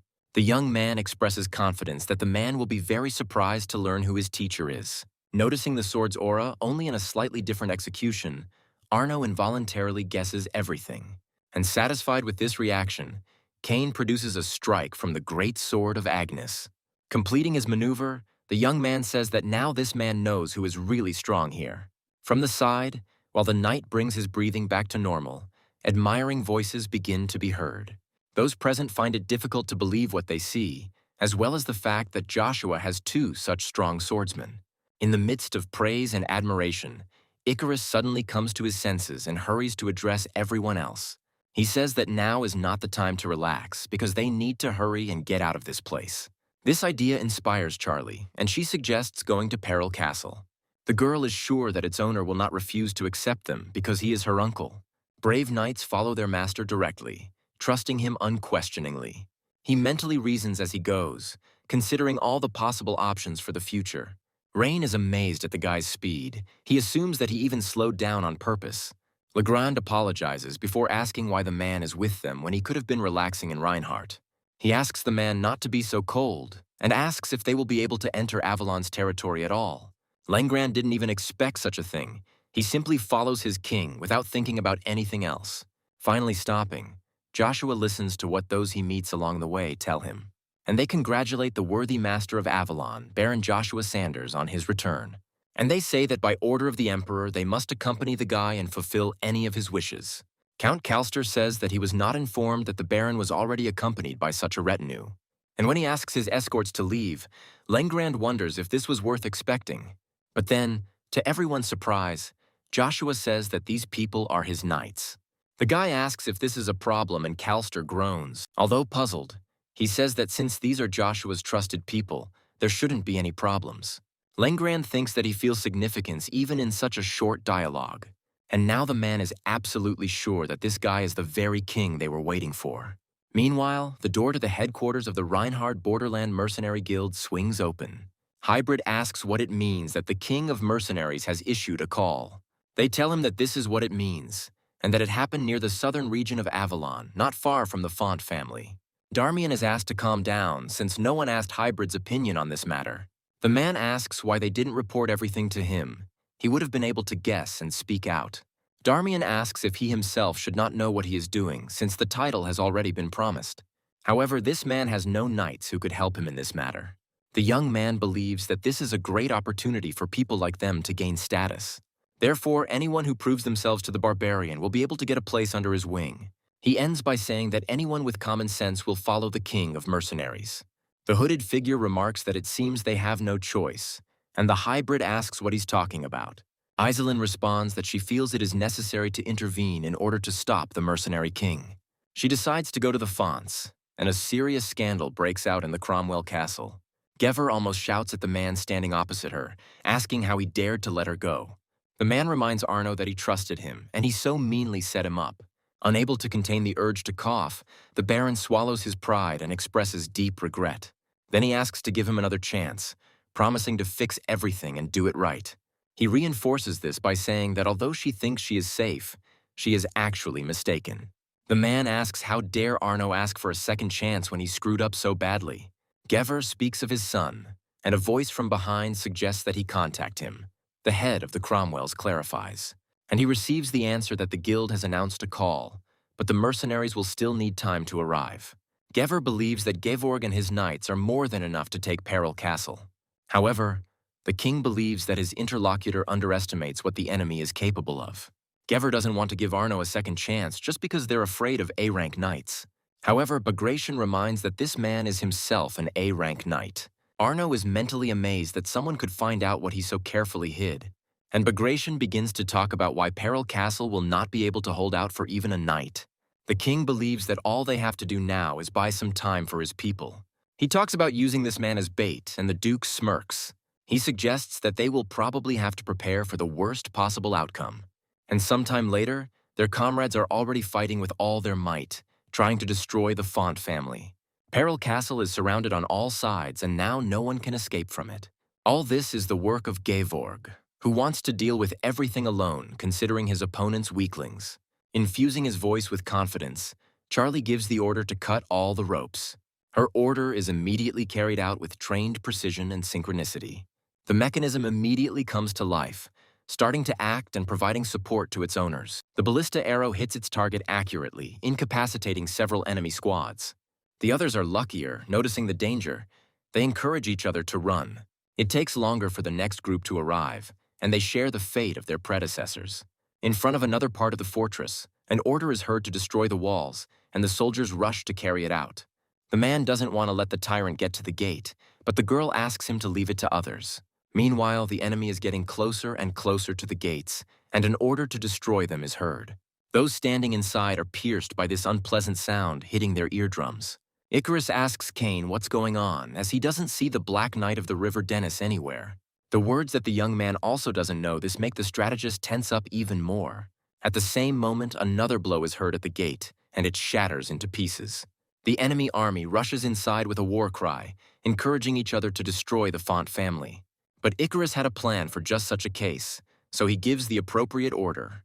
The enemies notice something falling from above at the last moment, intending to warn the others, but in vain. They are crushed with a corresponding sound, knocking out of the people their last abruptly interrupted scream. Cain praises Icarus and suggests that it will now be more difficult for enemies to break through.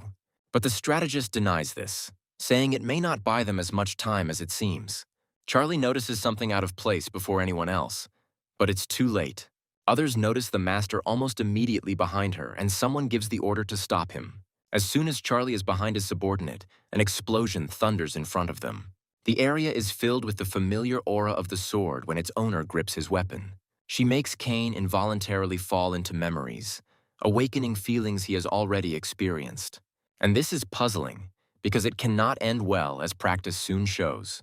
The knight leaps forward, covering Icarus with his body in a stinging lunge, knocking away pieces of broken stones. The silhouette that emerged bursts into laughter, praising the traps that the enemy army had created. But while they may be fun to play with, this place will soon become the grave of all those gathered. Left, the left twin, an A-rank knight, asks nicely to give up the castle and become slaves of the Cromwells. His twin, Right, promises to let everyone live if they do as they say. Cain tells him not to joke with him like that, because they will never give up, and the Font family will live forever. Right grins and says that in that case they will all die, and then gives the order to defeat the enemy. Two opposing currents collide, and the air is filled with screams and the clang of metal. Raising his voice, Cain says they can all go home before it's too late. Right clarifies whether this is the same knight who is currently on everyone's lips. The enemy remains silent even as their blades collide with a piercing sound. Wright invites the knight to check what he really is, to see if all these rumors are true. Playing with the wine in his glass, the guy bursts out laughing, noting that their people are already inside. Gevorg is firmly convinced that the defeat of the Fonts is only a matter of time. His self-confident speech is interrupted by a messenger who bursts into the commander's tent with urgent news. Hearing the request, Gevorg only laughs. He mocks the 3rd Division's fears of losing. Meanwhile, the battle continues, and the Fontov army gets its second wind. Left laughs wildly, expressing confidence that they won't be able to stop him with his abilities. Charlie is urgently asked to save herself, but the girl does not want to hide, wanting to fight back the enemy. And Left continues to laugh, agreeing with her that they have nowhere else to hide. He literally shouts after those running away, calling on them to come back to him and fight. And the man, swinging well, makes a wide lunge in an arc. Feeling something behind him, Charlie turns around to check and is forced to stop. Count Beardo pushes the girl away from himself, fully understanding how everything could end for her. At the same moment, an explosion throws Charlie back, knocking him to the ground. The girl manages to get up somehow, and she immediately bursts into tears, mourning the sacrifice of her close associate. And Left says that it's too early to be sad, saying that she was ordered to deliver it to Gevorg as a trophy. To avoid showing her weakness to her opponent, the girl blinks away tears and bites her lip. Help comes suddenly with a familiar voice asking the lady to get up and run. Icarus fires again, but the enemy cuts the projectile as if it were a toy. The strategist states that they will not lose, but they just need to hold out a little longer. His opponent calls Icarus stupid, believing that no one can change their situation. Charlie tells Left to shut up, saying that they will do everything they can to survive. The man doesn't like this behavior, he strikes back. But at Icarus, the force of the attack throws him aside, even though he tries to stay on his feet. Left raises his voice, asking how Charlie dares to resist when he spared her.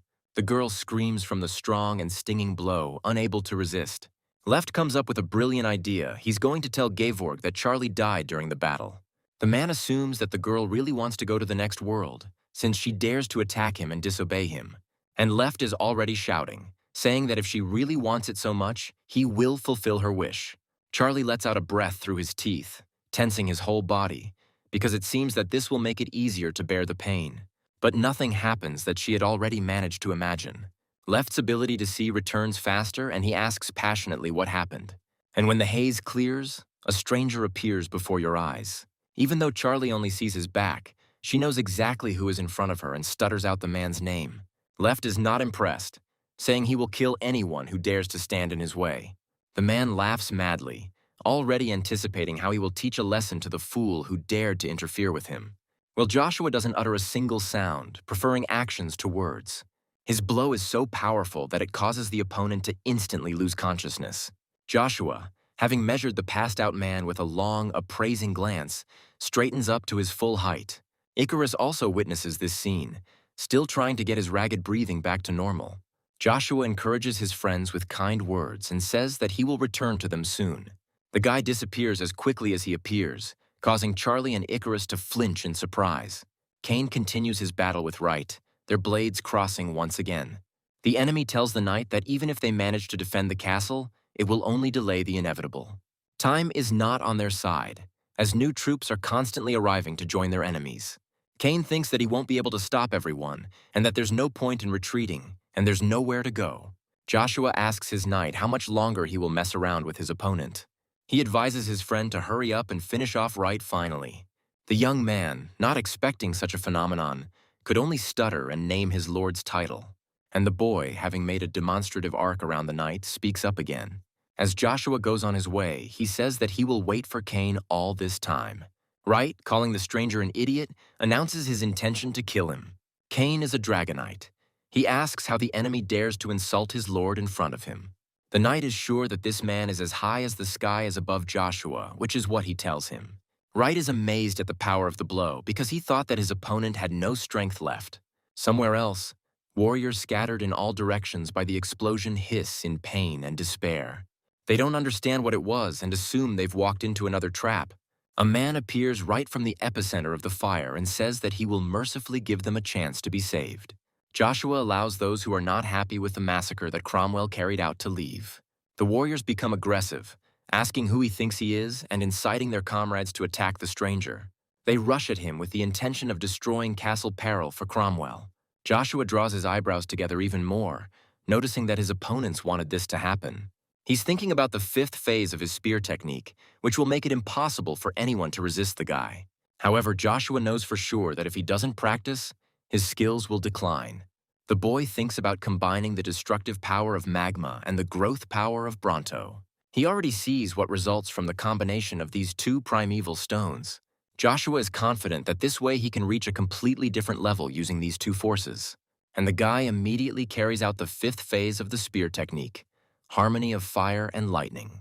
By performing thunder blasts, Joshua manages to take out enemy warriors from several towers at once. The rest of the remaining ones scream frantically, experiencing hellish pain. However, their cries quickly fade away, ending abruptly at almost the same time. Gevorg cannot believe that some ordinary lightning could destroy his vanguard. The guy suspects that Fonz has a hidden trump card, but he doesn't despair. While the commander is giving the order, Gevorg is informed that someone is attacking them. Remembering the request from the 3rd Division, an unpleasant thought comes to the guy's mind. Legrand appeals to the proud knights of Wilhelm to listen to his command. The man suggests that his comrades destroy the enemies that stand in the way of their king, sending them forward. But he himself does not intend to stand aside at this time, already constructing an attack in his own hands. The knight makes a large, sweeping gesture, directing energy towards the nearest target. As the siege tower begins to fall, Cromwell's warriors warn each other. Gevorg not only can't believe what he sees, he can't even put a couple of words together. Icarus acknowledges the fact that these people have come to their aid and is amazed at the strength of his unexpected allies.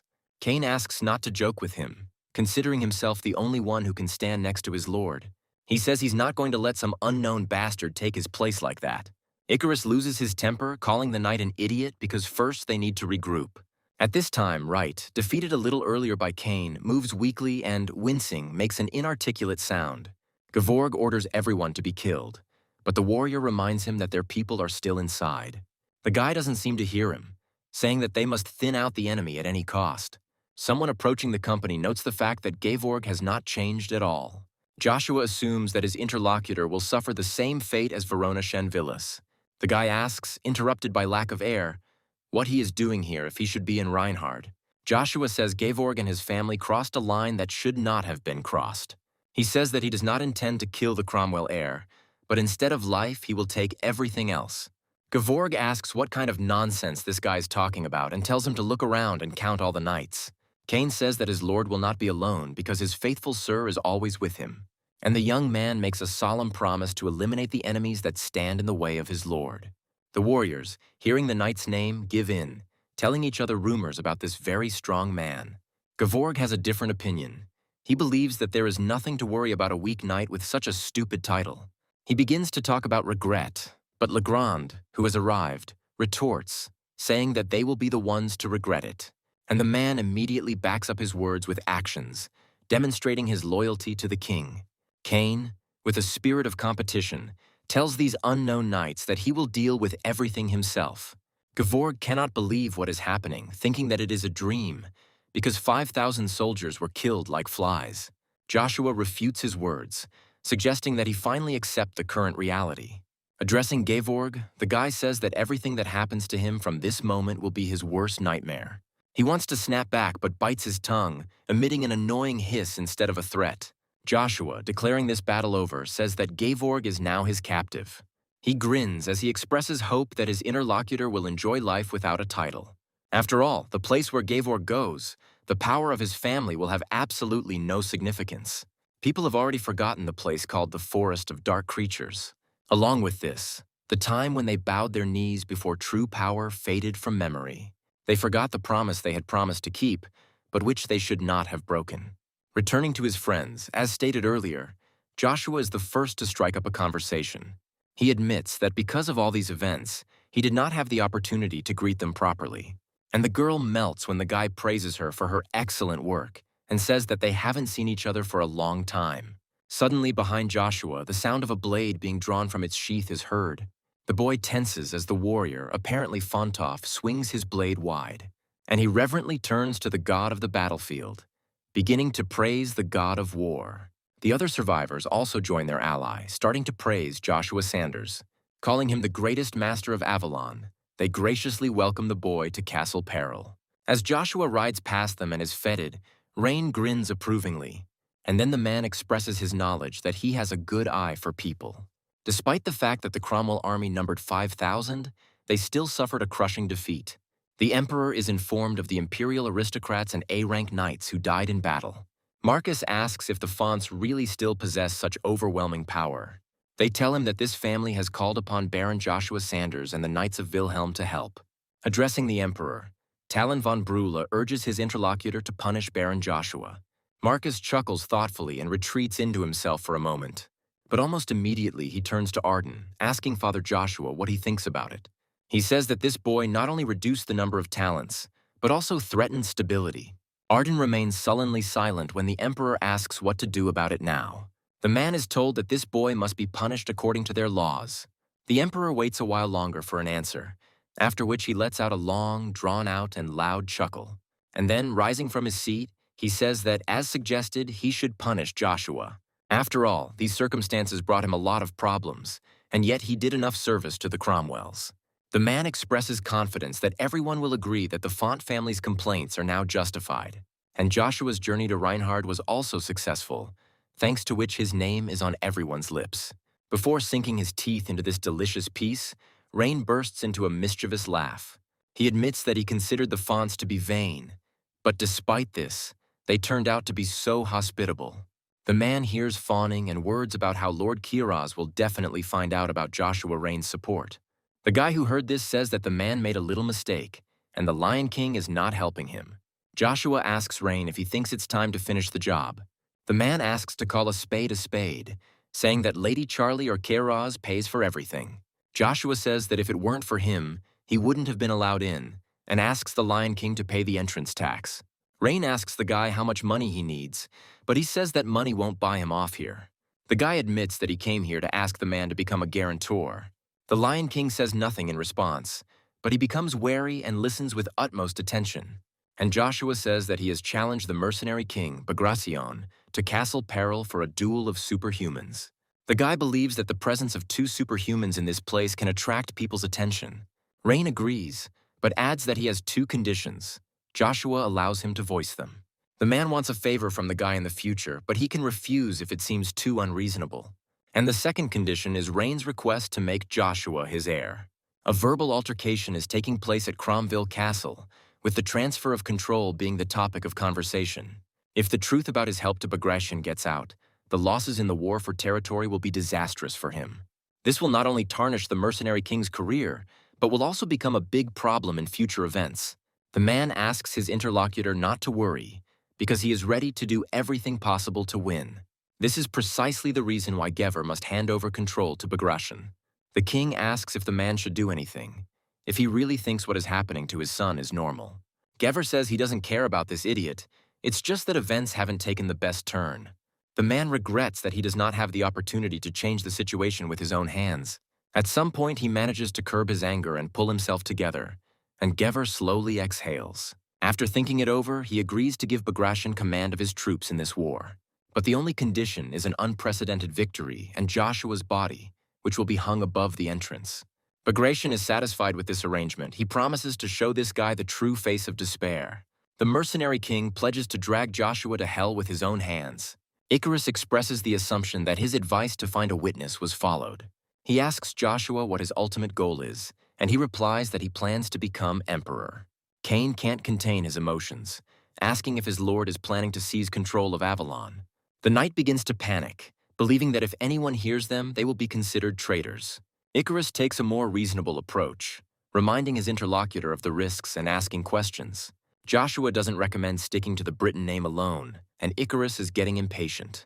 But then he himself understands everything, saying that now he has the goal of becoming an employee of the Imperial Chancellery. Cain asking him to tell him why they need a witness and how Joshua is going to ascend the throne. The Baron believes that this conversation should be continued later and asks Icarus to use this as needed. He asks where Joshua got so much money, and Cain says that he has never seen so much. The guy says that betting is legal in Rhine, so he decided to have a little fun. Icarus sees no point in spending military resources on anyone other than themselves. He believes they have an obligation to use this money to provide for their families after the war ends. Joshua points out that they already have plenty of time to spare, so he allowed himself to do this. Icarus has a different opinion and asks how long the guy plans to remain a baron. The boy is inspired by the idea of building the greatest estate in the world, complete with people, furniture, and decorations. Joshua laughs nervously, asking if Icarus has any idea how much money this would require.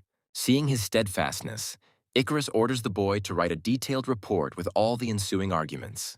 Joshua thinks that this little book has too many points, but his interlocutor is impenetrable. Cain expresses an understanding of how his lord could become emperor without having Briton blood in his veins. He talks about a marriage of convenience and asks Joshua how he likes the idea. The alarm that suddenly activated prevents us from continuing the conversation.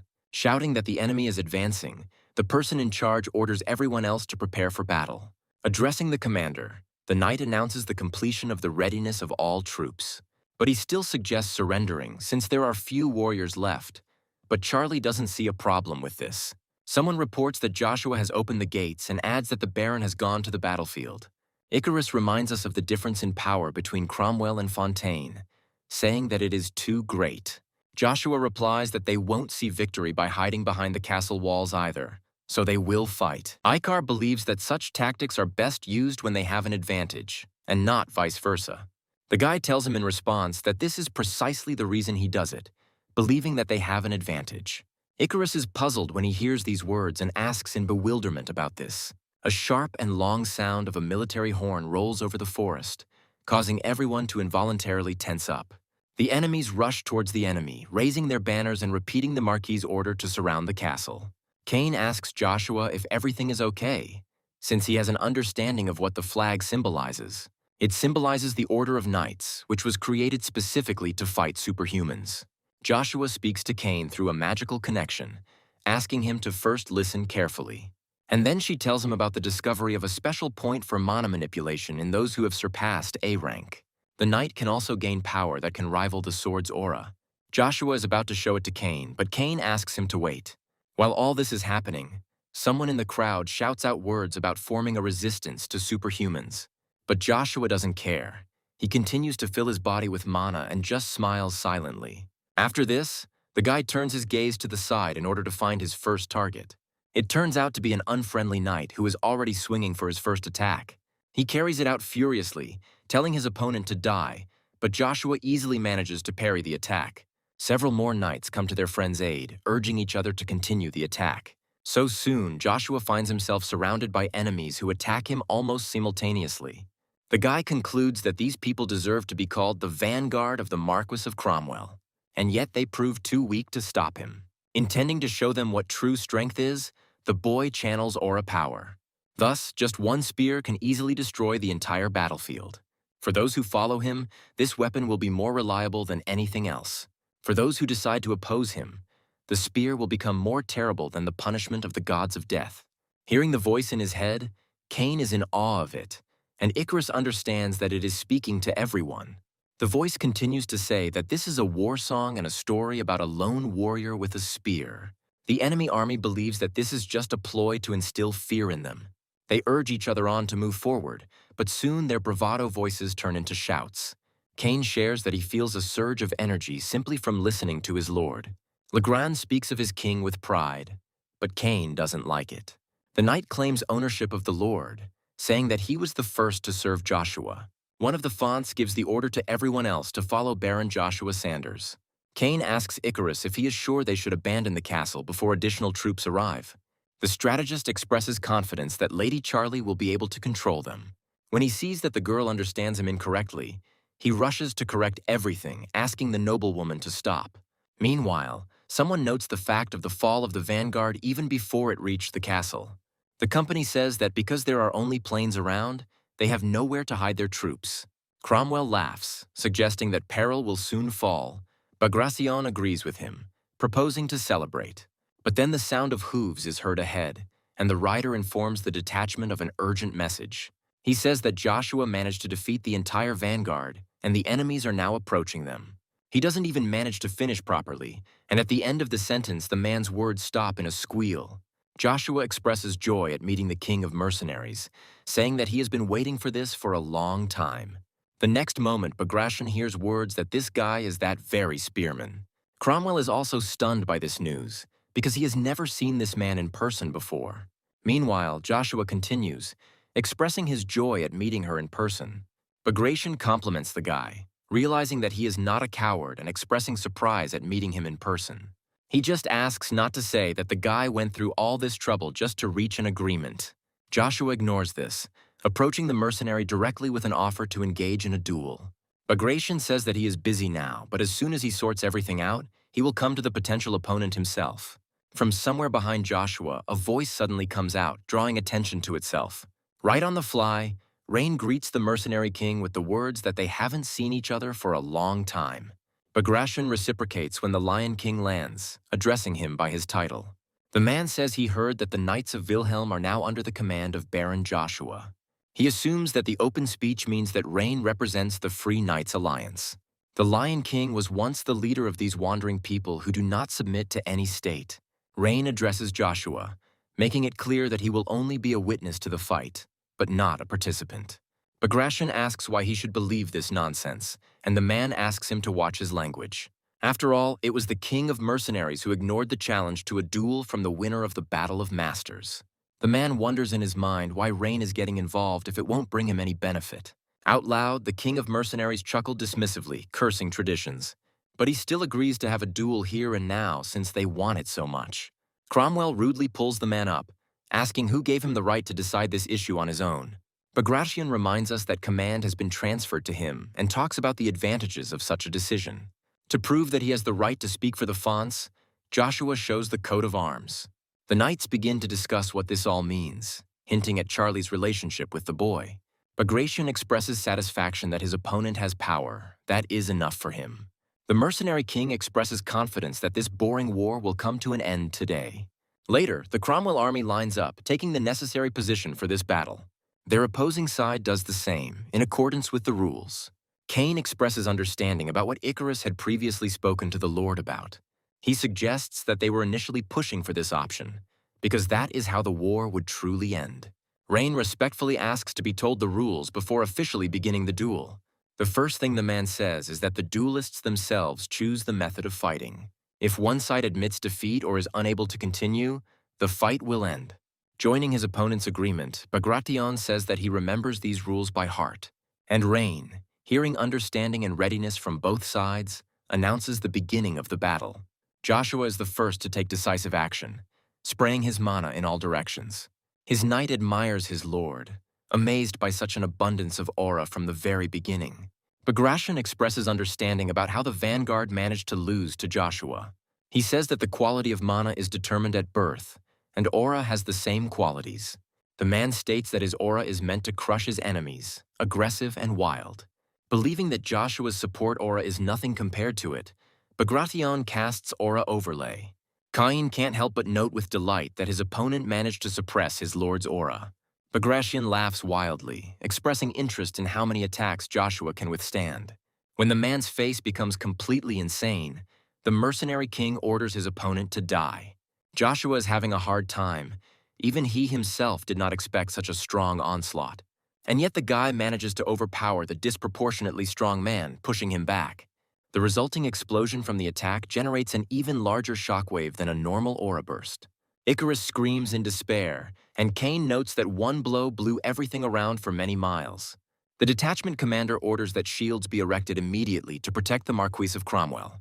He looks up, suddenly hearing a strange sound in the air, and begins to search for its source.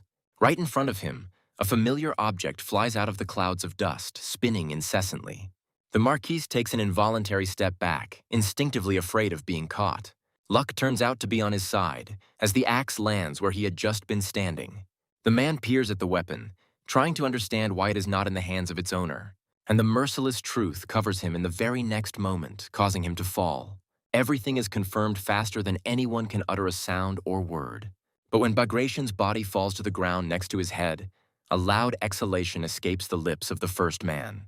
Charlie gasps with bated breath, because it is simply impossible to contain such emotions. Cromwell finally understands what this state of affairs means for him. Someone in the crowd cries out, stating that Joshua killed the mercenary king with just one blow. The warriors begin to talk about the Cromwell's possessions belonging to them, but Gever shuts them up.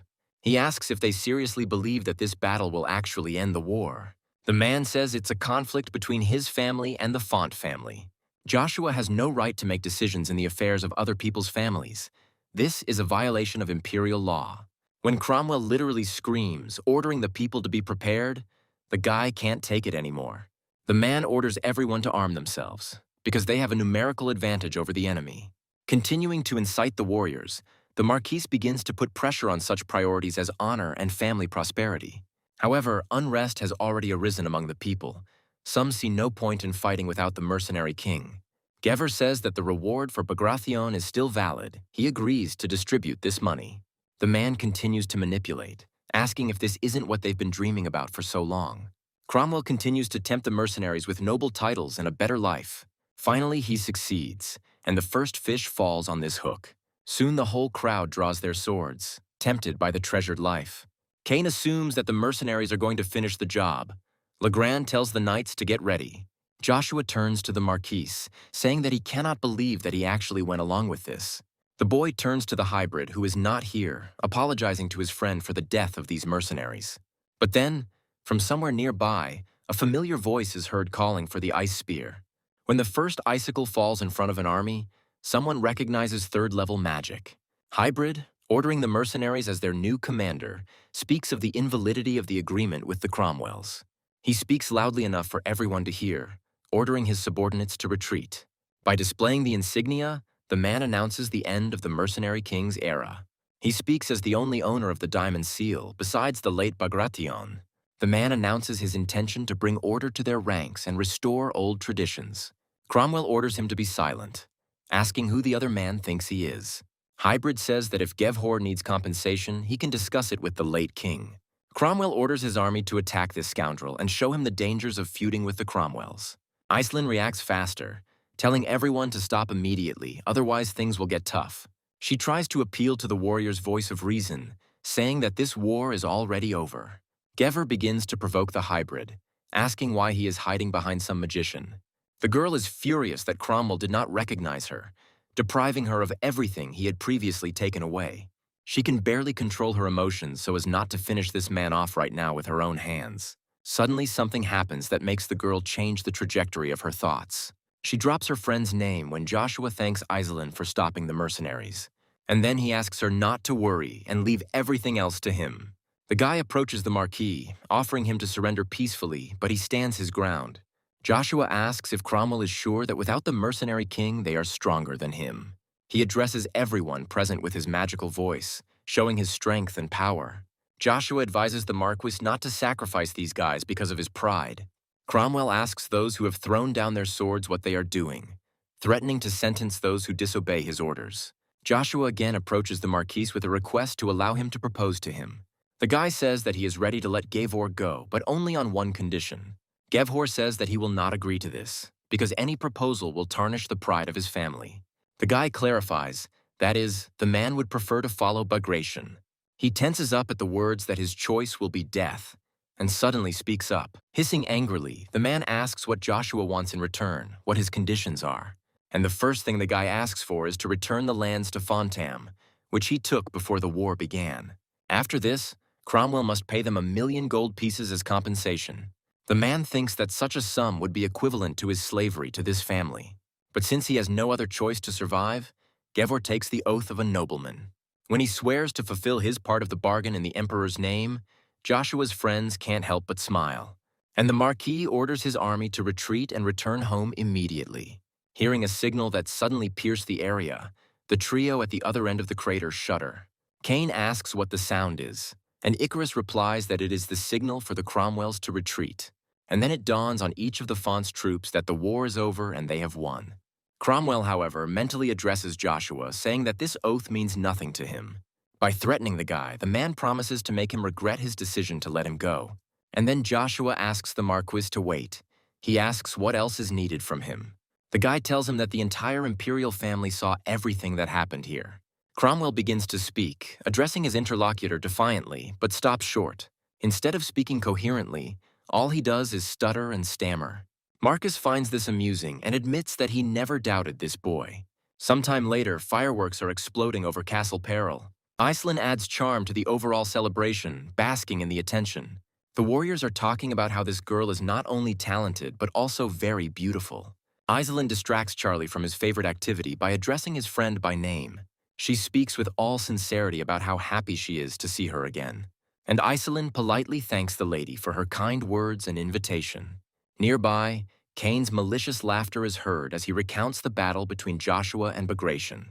He expresses his intention to write a war song as great as their lord. Legrand mockingly agrees that Cain must have at least one grand goal. The knight reminds his interlocutor that he was the first to serve this lord. And then he adds that even Joshua's father recognized him as a genius, prompting clarifying questions from the audience. Cain bursts out laughing and then says, okay, he can teach them a few tricks. The guy calls out the code name, which is the Knight of the Golden Spirit, and he explains that their goal is to become stronger than the legendary Seven of Avalon.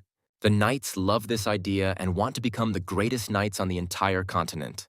Icarus mentally assumes that this is the beginning of a new friendship, and he likes it.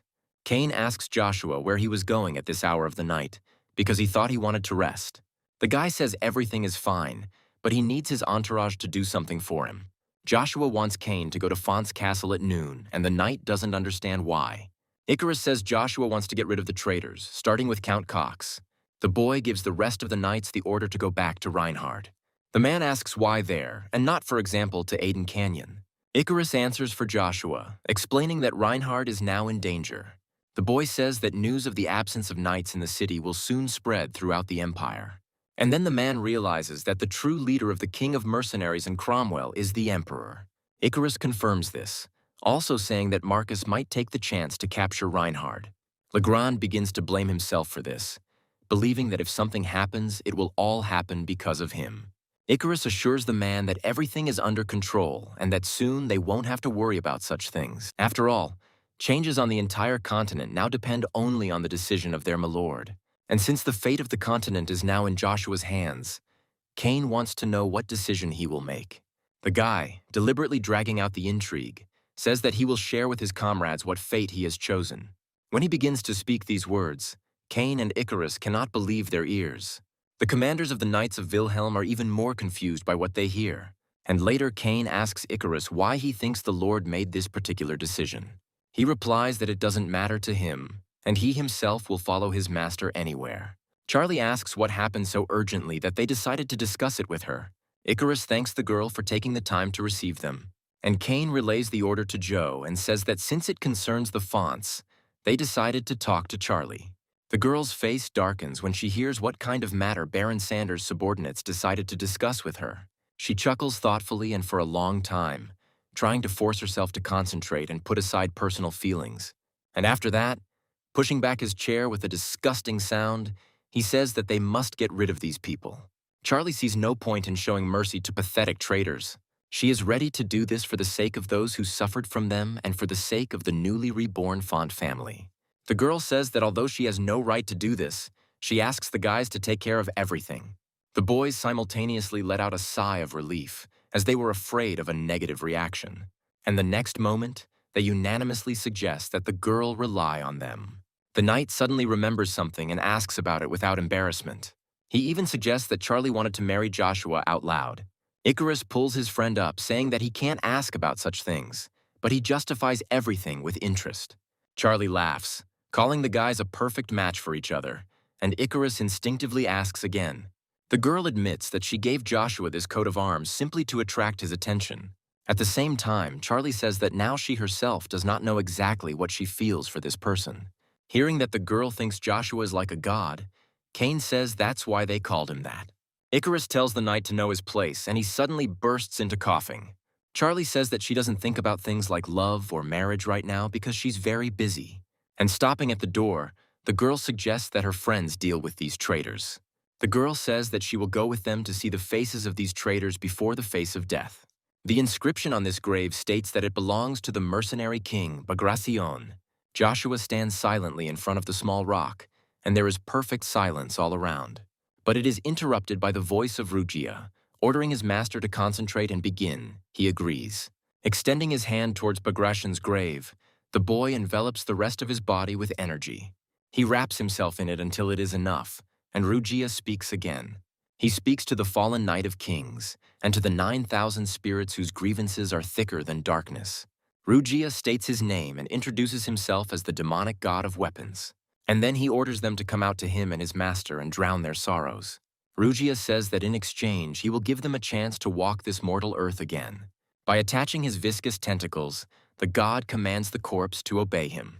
When he hears himself addressed as Dullahan, his muscles contract. Joshua instinctively asks if this really is Lord Dullahan. At first, the only answer is silence, but then the undead somehow miraculously makes a voice. The Dullahan speaks of one who demands submission from him and forces him to bend his knees. And the guy at this time mentally notes the demonic energy of incredible power. Rugia agrees that Dullahan is considered a legend in the demon realm, among the creatures he created. But unlike the Death Knight, this one shouldn't feel hatred towards Joshua for killing him. The boy hesitates, asking if the creature is rushing towards him too fast. And Dullahan starts his old song again, talking about the one who demands submission from him. Repeating what it said earlier, the creature tells Joshua to prove his strength to him. Rugia says that Dullahan never obeys anyone weaker than himself. Calling the condition quite simple as a joke, Joshua gets on his opponent's nerves. Taking a closer look, the guy realizes that such a strong blow actually left only a scratch. Joshua is so surprised by this that he asks the question out loud, and then he grins and, agreeing, says that now he will be serious, wanting to use aura. Rugia counters by saying that Dullahan only recognizes demonic energy, which is practically pure. In confirmation of these words, the creature declares that it does not intend to submit to the weak. Joshua asks Rugia why he said all this only now, when they have already resurrected the body. God just laughs, and then says that even his strongest relative could not defeat him. But since Joshua is with him, the legendary Lord Rugia, he doesn't have to worry about it too much. The guy answers his weapon mentally, saying that these words don't really help him. Joshua asks if his interlocutor understands how difficult it is for him to use demonic energy. Saying that he is already doing everything he can, the guy suddenly notices something strange. Even Rugia is impressed, saying that this simply can't be true.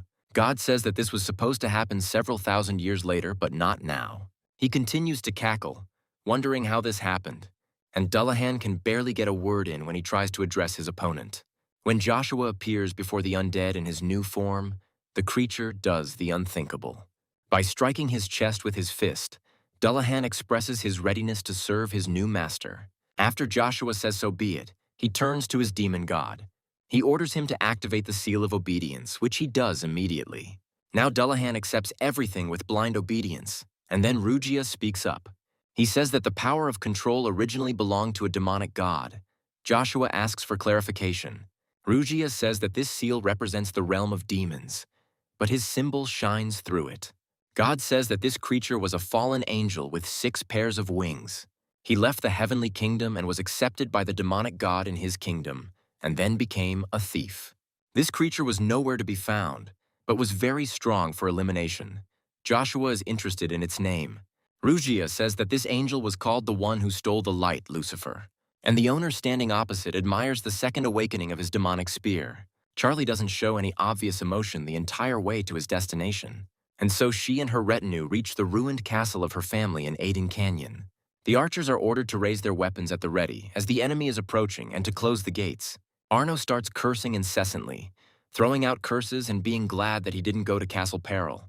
The man says that he knew about this turn of events, that the war would be lost by Cromwell. Cox asks why he stayed then and didn't run, to which Arno reminds his interlocutor about the blocked routes. A man advises a man to think about how to get out of this situation alive. Arno can't find the right words to respond, so he just hisses. Exhaling heavily, Cain guesses that the traitors are not going to surrender to them. Saying that this makes it much easier to defend himself, Icarus asks the knight to return to his place. But he refuses, asking to rather watch everything more carefully and enjoy the spectacle.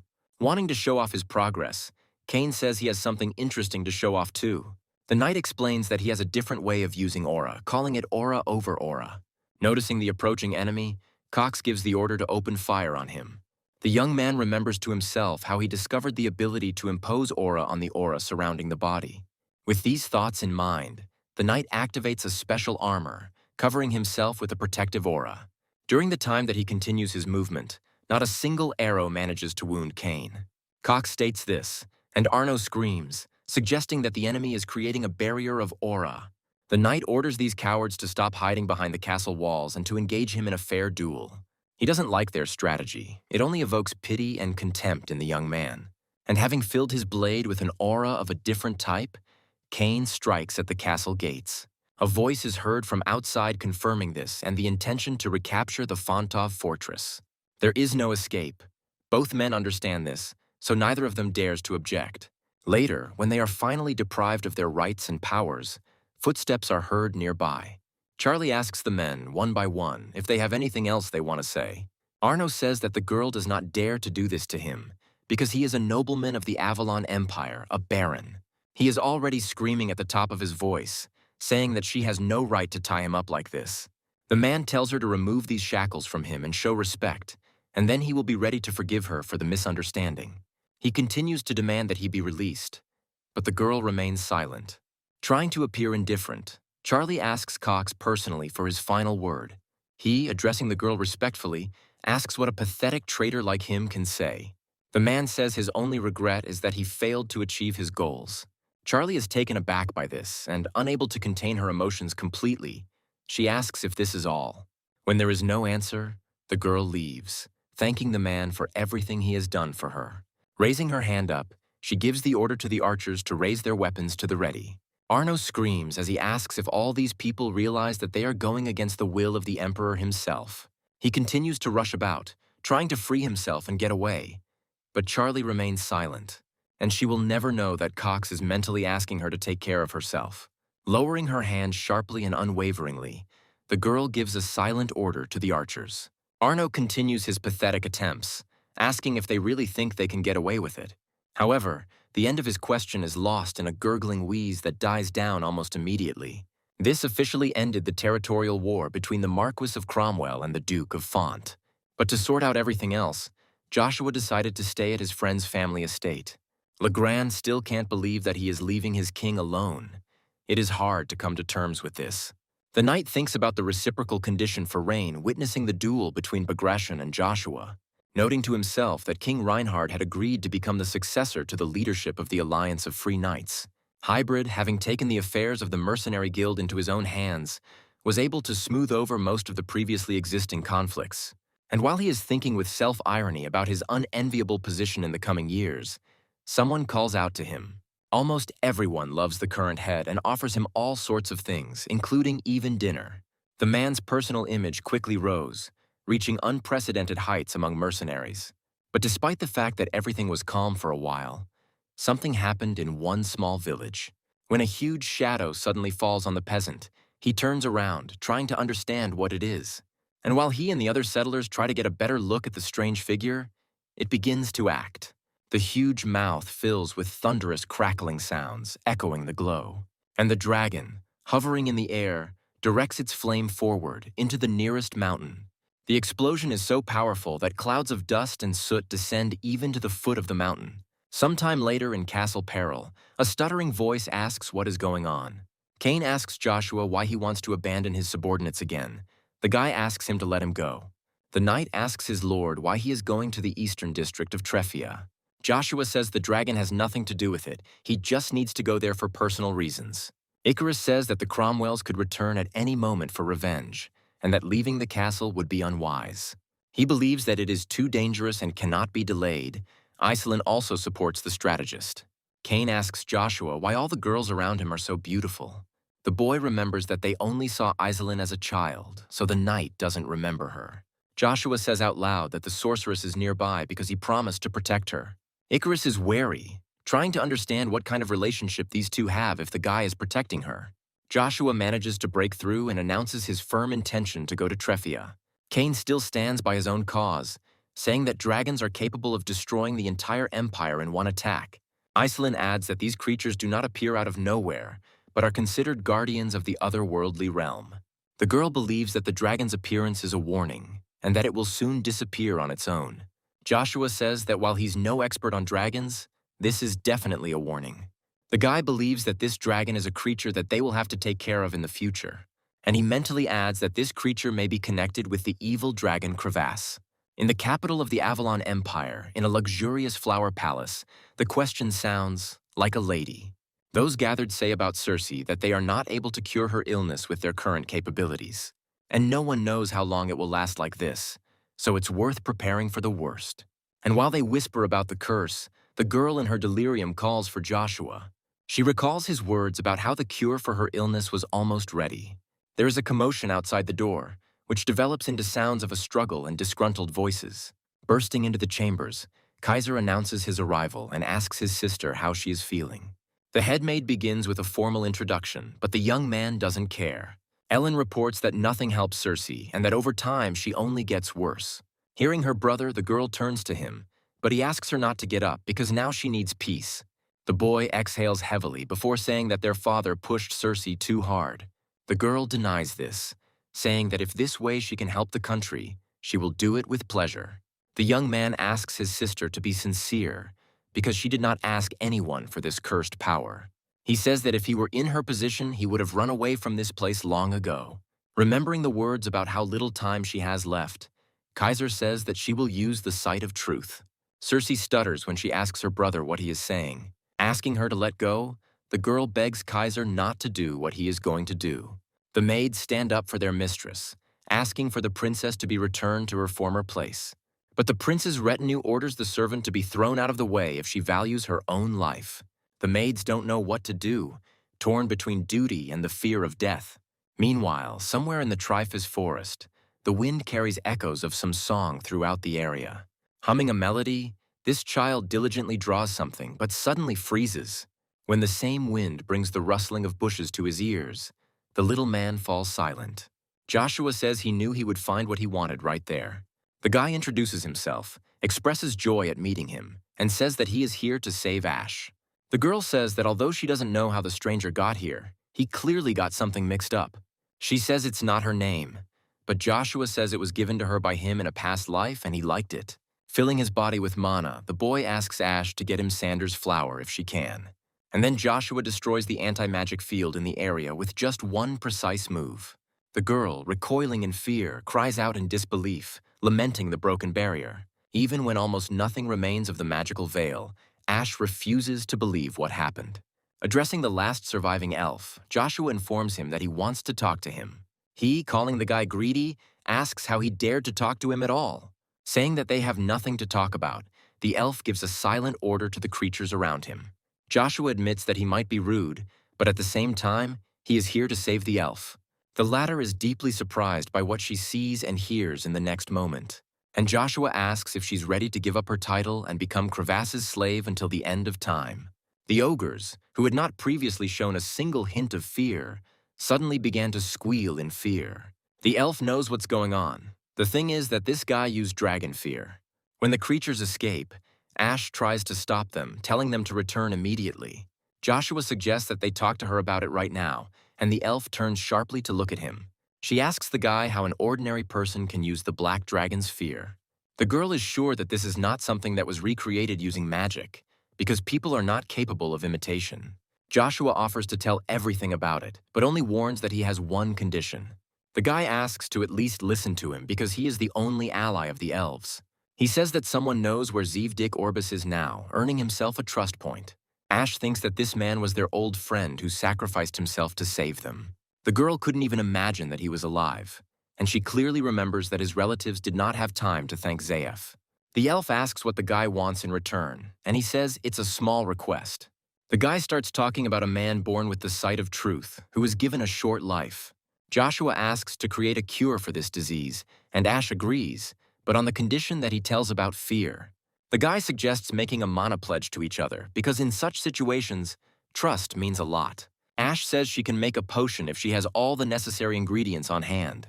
But in reality, the elf doesn't want to help the guy, and just searching for the components will take a lot of time. And so she meekly pronounces the words for the vow, confident that her part of the agreement will not be fulfilled. Ash pretends to tell him about the ingredients needed, but asks Joshua to start first. The guy says he has everything except Sanders's flower, and as he starts to speak, the girl stops. Only now does the meaning of what was said dawn on her, and she cries out in shock, asking a question. The girl doesn't believe that this guy managed to collect the vast majority of the components. After all, some of them are impossible for a human to obtain. Joshua clarifies for a piece of the dragon's heart. Handing the earring to the elf, the boy says that this is the answer to her second condition. The girl doesn't want to believe that the accessory was made from a black dragon, but this answer really fits. This item is full of curses just like the mind's eye, and to top it all off, it has a curse. Ash remembers that no one can handle this thing except demons or demon kings. And then something important dawns on the elf. She understands that this could not have been enough to destroy the barrier. The girl asks her interlocutor whether he is really a human being, and if so, who exactly he is. Joshua chuckles, asking if he still seems like just an ordinary person to her. And when Ash repeats his question again, the guy says that he is a god. The girl shouts the word after Joshua and jerks back sharply. When the elf faints, the guy laughs good-naturedly, stating this fact. He always has fun when he teases Ash and the Killer King. And now he also has the perfect excuse to take the elf with him. The Emperor is informed that Arden has agreed to carry out his orders to lead the vanguard in the war. Marcus doesn't show even a shadow of surprise, because he knew for sure that the man had no other choice. The subordinate begins to talk about the source of this man's money and about those whom the Emperor got rid of. Jacques finds Agnes's meek obedience to orders very suspicious.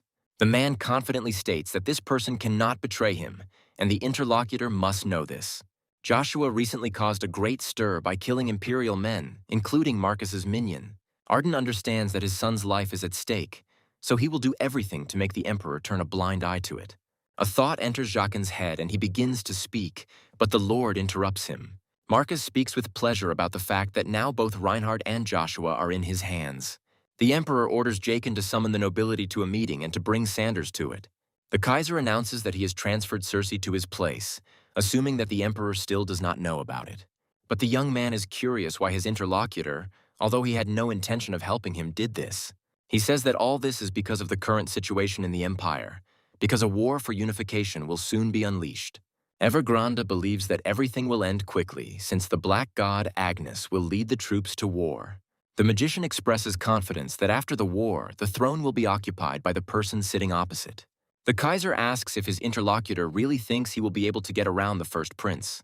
The young man says that there is no point in flattery, and if this is true, he does not intend to continue this conversation. Evergrande asks the second prince to wait and, after a little hesitation, voices his wish. The magician expresses his intention to become the master of the magic tower, forcing the young man to ask again. Kaiser misunderstands the man, believing that he wants to betray them by joining this organization. Evergrande says he wants to retain his status as court mage. Hearing the man's ambition, Kaiser says he simply can't believe what he's hearing. He invites the man to rejoice in the fact that he can live in the position of a court magician. But the young man is impressed, because he could not even imagine that the proud magician would do anything out of greed. The young man says he likes the fact that Evergrande is a realist. And then the Kaiser asks what is needed for him to take the throne. The magician agrees to let the second prince in on all the details, answering him respectfully. Evergrande says he is currently developing a secret potion that will hide any disease. They can use it on Circe and supposedly cure the princess, but in reality use the girl for their own purposes. The man immediately warns the young man that after the potion's effect wears off, the girl will die. The Kaiser thinks his sister will like it because she is supposed to die anyway.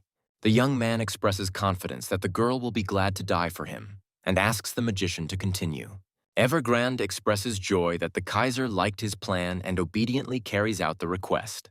Sometime later, saying that he has understood his plan, Kaiser leaves its implementation to the man. He thanks the second prince for his kind words and wishes him good luck. The magician allows himself to breathe a sigh of relief only when he hears the sound of the door closing. Expressing his opinion that everything went well, the man asks his interlocutor about it. Caesar asks if Evergrande thinks his older brother will act as they thought. After all, among them, the second eldest brother is the smartest. It won't be easy with him. Evergrande believes that those who are willing to do anything for their own goals can become brutes, but not Cairo. This man did everything to gain the throne, but after his reign, he became one of the predecessors. Cairo became one of the greatest kings in Asgard's history, gaining control of more than half the continent. But Evergrande believes that this is not enough to win the second prince's trust. The first prince, Kisser, has the support of the Tremblays, which is comparable in strength to the Angus family. Evergrande thinks that everything will change if Sieve Dick Orbis intervenes. The magician says out loud that if they continue to help Kaiser, he will sooner or later gain their trust. And then they use the second prince to put pressure on the first. In this way, they will be able to defeat him, enlisting the support of Kisser. Caesar agrees that this is exactly his plan, but that's if everything goes smoothly. Evergrande asks what this means and is told the name Joshua Sanders. It is reminiscent of how the kingdom of Reinhard ignored its previous king. But now it has accepted Joshua, who is probably hiding something, which is the reason for his elimination. And Caesar asks his magician to make Baron Sanders also become a threat to the Avalon Empire. If they can do this, then neither Joshua nor Kaiser will be able to use their powers in the Empire. The guy expresses confidence that Evergrande will cope, because he trusts him more than anyone else. The man appears satisfied with this state of affairs, so he allows himself to ask a question. He asks the fourth prince who he thinks he is like, Brutus or Cairo. Caesar stops and admits that he has never thought about it, but he is interested. The young man says that he likes Heimdallr, so he wants to be like him. Sanders' flowers are also known as forgetful flowers and are native to the Treffia region. When Ash points to the mountain ahead, Joshua says that it won't be difficult to get back. The elf asks if he's sure because while it is not too late, they can go back. To break the endless flow, Joshua reminds his interlocutor of who he is, and the elf, afraid to contradict the god, respectfully falls silent. But this doesn't last long, and the girl tries to pretend that she doesn't believe her interlocutor. She says she's only helping because she wants to see her old friend. Joshua agrees, saying that in order to get something, you have to give something in return. The guy thinks that the princess, after taking the medicine, will lose her memory. He is distracted from his thoughts by a menacing roar, causing Ash to jump in place. She starts screaming that it's the end for them and that they're going to die right here on this very spot. And all because Crevasse has returned, which is what the elf is screaming about as she runs away. Meanwhile, the dragon himself, addressing the couple, says that they will pay for entering his lands. With its thunderous voice, the giant creature commands Joshua to die, aiming at him. But since the guy is already prepared, it is not particularly difficult for him to hold off the enemy's attack. Ash is less lucky. No matter how hard she tries, she can't keep her balance or stay on her feet. Sometime later, only powerful, impulsive tremors can be heard in the forest. But after that, literally a few centimeters from Joshua, a giant mouth snaps. Pushing off the ground, the guy makes a high jump, literally riding a dragon. But this movement turns out to be a deception. As with a war cry, he attacks. When a rapidly approaching sound is heard behind the boy, he reacts, but with a delay. A huge paw makes a push that is difficult to resist, especially if you come to your senses at the very end. The dragon throws the guy back, forcing him to crash into a nearby barrier with a stifled exhalation. But Joshua even likes this. He admits that the creature is stronger than he thought. Although the guy says that he knew that black dragons are not easy to deal with. The creature feels something strange towards Joshua, so it asks who he is. The guy assumes that if he calls himself a god, the dragon will immediately go berserk, so he needs to be inventive. Ash intervenes in the conversation, telling the dragon what Joshua told her. The elf says that she considers this man dubious because he lies about his origin. Realizing that the girl might say something irreparable, Joshua tells her to shut her mouth. The elf quickly comes to her senses and obediently bites her tongue. And the dragon asks if he is really in the human kingdom now. Ash doesn't understand what he's talking about. The creature notices that the guy is attacking him with demonic energy, but healing his wounds with holy energy. The guy comes to the conclusion that Crevasse is not very hot-tempered, and this is good news for him. But the dragon immediately repeats the words that he will punish all those who dared to encroach on his lands. That is why anyone's personality does not bother him at all. The boy lets out a hissing sound from the effort, realizing that he shouldn't have expected much. Just as Joshua is about to repel the next attack, Rugia wakes up. He asks why they don't teach this overgrown lizard a lesson, and the guy agrees to it. Joshua expresses confidence that if he defeats the dragon, it will be the absolute pinnacle of his power. The guy decides to use the art that he was never able to achieve in his past life, and it turns out to be the 6th stage of the technique of wielding a magic spear. At some point, darkness falls over the guy's eyes, followed by a change of scenery. Joshua remembers what happened before, but he can't comprehend where and how he managed to move. The sound of several dozen strong and large wings is heard behind him, causing the guy to turn around. One of the creatures ominously threatens to tear someone to pieces, and Joshua takes it personally. The guy assumes that this is the kingdom of demons, and these creatures are them. And just when he has time to think that there are too many of them, the incredible happens. Turning towards the direction the demons were flying, Joshua's eyes were immediately struck by a blinding light. Lucifer deals with the creatures playfully, and the guy decides to approach him. But as soon as he tries to do this, nothing comes out, and Joshua gasps. Everything starts to flash before his eyes like a film strip, and the guy notices the changed surroundings. The standing one says that he is no longer angry, but for betraying the faith he is obliged to deprive the hunched one of his wings. When the angel's name is called, Joshua can't help but scream. The guy can't believe what he sees in front of him is Mikhail, but he understands that it is in Rugia's memories. Asking him not to be angry with him, the angel deprives his fellow angel of his wings with one barely perceptible movement. The events change again, only this time the guy doesn't see a soul in front of him. But behind me there is a crackling sound, forcing me to involuntarily turn towards it. What the guy sees in front of him makes him experience mixed emotions. And yet Joshua manages to understand what it is, as well as what is wanted from him. Meanwhile, Ash calls the guy an idiot, suggesting that he couldn't handle the black dragon's breath. The elf is already starting to say that she knew Joshua was not a god, when suddenly she stops. Even the dragon is surprised by what now appears before him, and together they try to understand why this man's appearance has changed so dramatically. Joshua doesn't understand why he hides behind this illusion, but he is sure that it was not just like that. The guy thinks that fragments of Rugia's memory will open up with each stage. This means that by reaching the final one, Joshua will know the whole truth. The dragon says that he cannot understand whether the person in front of him is good or evil. But as long as Joshua poses a threat to his territory, he will do everything to destroy him. When a dragon spews fire at its opponent, the opponent already knows what to do. So Joshua resorts to the technique of the dragon dance, which shakes the heavens. He manages not only to defend himself from the stream of deadly flame, but also to advance his attack. When the dragon's breath runs out, the boy rushes forward with his spear drawn. His opponent can't believe that this man managed to pierce right through his breath. But another surprise befalls him, causing him to cry out in pain and surprise. Ash wonders how this man managed to pierce the black dragon's body. She knows for sure that even the highest-ranking demons are not capable of this. Hitting the ground, the shockwave from the giant body makes the elf recoil. Joshua slowly moves from his place and with the same gait walks towards his defeated opponent. The black dragon asks how he managed to do this, who the hell he is anyway. And the guy says that it's not so important. What's more important is that he knows the reason for Crevass's anger. Joshua proves this by saying that the reason is the incident on the outskirts of Treffia and the incident with the Rebrick Castle. From these words, the dragon concludes that this man knows a lot. Crevasse says that humans have crossed a line that should not have been crossed. Creating leeches is a sin.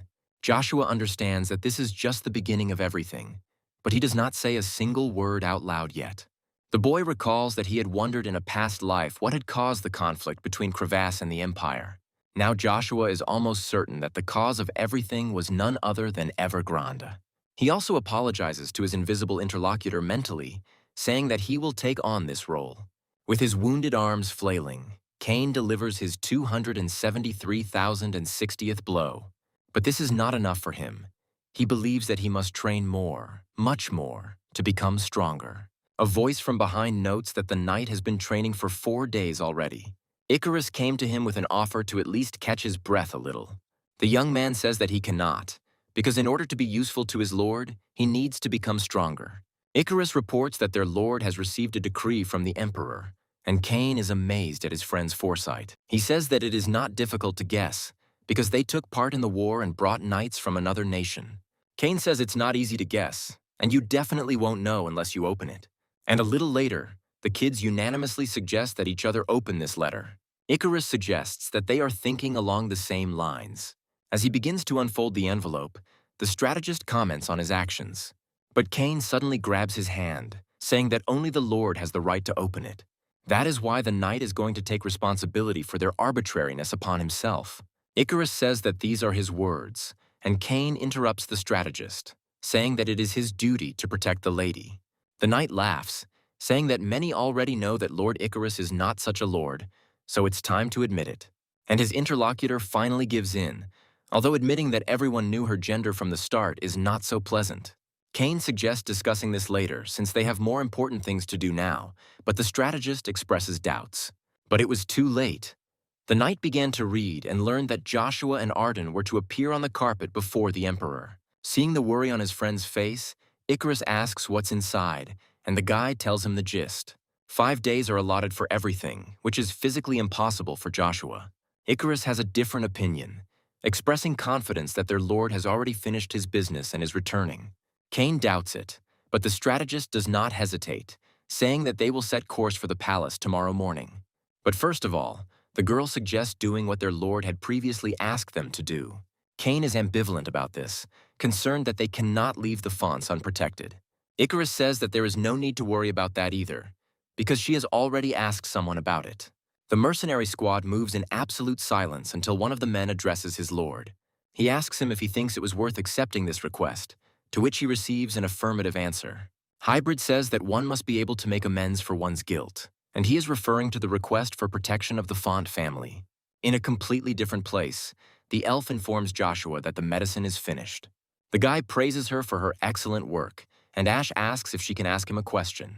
She wonders why she should go with him, since Joshua has already gotten what he wanted and is offering to let her go. A memory flashes back to a conversation with a black dragon who agreed to the possibility of reaching an agreement.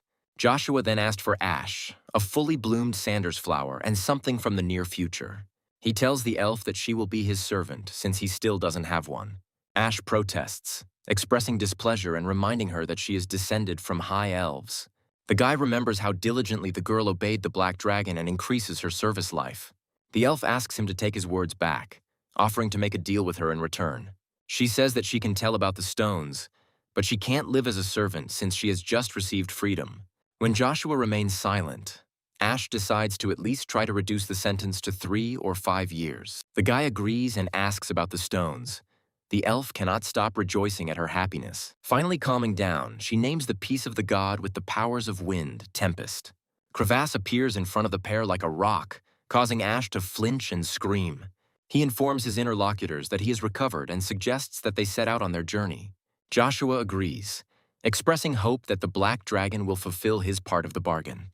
Meanwhile, in the great palace of the Avalon Empire, in the Kaltiki Palace, they are reporting to the Emperor. He is informed that with the exception of Duke Agnes, all the principal nobility has arrived. Marcus asks if this is true and states the fact that Arden is not here yet. The man expresses satisfaction and says what will happen if the Duke or his son do not show up on time. He plans to kill one of their people for every 10 minutes of waiting. Marcus says that only the Knights of Wilhelm can be spared, since they will become his. The man stops short, never finishing his thought, as he begins to feel someone's overwhelming presence. And immediately after that, people on the other side of the window start shouting about a dragon. Following the panic, the bell ringer wakes up, and the military gives the order to take up their positions. But the Black Dragon flies over the city as if it has no interest in worldly affairs. Rod Den Haag, commander of the Imperial Knights, orders the knights from the 1st to the 3rd battalions to concentrate on defending the palace.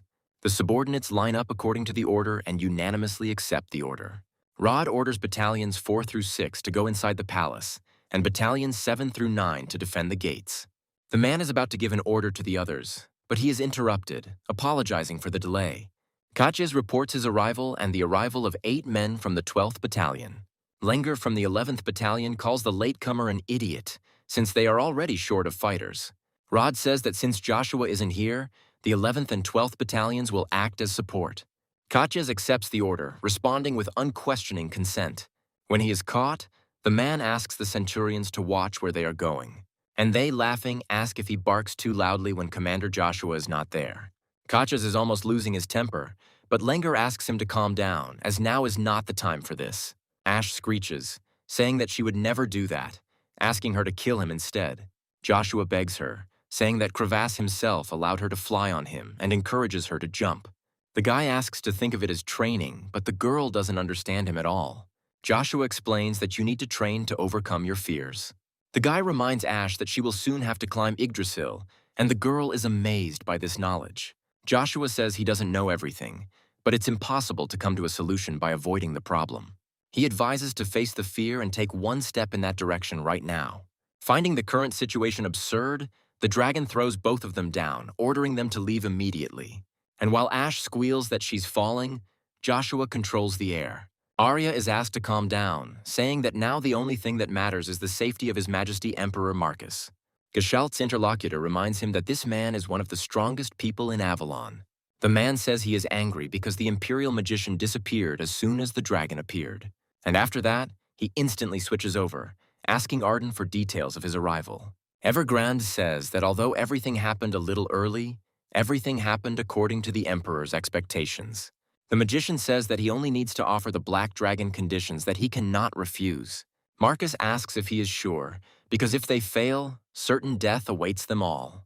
Evergrande reassures his interlocutor and explains what Crevass's true interest is. He suggests that the dragon has become interested in the source of demonic energy. The magician believes that Crevasse wants to see him in person and satisfy his curiosity. Despite its status as the protector of the Middle Realm, the dragon is nothing more than a giant lizard. Evergrande believes that it will be very easy to gain his support with the help of demonic energy. They will be helped in this by the Demon Horn, a mid-ranking demon that will satisfy the dragon's greed. The magician is confident that this way they will be able not only to enslave Crevasse, but also to completely control him.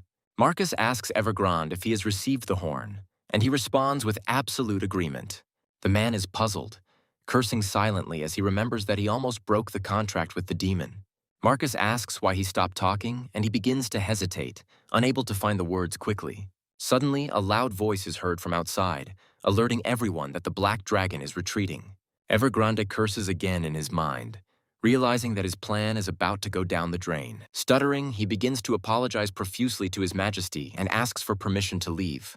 He justifies this desire by saying that he needs to fulfill the orders given earlier by the Emperor. The bishop chuckled thoughtfully and long, realizing that this man was hiding something. Evergrande remains obediently silent, afraid to blurt out anything unnecessary again. As a result, Marcus gives in, releasing the magician, and he thanks His Majesty. Having already sensed something was wrong, the Emperor is not going to leave all this unsupervised. Therefore, he uses magical telepathy to contact Jaqen, ordering him to follow the magician. The man allows you to get rid of this damn magician if he has some kind of intrigue in mind. Those gathered cannot believe that the dragon is retreating, talking about it. They don't understand why he's flying away if he just arrived. But the eyes can't be fooled. A conversation ensues between them about how the creature's breath is capable of burning an entire city to the ground. The man believes that the first thing to do is to get rid of the reason why the dragon appeared. Hearing the reproach in the nobleman's subsequent words, Cromwell reminds him who advised him to end the war earlier. He expresses confidence that none other than Joshua Sanders is behind it all. And just as he manages to say that this guy will be the reason for the fall of the Empire, he is announced. As soon as she enters the hall, the elf speaks about people in a very disrespectful manner. Cromwell almost jumps up and down to turn around at the sound of someone else's footsteps. An atmosphere of tension immediately fills the room as Ash turns to his companion. She asks if she managed to attract the attention of these people. Joshua says that he wanted something else. And yet he is more inclined to believe that it will serve his purpose, which is what the guy says. Talon openly calls Joshua's behavior rude, and Pryor also expresses dissatisfaction with the scene. Some join in, suggesting that Joshua has lost his manners since becoming a master. Talon asks the boy if he understands the Emperor's current position and orders Joshua to behave like a knight. Ash offers to let them know if the guy wants to shut them up, saying he has a great spell for that. And then the herald makes everyone turn towards the exit, announcing the appearance of the Emperor. The respectful silence does not last long. The first obsequious greeting cuts the air. Everyone else picks it up, and soon the hall is filled with voices in different tones. Greeting Marcus, Joshua tells Ash to repeat after him. The elf does so, but with some hesitation. Passing by his subjects, the man stops next to the girl. The look with which His Majesty measures the elf makes her tense. She thinks that although she has lived for a long time, she has never met people with such a strong thirst for blood. Marcus, meanwhile, turns to Joshua, expressing surprise at such a quick return. The boy says that he hastened to arrive on the orders of His Majesty to fulfill the will of the Emperor. The man asks the guy to clarify what he means by these words. Joshua replies that Marquis von Brühle kindly reminded him of his duty as an imperial knight. Immediately after this, the guy says that the black dragon that appeared is angry because of the Marquis of Cromwell. Joshua promises the Emperor to arrest the man as soon as Marcus gives him the order. A man, hearing such words, is at a loss for a moment, not expecting such impudence. He addresses Joshua in his mind, calling him an arrogant child and saying that this will not help him. The smile that appeared on the man's lips signifies that the childish games are over. Marcus thinks that having Arden on a leash is more than enough. The man speaks up, causing everyone to be amazed by his permission to let the guy do whatever he wants. The nobles cannot believe that the emperor has just abandoned them and are actively thinking about it. Cromwell asks His Majesty to wait, saying that this child is lying. He starts to say that he was following Marcus's orders, and Marcus brazenly interrupts him. The man asks Arden what he would do in his place when his subordinates accused him. Cromwell tries to object, but his voice trembles with fear of punishment and he stutters. Arden meekly says that he is only following His Majesty's orders. Marcus openly says that he finds this answer boring, but he doesn't even slow down. Cromwell's chill deepens when he hears a chilling voice nearby. Joshua says that the hour has come when he will take the Marquis to the cell. Later, when the boy enters the hall, the nobles begin to talk about what he did. Arius giggles uncontrollably at the mention of Joshua catching that traitor Marquis Cromwell. Many people's attention is drawn to a small man walking briskly behind the guy, and Joshua himself, turning to Marcus, reports that his order was carried out in the best possible way. Before answering, the man pauses for a long moment, looking the Baron over carefully, and then he says that every time he sees him, he is surprised, and even gets a little scared. And although the man says that only Joshua brings him joy, he speaks of punishment for the Knights of Wilhelm. And then the man says that he would not like to lose a person like Baron Sanders. So he won't punish him, but instead wants the boy to become his sword. And as a gift, the Emperor promises to give the guy his daughter, Princess Circe. Someone in the know intervenes in the conversation, reminding her that the girl's health is currently extremely poor. Marcus agrees, arguing that his choice is because Joshua won't even have to take care of her. The title will be retained, and the boy will be able to claim the throne regardless of his position. Marcus notes that such a chance comes once in a lifetime. Even Arden failed to achieve the title of emperor. The man asks to say just one vow, and his cherished dream will come true. Joshua remains silent, and the emperor asks why he doubts his choice. The boy thinks that the father's attitude towards his daughter has not changed, but he will not use Circe. And reluctantly, Joshua refuses the offer, saying that he can't do it. Marcus's eye twitches, and there are oohs and ahs all around, followed by whispers. The courtiers cannot believe that this guy refused the princess, refused such an opportunity. Marcus laughs, asking if Joshua means to say he's turning down his offer. He reminds that dealing with the knights can be considered treason, so now he gives orders. Their gazes meet, and for a moment there is absolute silence in the room. And then Joshua, asking him for forgiveness, reminds Marcus that he compared him to a sword. Hearing that the sword is a thing, and everything has its own price, the man understands what the Baron is getting at. But Joshua denies this, saying that he is not ready for something like this yet. He asks for a little more time.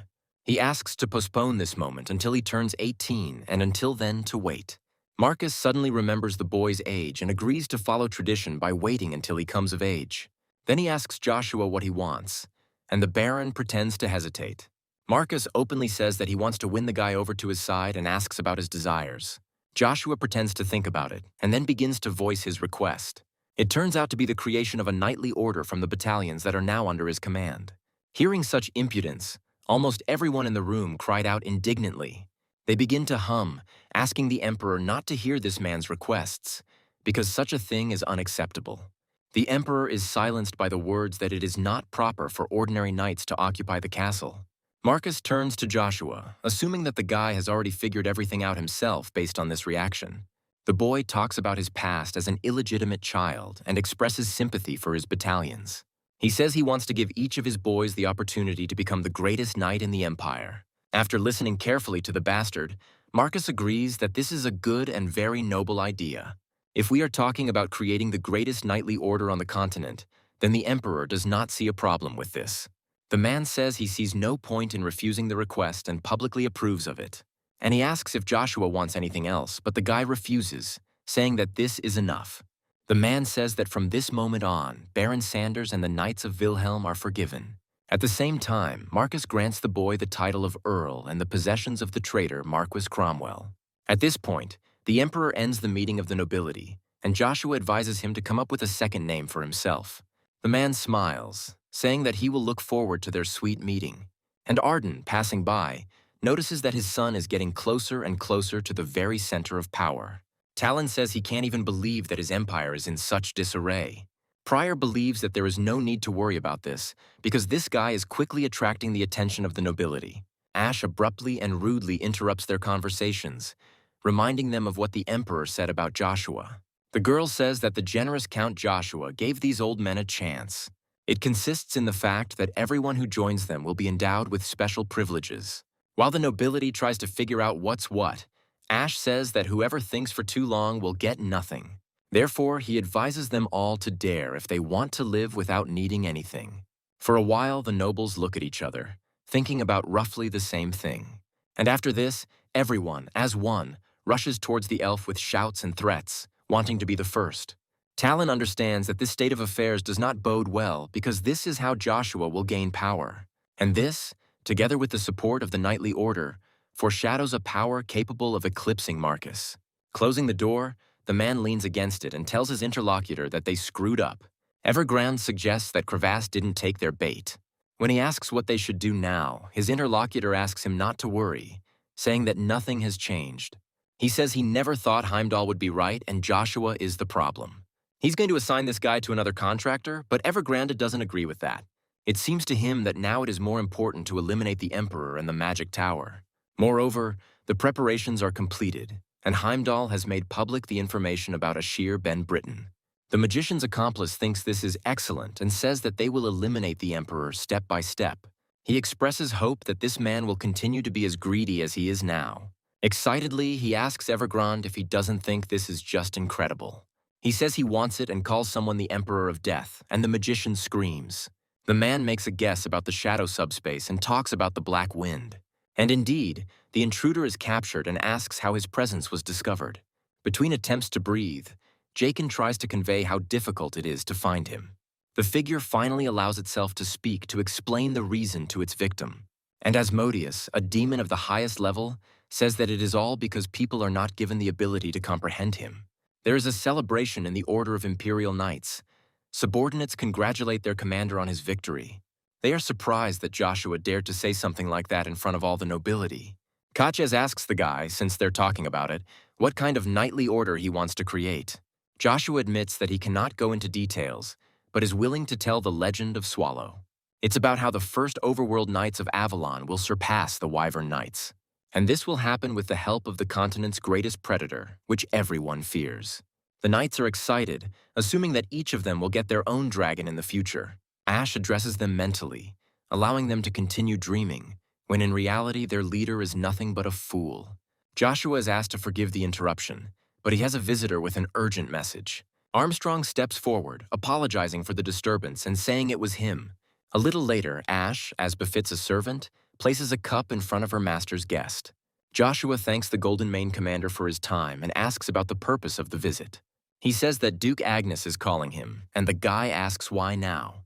The man replies that Arden is inviting his son to the celebration, because no one has ever achieved such success. He also adds the suggestion that Lady Lucia is waiting for him, which touches Joshua. The guy admits that he wants to meet his mother, but he has things to do that he needs to finish first. Armstrong says he needs to tell Arden something, so he inquires about the direction of affairs. Joshua says he wants to visit the Palace of Diamond Flowers, but it has nothing to do with the princess. The interlocutor expresses regret, saying that he wanted to see the Duke's son's skills in wielding a spear. And he explains that the Emperor decided to find a husband for Cersei through a duel. And it's all thanks to the court mage Evergrande, who recently completed the cure for the princess. Joshua, unable to contain his emotions, crushes the table in front of him and almost growls. Armstrong falls silent in respect, impressed by the spectacle. Meanwhile, the guy asks where Evergrande is now and if he is with the princess by any chance. Icarus asks Cain why he brought Iselin all the way here, and he says that she wanted it herself. They start talking about how much it will cost them all to pass through the teleportation gate. Meanwhile, the girl approaches the magician and tells him everything as it is, how many there are and what they need. The old man emerges from his slumber and casts an appraising glance at the trio. It becomes obvious to him that in front of him is a young girl, an escaped knight and a magician. And the grandfather says that since they are not from the nobility, he must check their identities in the hope of hitting the jackpot. Cain says he has a bad feeling, and Icarus doesn't see anything strange in this, explaining. The girl reminds him that these gates are well protected from bandits, which angers the knight even more. He begins to regret that they came here, but does not have time to finish this sentence. The girl thinks that her gesture is enough because magic merchants with a gold plate are incredibly rare.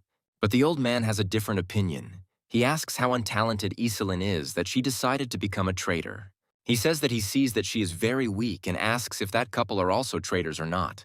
Icarus says that the grandfather's behavior is rude, and they are from the Sanders family. Their owner is Joshua. The old man says that he didn't even think about making fun of them. He just had to check everything. He groans, calling Joshua famous and admitting that he didn't know they were this man's people. Grandfather says that he will not check their IDs, but they will have to pay 3,000 gold pieces. Cain is indignant, noting that for that kind of money one could cross the entire continent. The knight, calling the grandfather a swindler, orders him to stop fooling them, but he responds with indignation. The magician agrees that their family may be famous, but he calls them stupid. Cain is ready to fight, but Icarus asks him not to mess with this old man and to go back. The latter says that he is not against the knight's attack, but promises to burn him to the ground. And commanding the rune flare, the elderly man makes it burn and pierce his enemies. Icarus wonders why a fourth-class mage is in charge of the teleportation gate. And Iselin, realizing how it could all end, asks again for the exact price. She says that she will give him 3,000 gold pieces, even allowing him to check. The grandfather mentally rejoices because he did not expect that this girl had money, and he decides to resort to trickery, saying that the price has now changed due to the moral damage caused. Cain says he is not going to tolerate this and says he will teach the magician a lesson. But when the young man wants to swing his sword, it does not come out of its sheath. Iselin then calls upon her ice magic, commanding it to cover and freeze the ground with its cold breath. She gets bored, so she just uses a technique called ice field.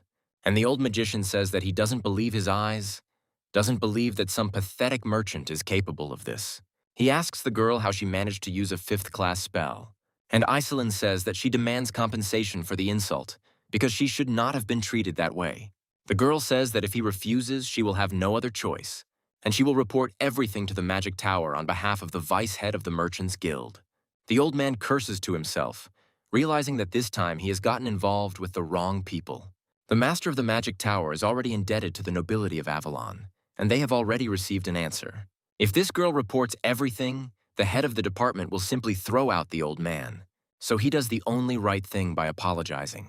Iselin asks what about the money, and Icarus and Cain chant about payment.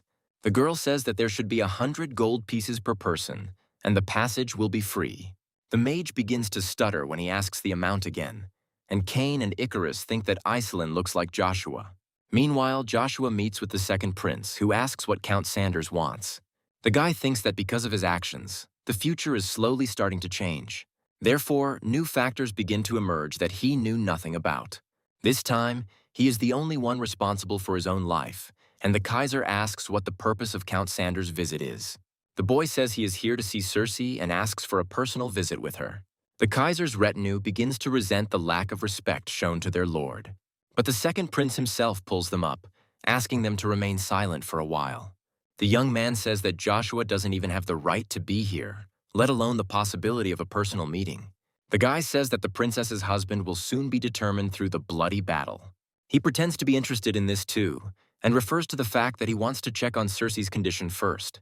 The retinue grins again, asking how Joshua dares to enter the palace for such a reason. The Kaiser asks if the Count really thinks he can defeat all the Imperial Knights single-handedly. Joshua chuckles good-naturedly, saying he knows it's impossible. Kaiser grins back, pauses, and then says he likes the guy. He agrees to support the idea, but to make it more interesting, he suggests that they make a bet. Kaiser wants Joshua to swear allegiance to him, not Marcus, if he loses. And while the prince continues to throw around titles, the guy thinks that this is exactly what he expected. Joshua agrees, saying he likes the deal, but asks to be allowed to visit Cersei now. He also insists on a personal meeting, saying that he does not even want to see the prince nearby. The boys standing on either side of the prince speak up again, telling Joshua to know his place. Addressing him as the commander of the reserve battalions awakens anger in the guy.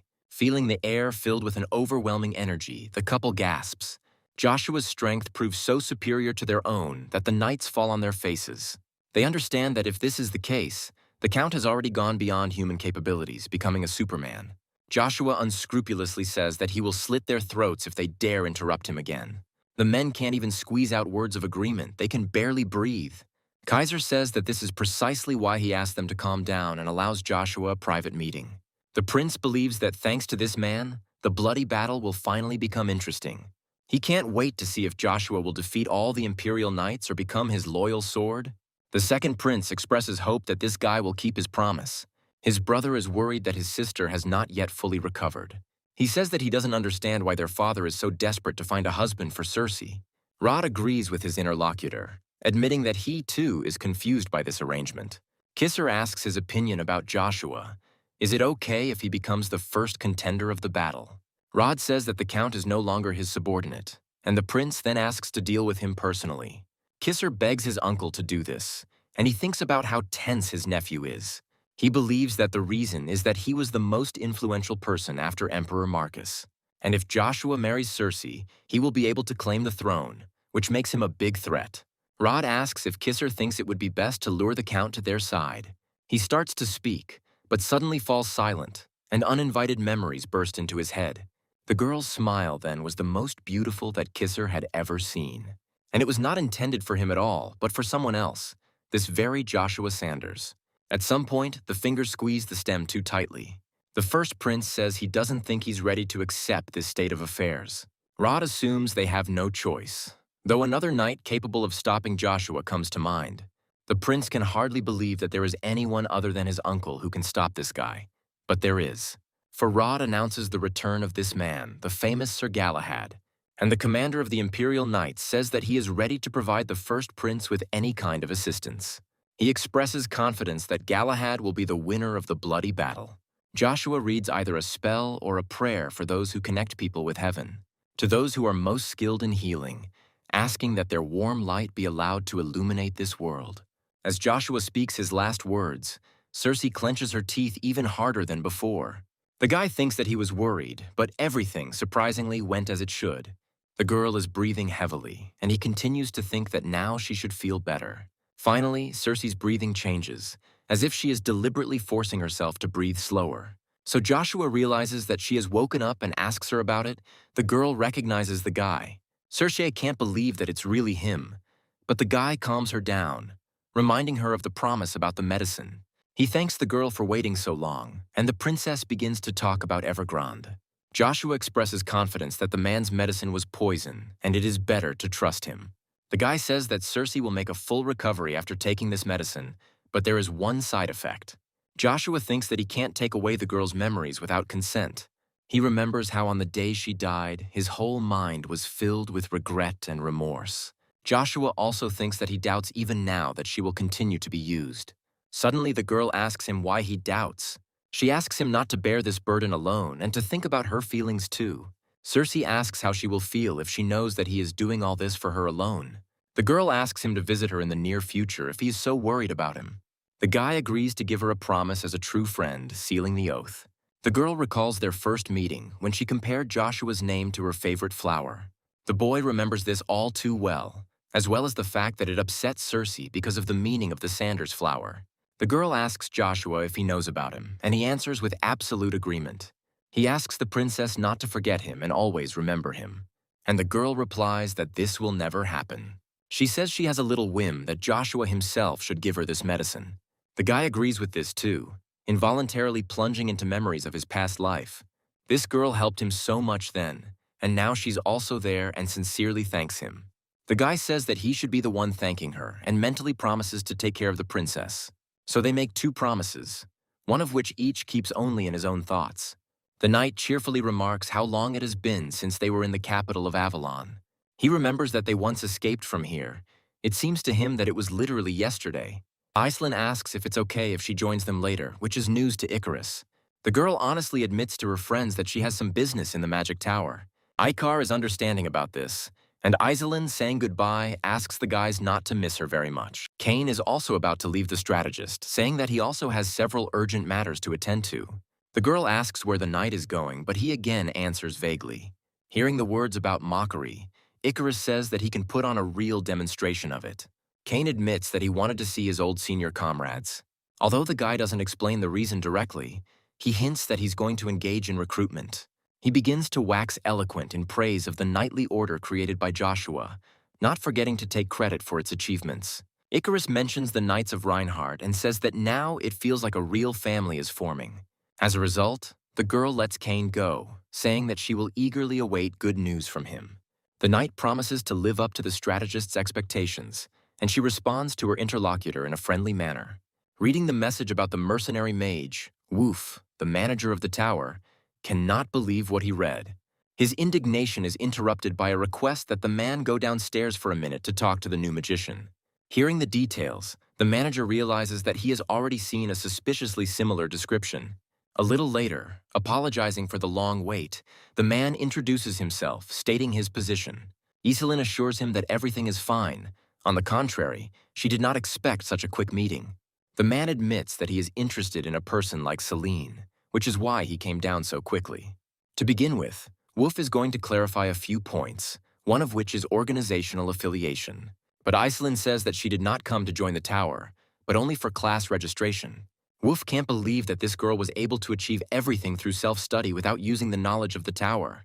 But he immediately changes his tune, trying to lure Iselin with words about how she won't be able to go any further without this knowledge. The girl says that she does not intend to change her affiliation, and her interlocutor clarifies this. Iselin asks if her interlocutor knows what the owner of this tower has officially announced. What she means is that Storm is dead, and the leader will choose a candidate from among those who have registered their class. Wolf interrupts her, saying that talent doesn't mean much here, since she's only at the beginning of 5th grade. Iselin clarifies that it will only be difficult for this class, to which he receives an affirmative answer. Then the girl decides to clearly demonstrate her abilities by asking if he praises this one. At first, Wolf doesn't really understand what this girl is going to do, but when several elements fly past him at once, he squeals like a lady. All of them, colliding at one point, produce a large explosion, which makes Wolf's eyes start twitching. Having come to his senses a little, he is amazed that Iselin used a multi-attribute spell without any effort. This can only mean one thing, namely that this sorceress has already moved on to the 6th grade. Looking at what was happening around, disturbing thoughts arose in the knight's head. He worries that his master will have to fight all the knights of Avalon.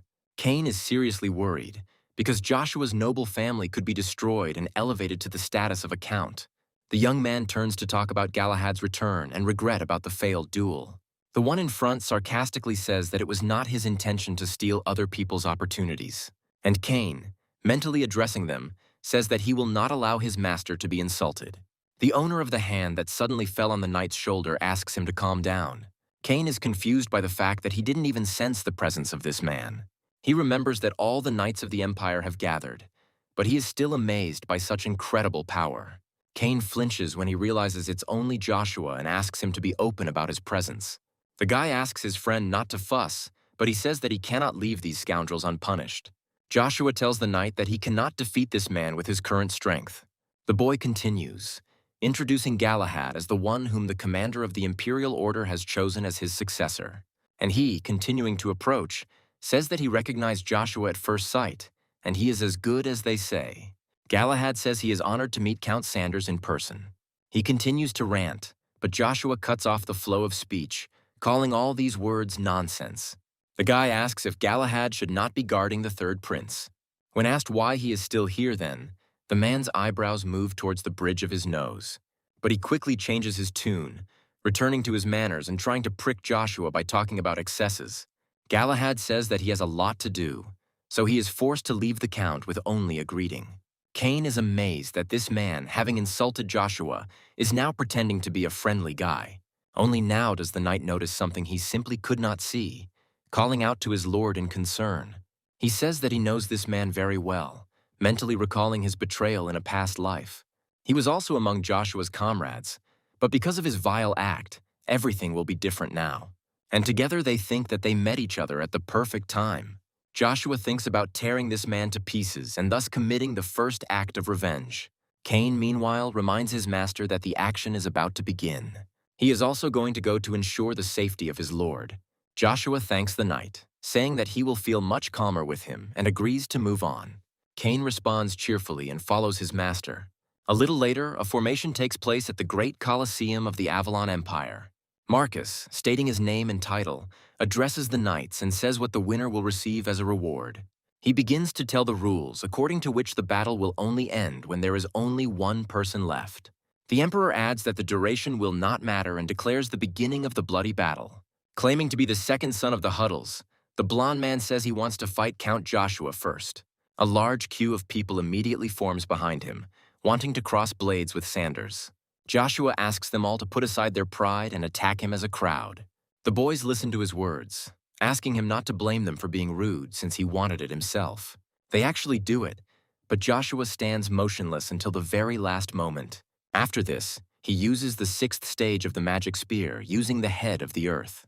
And thanks to this, he produces the Great Mountain's enhanced pressure, causing the attackers to stagger. The next moment, they are already scattered in different directions, forcing them to scream in despair. And when they all fall at Joshua's feet, his gaze finds his next opponent, and he tells him directly that he wants to fight with him, with Galahad. At first, he successfully restrains himself and it seems does not even feel the pressure of the guy's aura. But then he laughs ominously and thanks Joshua for reducing the number of his competitors. Valmont Don Brown was born in the county of the same name into a family renowned for its fencing skills. At the age of 20, he rose to the rank of vice captain of the Imperial Order of the 9th Imperial Battalion. From then on, the father reproached the young man for not having any more privileges. He pushed him to be the best, pushed him to do something that would be an even better achievement than before. Eventually, he grew tired of his surroundings and no longer wanted to try at all. He thought about how good it was to be vice captain, because no one would dare accuse him of not training. But one day Rod burst into his office and shouted from the doorway that he was really fooling around again. The man says that if his interlocutor had not been lazy, he could have become an unrivaled warrior. Valmont apologized to Rod and asked what brought him to him, whether it was just punishment. Rizik was informed that the Emperor had given him an order that was perfect for a lazy person like him. It was necessary to go to the Duchy of Agnes and take the mana identification test. It was on that day that things began to change. The day Valmont met the child of the Duke's concubine. This made the ginger boy's heart beat faster because he too had once shown, and now he wanted to do it again. From then on, Valmont began to try, but it was just ordinary arrogance, and he realized that he was wrong. Joshua wasn't someone the redhead could surpass through sheer hard work. He was a giant. And Galahad is now praising Count Sanders for such an excellent move. Marcus, meanwhile, analyzes the guy, realizing that he has poured applied-type mana into his voice. He develops this conversation to the point that Avalon can be greatly ridiculed by other nations. Rod apologizes for his subordinates, promising to punish each of them personally after the tournament. Suddenly, a voice is heard in the arena, the owner of which begins to beg Joshua. This is Valmont, and he wishes to fight the great master, Count Sanders. He approaches Galahad, asking him to let him fight Joshua first. The guy says that at his current level, he will never be able to beat him. He politely asks Valmont to admit his defeat and step aside so that he doesn't get hit by something. The pressure is so incredible that the young man thinks his consciousness is being erased. He forces himself to focus and envelop his body in mana to protect himself from Joshua's aura. After this, Valmont explodes his mana with effort and turns to his opponent. He says he won't admit defeat even without trading blows with Joshua. And while he asks the guy not to even think about disgracing his dignity, he listens attentively to the speaker. Joshua recognizes Valmont as an opponent and asks him to demonstrate the power of chivalry in this case. Materializing mana into energy, the guy strikes and asks the redhead to show the distance between them. Valmont manages to put up a block, but it requires quite a lot of effort. The man thinks that he can't reflect Count Joshua's sword aura right now. The only way he has is to cut aura and bounce off of it. The knight is about to take as much mana as he can from the mana hall, as Count Joshua changes the properties of his. Valmont plans to carefully control every piece of mana and modify them to suit his needs. With a war cry, exhausted from the effort, the man performs mana-to-mana intersection. Joshua sees this Sir's progress and realizes that he has just awakened aura overlay. And this is despite the fact that he had never seen it before, which raises the question of his genius. However, these thoughts are overshadowed by others, much more disturbing, and Joshua involuntarily tenses. This is because the mana fragments that Valmont just launched are undergoing changes. Joshua remembers seeing something similar in a past life, such as the deep righteousness of the Browns. And indeed, Valmont, in the very next moment, names the technique, and adds a continuation to it. The fast star, true to its name, rushes towards its opponent at full speed. And then Joshua uses the fourth stage of the art of his magic spear. It's called Island Destruction, and thanks to it, the guy successfully manages to parry the enemy's attack. Balmont can't believe his opponent managed to block Deep Righteousness so easily. The knight fails to finish speaking. Instead, a sound of exhaustion escapes from him, and Balmont understands that his body can no longer withstand the use of the imposed aura. Joshua confirms this, but also praises his opponent for being able to use power beyond his level. The words that he can rise higher touch Balmont, but he considers this his limit. Joshua says that overcoming it is not difficult. All that is important is the right motivation and goal. The guy expresses confidence that with such opportunities, Balmont will definitely be able to achieve this.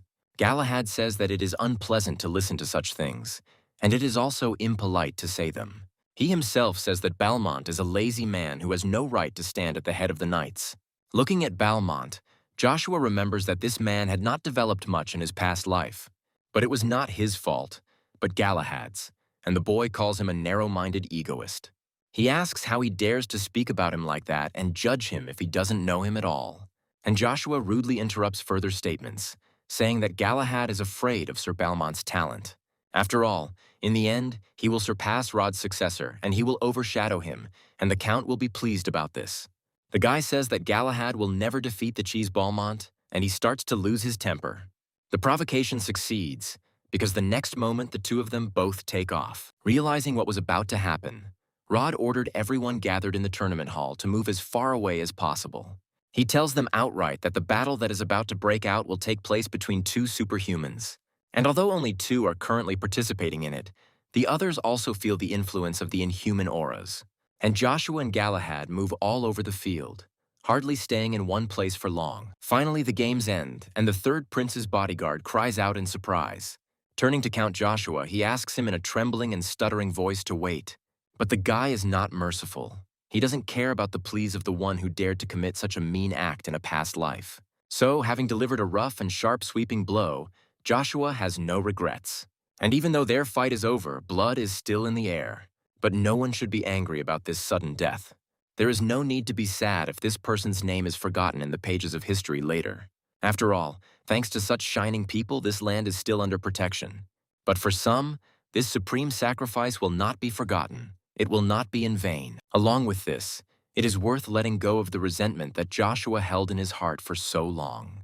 This will become a holy poem of the Holy Spirit of the dead, who was unable to fall into deep sleep under all this chaos. The first voice from the crowd asks Count Joshua what he has done. There is not a single voice in support of the guy. Everyone only reproaches and vilifies him. Someone jumps into the arena and says that he hasn't paid attention to his actions for a long time. However, now the man cannot ignore such a vile act.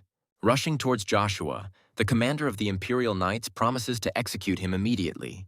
The guy is mentally surprised by this. He did not expect that Rod would be so enraged by Galahad's death.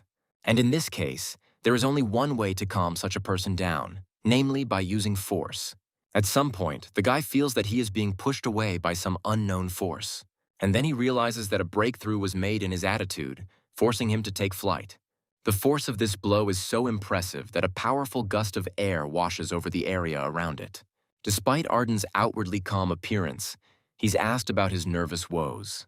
Marcus asks him if he thinks the old man would dare to offend the spoiled son of the Duke. The Emperor finds this amusing, lost in thought as Rod teaches Joshua a lesson. After all, he is the most powerful swordsman in the Avalon Empire. His respect must be worth something. Meanwhile, the eyes of the Empire's most powerful swordsman catch movement nearby. And the next moment he sees something he never expected, and Joshua speaks up. He asks the commander of the Imperial Knights to give him some time to explain what happened. But he doesn't allow it, reminding him that this guy killed an Imperial Knight in front of so many people. He says that there is no need to explain anything anymore. But now he will have to pay for his sins. Joshua digs deeper into his arguments and decides to change his tactics a little. Only his opponent gets ahead of the guy, making a very nimble jump for his age. The moment he finds himself on Joshua's trident, he literally feels the weight of it. Well, the next movement comes as a complete surprise, leaving you dumbfounded. Seeing this look full of hatred, the guy is convinced of his opponent's strength. Although I managed to dodge the blow, Aura left a cut on my cheek, so I needed to defend myself against it. The boy advances to the 6th stage of the demonic spear art, earth dividing and mountain destruction. The space around the Colosseum is once again consumed by aura, but it is different from what it was before. Although Rod is very strong, Joshua also turns out to be no slouch, forcing his opponent to at least back off. The man thinks that he expected this, but it looks simply ridiculous. And he admits that his opponent is strong and that he has no other choice. The man is going to use a secret technique that he still keeps hidden. And Joshua, before the irreparable happens, says that Galahad killed the 3rd prince. The man does not believe that the 3rd prince could have been killed by his bodyguard. But Joshua confirms these words, saying that it was for this very reason that he punished Galahad. Rod has doubts, but says that the guy is trying to justify himself with these words. After all, this man was a great swordsman. If he had lived to this age, he would have surpassed Galahad. But the 3rd prince was not greedy for power, and harm was inflicted on him for an unclear purpose. Joshua agrees, and Rod asks if he's really playing a prank on him. The guy denies it and asks the man to think about what would happen if the prince had a reason to enter the fight for the throne. After all, then no one would be able to resist him, and this is a fairly compelling argument. Joshua ends things by asking why the bodyguard returned alive and his prince returned dead. Rod says that these speculations are not enough and asks to be shown solid evidence. Joshua says he overheard this conversation firsthand. Rod stands his ground, emphasizing that he caused the death of the Imperial Knight without having any evidence. A voice nearby said that they didn't want to listen to this nonsense anymore. The knights stand their ground because Sve Galahad gave his life for the Empire of Avalon. And then Cain appears out of nowhere, asking how they all dare threaten his master. When asked who he is, the young man identifies himself as one of the Knights of the Golden Spirit. Cain also pronounces his full name and calls himself the first sword of Joshua Sanders. Those present find all this painfully funny, amazed that Joe has such a knight under his command. The guy thanks Cain for always coming when things get serious. Several more voices can be heard from the side, their owners wanting to protect Joshua. The 3 apologize to their commander for arriving so late. They were far away. Those standing around Joshua also notice members of the Count's battalion, but they intend to break through by force. A light skirmish ensues between them, in which the trio are asked who they are. Cain clarifies that these guys are not from the 11th and 12th battalions, to which he receives a positive answer. But at the same time, Joshua says that these guys became his Knights of Crevasse. Addressing each of the new arrivals by name, Rod gives them a warning. He promises to kill every one of them if they don't retreat soon. Joshua notices that the gentleman is missing something important, and he asks what it is. The guy replies that while they are wasting time here, Galahad's assistants will get rid of all the evidence. We had to act quickly, even though no one expected this knight to die today. Joshua advises searching all the places where this man lived, especially his family home. If this is not enough and necessary, even Galahad's body must be searched. Joshua allows him to disbelieve, but reminds him that this will cause the henchmen to destroy more evidence. The guy suddenly realizes that he can help him and asks if Rod is afraid of the truth. He understands what the knight commander might fear, that those he trusted would turn out to be traitors. After all, in the end, it will definitely turn out that one of the trusted persons killed the 3rd prince, committing treason. Rod gives in, but gives his interlocutor an ultimatum, according to which he will be held responsible for the murder. The medics will search Galahad's body immediately, and if they find nothing, Joshua will pay for everything.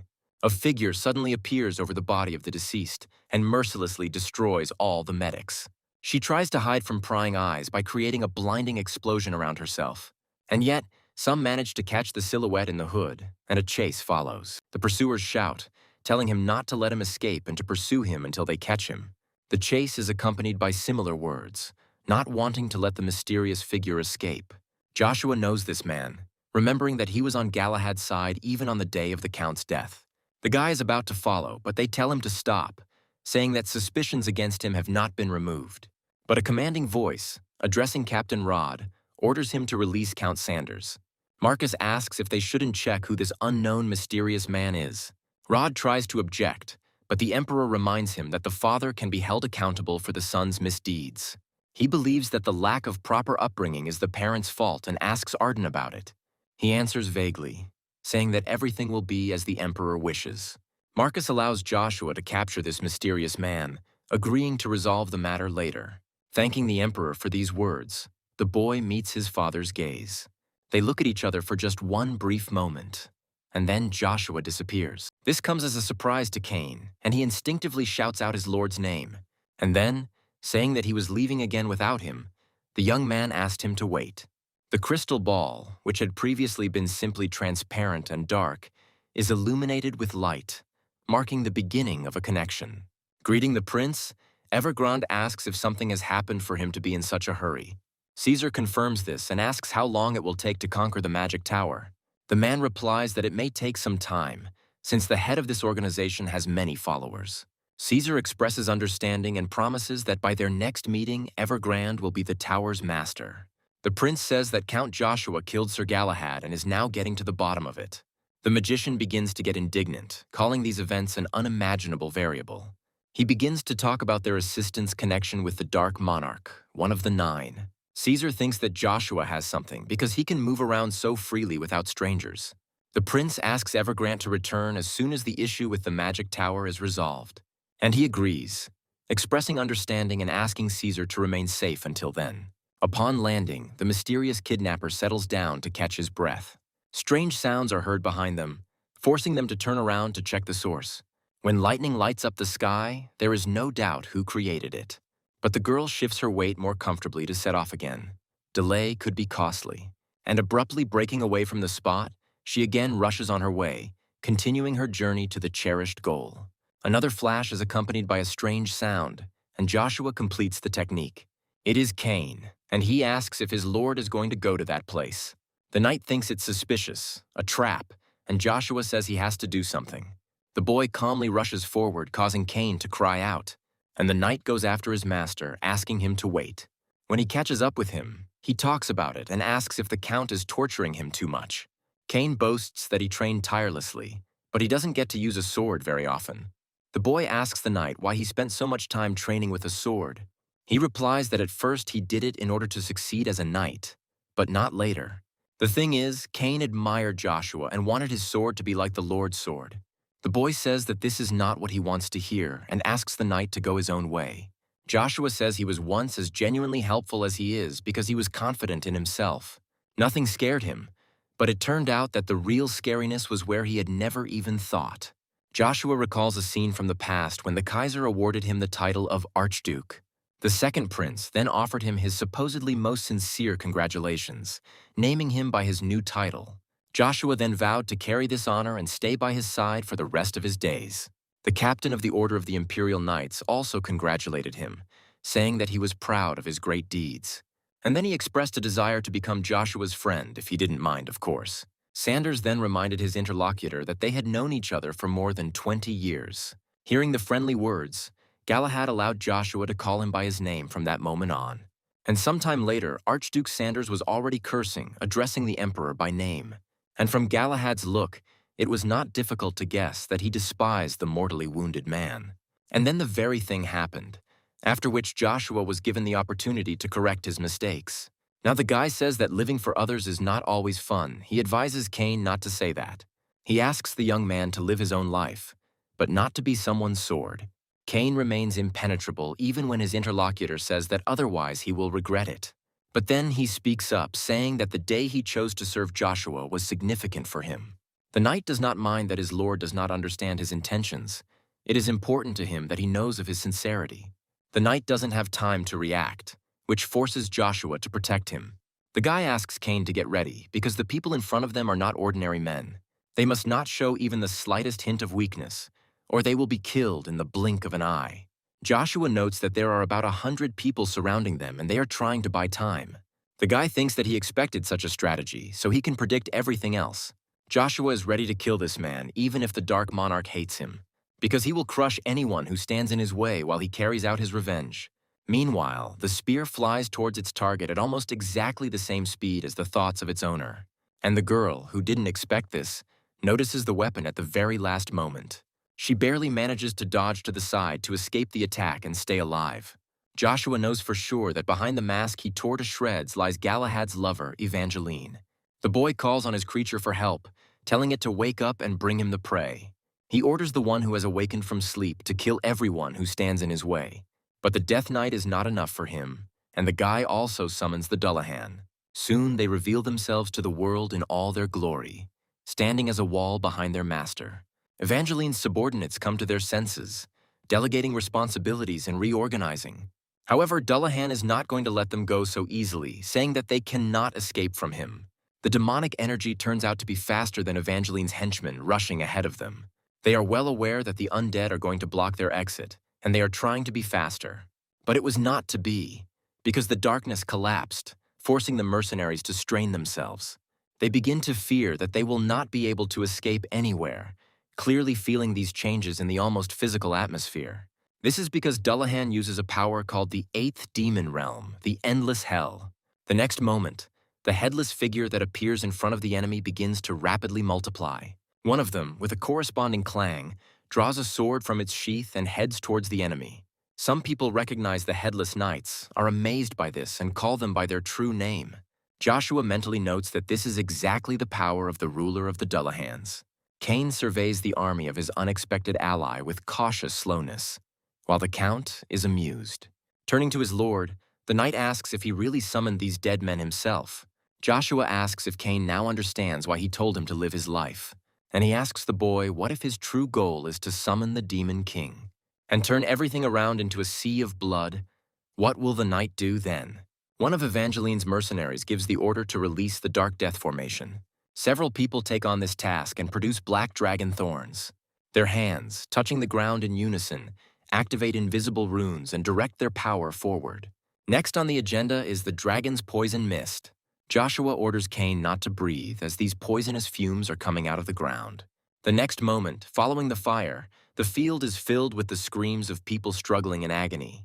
In this pitch-black oven, it is hardly possible to make out anything, only shadows and silhouettes. After some time, only the soot remains and the smoke begins to recede. The attention of these two is drawn to the sounds of footsteps breaking the perfect silence, and soon they notice who is leaving them. Joshua is now completely satisfied. As the Death Knight lowers Evangeline's body to the ground, she lets out a strangled wheeze. Looking up at the culprit of her man's death, she calls him a fucking monster. Joshua asks if she's the real monster here. The woman asks him, confused, what he means, while the lich begins to dissipate. Joshua asks her what she thinks it's like to die alone in the trees. And this despite the fact that you don't even know why fate was so cruel to you. Rugia tells him not to talk, but to kill this woman. His voice comes as a surprise to Joshua. Rugia says he was gone for so long because it takes time to regain his memory. The creature advises its master to concentrate on the revenge he has been waiting for so long. It advises piercing a woman's heart with a spear so that her soul will burn in agony forever. Seeing the doubt in Joshua's eyes, Rugia begins to egg him on, constantly repeating words about murder. The installation works, and the guy begins to perceive these words as his own. Evangeline no longer knows what scares her more, the imminent death or that crazy look. Cain reacts almost instantly, asking his lord not to do what he intends. But the knight suddenly realizes that he does not have enough skill to stop Joshua. But someone else grabs it, and the Queen of Killers manages to prevent the irreparable. Joshua blurts out in a voice that is not his own, asking why she is interfering in his affairs. The girl does not show her fear of turning her back on such a ruthless man. But turning sharply, she greets Joshua and says that Evangeline has important information. She starts talking about how if the guy kills her, she won't get anything, but he interrupts her. Joshua says he doesn't care, and next time he will kill anyone who gets in his way. Throwing down his sword, Cain says that since he so desires it, he will have to do it. Joshua asks if this is the life the young man has chosen for himself. Cain confirms these words and, after a short pause, continues speaking. He expresses confusion about what is happening, but also confidence in what is good and what is not. Joshua suggests that the knight is no longer on his side, but he denies this. He says that he will always be by his lord's side, even if he turns into a demon king and loses his memories. And all this because Joshua Sanders was and will be his first and last master. It is also his duty to prevent him from making a mistake, so he asks the guy not to do it. The Queen of Killers says she thinks the same way, that this woman should not be killed. After all, she is the only person who knows where the third prince's body is hidden. In the palace of the second prince, it is said that the speaker already guessed about this. He admits to his interlocutor that he is interested in what he is up to. Caesar gives his older brother credit for being well aware of his plans. The Kaiser confirms these words and explains saying that the younger one is here because he needs Circe. The second prince admits that he doesn't know what this is for, but mercifully allows his sister to be taken. Caesar expresses gratitude to his older brother, promising to certainly thank him for this. And then, from the other side of the castle, a thunderous voice is heard calling the fourth prince to account. Caesar recognizes this voice, and he, meanwhile, declares the blonde a traitor plotting against the empire. Joshua tells the third prince's killer to come out, saying that he will be judged by him and the great court of the sun. All this is happening right in front of the palace of the second prince, the Kaiser. Having been lost in restless thoughts for some time now, Lucia lets out a heavy sigh. Arden asks the woman why she is sighing, assuming it is because of Joshua. Lucia greets his lordship, and he begins to say that he does not know what rumors are circulating around her. But he asks the woman not to leave the estate without permission, because now is not the best time for this. Lucia tries to object, but the Duke interrupts her, telling her not to forget her status. The man thinks that he won't be able to keep an eye on this woman with Jacques watching everywhere.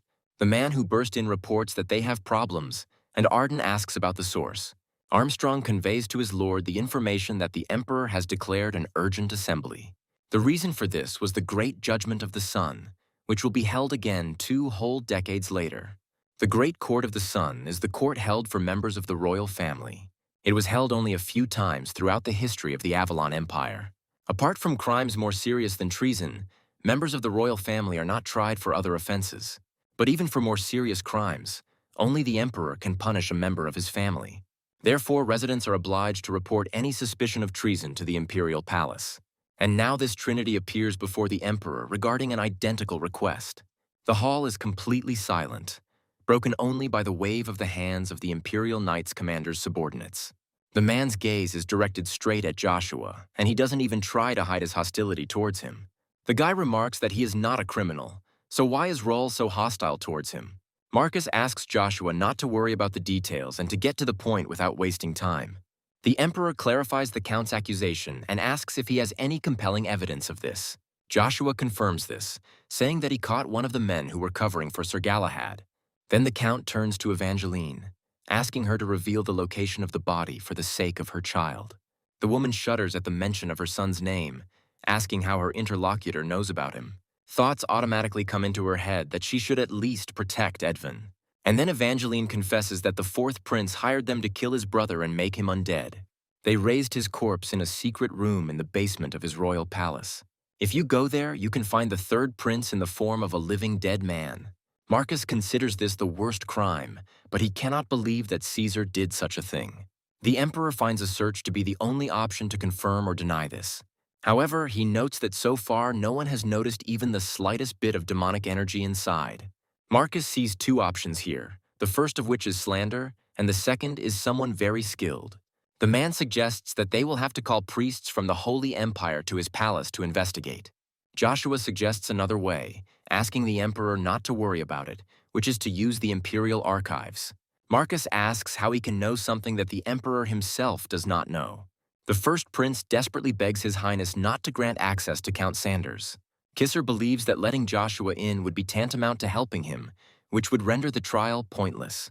Therefore, the prince believes that the Count must himself find the secret room where the undead were created.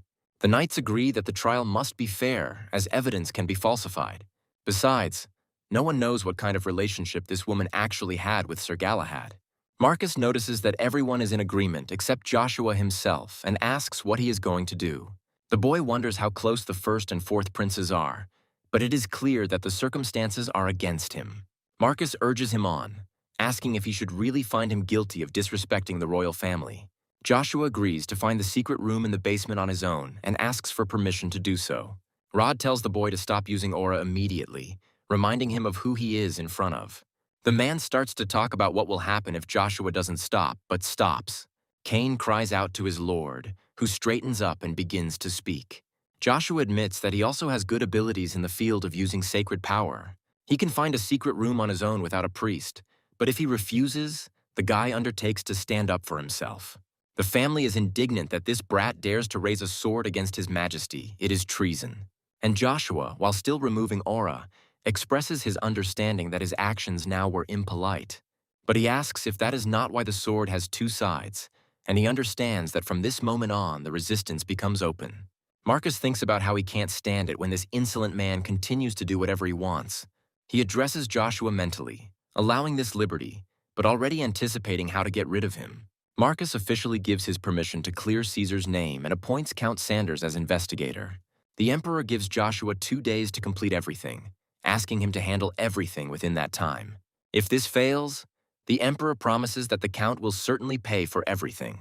Kisser clarifies whether this is really all that his interlocutor came to him for, just to form an alliance. The second prince says it's temporary until they deal with Joshua. Kisser denies that he wanted to lure Count Sanders to his side, and Caesar concludes from this that the rumors about his brother's interest in Charlie were true. Kisser says that if they are going to be allies, they need to clear up some things right away. The first prince asks Caesar if he really killed their brother. He confirms these words, agreeing that the third prince is now undead and locked in the basement. Caesar is sure that Kisser only has a general idea about this and does not know who is covering for him. The elders cannot believe that their father ordered his fourth son to kill the third. Caesar corrects his brothers, saying that Marcus supported him, but was merely an observer. The younger one notes that he does this because, unlike his older ones, he does not have support. Caesar says that he doesn't want to be an emperor. His goal is to become number 2, to be reckoned with. The Kaiser is astonished that such a man would take upon himself the murder of their third brother. Kisser expresses understanding about the difficulties of being the last in line of succession to the throne. But he does remind Caesar of what awaits him if Joshua manages to find the secret room. But the fourth prince is not worried about this, considering the magician hiding the entrance to be the best. However, he is mistaken, because the very next day the group stands in front of a secret room in the basement.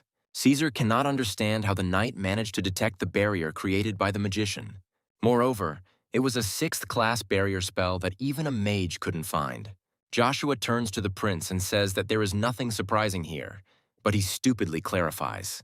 The guy asks his interlocutor to relax, saying that he hasn't even started.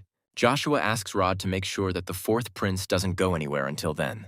As the people enter the portal, the captain of the Imperial Knights addresses the prince but stops short, and he, saying that since things have come to this, gives his uncle the order to kill them all. Meanwhile, in the neutral city of Reinhard, at the Moon Door headquarters, a subordinate addresses his mistress. He reports a message from Team Blue Moon, sent to observe the Avalon Empire. After listening carefully, Lilia understands perfectly well that Marcus is trying to start a continental war. This became evident after the first blow was struck without cause and open gatherings took place in calm times. Zero suggests that creating the undead was also part of Marcus's plan, as he is a very powerful fighter. The man asks if they shouldn't find the Holy Grail as soon as possible to stop them. The woman asks Zero if Joshua hadn't told him that the relic was in the royal archives. He believes that they cannot sit idle waiting for the Count. His loss could end badly. Lilia suggests that Zero doesn't know what kind of person Joshua Sanders really is. The atmosphere inside changes abruptly, causing everyone present to tense up. Lenger curses, unable to understand what it is, feeling as if something is leaving his body. Rod appears nearby, asking everyone to remain alert, as he believes that they could be separated. Caesar is silent for only a moment, then expresses knowledge that his ally will like it. After all, he now has a lot of material to create new undead that will become faithful dogs. The fourth prince especially wants Joshua Sanders to become his subordinate. He also tries to evoke memories associated with this place. But Rugia brings him to his senses, telling him to pull himself together and notifying him that something supernatural is present here. As Joshua tries to pry out details, the entity falls silent and a growl is heard nearby. Taking a closer look, the guy realizes that it is undead, easily guessing whose it is. The Lich roars, giving a prick to his army, and then rushes towards the enemy. Meanwhile, Rugia says that he doesn't mean this place. There are even more undead. Upon hearing that it is on another floor, Joshua is surprised and asks how big this place is. Rugia says that it doesn't matter. What's more important is that this entire huge army will soon belong to them. Joshua doesn't understand what they're talking about, and the spear explains, offering to steal something that Caesar didn't even use. Rugia asks the boy to stand still and trust himself to him, while the undead continue to advance. The entity commands the reanimated corpses to submit to it by kneeling before it. He makes Joshua speak in his voice about how their current master is insignificant to him. The guy declares that from now on he is their new master, and the undead are obliged to serve only him. The Lich screams hysterically as a mark appears on his neck, indicating his identity. Exactly the same ones arise in everyone, forcing even the most rebellious to bow before the new master. Rugia continues to speak in Joshua's voice, intending to subjugate the undead on all the other floors. Meanwhile, the knights try to cope with their own enemy, but their efforts are laughable. Even Rod is amazed at his strength and, cursing, asks who he is. The Lich responds, asking his interlocutor if he really cares who he is. Heinz says he knows this Superman who will soon join the ranks of his own subordinates. Rod says that then his interlocutor should know that he will not put up with any crap. And the man, aiming the attack directly at the Lich, orders the undead to disappear. Katja's expected nothing less from the captain, but Lenger still has doubts, even though he wants to believe in the best. And Rod suddenly realizes that something has started to go wrong, trying to figure out the reason for this. As the vortex forming in the center begins to mix with his own power, someone screams. It soon becomes clear that she is not simply being mixed in, she is being absorbed by the Lich. And then, when the first volley is fired, Heinz laughs, saying that this is Rod's skill returning to him. The undead assumes the captain will be able to survive this, but says he is not sure about the others. Rod curses mentally, realizing that it is too late to retreat and repel the attack. However, another hero appears, telling the Lich that they will not allow him to do this. The captain wants to cut off the undead's head with one blow so that Balmont doesn't get hit. But it was not to be. Heinz takes some action that changes everything in his favor. When the reflection occurs, Balmont tries to understand how the Lich managed to parry Rod's sword. He doesn't understand what kind of magic allows the undead to be so strong, because the distance was quite considerable. Rod asks the redhead not to be fooled, admitting that he is surprised that he is using aura at such a moment. The Lich merely mocks them, not considering this an achievement, not considering that the knights have made any progress. He is sure that the rest are completely untalented, however, this does not surprise him. When the Lich says that even then Rod was a piece of meat to him, he finally remembers him. For in close combat, the knights could not defeat only one battle mage, Zeev Dick Orbis, and he notes that he spent too much time on a man who is about to die. And he commands his enemy to die in order to be reborn and become his faithful servant. Rod orders the knights to raise their aura as high as they can. After all, the enemy is advancing, and they need to hold out until reinforcements arrive. The light is so blinding that it is impossible to look at it. And yet Rod forces himself to clash with the enemy, trusting at least his instincts. As their blades cross, the captain asks a pressing question out loud. He is curious how their enemy can use a technique that is only available to members of the Britain family. But for some reason, the thought of what this Lich did to the third prince of Keskalain keeps coming into my head. While saying he will find out about it very soon, Zeev deals with his targets almost simultaneously. Saying that he will now take him with him, the Lich points his hand at the captain of the Imperial Knights. The man tries to resist with all his might, but it turns out pathetic, and the undead laughs. He invites Rod to dream of power while he dies, because his rage and hatred will become his targets. The Lich moves on to the part about how the achievements the knight doesn't earn will become his shackles, and after that he will wear them when he passes away to another world for many centuries. Breathing heavily, Balmont despises himself for his own weakness. He wants to save his captain. But then a familiar sound is heard from the side, and the man turns his gaze to check it out for himself. It really is a portal, and the one who was with them originally really does appear from it. While Rugia speaks of his Napoleonic plans, Zeev responds in a way that strikes the essence. The Lich asks the newcomer where he gets his demonic energy from and if he is really a demon. And Rugia notes that they have finally met, offering to take the body of the interlocutor and the Death Knight. At this time, Balmont is cursing, trying to understand what is going on and where Joshua came from. And the next moment there is a flash, and Joshua disappears along with the undead. In another dimension, Zeev laughs, expressing understanding of what is happening. He talks about the spear, asking if it is bonga by any chance. Joshua is unfamiliar with this word, so he openly asks what it is. The Lich explains that these are demons who have lost most of their powers and have been trapped in some object. The man says that many people seal defeated enemies this way for the sake of strength or as a trophy. Lich speculates that Rugia's ability is spatial manipulation. Joshua disappoints him by saying that this dimension was not created by the spear, but by someone else. Zeev suggests doing what this guy wants, since this performance has dragged on for a long time. Death Knight Joshua asks his master for permission to deal with one of the enemies. The guy begins to speculate about who this man in the guise of a knight might be. He is inclined to believe that it is the third prince, since the knight uses the Britain family's technique. Zaev considers the Night King ungrateful, since it was he who brought him back to life. And then he says that he is going to show why he is considered the best battle mage on the continent. In this case, Joshua decides to show his opponent in return why he is called the Knight of the Spear. Meanwhile, the Black Knight with a war cry rushes at the one hidden under the visor. They cross blades with a characteristic ringing sound, clashing in a serious duel. Zeev, forming runes on the ends of his hands, performs the summoning technique. The next moment, the ghosts that burst out of them attack Joshua from two sides. However, by skillfully spinning his spear, the guy successfully manages to block the attacks of both. It may seem so from the outside and at first glance, but the Lich outplays everything. Depriving his opponent of the ability to do anything with his spear, Zaev steps forward. He asks Joshua to let him show him his special creation of black magic, the Dark Hole. The guy pulls his own stunt by saying he doesn't need to look to know what it is. He asks the Lich if he seriously thinks he can defeat him by sealing his spear.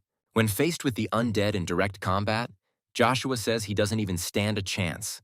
The melee mage laughs, sarcastically suggesting that everyone take a look at this upstart knight. He asks Joshua if he really thinks he can block his magic with his bare hands.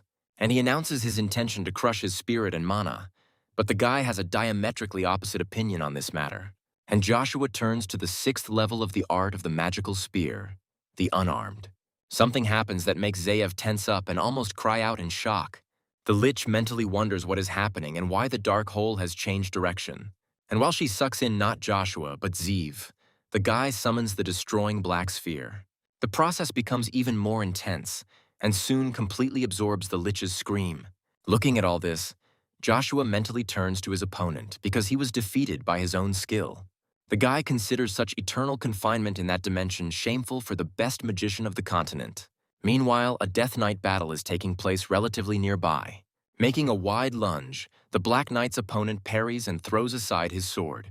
And with lightning speed, he takes off from his place, rushing towards the enemy and not allowing him to react. The Black Knight only takes action when the blade enters him. He asks how it is that his opponent uses such obvious tricks. The Lich asks if he's really trying to give him an easy victory. When his opponent falls, the man asks him what's wrong with him. He wonders why the enemy doesn't want to show his real skills. And he weakly replies that he studied martial arts for his own pleasure. He was not interested in becoming emperor or in forming his own army.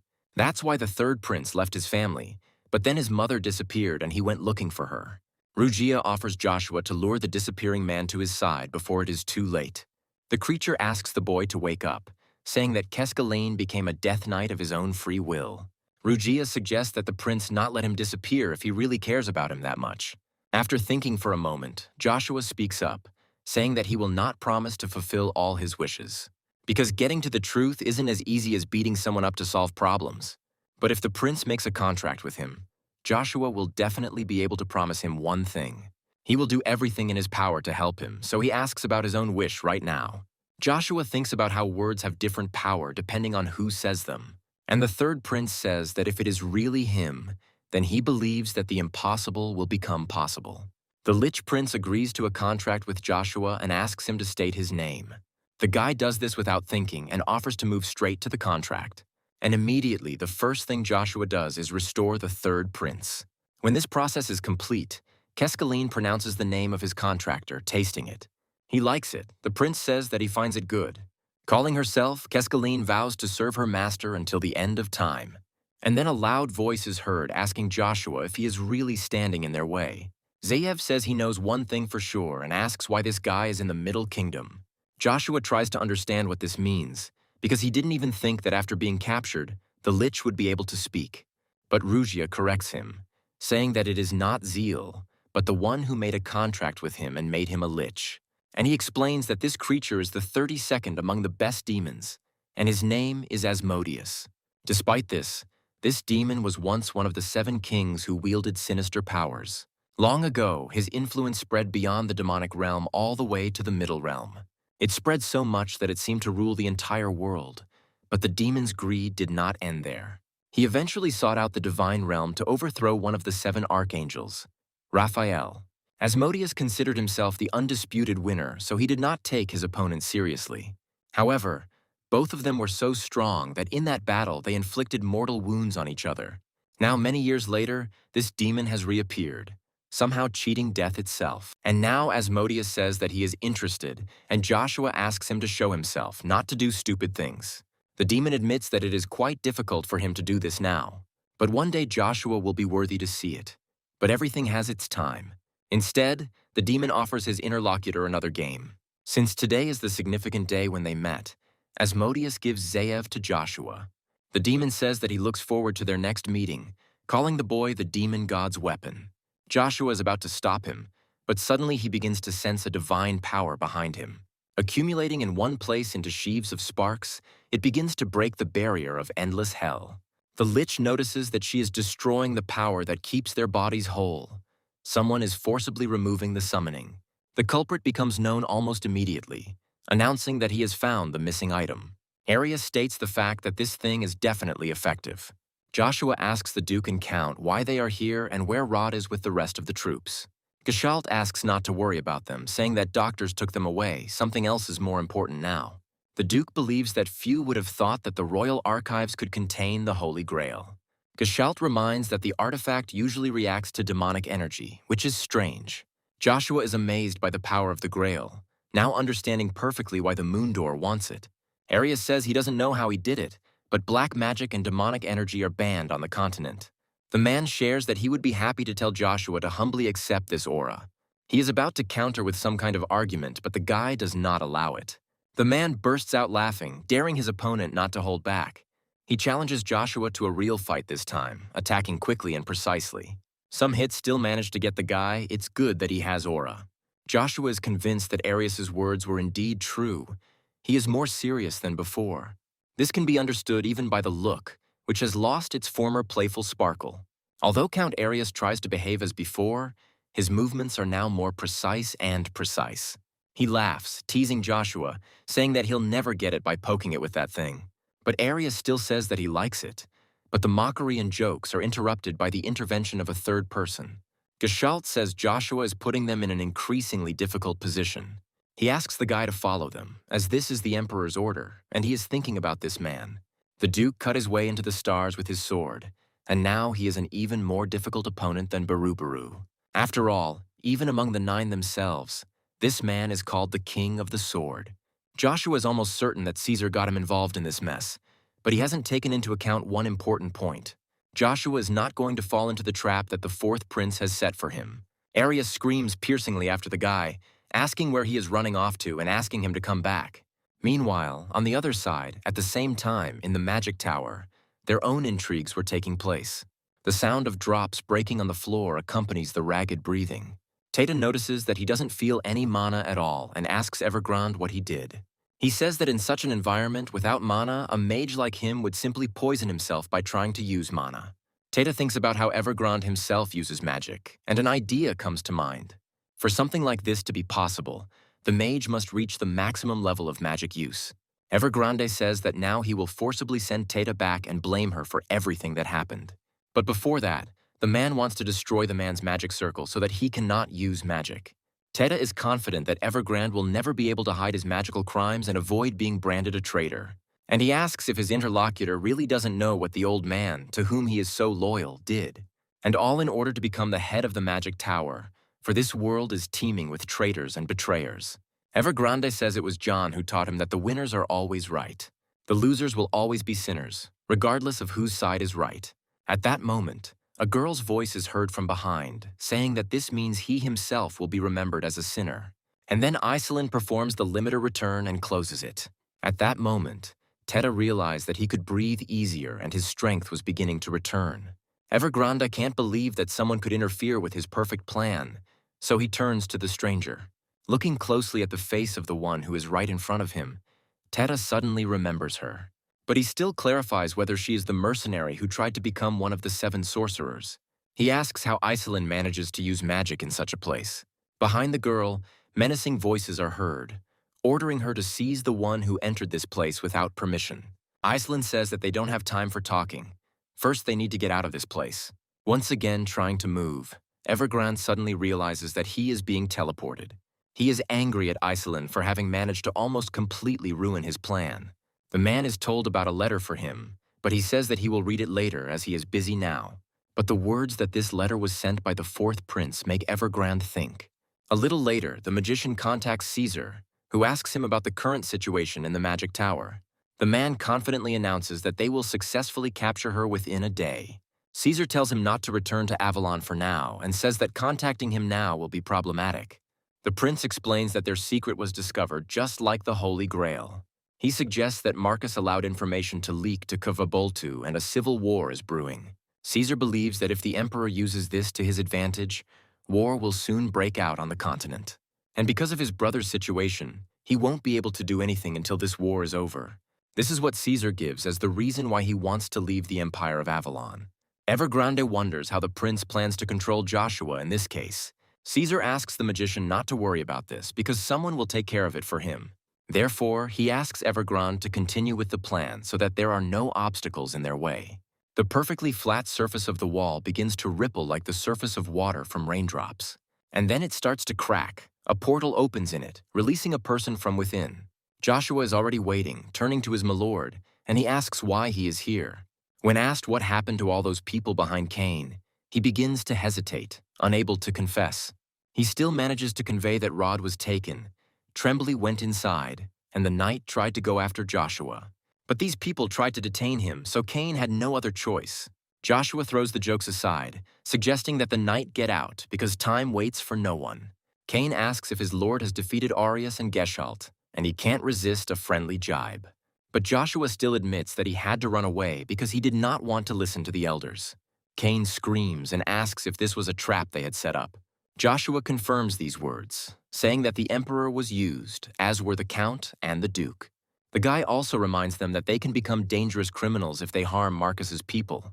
Joshua remembers Asmodeus's request to be patient, as they would meet again in the future. And the way he called the guy the weapon of the demon god evokes conflicting feelings in him. Joshua begins to think about this, remembering Asmodeus's words about the taboos on the continent. Cain clarifies about the puppeteer his lord mentioned when speaking of his past life. The knight assumes it is Caesar, and he is very persistent in pursuing Joshua. Cain stops mid-sentence, as what he sees leaves him speechless. One of the centurions addresses Count Joshua, voicing the order of His Majesty Emperor Marcus. It states that the guy cannot leave this place, and disobedience will be considered treason. Cain asks Joshua if this is too serious, since it seems as if there is an army of 10,000 in front of them. The guy understands what the matter is, why Marcus decided to play this game this way. A familiar voice pulls him out of his thoughts, not even asking, but presenting him with the fait accompli to surrender. Geshalt orders the young men to submit as the emperor commands, or lay down their heads before his sword. The man releases his all-consuming aura immediately after these words, causing Cain to bristle. The knight asks how it is possible that this man's aura is so overwhelming. Cain wonders how they can escape this monster, and Joshua replies that it is not a problem. Geshalt accepts the boy's choice and expresses condolences to Arden, who will lose his son today. Joshua thinks that events are ultimately taking a turn that is undesirable for him. And at that moment, when they are both ready to act, a familiar, confident male voice is heard. The centurions begin to scream one after another as the new aura that suddenly appeared overwhelms their bodies.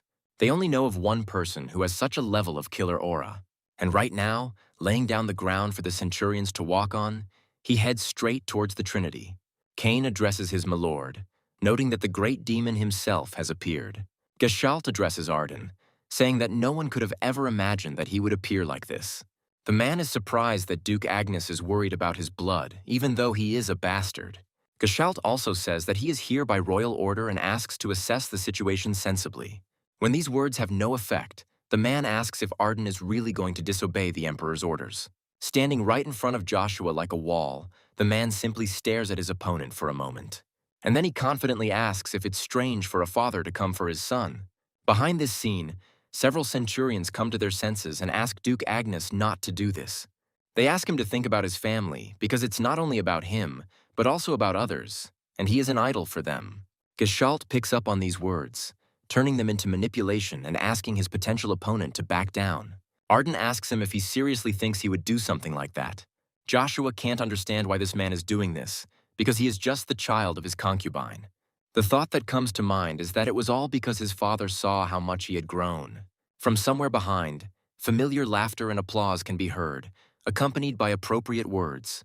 Arius asks Tremblay if this father-son relationship is really wonderful. He makes some sort of impression on Arden, who drops the name of his old friend. And he believes that now that everyone's intentions are clear, there should be no reason for doubt. Arius offers to fulfill his duty and punish the traitors who deserve it. Even though he wants to, Cain doesn't even have time to react in time, unlike Duke Agnes. And Tremblay also disappears from sight at about the same moment. Joshua mentally calls upon the power of magma, asking it to protect him. It responds to its owner's call instantly, not only creating a shield, but also inflicting damage. It proves so effective that Geshalt is forced to retreat, trying to put out the flames. While Cain solicitously inquires about his milord's condition, Tremblay asks himself a pressing question. Joshua asks if he really thought that he ran away before because he was afraid of losing to them. Or maybe the old man looks at him so arrogantly because he is still young. Joshua starts talking about what needs to be done before he starts thinking about dealing with Duke Agnes. And then he turns to his father officially and says that he no longer wishes either help or harm for the Duke's family. After all, this is exactly how he lived before and how he plans to live in the future. The guy turns to Cain, he responds, and Joshua tells him that they need to leave immediately. Tremblay starts his tirade again about how this is an order from the Emperor that must be obeyed, and he again says that if they refuse to obey him, they will lay down their heads before his sword. Despite his son's words, Arden still acts on his heart, causing surprise among those present. Geshalt tells him to get out of his way, and he replies that he is doing well enough as is. The Duke reminds his opponent that the Emperor's orders are above anyone else's in Avalon, and Arden believes that everyone should be equal before the law, which is why this place hasn't changed. Many centurions have already come to their senses, and on Tremblay's orders, they are going to stop Joshua Sanders. But Cain appears ahead of his master, clearing the way for the guy, telling him to get out of their way. When confronted by the royal knights, the young man notices some changes in them. A personal fight is the best confirmation that they have improved their skills. And yet, during all this time, he himself did not sit idle and also became stronger. Smiling, the young man asks his opponent what he thinks of his signature move. A new group of centurions appears and tells Joshua to quickly drop his weapons and surrender immediately. Cain states the fact that there are too many of them and they are distinguished by their skill, unlike the previous ones. Joshua doesn't want to run away because he hasn't committed any crimes and doesn't want to look like a sinner on the run. And then the guy decides to address his opponents with the voice of Aura, telling them to stop. He promises to defeat anyone who stands in his way, regardless of rank or status. Not even all the centurions have time to understand and feel how they begin to lose consciousness. And Arius, realizing that this is the power of Aura, praises the guy for having such a convenient skill. Asking to sing him a lullaby, the Count appears very close, beginning to dance masterfully between the opponents. Even for Joshua, this proves difficult, let alone for his faithful knight. So Cain quickly leaves the ring, and Count Arius starts laughing. He asks Joshua what he is waiting for, because he knows very well how to stop all this. The man wonders if the boy is afraid that the whole world will call him the worst evil. Joshua gets fed up with this affectation, so he settles the matter with a single blow. Arius laughs with a strained expression, asking why the guy didn't cut off his head. Joshua says in an ominous tone that he believes it is wrong to end every life. He explains why he acted this way, and Arius asks if the guy isn't being overly kind. In the end, the man lets them go, noting that he doesn't see anyone who could stop them. However, laughing, Arius asks the guy not to forget what he told him last time. Rod says he is incredibly ashamed to show himself to Prince Kisser like this. He expresses regret that these shameful events passed him by. Kisser asks his uncle not to judge himself so harshly, because no one could know about such things. He asks Rod not to feel too guilty and to focus on getting back into action. After all, the Empire of Avalon needs its heroes. It needs a captain of the Royal Knights. Kisser says that he needs to take his leave and asks his uncle not to overexert himself, at least for his sake. Balmont wishes the first prince a safe journey back, but he ignores him. And although the young man feels awkward, he continues to stand in the same position until Kisser moves away. And yet the redhead can't help but wonder what will happen to Joshua Sanders after all this. Kisser says that this man will be stripped of his title because he disobeyed the crown's orders. And now Joshua is just a deserter with a price on his head. Leaving the room, the first prince asks Balmont to take good care of Captain Rod. When the door closes behind Kisser, the older man allows himself to breathe a sigh of relief. He asks Balmont if this doesn't amuse him, but the young man doesn't understand his interlocutor. The man says that he is talking about the fact that a guy who is not even 20 has raised the entire empire up in arms. Rod admits that he didn't believe that Joshua defeated Bagration, but recent events have confirmed everything. The man is absolutely sure that this guy will be the first to become a star before the age of 20. He can't help but grin when he talks about how Joshua is an inspiration to so many people. Rod believes that their empire is lucky to have so many young talents, but Balmont is worried about him. The Knight Captain says he is going to take responsibility for this mess and relinquish his powers. The young man does not understand why his interlocutor suddenly decided to act in such a way. Rod explains, saying that he is stepping aside for one of the young talents of their empire. The man says that he wants none other than Balmont to take his post next. However, Rod says that he will not blame his interlocutor if he wants to refuse it, because he knows better than anyone else that the redhead is still not quite ready for this role. Balmont takes these words seriously, beginning to think hard about the captain's intentions. He tries to say something, but something stops him, his hands involuntarily clenching into fists. He remembers Joshua's words about motivation, because that's exactly what the guy meant back then. Having played this memory over in his head and compared it with his own thoughts, Balmont changes his view. With all the determination he can muster, the young knight says he will take it with dignity. Marcus's gaze is fixed precisely on the person standing in front of him. The Emperor looks at his interlocutor without blinking. Gestalt also does not take his eyes off this man, mentally reveling in his victory. But Duke Agnes, although chained, holds himself just as confidently, not showing his weakness to the enemy. Finally, Marcus speaks up, asking how Arden came to recognize these crumbs of paternal love in himself. And when he talks about the problems created by the man, he says that the Emperor has gone too far. Marcus repeats the Duke's words and asks how much he has chosen to ignore during all this time. But Arden is convinced of the opposite, that the Emperor chose to ignore the actions of the fourth prince. Gestalt interrupts the man, reminding him of who he is standing in front of and asking him to show respect. Arden switches to him, reminding him that Tremblay is no different from Marcus. After all, initially this man was not concerned with anything related to demonic energy and prohibited on the continent. Arden talks about using the undead to drag the Valbot Empire into conflict, about a secret union with a small empire to conquer its neighbors, and about the appearance of the Holy Grail at this time. Arden suggests that Marcus was already concerned about whether Joshua would prove to be a significant variable, which will stop Cromwell and begin the great judgment of the sun for good or for evil. And in the end, Marcus decided to remove it so that Avalon would shine forever, in the name of the Britons or in the name of his own egoism. The Emperor cannot bear it any longer, saying that Arden is crossing the line and rises from his seat. He asks if the man really thinks he can snarl at him and turn his back on the Empire. He asks if the Duke is really going to leave his family and his society. Arden doesn't respond to this, and Marcus continues, saying that he doesn't really think so. The man says that the Duke is incapable of bearing vindictiveness and suggests simplifying the situation. Marcus moves on to Joshua, asking if he doesn't perform even better during a crisis. The Emperor is ready to invite the guy to Avalon personally if he performs some feat, Arden responds. The man asks if Marcus ever thought that this child would one day grow up and point a sword against the Empire. These words puzzle Marcus, and for a while he falls deep into his thoughts. Meanwhile, the small crew travels not too quickly through one of the forests of Avalon.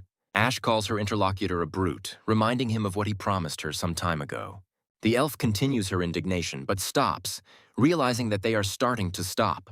Leaving the carriage, she asks what is happening, but the driver runs away with frightened screams. The elf notices a man ahead, and he addresses her, albeit in a changed but familiar voice.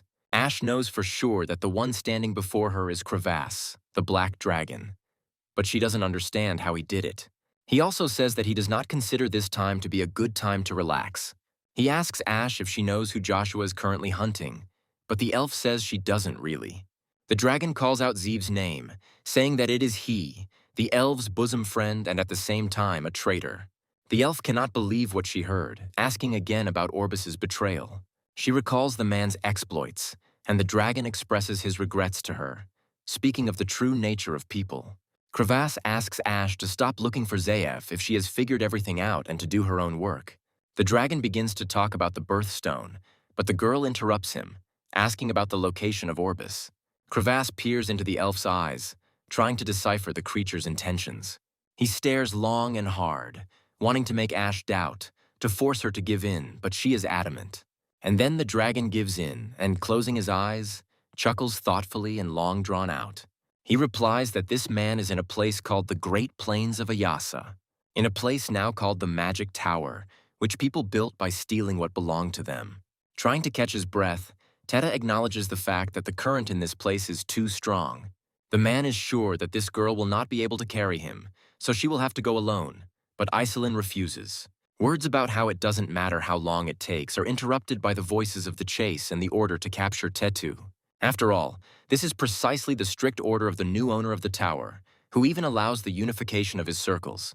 Intending to destroy the couple once and for all, the mages create stone rain. And while somewhere the cavalry is trotting, the maid expresses disbelief in what recently happened. After all, her princess not only got up and moved after being on the brink of life and death, she also regained her sight. Cersei agrees, considering what happened a miracle, but she is worried about her memory loss. In response to Ellen's question, the girl answers by saying that she cannot remember anything after 10 years. However, her heart still aches when she hears the name of one person in the royal family.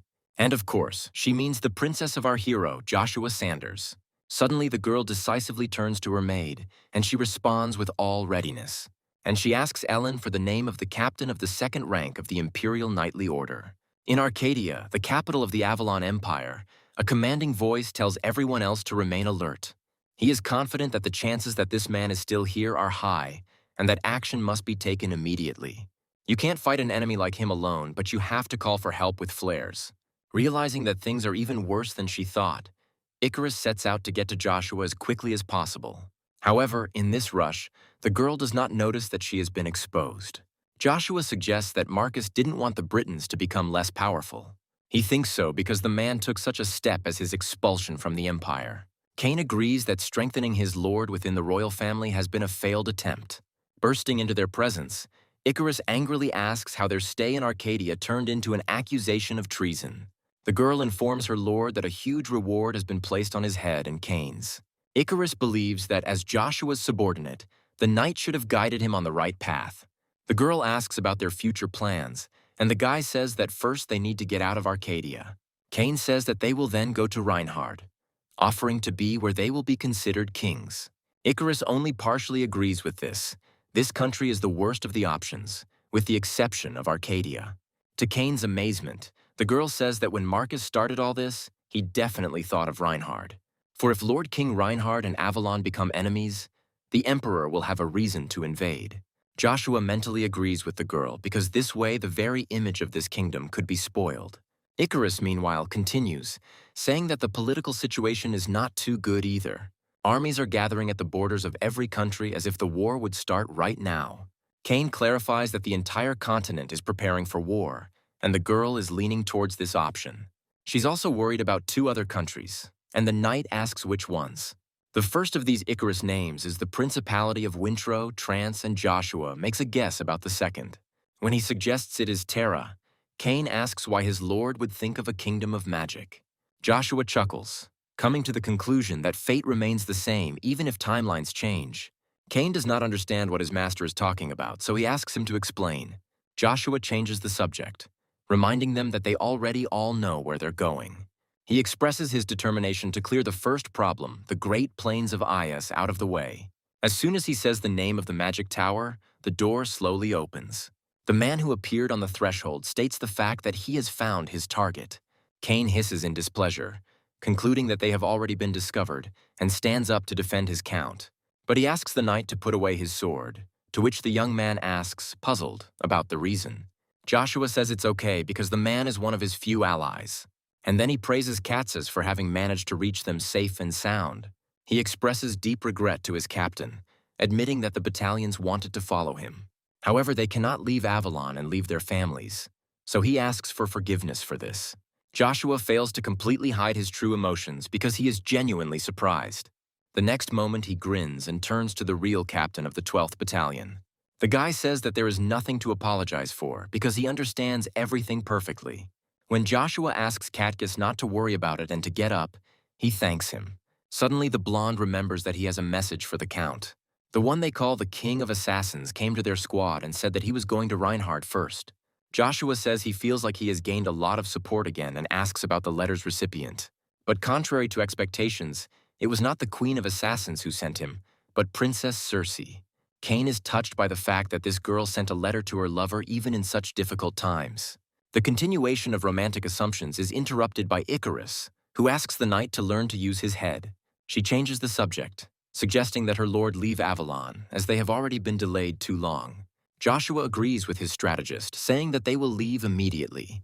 Although the boy expresses a little regret about his knights remaining here, he wishes them all the best.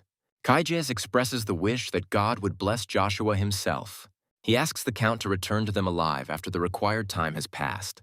Evergrande admits that he was quite surprised, even though it wasn't the main body. The man asks what is happening in the secret room under the 4th Imperial Palace. The owner of the Asmodeus contract says he did not expect such a turn of events, and I couldn't even imagine that Joshua's spear was the weapon of a demonic god. Barubaru asks the magician not to be so surprised, because this is just the shell of a demonic god. He speaks of Crevasse, and Evergrande confirms that he is heading to the magic tower with the elf. These words puzzle the Lich, and he seriously wonders if this is the same elf. But one thing he knows for sure is that too many variables arise when an army is practically formed. Evergrande asks his interlocutor not to worry and begins to talk about the birthstone. He informs Baruber that they have found a clue at the site of Stormwind. The Lich expresses understanding and satisfaction and orders the mage to create a Lich to lead his army. Evergrande says there is something else he must tell Baruber, and he hurries. The mage begins to talk about the information they are spreading about Ashir van Britten. The man clarifies that it is now being distributed among members of the royal family. Barubaru asks if Heimdallr hadn't foreseen this, which makes him curious. The Lich smirks as he says he wants to see the Emperor's expression in person when he finds out about this. Namely, that the princess, whom he thought was dead, is alive and kicking. And right now she is in the house of Duke Agnes, bearing the name of Joshua's mother. The crew, with the princess inside, moves on its way, unaware of the imminent future. Looking thoughtfully out the window, the girl mentally expresses deep dissatisfaction. She doesn't like the idea of living to be used by someone, to enter into a marriage of convenience that she doesn't want. As soon as she allows herself to think that she would prefer to die, something unexpected happens. One of the knights accompanying the carriage, who had just been alive, falls from his horse dead. The horse, freed from the rider's will, runs forward with a wild neigh, and the guards begin to sound the alarm. One of the knights orders the others to rush into the attack in order to protect their princess. The men don't even have time to get close to the unknown creature. It attacks them itself, and quite effectively. One of the centurions, soberly assessing the situation, rushes towards the princess, urging her to run. However, he doesn't even manage to finish speaking, and the princess screams in surprise. Her carriage is cut in two, and she tries to survive, giving in to the instinct of self-preservation. When the dust and debris settle a little, the girl rises up on her elbows to assess the situation. But you don't need to be particularly sighted to see this person. After all, such an overwhelming aura emanates from him that one can understand where he is by his sensations. Lucia's eyes snap open and she gasps, realizing a little too late that she had just been sleeping. The woman is amazed that despite its frequency, she still cannot get used to this nightmare. But what's even more incomprehensible is that Lucia has a clear feeling that this is not just an ordinary dream. When there is a knock on the door of her chambers, the woman mentally wonders who it could be. A sudden thought occurs to her, and Lucia rushes headlong to meet her night guest. Throwing open the door, she shouts out her son's name, belatedly realizing she has made a mistake. The woman asks Siphon how he ended up here, what brought him here at such a late hour. The man says that the whole thing is that Vanessa wanted him to visit Lucia. But Siphon asks if he named her correctly, or should he say Ashir, Princess of the Van Brittens. Those present congratulate Evergrande on his coronation as the new master of the Magic Tower. They wish for the light of truth to shine brightly upon the new head of their magical organization. The magician says that he sincerely thanks everyone for their hospitality and expresses his intention to change the foundations. He announces that he intends to travel beyond the Ayas plains to transform the continent into a world of magicians. The man says he feels obligated to create a magical empire across the continent. And those present begin to praise him and again shower him with congratulations. The man mentally triumphs, thinking that only a small part remains to be done. After all that was left for him to do was choose from among all these magicians a lich who would lead the army of the undead. Suddenly, Evergrande is called out, saying that Teta and the hired sorceress have been lost. Scorpius, occupying the Seven Mages' void chair, asks to be allowed to do this with Zephyros. Meanwhile, in the Great Plains, the trio are asked what brings them to this place, and they also ask to show at least one identification mark. Cain starts rummaging through his pockets, wondering where he put that thing. While the young man is doing this, the gatekeeper notices something that also alarms him. He says that if they are heading to the Magic Tower, knights are strictly forbidden to enter there. Cain says he hasn't heard of anything like that, but is told that the requirements were recently updated. The knight expresses dissatisfaction, to which the entire group is given the cold shoulder. And then Joshua comes forward, starting to voice what he claims is the true purpose of his visit. He says he is here to become a magician, but the man doesn't believe him.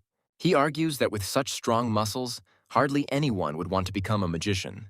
Joshua grins and suggests, in that case, proving everything with a visual example.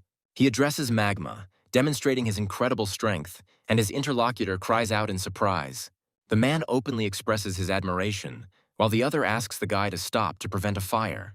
Cain calls his master a fraud, but Icarus believes that he always had a talent for such things. Hearing that it is Fire Wall, the gatekeeper asks if it is a 4th-tier spell.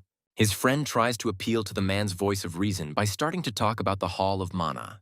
He continues by giving a clear example and reminding that this Archduke has fire traits.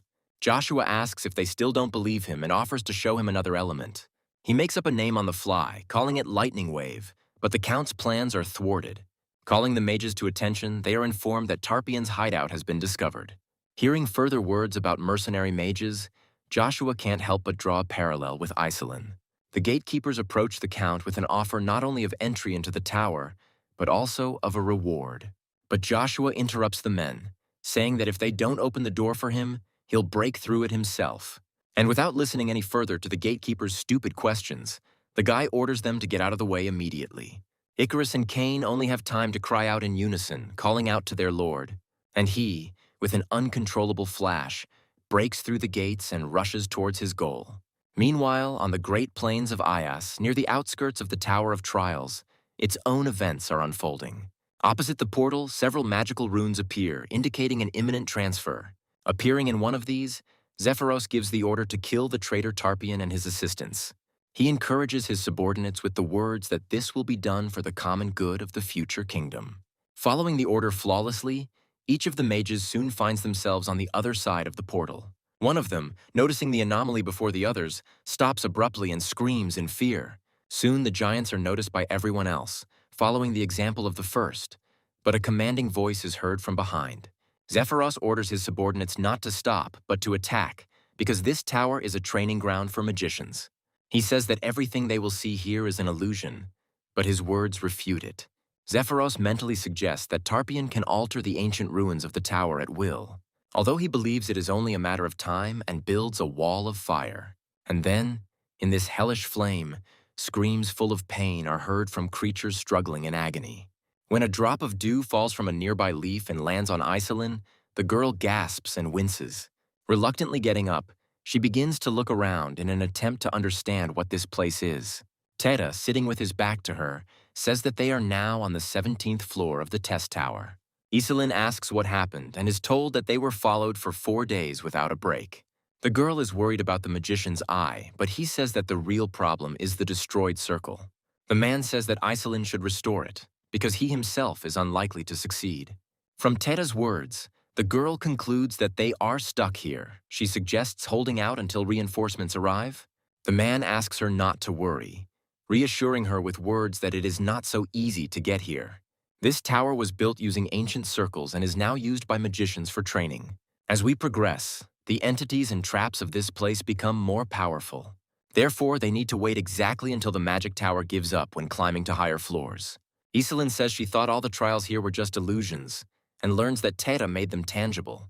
This is all because he was the caretaker of this place, and during his work he learned a lot of interesting things. However, the man admits that when all the circles are activated, he cannot control them. He is unable to finish speaking due to a powerful vibration, which Iselin believes is evidence of the actions of his pursuers. This comes as a surprise to Teta, and he suggests that they also not stay in one place for too long. The man suggests holding out until the army arrives, but Iselin says it's just one person. Teta is amazed by this, asking how one person could stand against the tower and their pursuers. And Iceland replies that it's all because Joshua is the best on the entire continent. Hearing a familiar name, Teta confuses him with a completely different person, believing that they are finished. Meanwhile, on another floor, ferocious monsters attack Zephyros and Scorpius's squad. However, the very next moment it becomes clear that all their efforts are in vain. The surviving comrades expected nothing less from the mages who were part of the Seven, and they begin to praise these two, rejoicing that in this way they will be able to quickly catch up with the traitors. Scorpius suggests moving on, and Zephyros begins to talk about the insignificance of Theta.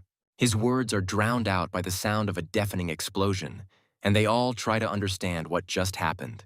It soon becomes clear that the cause of everything was a spear knight from the Avalon Empire. Scorpius has an idea when he hears these words.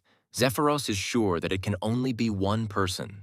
Meanwhile, Joshua, appearing right in front of them, asks if they are the ones in charge here. He offers the mages to retreat now, and then he will allow them to leave this place alive. Zephyros tells the boy not to interfere in the tower's affairs, and yet a desire to avenge his fallen comrade burns within him. By directing his magical energy directly at Joshua, the man produces a fire cannon. But the guy has no trouble deflecting his opponent's projectile with his spear. When its owner sees that he has failed, he tries to understand how this could have happened. All his further attempts end in much the same way, and Scorpius is trying to figure out what their enemy's spear is, whether it is an enchanted artifact. The four are about to release a large magic circle to block any of Joshua's movements. Zephyros suggests that his partner also cast a spell to get rid of the enemy in one blow, and both men immediately begin to utter the words necessary for its implementation in sync. Scorpius reads the words of the spell sensually, but suddenly a suspicious sound is heard nearby. Joshua yawns widely and deeply, causing the men standing nearby to involuntarily fall silent. The guy says that magicians are not at all suitable for such battles, because no one will wait for the spell to complete. The men try to understand how he managed it and are outraged by the stereotype about their brother. And Joshua, to avoid wasting his time, demonstrates everything with a visual example. His next move is Iris's 6th-level magical spear technique, disarmament. And this instantly swooping tornado is a branch, the wind of the god of martial arts. Even Scorpius and Zephyros cannot cope with this whirlwind. The fate of the rest of the magicians is even sadder. And somewhere on another floor, a man's leg barely manages to maintain its balance. Teta curses harshly, asking what they are doing there that is causing the tower to shake so much. Iceland expresses uncertainty about whether they can hold out until Joshua arrives. But Teta had the opposite opinion, because all the mages except him were absorbed in raising their own circles. Iceland agrees that the magic of ancient people is not so easy to detect. Teta tells her that she is mistaken, because this tower was not built by people but created by dragons. Iceland even cries out in surprise, stunned, asking her interlocutor to repeat these words. Teta confirms them and adds that the dragons also created the rules of the Tower of Trials. There should have been rewards for each floor cleared, but they weren't given out, as the man was already undergoing tests. He says his personal best is 37 floors, so anything lower won't count. The girl becomes interested in what kind of reward she can receive. It seems to her that it is something grandiose. Teta says that he himself does not know this, but he heard something from the owner of the tower. He said that the top floor contains all the truths, including the secrets of the tower itself. The girl focuses on the desired word, asking her interlocutor what it means. He says that he himself does not believe in it, considering it only an old legend passed down from generation to generation. The next floor is the 30th, and its difficulty will increase significantly. The man asks the girl to be extremely careful here, and they begin their movement. When the door suddenly closes and begins to disappear, Teta doesn't even flinch. Iceland asks if this is supposed to be hell and admits that she finds it creepy. Looking around, Teta finds the area to be different from what he remembered last time. And while the man is trying to understand how this is possible, someone shouts out Zayev's name. Ash asks the man standing opposite him if it really was him who did all this. The elf is furious that this man destroyed the elven race and calls Orbis to account. The Lich laughs, saying that even if he tells the truth, Ash won't be able to do anything about it. Just a century ago, humans and elves lived side by side, not knowing what would happen a few decades later. Gradually, there was no room left for another race in human society, and the elves went into hiding in an attempt to save their lives. This place served as a source of life not only for the elves, but also for all other living beings. There grew a sacred tree called Yggdrasil, to protect which the elves built a barrier. These beings worked diligently for the benefit of their own race until that very day. Someone dared to covet the source of life of Yggdrasil, and the tree began to wither. Now Ash remembers that the source was the Tempest primordial stone. Having borrowed Crevass's power, the elf served as the Black Dragon's errand boy for a long time. But it wasn't just like that. She was filling the world tree with energy, and all because of the one who was now standing in front of her. Ash couldn't even imagine that the thief would turn out to be none other than Zeev Deek Orbis himself, a friend of the elves. And now the girl asks how he could betray them, and where the source of life of Yggdrasil is now. Barubaru laughs madly, saying that it would be no fun to reveal all the secrets at once. Ash can't believe that countless elves died because of him, but he laughs. The girl only has time to say that she will finish him off with her own hands. The Lich explains to her that even if she has attained the power of 7th level mages, she will not be able to defeat him. Barubaru says that she should have run away while he had the chance, but now the entire elven race will come to an end. The Lich bursts into laughter again, asking the girl not to worry, as he will soon return to the world tree. He shares with her his plan of how he intends to turn the elves into an army of his dead. Barubaru says his goodbyes, but Ice Spear rushes towards him. The shockwave from Iselin's technique knocks down even a tiny elf. Ash stands up again and wonders if they weren't in the Tower of Trials with just the two of them and the Lich. Meanwhile, the girl tells the elf that this is her chance, and she is surprised that these are ordinary people. Iselin promises to buy Ash some time, and Teta asks her not to forget about herself either. The Lich confuses them with Evergrand's minions, believing that they will not calm down, and begins to revile the mage. He asks everyone present to allow him to take this opportunity to show them the Monarch of Death. The man asks this most powerful being of the Middle Kingdom to reveal itself, calling itself the Bringer of Destruction. Other names for this creature include the legendary Undead and the Bone Dragon. And while the Lich finishes his spell, Teta asks a rhetorical question. He tries to figure out who this guy is and how he managed to summon something so powerful. Iselin suggests that Teta move faster because if they are caught, they won't leave even a wet spot. Cursing, the magician turns around and stops, to which the girl asks what he is doing. Teta says they need to hide from this dark creature, and to do that, someone will have to distract it. And the magician, folding his hands in a special way, directs a double cyclone at the dragon. But the enemy creature is indifferent to this technique. He parries it with his own. Teta curses, wondering how the dragon managed to break through the defense of 7th level magic. Revealing that the creature is already very close, the man's voice trembles as he uses Wall of Winds. There is an explosion, and those standing nearby are also slightly hit, but they manage to stay on their feet. Meanwhile, on the floor below, a cough escapes from Scorpius's chest as he falls backwards.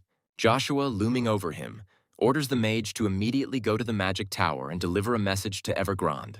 The guy wants the man to wait for him there, and Scorpius only growls in response. He admits that Joshua is a skilled craftsman, but promises to pay him back for all the humiliations. The man tells the boy to stop thinking that he has no equal in this world, and that one day he too will fall. And after that, he gives his subordinates the order to raise the protective barrier, saying that they are retreating. Joshua remarks after him that they were the ones who lost. There is a dull sound behind the guy, which makes him turn around. After carefully examining the door that appeared, Joshua comes to the appropriate conclusion. Assuming that this door leads to the next floor, the guy concludes that he will soon meet Iselin. Finding himself on the other side, Joshua is surprised. Seeing the one who is now standing in front of him, the guy asks if this is really what his next test will be. When Joshua calls it a fight with himself, Rugia corrects him, saying it's not him, it's just a double. The boy addresses the demonic entity, asking it if it knows what it is. She replies that this perfect copy is a creation of God, a legendary long-vanished monster. Rugia expresses uncertainty about Joshua, knowing that his being's energy is at a royal level. The guy says that he finds fighting with a double exciting, and with the king, it's doubly so. Rugia asks him to be careful for this very reason, because it is a dark creature from foreign lands. Joshua wonders what such a monster is doing in this place, and whether he really wants to preserve his family. And then he suddenly gives a voice, opening the first stage of magical possession of the spear. And the very next moment, Joshua is faced with his double's weapon. To do this, he needs to make a wide but quick lunge in order to get there in time. Nothing happens for a while, And then Joshua jumps out at the double with an admiring cry. The guy finds this amazing, because this creature also copied the power of the magic spear. Rugia says that this is the reason why he is called a royal-level double. And 2,000 years ago, this guy swatted a dragon, which is even more surprising. Meanwhile, the double moves on to the second stage of mastering the magic spear. Rugia shares that this creature duplicates the opponent's abilities in their original form. Joshua wonders when it managed to copy them in the first place. Rugia assumes that it happened as soon as the guy moved to this floor. And Joshua can't believe that the doppelganger can even use Bronto Thunder Fury. And yet the guy believes that no matter how much the double imitates him, he will not defeat him. After all, this creature is just a pathetic fake. Joshua resorts to his divine voice, saying that the body gives birth to the earth. The reading of the mantra continues with the words that the soul gives birth to the sky. But the double does not listen to him, moving on to the sixth stage of mastering the magic spear. The double-trunked tree turns out to be stronger than all the previous ones, but it is not surprising at this stage. The double grins, feeling at this moment his superiority over the original. However, he again uses the divine voice, speaking about the tip of the first spear. The words that it points to paradise burst into the entity's head, disorienting it for a moment. And Joshua, not paying attention to this, is already preaching about the tip of the second spear. He himself moves on to the seventh stage of magical possession of the spear, creating the creation of the earth and paradise. Ash throws his arms up sharply and conjures a rain of stones. At the same time, Iselin also does not stand aside, creating an ice wall. Thus, with their combined efforts, they manage to push back the bone dragon at least a little. Teta attacks the monster from the other side, believing that they still have a chance to defeat it. He abruptly changes the spell to fire play, starting to launch his projectiles in a wide arc. But Barubaru attacks the man from the side, mockingly saying that he is too slow. Since Teta was focused on another opponent, he was unable to reflect the attack as he wanted. The dragon, meanwhile, lets out a piercing scream and places its paw on the ground, causing it to vibrate. The impact is so powerful that the cracks, having penetrated too deep, provoke a displacement of the soil layers. And yet Ash manages not to fall completely. She notes that the spell does not work. The elf suddenly squeals as she is thrown into the air, and a painfully familiar voice is heard nearby. Barubaru suggests that they have a new travel companion and now things won't be so boring. And he means nothing less than a journey to the afterlife. The hoop is pulled too tightly around the thin neck, blocking access to oxygen. But Iselin isn't going to let the baby get hurt by making an ice star supernova. At this moment, she finds herself directly above her opponent, directing her magic at him. Unprepared for this, Barubaru unwittingly succumbs to the girl's magic. But this is not enough for Iselin, and she also constructs an ice spear. Breaking free from the girl's fingertips, it, great and strong, rushes towards its target. However, he fails to reach the lich, because the latter regains his ability to move just before the collision. Barubaru laughs disgustedly, saying that this is somehow too shameful for a magic spell. But he adds that he will praise the girl for her courage and the attempt itself. At the same time, fragments of the result of her own magic fly towards Iselin. This is not enough for Baruber. He throws the girl back with a gust of wind magic. The man makes one last move, preparing to finish off the failed sorceress. And it seems to him that he is succeeding. But something goes wrong, causing him to be surprised. Barubaru tries to understand what is happening by asking it out loud. And Iselin, stuttering from pain and exhaustion, begins to read some kind of spell. She speaks words about mana, blue, and purest in the whole wide world. The lich is amazed by the girl's endurance and is going to give her a special place for it. Intending to make Iselin his devoted lich, he commands her to gain strength in the embrace of death. Ash, who appeared behind Barubaru, asks him to stop immediately and leave the others. She reminds him that this is just their fight, and the man has already killed enough people. Filled with heroism, the elf notices the shadow covering her at the very last moment. But this is not enough, and Barubaru grins with satisfaction. He says that the lack of strength gives no choice but to surrender. But to get what you want, you need to gain strength in every possible way, including even selling your soul to the devil. But something starts to go wrong. When the ground opens up, Barubaru asks what the hell is going on. And already belatedly, he notices someone whom he did not expect to see in this place at all. But for some reason, Joshua is unconscious, and it's not just the lich who notices this. Ash, who was nearby, desperately asks the spearman to come to his senses. Teta remembers this idiot, realizing that he is becoming more and more powerful each time. He wonders how many floors Joshua broke through with one punch, but right now there is something else that is more pressing. The dragon attacks its target, which flies back like a toy. Joshua slides for a long time, slamming and hitting the ground, separating the Lich and Iselin. Looking into the features of her familiar face, the sorceress suddenly screams. She groans and asks Joshua to come to his senses, but it is all in vain. Barubaru says he can't believe this man ended up here, fleeing from the Empire. He suggests that Joshua wanted to get the main prize of the trials, although this is no longer important. Lich says that greed did not do him any good, and he should have thought twice before climbing to the top floor. But his tirade is interrupted by a strange sound, and then a familiar voice asking who he is talking about. The Lich can't believe his ears and turns around sharply, trying to take everything in. Joshua begins to move in front of him at lightning speed, ending up right in front of the girl. The guy says he knew that the Barubaru in the fourth prince's basement was just a fake. Iselin curses, asking what the hell is going on and where the clone came from. Barubaru considers this to be a stroke of luck, which will allow him to get rid of everyone at once. Directing a magical volley towards his interlocutors, he produces the Weapon of Darkness. But Joshua isn't about to let the inevitable happen, moving straight to the 7th stage of the spear. The color emitted from the weapon starts out red, but then suddenly changes to a blinding white. The Lich calls the guy a fool, saying that the Weapon of Darkness is the most powerful of the dark magic spells. He laughs, asking if someone who made a pact with a demon really expects to be able to block everything. The man pauses when he realizes that Joshua has actually managed to dispel this high-class spell. And, in addition to this, generally break through the upper boundary of the floor itself, which is located below this one. And Joshua just grins mysteriously, keeping the intrigue. Sometime later, his foot is already stepping onto clean, filth-free soil. Iselin and the elf look at themselves in disbelief. Because their wounds are now gone, they have miraculously healed. Lich comes to the conclusion that the guy did not destroy, but change the environment, breathing life into it. The idea creeps into his head that divine power is to blame for everything.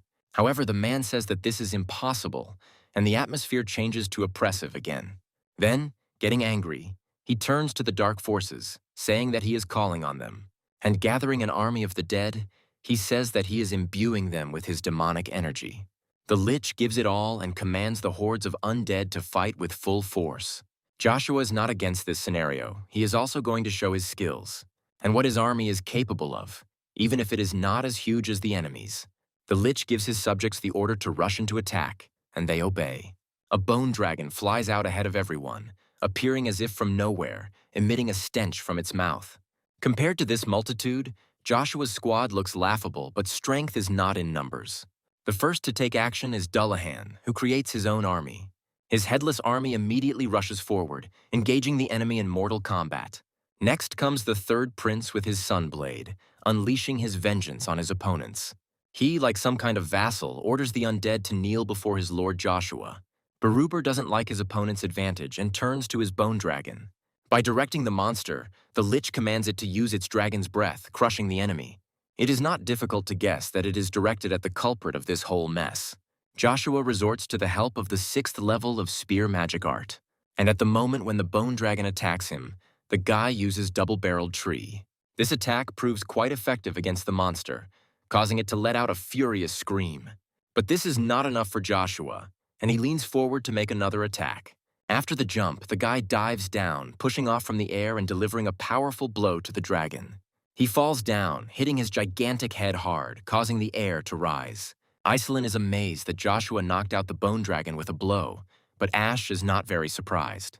Theta says that the use of dark magic in summoning the dead is prohibited by law, and here there is not just one corpse, but a whole army of evil spirits.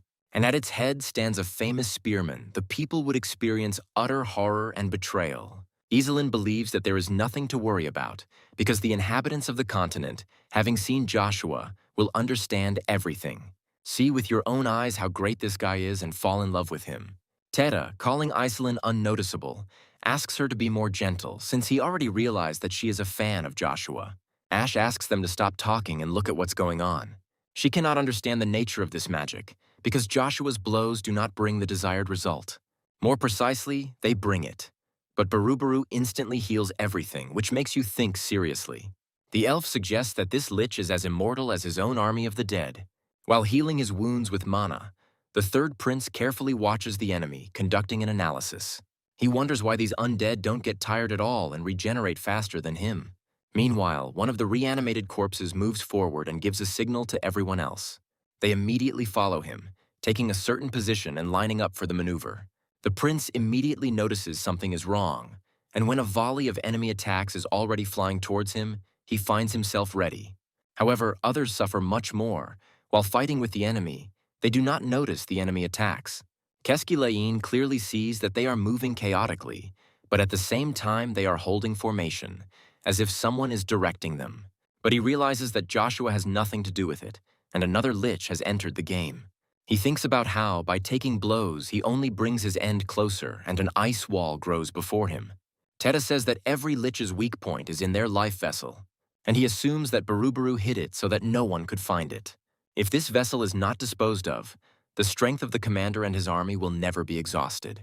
At the same time, Teta thinks that mana and demonic energy are not infinite. The lich tells his opponent that divine powers cannot save his human body. He starts talking about what will happen to Joshua over time, but he doesn't let Baruber finish. And he himself begins to speak, noticing that the lich has missed one very important detail. He says that he knows about Barubaru's life vessel. The guy learned about this back in the fourth prince's basement. The lich suddenly understands one truth that for some reason he had never even thought about before. Joshua agrees with this assumption, saying that he was buying time and looking for the vessel. And then he placed it in a person who knew its location. Barubaru desperately shouts out the name of the person mentioned and tells him to run away immediately. Hearing him, the elf tenses up, repeating the address to herself. The Black Knight says it was naive to think the veil had fallen and suggests that his opponent prepare for death. The lich woman turns sharply at the unfamiliar voice, which continues to utter threats. Barubaru appears before him, telling him how he dares point a blade at him. Certain that he is finished, the lich strikes his opponent, eliciting a pained cry from him. Joshua comes to the rescue, using the 5th level and 4th form of spear magic art. He casts True Lightning, and Barubaru defends with distortion. But it turns out to be too late, as Joshua, who has broken through to the front, points out. The lich's life vessel is destroyed, and he screams out in fear and rage. This doesn't last long, because the next moment a wheeze comes out of the lich's mouth and he falls. Joshua straightens up to his full height and turns to the crumbling body with words. He tells his defeated opponent that it is all over for him now. He cannot believe it, because he dreamed of the empire falling at his hand. Joshua says he heard that the tree's generosity knows no pity, and the lich does not understand him. The guy explains, saying that people driven by selfishness are constantly destroying forests, and yet the trees do not stop bearing fruit, providing shelter and enriching the air with their oxygen. Joshua says he wants to convey to the lich what he feels while he takes over Barubaru's army, and he calls the lich a magnanimous tree that has grown all these fruits for him. Meanwhile, Ash asks through tears how Zeev dared to use this girl for his own purposes. After all, she was his only daughter, and he went and turned her into a lich. The memory of my first meeting with this meek girl flashes before my eyes. Then Ellenbus introduced herself as an old friend of the girl's father, to which the latter seemed surprised. She expressed her condolences to her and began to shower her with the deepest and most ardent apologies. Now Ash reproaches Zeev for acting so vilely towards his own child. Her tirade is interrupted by the vanishing lich, asking how the elf's situation is different from his.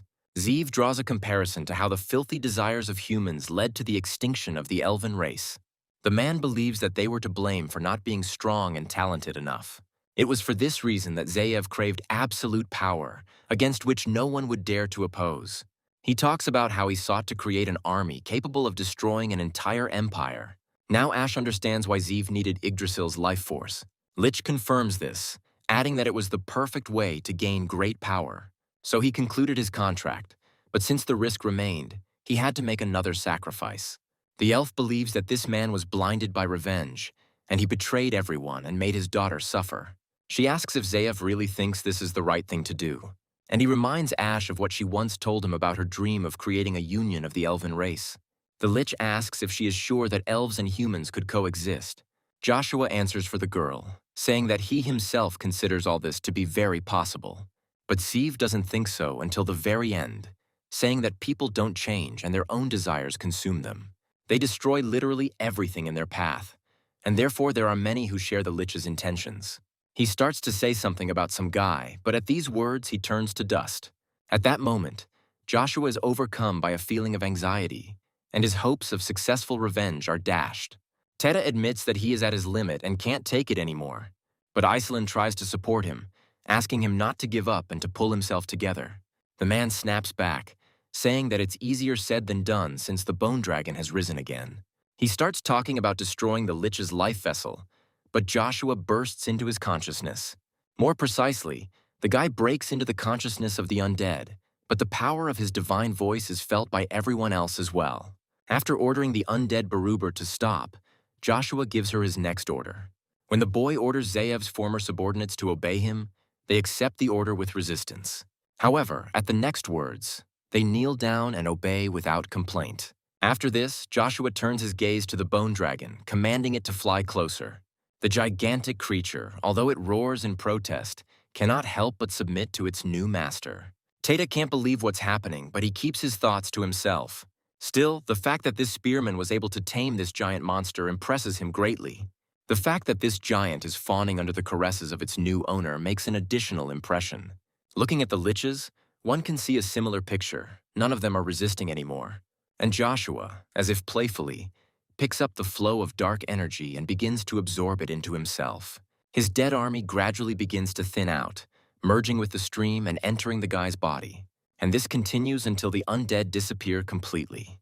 Teta is mentally amazed that Joshua managed to absorb an entire army of undead. From somewhere, a creepy voice begins to be heard, which is amazed at how absurd Barubaru's death turned out to be. Iselin isn't quite sure what's going on, assuming someone left a magical message. However, Joshua disproves this theory by naming the one they hear Asmodeus. Teta remembers that the Lich calls his high-level contractor by this name. Meanwhile, Asmodeus says that despite the circumstances, he is glad to see Joshua again. He asks the guy to believe the sincerity of these words, embellishing his request with eloquent turns of phrase. Teta, having seen the demon, is convinced that it is indeed he, because he is described exactly like that. Asmodeus, meanwhile, begins to talk about what has happened since the demon lord disappeared. Then the 8 demon kings began their relentless struggle for his throne. Asmodeus wanted to be the one to defeat them and regain the greatness that had been lost. So, risking being discovered, the demon rose up here into the middle world. And then Joshua, like a miracle, a hope for deliverance, appeared before him. And he knows that the boy possesses an unknown power capable of destroying the balance of the demon world, provoking an uprising. Ash wonders in his mind if Joshua's strength is on par with the 8 demon kings. The guy, meanwhile, asks why they should take the word of the demon of greed. Asmodeus refuses to reveal the true reason for his appearance now, suggesting that he be found. He says that he will wait for him on the mountain where the black moon rises, which previously illuminated everything with bright light. Iselin tries to analyze these words, mentally repeating them to herself. And Asmodeus says that he is going to reward his interlocutor with his last gift. Leaving the seal of the agreement on the ground, the demon promises to look forward to their next meeting. Ash cries out when he realizes what it is, and Teta asks if he understood correctly that it was a contract. They continue to discuss this until Joshua begins his move towards the seal. Ash tries to stop him, reminding him that he doesn't know which demon will decide to form a contract with him. Joshua says that whoever shows up there, he will be the victim, not the guy himself. Even if one of the kings meets him, Joshua is going to sign this treaty. Ash believes that at this rate the entire middle world will turn into hell, and asks the guy to stop right now. But he doesn't listen. Already greeting his potential contractor, someone present gasps and notes that the entire space is filled with demonic energy. He is interested in who is behind such incredible and all-encompassing power. Iselin doesn't want to believe that this demon could actually be one of the kings. Ash believes that this is quite likely since he is not inferior in strength to Asmodeus himself. Meanwhile, the creature that appeared in front of them makes a strange sound, full of jubilation. It says it a few more times, and Iselin begins to admire this little monster. Teta considers the whole thing a circus, saying that the empty vessels make the most noise. And Iselin smiles later, but not at all because of the cute creature. She is delighted that she has 2 amazing men next to her, even though one of them is a double. Teta mentally admits his ignorance about the double being here. But there is something that puzzles him, and the man turns to Ash with a question. He asks how long she will hang on him and asks the elf to get off. But she doesn't even think about asking the man's opinion about this strange monster. Teta believes that they will soon find out whether he is an ordinary demon or not. But first, they need to settle the remaining issues. The man mentally adds that he needs to figure out what to do with Evergrande now. Teta turns to Joshua, asking him if he plans to continue climbing the tower.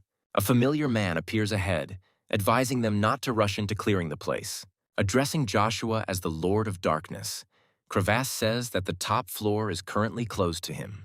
Teta asks how long this man has been standing there since he didn't even feel him approaching. Calling the man a stupid little man, Ash advises the mage to show respect.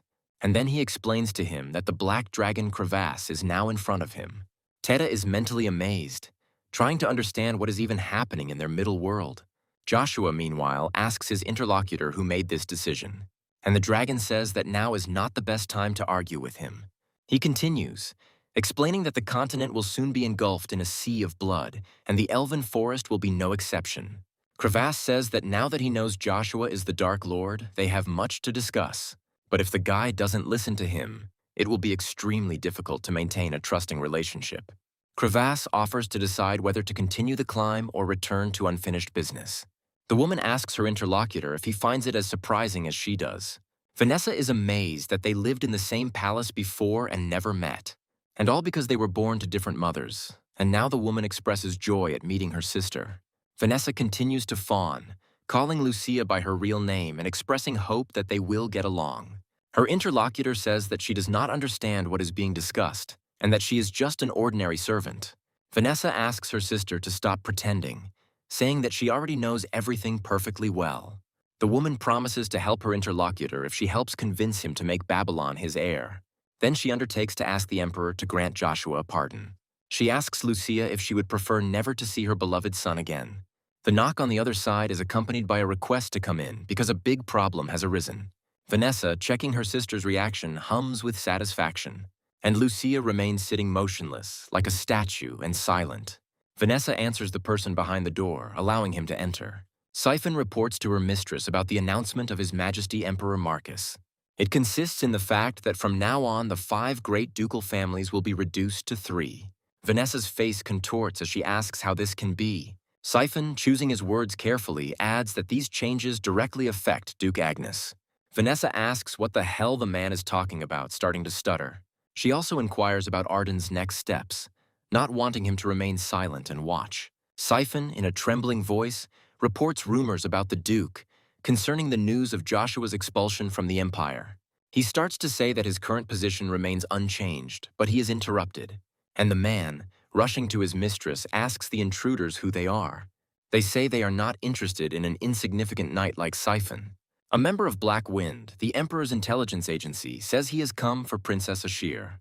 And then, politely turning to Lucia, he informs her that she will go with them. Finally it happens, and the key, turning in the keyhole of the shackles, frees the captive.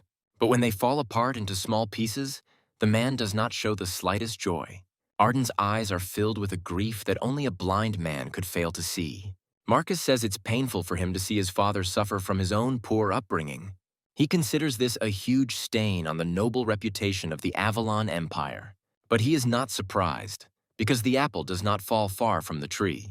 Marcus advises Arden not to worry as he begins his descent towards him. After all, he would graciously allow such a glorious knight as he to atone for his sins. To do this, you only need to prove your loyalty to the crown. And in return, Marcus promises to forgive Arden for what he did to his sister, Ashir. Unpleasant, almost painful, shivers run through the man's body, but the Emperor continues to speak. He talks about things like the kidnapping of a member of the imperial family and forced pregnancy. Marcus expresses confidence that Arden is well aware of the punishment that awaits him. It is for this reason that the man suggests that the Duke stop his rebellion and prove his loyalty to the Empire.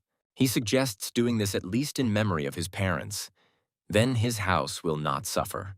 About 40 years ago, someone approached Baron Penrose's middle daughter Elle, assuming they don't know each other. Marion greeted Crown Prince Douglas respectfully, stating her origins. And he, without any embarrassment, was amazed that in the wilderness where she came from there were such beautiful girls. The man asked Marion point blank what she thought about becoming his wife. After all, this way she will not only be able to get the opportunity to live in the palace, but also everything she wants. The girl was confused, and the conversations that reached her ears only worsened the situation. Everyone called her a lucky woman who managed to attract the attention of the crown prince. And at the same time, they discussed the number of his wives, of which there were already about 3. Marion was well aware that whatever answer she gave, it would not change his future. The situation was difficult because there were 2 options. Either she would be oppressed or her entire family would suffer. But help came from where no one expected it in the person of Duke Agnes's eldest son, Tobin. After apologizing to His Highness, the young man said that this lady was already engaged to him. Douglas asked his interlocutor to repeat his words, assuming that he might have misheard. And he spoke, saying that he and Marion had grown up together and that she understood him better than anyone else. Overwhelmed with gratitude, the girl was unable to utter anything other than the name of her savior. But Douglas didn't like this resourcefulness at all. Meanwhile, 1 month replaced another. The flowers withered and the leaves fell, welcoming spring again. Tobin praised his wife for what she had done and expressed his immense gratitude to her. He was incredibly happy that she gave birth to such a healthy boy. Marion joked that he would become a ladies' man because he was too much like his father. When her husband asked her if she had chosen a name for their baby, she named him Arden. And while the child was being capricious, she explained why she wanted to name him that way. 13 years later, at Avalon Academy, this little boy, now a teenager, crossed his sword in a duel. His opponent was Marius, Douglas's eldest son, and he said he had no intention of facing Arden in battle. He responded by calling this battle a great honor, respectfully responding to his prince. Saying that he would learn a lesson from this fight, Arden remembered his father's words. He asked his son to restrain his strength and suffer defeat when fighting the prince. The boy repeated these words to himself over and over again to prevent himself from crossing the line. Marius didn't like this, and he yelled at Arden, asking how he dared to be distracted. The duke's son could not restrain himself, deciding to teach the arrogant prince a lesson, and he was taken aback. And then he asked how his opponent dared to play such tricks on him. Arden was angered by this and asked his opponent to repeat his words again. The prince called his opponent a low-born cur once again and began insulting his mother. Marius rushed at Arden and continued to abuse Marion, but at some point he stopped. And all because the pain took my breath away and my vision began to darken. Trying to breathe again was initially futile, and then a sob of pain escaped from his throat. Arden was seriously angered by the disrespect this brat showed towards his mother. He was going to teach him a lesson. Then they turned against the young master, rushing to the aid of the prince, asking the duke's son to stop. However, it was too late, for he lowered his sword after striking. The prince escaped serious injury only because someone closer to the instructor intervened. It was Marcus, and he, by calling Arden funny, reminded him of the consequences of harming members of the imperial family.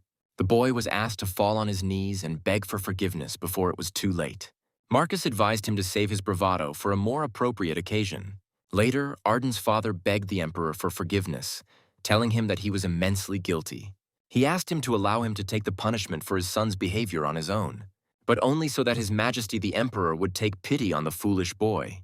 Douglas asked if the man thought too highly of himself.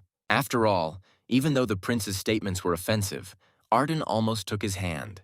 Douglas reminded that any harm to the imperial family was tantamount to treason, and even paying for Tobin's own life will not be enough to atone for this sin. And yet, as if only remembering the duke's position, Douglas agreed to show mercy. But the parent who will be punished for his son will not be Tobin, but Marion, and they will play the role of this woman's servant in the imperial palace. Marion was silent, not knowing how to fix the situation, and Arden spoke up. After apologizing to his father, the boy said that he would not allow his mother to be held responsible for his misdeeds. But the word the boy heard in response was useless. Tobin said there was nothing they could do about it because their family simply didn't have enough power. These words of his father were deeply imprinted in the mind of the restless teenager, and a plan arose in his head. Upon reaching adulthood, Arden received the title of Master, which many knights dream of. However, before she could wait for this moment and return to her son, his mother died. A subject approached the young gentleman and reported that Emperor Douglas's health had deteriorated. He predicted the approach of a civil war and the entry of princes into the struggle for the throne. That man was Armstrong, and he also made the argument that chaos could work to their advantage. Arden agreed that the time was right to carry out his revenge. He vowed to settle scores with the Britons, and the young man chose Princess Asher as his first victim. Afterwards, an investigation was conducted at the scene of the incident by specialists.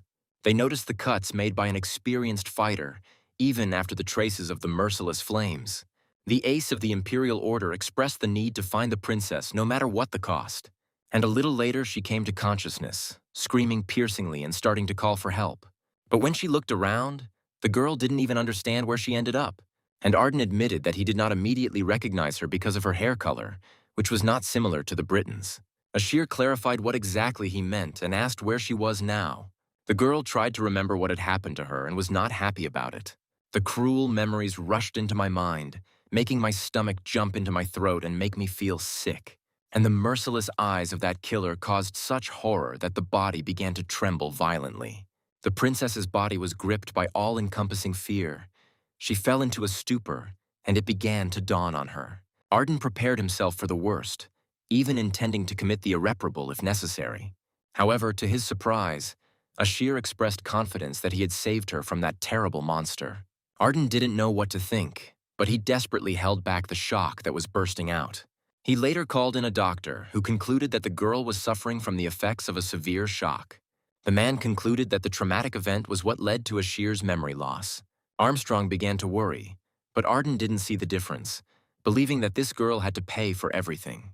The young man told his subordinate to continue his work, since nothing had changed for them. Armstrong agreed to this respectful order and went to the palace to perform his duties. In order to get back to this as quickly as possible, the man saddled the fastest horse. As he was galloping through the forest where the investigation was being conducted, these guys noticed him. At night, Ashir suffered because she did not remember anything, annoyed that she did not even remember her name. There was a muffled sound behind the door that did not bode well. When the door opened slowly and creakingly, the girl asked in fear who was there. The scout said that it took him a long time, but he was finally able to find his target. He said he was here to help, but Ashir didn't believe the stranger. An unpleasant fragment suddenly appeared in her memory, causing the girl's heart to pound in fear. Fear, as before in Arden's presence, gripped her entire body, leaving her frozen. And the girl screamed piercingly, stuttering that she didn't want to die just like everyone else. The stranger grabbed Ashir's face sharply, silencing her. He said that there was no point in waking everyone up and would ask them to do him a favor and disappear forever. Ashir saw the blade approaching at breakneck speed, but she could do nothing about it. For a moment, she didn't understand why the blade had suddenly frozen so dangerously close. And Arden, who stopped him, expressed doubt that this man had been hired by the first prince. Agnes was asked whether a public figure really intended to intervene in the conflict between the princes. The second one burst into the room with the words that the princess had been rejected, and now everyone wanted her dead. And whoever chose the side of the first prince stepped onto a dangerous, slippery path. With a clever move, Arden managed to kill 2 birds with 1 stone. One of the mercenaries was indeed killed, but the second did not give up hope of getting his opponent. The blows of this short skirmish sometimes went beyond the realm of fantasy, breaking out beyond the boundaries of the house. But Arden didn't care. He was only thinking about his own things, figuring out how many more mercenaries there might be. The young man suggested that all the princes had joined forces to eliminate their brother. But he knew very well that their desire to kill Ashir would not stop with his death. Arden knew perfectly well that he could not risk so much by leaving the princess by his side. But his stony resolve cracked when he heard a weakened and fearful voice. The girl begged her not to kill her, arguing that she wanted to live. Arden's hand trembled, and a memory of a promise he had made long ago came to him. Little Arden assured his mother that he would become a noble knight and protect the weak. Marian expressed joy at this, saying that she knew her son would make a fine knight. The words of his beloved woman continued to sound in the head of the now adult Arden, like an echo. And he still lowered his claymore, but without plunging it into the girl's body, because now he remembered.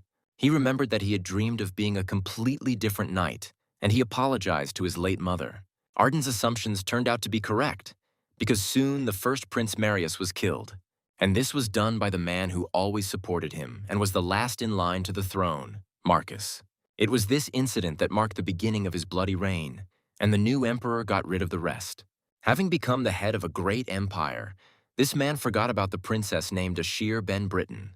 And around the same time, Arden was honored with the title of the youngest Superman. Returning to his father, he greeted his father and inquired about the man's health. Tobin expressed joy at the meeting and expressed immense gratitude to his son. He began to talk about the reputation of his house and suddenly fell silent, causing Arden to cry out in concern. The doctor informed the heir that the master was holding on with all his might to see his son. He expressed understanding that this was a big blow for Arden, but asked him not to give up. Tobin was one of the last to hand his son a letter from the imperial court. And to Arden's surprised question, he replied that the coronation of the new emperor would soon take place.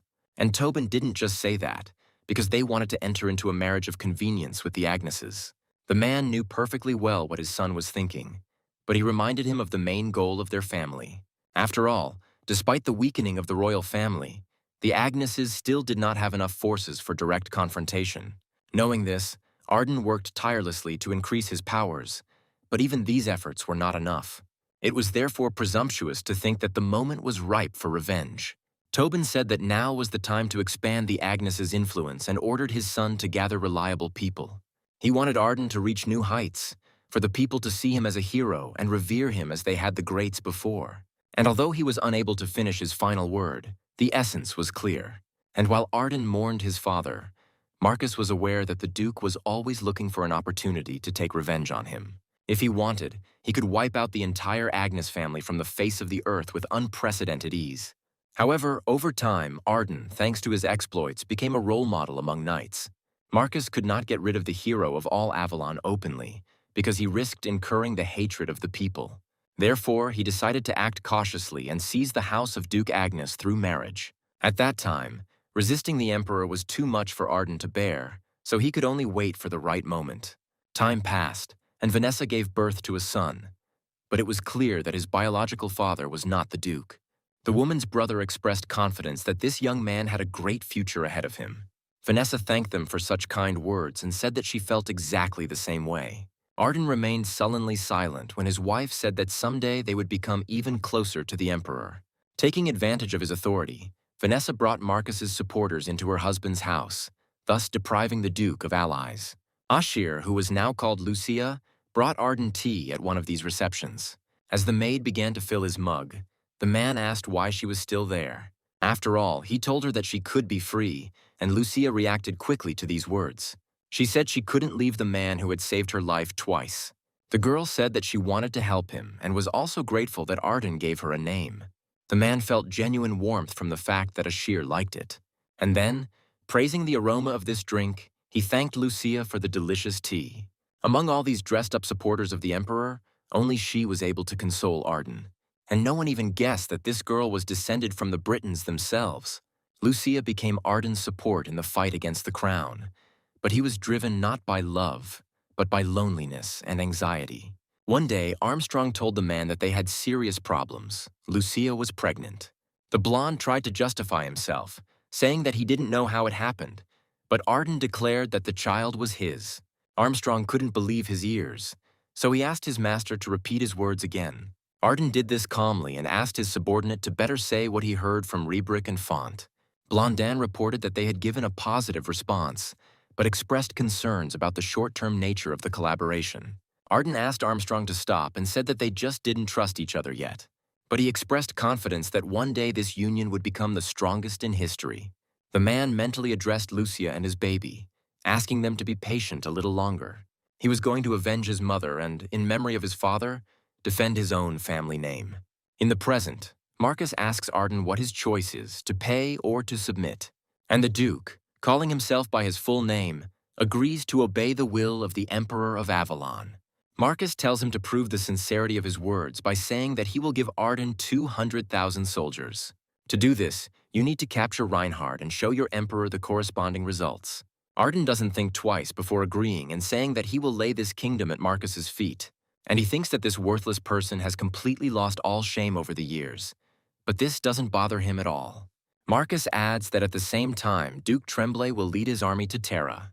The Emperor shares his plans for what the capture of these two kingdoms will give him. He says that he will thus direct all his forces to the Great Plains, the border between the two states. That is why, having conquered Reinhard, Arden must head there immediately. A little later, the man thinks that he was released only because Lucia is now a hostage. And if he fails to carry out the Emperor's order, he will certainly put her in danger. Armstrong expresses his joy that the Duke is well and gives the latest news. Speaking about the siege of the Knightly Order, the man stops and expresses concern that the palace was also attacked. Arden speculates that Lucia was kidnapped because the Emperor learned of her origins. The man believes it is time to put into action the plan they have been working on for so many years.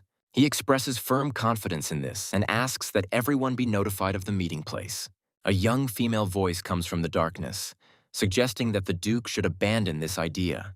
Cersei explains the reason for this, saying that Arden's rebellion is doomed to fail anyway. The man asks the princess how much the Eye of Truth has shown her. She says that she cannot tell this, but she will still reveal one thing to the Duke. The girl says that only death awaits Arden on the Great Plains of Cain. Cersei asks him to hold on a little longer and protect Joshua until her memory is fully restored. It is for this reason that the best option would be to abandon the uprising right now. Arden suggests that the princess doesn't know her father at all.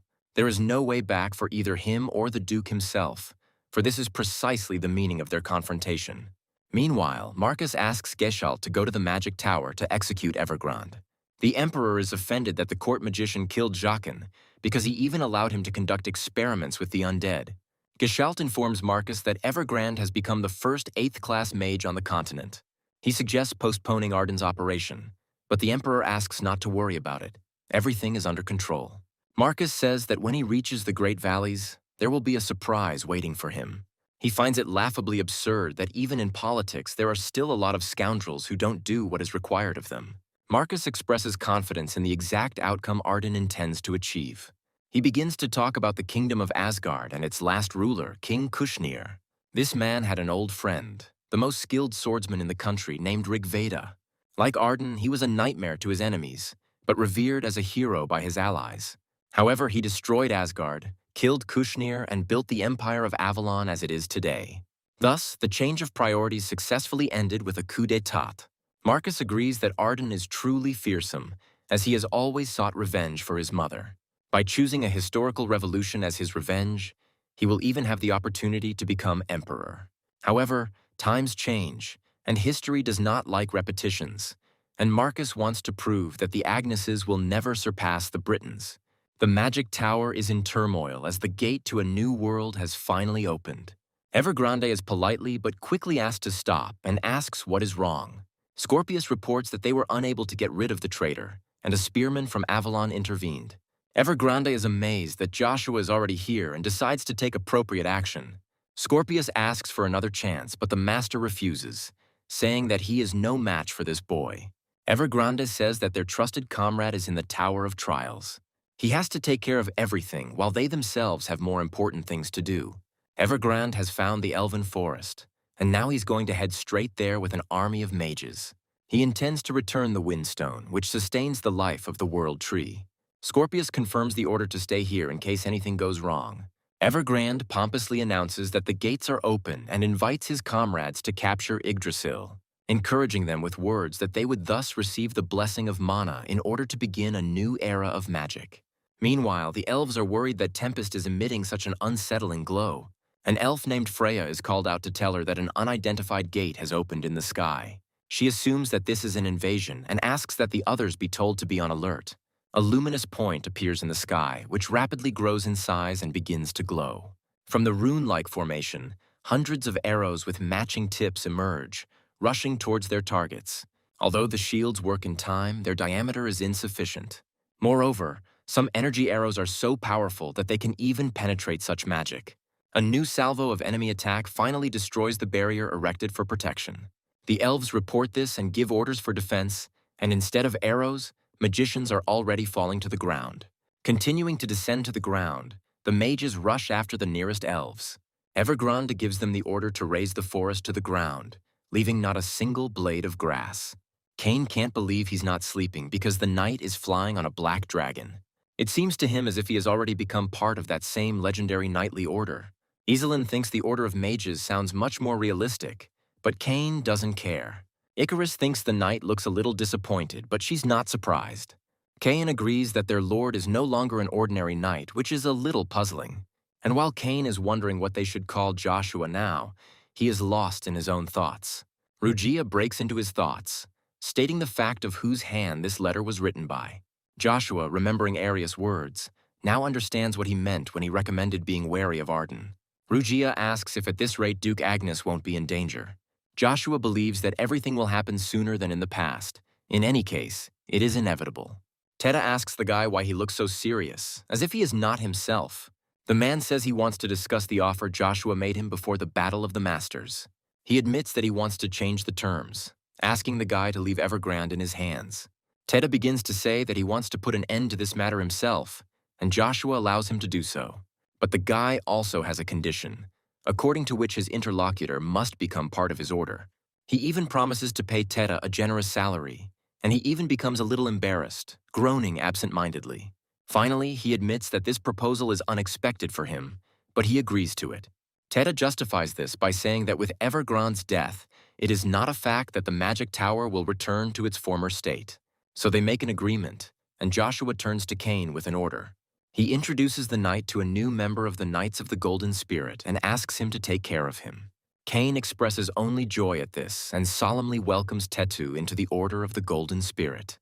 Crevasse tells them to stop talking and slowly prepare for landing. Saying that they are almost there, the Black Dragon introduces the group to the Elven Forest. Ash breaks out in a cold sweat as he tries to figure out why they are seeing Yggdrasil. Crevasse believes that someone has destroyed the protective barrier and is amazed by the evolution of human magic. Ash reflects on how she always thought of elves as being far more educated when it came to magic. Just as she begins to blame herself, believing that it is all her fault, Joshua says that this is not so. The boy approaches Crevasse with a request to ask him a question before they part ways. He asks what the main reward of the Tower of Trials is, admitting that he is very curious. Crevasse only gives a hint, saying that the main reward is no less important than an alliance with a double. Moreover, it contains the truth of the world and is beyond the reach of humanity. Teta asks why this is so. Crevasse doesn't understand, and the mage clarifies why the ban can be lifted for Joshua's sake. The guy starts to defend the Black Dragon, supposedly assuming that he won't respond anyway. But Joshua doesn't care. He's committed to completing the climb, and now he decides to go down first. As he flies down, all that can be heard from the dragon are the worried and indignant voices of his minions. Cain rushes after him, shouting that Joshua will no longer be able to abandon his subordinates. Icarus asks the knight to stop, reminding him of how high they are now, but stops short. It's because others follow Cain's example that Ash thanks Crevasse for everything beforehand.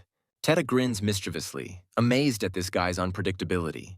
And Iselin, who has gotten ahead of everyone, only finds something to tell Joshua that she is with him. And so, one after another, the young men rush after their master, except for one. Crevasse asks Icarus what she is waiting for, and the girl, starting to speak, suddenly becomes confused. Feeling very awkward, the strategist admits that she is just an ordinary person. Where there was peace and quiet before, a deafening explosion is heard. The mages order the elves to tell them where the windstone is, promising only then to spare them. But they warn the people that they had better hurry, because their patience is not limitless. Freya rushes at the strangers like a cat, angrily asking what they are doing. She says that she will not allow people to mock the tree, but they only laugh mockingly. They threaten the elves, saying that with the help of the sun's boundless power, they will burn everything to the ground. And when they produce a solar blast, Freya has to maneuver even more skillfully. She clenches her teeth, urging herself not to give in to her emotions and keep a cool head. But under the waves of provocations and enemy attacks, this is not so easy. The elf begins to use her abilities when she notices enemies nearby. She fires quick volleys at them, causing them to become distracted and lose concentration. Although the mages fall, the explosion still occurs, and the elf continues to defend her home village. She manages to neutralize another intruder, and his comrades express aggression. And then they encourage the others, asking them not to worry, and saying that the power of the sun is with them. Encouraging each other to give it their all, they produce another sunburst. The elf counterattacks using a magic spell, and the mages, noticing this, become cautious. Freya continues to gather magic around herself because she will need quite a lot of it. When she has enough, the girl releases the bowstring, directing the arrow straight to the target. Cries of pain are heard from the enemy, and Freya is praised by her comrades who offer to drive away the invaders. A strange voice comes from the cloud of dust, causing the elf to turn around sharply. The emerging silhouette suggests that this girl has surpassed the rank of a master in terms of ability. But Evergrande believes that this is not enough to get rid of them. Freya says she can't believe people judge others by ranking them. It's pathetic. But still, based on human standards, The girl confirms that she has superhuman abilities. When Freya drives the humans away, Evergrande says that he always thought of elves as kind and naive. He asks who they think brought down the blessed barrier created by the High Elves. At first, the elves don't understand what the catch is. Even Freya reacts too late. But she manages to avoid the fate of her comrades, and the girl rushes towards the enemy. When she gets very close, Evergrande calls the elf's movements not bad. However, he is absolutely sure that his spell, which strengthens the body, is not counterable for her. And indeed, even though the elf strikes, it has absolutely no effect on the mage. But he himself is very good at responding to his nimble rival. However, Freya does not get lost, regrouping on the fly and making a swift move. Evergrande is surprised when she appears right behind him and is momentarily confused. The man barely manages to dodge to avoid the fatal blow. When the arrow deviates from its intended course and again rushes towards the enemy, he is taken aback. He asks if it is true that with the help of runic spells one can do various things. The man is stunned once again as he sees his armor crack under the onslaught of his opponent's arrow. She manages to easily dodge the attack, and suddenly Evergrande grins, turning to the elf. He says that apparently she wasn't lying about her superhuman abilities. Freya screams when she says that she is disgusted by the enemy's carelessness. She uses her special abilities again, launching attacks from different directions. But Evergrande only needs to snap his fingers once to defuse the projectiles. They burn and break, never reaching their final goal under the pressure of his magic. Freya, who did not expect this, is mentally amazed by the abilities of this man. Evergrande boasts that 8th grade magic is beyond comprehension. He says that it demonstrates the difference between a superhuman and one of the titans of the 9 stars. The man advises the elf to surrender, but does not even think about stopping his attack. Because of this, led by someone else's hand, the girl releases the weapon from her disobedient hands and hits herself painfully. Evergrande recommends that Freya answer honestly the question of where the primordial stone is hidden. The elf suggests killing her, since she still isn't going to tell him anything. The man happily agrees to fulfill this request, but only after he searches Freya's mind. Saying that resisting her will do nothing, Evergrande performs mind control. Freya can't believe they're doing this to her, but the worst part is that it's truly useless to resist. Evergrande digs with his nasty tentacles into the elf's memories and finally finds what he is looking for. And he proclaims this with glee and then throws the elf aside like a broken toy. He talks about what he will achieve when he gets the Windstone. The man dreams of overcoming the 8th grade barrier and reaching the 9th. Although this stone is limited to the element of wind, Evergrande is confident that it will eclipse the power of any dragon. The man is about to continue, but freezes with his mouth open. And that's exactly the point, because Joshua appeared before the magician in just the blink of an eye. The boy turns to Evergrande, mockingly saying that he is afraid of disappointing him. At the head of the 9 stars, one shines especially brightly, but no one has yet been awarded this honor. Evergrande thinks that he will obtain this title once he has the Windstone in his hands. Evergrande asks Joshua what the reason is and why he hates him so much. The magician can't figure out why this guy is bothering him at every step. Joshua first attacks and then responds to his opponent with a joke. The guy says he's pleased to see Evergrande so worked up. The magician says it's not funny, observing that Joshua doesn't seek wealth or fame. The guy agrees, adding that he needs something a little different.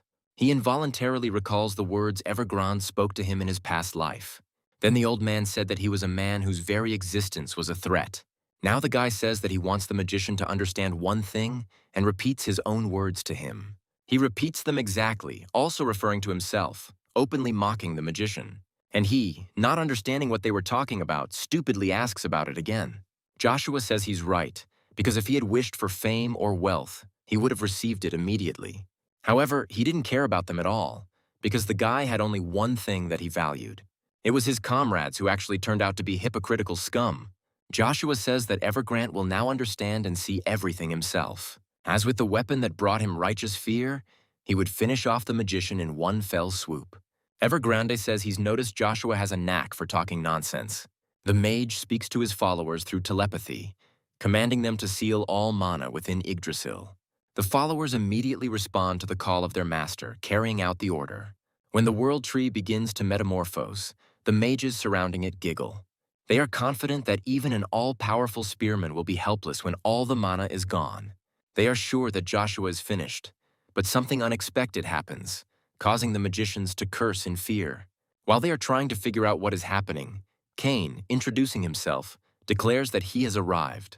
The Trinity rushes at full speed towards the enemy, ordering these puppets to get out of their way. Evergrande begins to get nervous, wondering why these idiots can't seal the mana.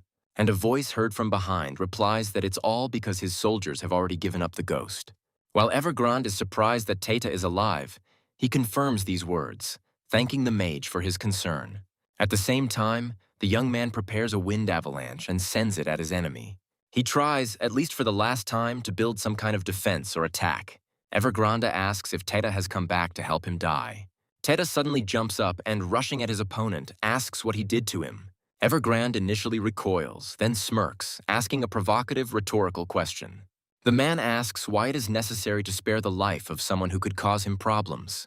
But if Tata misses this old man so much, Evergrande is ready to bring their meeting closer. He starts to say that he can easily block this insignificant attack, but suddenly stops. The man doesn't even have time to do anything when the inevitable happens. He doesn't just take damage from this one attack, it continues even after, injuring the mage even more. And Tata advances on his opponent, promising that he will pay for the death of his master. Evergrande boasts that if he hadn't been distracted, his strike wouldn't have worked. Joshua asks the magician to ignore him, saying that he promised Tata not to interfere. Evergrande is hurt by these words. Barely holding back his anger, he asks if they are serious. But suddenly he grins and says that they will regret this. But Joshua answers. He returns the man's grin, saying that everything could still easily change. At this point, Tata releases her magic, coming to the conclusion that it is time to end everything. He declares to Evergrande that he will kill him with his own hands. The man advises the boy to tone down his ardor, saying that such a pathetic magician will not be able to do anything. Realizing that he won't reach 8th grade quickly, Tata decides to do something different. He concentrates magic within the heart, where the mana corridor runs, to expand his circle. It takes a lot of effort from the young man, but his idea succeeds. He not only creates the cyclone he is used to, but also brings it to the triple level. As Theta flies higher into the air above Evergrande, he tries to keep an eye on him. Joshua also tries to keep an eye on his friend so that he can cover him if necessary. Evergrande calls Tata a fool, saying that he can't surpass 8th grade magic. The man asks if this brat doesn't know why this class is called the miracle phase, and Evergrande is going to show his opponent this in practice by removing the magic seal. The man grins and admits that Tata deserves credit. After all, this time he managed to wound him, but now it was his turn. Everything happens too fast, Evergrande directs the attack at his opponent. He begins to understand what is happening only after the crystal begins to split, and Evergrande says that now he will repay the enemy in full. When Theta's cyclone breaks free and gets out of control, the trio begins to worry. Cain and Iselin gaze silently at the world tree, keeping their worries to themselves. Ash, with worried, unruly lips, says his name to himself. The stone begins to behave erratically, and one of its guards begins to speak to it. He asks the others if there is still no news from Freya. The next moment, they just start talking about the lost connection with the lower level. And literally a couple of moments later, an ominous laugh is heard near the stone. Evergrande is overjoyed that he has finally gotten what he wanted, and that divine power is in his hands. But Joshua appears and promises him that he will be cursed for destroying someone else's house. Evergrande bursts out laughing again, noting that this guy is as calm as a boa constrictor. The man believes that even a monster like him cannot crush the power of the gods. Joshua says he's sorry to disappoint Evergrande, but he even has 2 primordial stones. The man says the guy is bluffing because even 1 stone is enough to take a human life. Joshua challenges his opponent to see for himself if he is sincere. Evergrande says that he finds the guy's words funny and calls him a real weirdo. The last thing the magician says before the collision is about Joshua's inflated ego. The explosion that results from their attack is so destructive that it uproots trees. But the most interesting thing is that neither has yet yielded to the second in its power. Joshua asks his opponent if he still thinks he is bluffing. Evergrande can no longer contain his emotions, asking who this guy even is. Joshua repeats his words about being a threat to the whole world. He summons Windlord, a 6th-level spear magic art, and overflowing with power, transforms it into a true lightning strike. The light from it turns out to be so bright that for a moment Evergrande completely disappears from the radar. But in this blinding flash, his desperate cry turns into a weakening voice.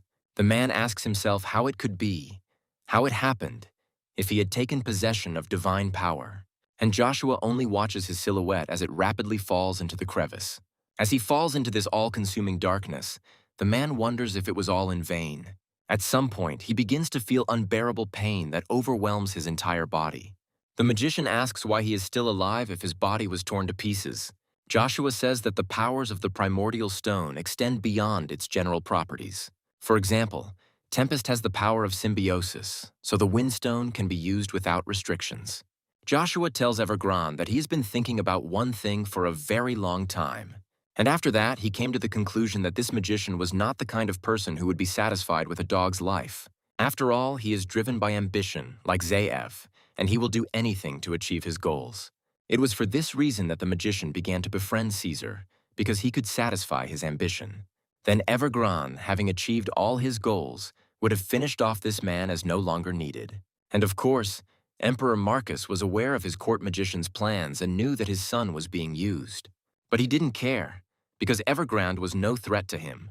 As long as the magician was of use, the emperor allowed him to live, and he himself derived his own benefit from this. Joshua believes they were both confident they had complete control over their opponent. But Marcus was wrong, and in the end he would have died, and Caesar would have taken his place. But a third force intervened in this scenario, which neither side was able to fully understand. Joshua had no idea where this power came from, but now he knows this man. The boy calls out his name, proclaiming the third party to be Heimdall. He is absolutely certain that his identity will soon be revealed, and all of Evergrande's plans will collapse. Evergrande repeats the boy's words, then snorts and bursts into laughter. Joshua doesn't even know what to say to this, and the magician asks him a question. He asks his interlocutor if this is really all the guy could dig up on him. The man says the reason for his unbridled joy is that Joshua turned out to be an ordinary person like him. When the magician says that he is only a backup option, the guy clarifies this point. Asking about his connection to the imperial family, Joshua recalls that he learned this from Circe. Evergrande says that what's going on inside the Britons is much deeper than the boy imagines, and nothing will change the fate of the Avalon Empire. Joshua will never reach the level of Caesar. The man offers to kill him if this is the end of their conversation, saying that he will not say anything else. Time passes. Joshua hesitates, and Evergrande repeats his words, trying to motivate the boy to action. But he says that this is just ridiculous and asks if the magician is seriously ready to say goodbye to his life. When a guy compares him to Zaev, the man asks him not to do this because they have different values. Joshua finds it funny that they were both servants of Asmodeus, but had such different views. The boy admits that he always thought about what kind of death would be a worthy end for Evergrande, and he still regrets not having made Zaev his subordinate. Rugia says he had no other choice, because Zaev reeked of Asmodeus a mile away. Evergrande even screams when he realizes that Joshua's spear is talking. Rugia shudders with delight, saying that he can't believe that this old man can hear him. The entity says that it has a keen eye and that this magician would be perfect for them, but he doesn't understand. Evergrande again offers to take his life, but seeing the undead, he hesitates. When the Death Knights grab him, the man starts to twitch, asking what kind of trick is this? Joshua says that although the magician's body will not survive, the soul will definitely be able to withstand it and will become immortal. The boy expresses confidence that Evergrande is familiar with Asmodeus and his soul summoning. After all, it was thanks to this so-called power that he was able to create the Death Knights. Joshua points out that he too has the power to subjugate leeches without their consent. Evergrande asks the guy to stop, now sincerely asking him to just kill him. But Joshua is adamant, mocking the man and turning words into action. Evergrande doesn't even have time to realize at first that the process of his transformation has already begun. And the next moment, the area is pierced by his loud and despairing roar. The man still tries to resist, denying the fact of his conversion even more to himself. And yet transformation is inevitable, because even if one wanted to, one cannot stop a process that has already begun. Rugia expresses an understanding of what the soul of an eighth circle magician is like. He notices that the sacrifice is not like those that were before, which means that the call will be on a different level. Rugia congratulates Joshua on his success in securing the Lich King.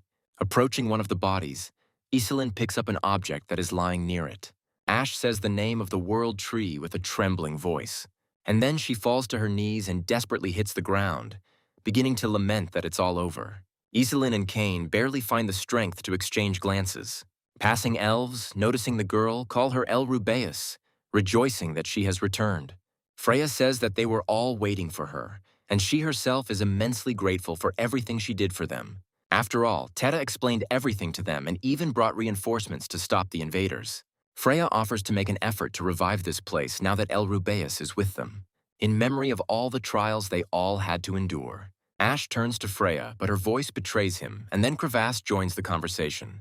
He says it hurts him to see his old friend suffer and tries to cheer him up. Hearing the question, "What if this is all for the best?" the elf shouts out the name of the Black Dragon, and he says that the time has come to get out of the shadow of the World Tree and come into the light. When he advises Ash to make the right choice, she mentally expresses doubts that he exists. She wonders how one can protect one's family if one has lost one's home. And at that very moment, her interlocutor descends towards her like a ray of light, causing the elf to shudder. Ash tells everyone else to welcome the wielder of great mana, the Black Dragon Crevasse. He also agrees that without Yggdrasil, they will lose their protection, but something needs to be changed. After all, the elves are tired of oppression, and this way Ash will be able to fulfill his dream of uniting all the elves. Crevasse advises not to miss the chance given by the man who prevented the destruction of the elven race. Joshua agrees that the shackles have fallen and asks if she will allow them to join her. The guy promises that anyone who dares to defile the elven race will have to deal with him. The elf cannot find the strength to do more than pronounce the title of her interlocutor, and Freya expresses confidence that Joshua saved them from the hurricane spell and dealt with the invaders. Cain says that now they will return the magic tower and everything will fall into place. Iceland suddenly says that they have big problems because something is supposed to happen today. After all, on this day in the year 725, according to the continental calendar, the Continental War began. Everyone expected that this event would be initiated by none other than Emperor Marcus. However, contrary to all expectations, the spark of war was ignited by a civil war in the Empire of Falbot. This happened in the empire itself, in front of the great Temple of Hermes. Before such a significant event, Lilia feels excitement with every fiber of her soul. The cardinal, noticing this, turns to her, quietly asking her not to worry too much about this. Jactor is asked to hold back his troops, otherwise both sides will only see each other's blood. Sebastian states that His Holiness the Pope also wishes for peace. His interlocutor smirks, asking if this man is hiding under lock and key. Jactor notes that during the years of his absence, they have been busy defending the established position. He is going to take the Holy Grail personally, but his interlocutor has a different opinion. He does not want war. Jactor believes that Avalon has long since crossed the line, because they are turning people into undead. He asks Sebastian not to say that he doesn't know what Sir Christian is doing. However, the master knows because his student became a victim of one of the liches in the castle of Reb of the Avalon Empire.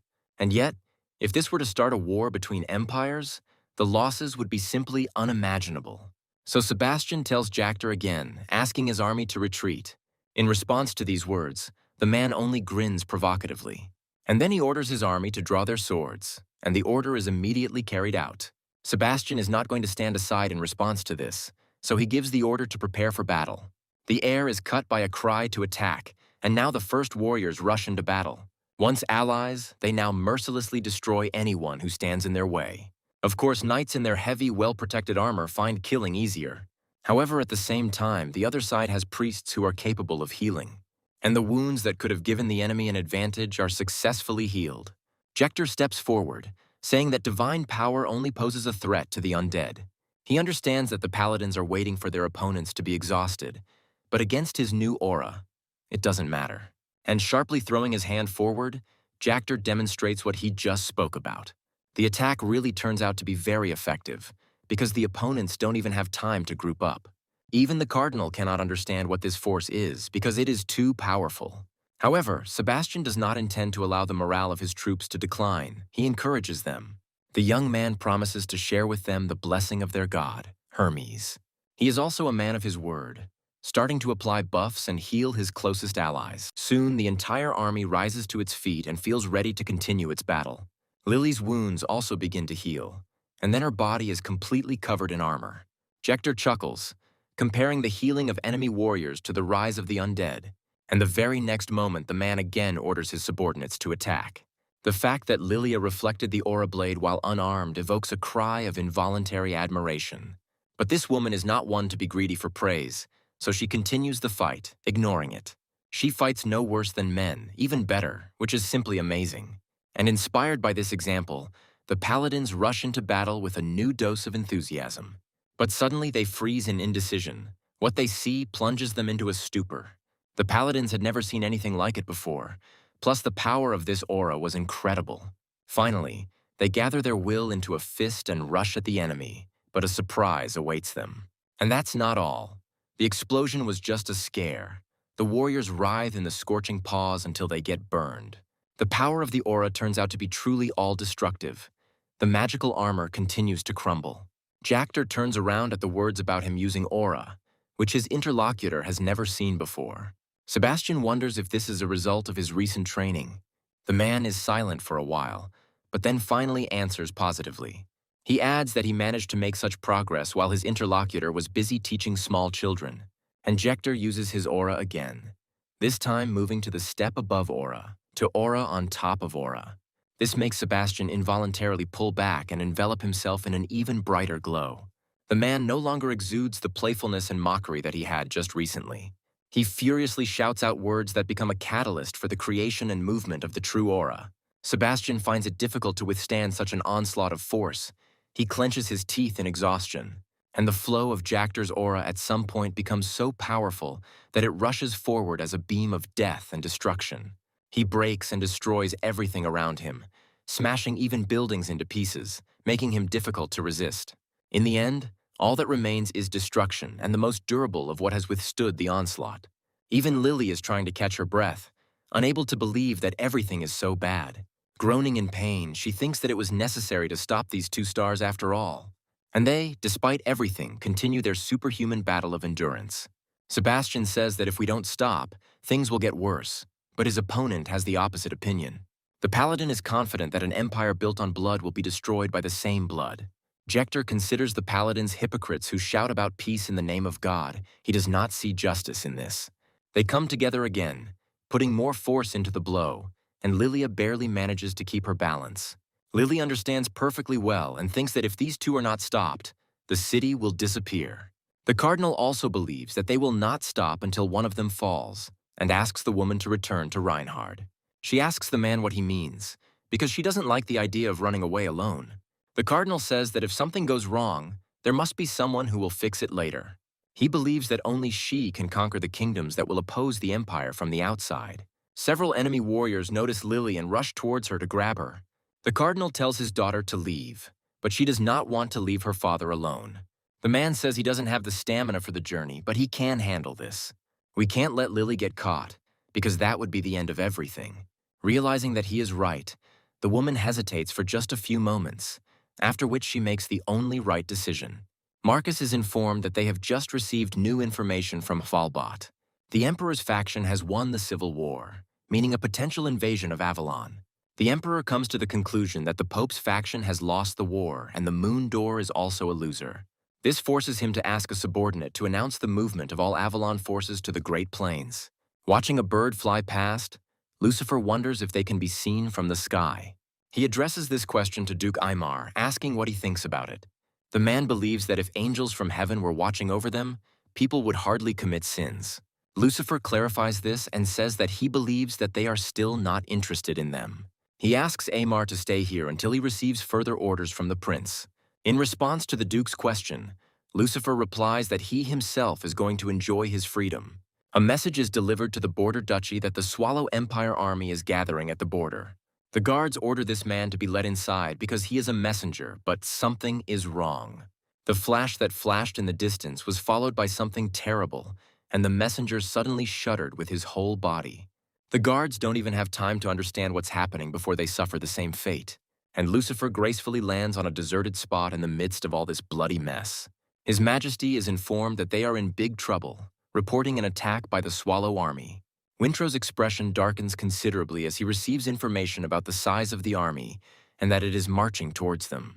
The papal faction won the civil war in the Empire of Falbot, and this happened shortly after the Swallow Empire received secret news about Avalon's preparations for war. Lucifer saw this as an opportunity to ambush the Duchy of Trans, which was harassing him. And just a month after the siege of the Swallow Empire, the Trans Duchy was defeated. Several months later, Arden led the Avalon army to invade Reinhard. Having realized his plan, the Black God, Duke Agnes, captured this kingdom. After learning of the secrets of the Avalon Empire, the Swello and Falbot empires formed an alliance. And when Arden occupied Reinhard, the two empires sent their troops to the Great Plains of Kaiden. That is why, under the current circumstances, the best option was to go to Reinhard. Even though they tried their best not to get involved with him or the Avalon Empire, Icarus says that now they simply have no choice. She suggests that Joshua do this to make it clear to everyone who is the true heir to the throne. This way, even if the kingdom cannot be returned, it will be possible to gain new allies. Teta suggests that in that case they go to the Magic Tower, since not all the mages followed Evergrande. The man considers this the most opportune time to take over this organization. In addition, there is a high risk of getting involved in the War of Three Empires, because there are already more than 5 stars out of 9. If faced with a master or a superhuman, no one but Joshua would survive. And even in this scenario, if they are lucky and Duke Agnes takes their side, Joshua remembers his father telling him that it was nothing strange for him to stand up for his son. Also, the memory of Arden giving him this ring bursts into his head. The boy was surprised then, because it meant that Joshua was his true heir. Arden's face flashes before the boy's eyes, asking him if he is still upset with him, and Joshua's gaze changes, filling with courageous determination. When announcing that he is going to Reinhard, the guy says that he is not going to force anyone to follow him. Cain says that he himself will follow his master no matter what he decides, and Iselin agrees. When Crevasse wishes the boys good luck, the knight is surprised that he will not go with them. The dragon says that he is not the one who can interfere in the affairs of the Middle Kingdom, but he allows people to come to him in the Tower of Trials for advice, for which Joshua thanks him. And this battle was called in history an unforgettable battle with hundreds of thousands of victims. She was so hot that nothing like this had ever happened before, mostly because several stars united against Duke Agnes on this battlefield. And as a result of this unequal battle, Emperor Marcus's conspiracy was crowned with success. Arden died. According to this insidious plan, all of Duke Agnes's close associates were also to be destroyed. However, everything went completely differently than he had planned.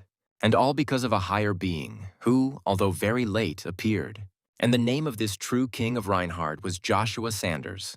The two allied empires were unable to capture Reinhard because of just one enemy. And so Joshua became a hero among heroes for the people of the entire continent that day. And on that day, this guy received a new nickname, which was the King of Heroes. And at the same time, Emperor Marcus disappeared somewhere for mysterious reasons. Since the post of ruler was vacant, the first war began between the princes Kisser and Kaiser. The dispute over the crown gradually weakened the empire. So soon the empire of Valbot turned against Avalon. In addition, Swello decided to break her alliance and seized the lands of her former comrade. The crisis that everyone thought was over once again became the prologue to a continental war. 3 years later, in the territory of the Swello Empire, in the former Reinhard, now Erheim, the Barker's voice says that these rare food materials can only be found in the depths. Traders praise their assortment, trying to outshout each other. The young man is amazed at what the black market looks like because he expected something different. Christian agrees with him, saying that he has changed a lot, and begins to talk about the fate of the former Reinhard. When he asks Cain what he thinks is the location of Joshua's disappearance, he doesn't even hear him. A voice from the stage asks for attention, because today they are carrying a very valuable commodity of the highest rank. After all, before them is the most beautiful race of all, the elves, despite the fact that by human standards they are about a century old. The merchant says that for them, basic spiritual arts are simple things, and they are also more aesthetically pleasing than other slaves. Involuntarily, the memory of Joshua promising to protect the elves comes to Cain's mind. Christian reminds the knight that they are already long overdue and it is time for them to leave. However, Cain does not want to stay away, which causes the paladin to cry out in fear and ask a question. The man lets Christian go first, saying that he still has some things to finish himself. The paladin remembers that this man does this every time he sees elves. However, he himself does not intend to stand aside, citing the fact that he has no choice. When an explosion occurs, no one can understand what is happening, which is what the knights take advantage of. After freeing the elves, Christian tells Cain that they need to get out of here now. But he first asks that the elves be taken away, and he himself takes upon himself the detention of the dissatisfied. Cain's opponents tell him to report him to his deputy and ask him for reinforcements. Noticing, in addition to the knight, Christian, they also order to report that the fighters of the Knights' Union are here. Legrand informs his king that the gates are closed and no one will be able to enter their fortress. He simply accepts these words as a given, allowing his subordinate to go, and he obeys. As the man is escorted until he disappears, a mocking voice is heard from the throne. Lucifer asks if his interlocutor really considers the appearance of these knights here to be a mere coincidence. And then he says that these people are quite strongly connected to him, which raises questions in Aymar. Lucifer explains that by him he means the king of heroes, Joshua Sanders. Emperor Swello reminds his interlocutor about how this guy single-handedly destroyed a third of the army. Aymar says that he could not forget this great event even if he wanted to. Lucifer expresses confidence that his interlocutor must then be aware of something else. This is because the Swello Empire and the Valbot Kingdom are still afraid of Joshua since he disappeared. Aymar says that even if the King of Heroes appeared now, he would not be able to pose a threat to Lucifer. But he believes that it is too early to judge something like this until they meet this guy face to face. Lucifer orders his subordinate to capture these knights and find out where Joshua is. He asks not to tell him that his pride is preventing him from taking the first step. The man replies that this is not so, satisfying Lucifer with his answer. And then he adds that he follows His Majesty's orders with incredible devotion. The last bid at this auction is 30,000 gold. The presenter announces that this painting has been sold for the stated price and congratulates the lucky owner. After this, without further ado, he presents the next lot to the attention of those present. This is the main item of the current auction, the last weapon made by the craftsman Keraton. And it was so wonderful that it was used by the Knight of God. Those present cannot believe that this is not a sword, but a spear, and that Keraton made it before his death. The auctioneer continues to praise the weapon, saying that spears are no longer used by lower-ranking soldiers. The man announces 3,000 gold coins as the starting price of the lot, allowing the bidding to be raised by 500 at a time. Zero admits that he didn't expect so many people to gather in this place. Icarus asks the Moon Door manager if his image seems conspicuous. He says that he only dressed according to the event and asks if his interlocutor has given in to the chaos. She answers negatively, but says that it is becoming increasingly difficult to hide it. Zero says that, looking at the girl up close, even he is not sure he can outshine her beauty. He says that with this, she will be able to get any information she needs. He himself will need to go to another place, and the girl understands what her interlocutor is talking about. Zero hints that Icarus should be careful because what she is doing is quite risky. The girl replies that she knows all these dangers, and she learned about them all from her lord. Icarus recalls that Joshua never hid, but the current situation forces her to remain silent. Meanwhile, the bet stops at 20,000 gold, and the host asks for a larger sum. Icarus remarks that Joshua's absence won't change anything, so she just wants to take her mind off it. And the girl names her bet at 100,000 gold pieces, causing a sensation. People around you start not just whispering, but also openly expressing indignation. They find it hard to believe that someone would dare to raise the price by as much as 5 times. But the presenter doesn't care, and he sells the memory sample to such a generous client. Congratulations on his victory in this auction reach Icarus from all sides. She also says that Joshua's birthday is coming soon, and as a soldier for this family, she must be ready. Several voices in different tones command to keep their distance and block the paths until reinforcements arrive from above, and also to make sure that no one can leave the cordoned-off perimeter. Cain mentally calculates that Christian should have already left with the elves. After all, delaying such things is a waste of time. Those still standing are shouted at not to lose sight of Cain as he disappears into the crowd. There's a festival going on outside, making pursuing the knight even more impossible. In an attempt to catch Cain, the crowd is pushed aside, with any suspicious individuals being treated roughly. After ordering the man in the cloak to stop, the pursuer suddenly realizes that he has screwed up. Cain understands that if he misses Icarus, there will be even more problems. A familiar voice makes him turn around when it says it knows, and the problems are getting bigger each time. Cain doesn't understand what this girl is up to, so he asks her to wait, because now is not the time for this. And Icarus confidently asks her to hug him as soon as possible. The pursuers immediately lose the trail, trying to figure out which way the guy ran. The man tells the others not to stand there like a pillar, but to look around carefully. Cain allows the girl to let him go, saying that their pursuers have already left. And Icarus asks if after so many years he is not happy to see her since they finally met. Cain says he is glad and acknowledges the fact that the girl has grown a little.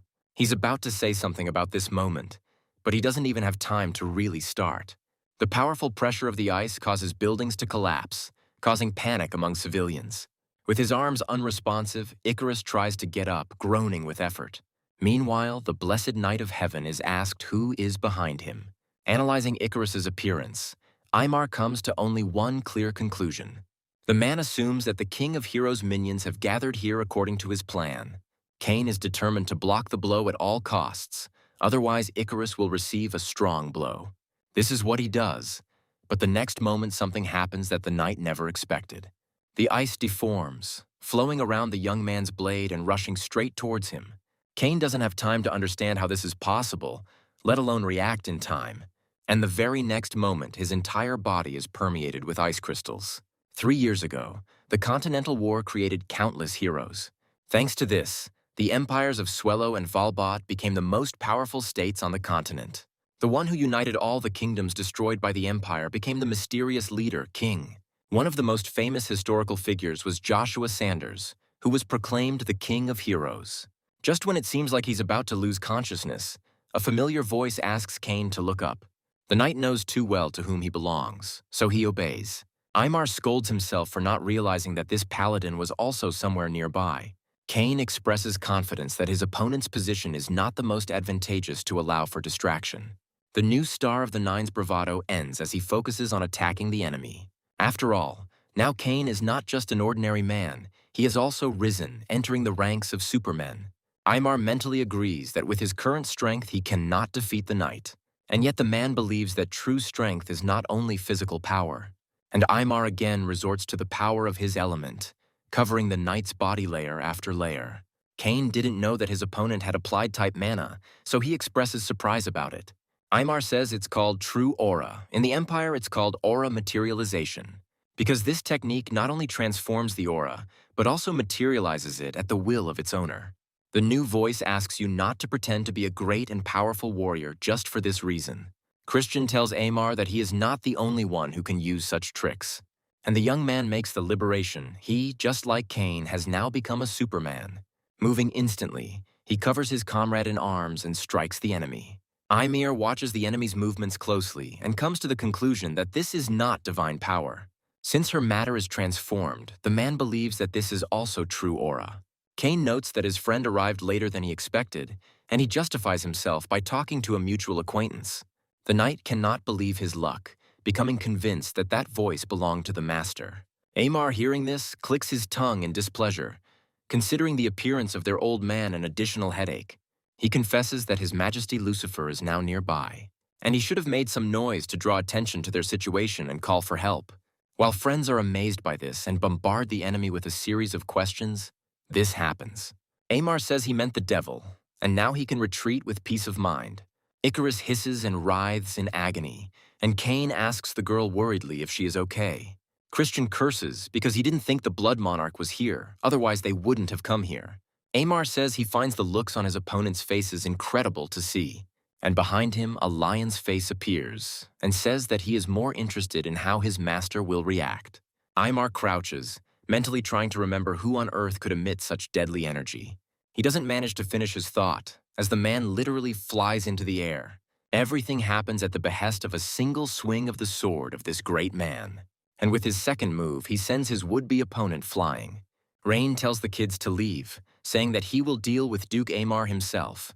The new star notes that time is not on their side right now, so they need to hurry. The boys say that they would rather help so that the Lion King will go with them. It reminds us that people who have reached the level of stars are difficult opponents. Rain reminds them of Lucifer's presence in the city, suggesting they leave before he actually arrives. Addressing his master, Cain says that they cannot leave him here alone, and a voice answers him, asking him not to worry, because none of them will be able to escape from this place. From the rubble in which Aymar should now be lying, a dragon from Aura suddenly bursts out. Christian can't believe his eyes, not believing that this man turned his aura into something like this. And the man declares that today marks the anniversary of their death, and he will not let anyone go alive. He laughs madly, not just showing off to his opponents, but also showing off in front of them. Well, Rain isn't going to just stand by and watch this while summoning her manticore. The giant red chimera rushes forward and lands on its enemy in one leap. Aymar laughs, finding the combination of the personification of justice and cruelty and ruthlessness ironic. Rain speaks to Cain telepathically, informing him that they are not here just to gather information. The knight hears that perhaps this time they will be able to find Joshua. Dragging Icarus in the opposite direction, Cain suggests that Christian leave with them. Although he says out loud that he will only get in the way, he mentally promises to return to Rhine later. The man understands perfectly the direction of his student's thoughts and confirms this silently as well. Aymar rushes after Cain, asking if he really thinks he will let him go. An enemy blocks his path, reminding him that he is the one stuck here. When the two stars clash, Aymar suddenly calls the Lion King a coward. He reminds him that he fled during the war and asks why he is here now. Aymar wants, since everything turned out this way, to cut off Reyna's head and take it with him. After carefully examining the floor, one of the loose floorboards is finally discovered. Christian is surprised that there really is a secret passage in this place. Icarus suggests going inside, and a little later the paladin admires this notebook. He asks Icarus what exactly she heard from the moon door. It just needs to be collected. The girl admits that she doesn't know the details because there was a risk of the channels being tapped. However, she is absolutely certain that these people have found the last trace of Lord Joshua. Christian is sure it was worth the risk if it was true and asks where he was last. Icarus reminds her that she doesn't know anything else and that she's more concerned about them leaving Rain behind. Cain asks the girl to calm down, assuring her that everything will be fine with the Lion King. The man adds that he and Christian know very well what this old man is capable of. The paladin confirms his friend's words, saying that it was thanks to Rain that they learned to materialize aura. Icarus is surprised that Cain can do this too, but he says that this is not the case yet. Mentally, the man expresses a desire not only to master materialization, but also to surpass it. He wants to gain power that can help him protect even his master. Suddenly, a strange sound comes out of nowhere, and Icarus assumes that it is a trap. A familiar voice asks someone how much longer they plan to sleep. Rugia speaks of the changes the world has undergone and recalls the promise made to Lucia. He asks Joshua not to let centuries of his painstaking work go to waste. Reluctantly opening his eyes, he agrees, justifying himself by saying that he needed to sort out his thoughts. And there were many of them, the most important of which were about his own father. About the merciless betrayal that his own comrades committed against him. About a cunning conspiracy and deception, with the aim of carrying out his insidious plan. On the difference of opinion and the successful attempt to undermine the authority and reputation of Duke Agnes.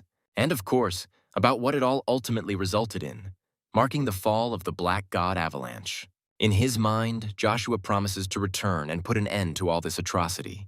Meanwhile, Christian says that he can't believe his eyes because they followed the map exactly and screams.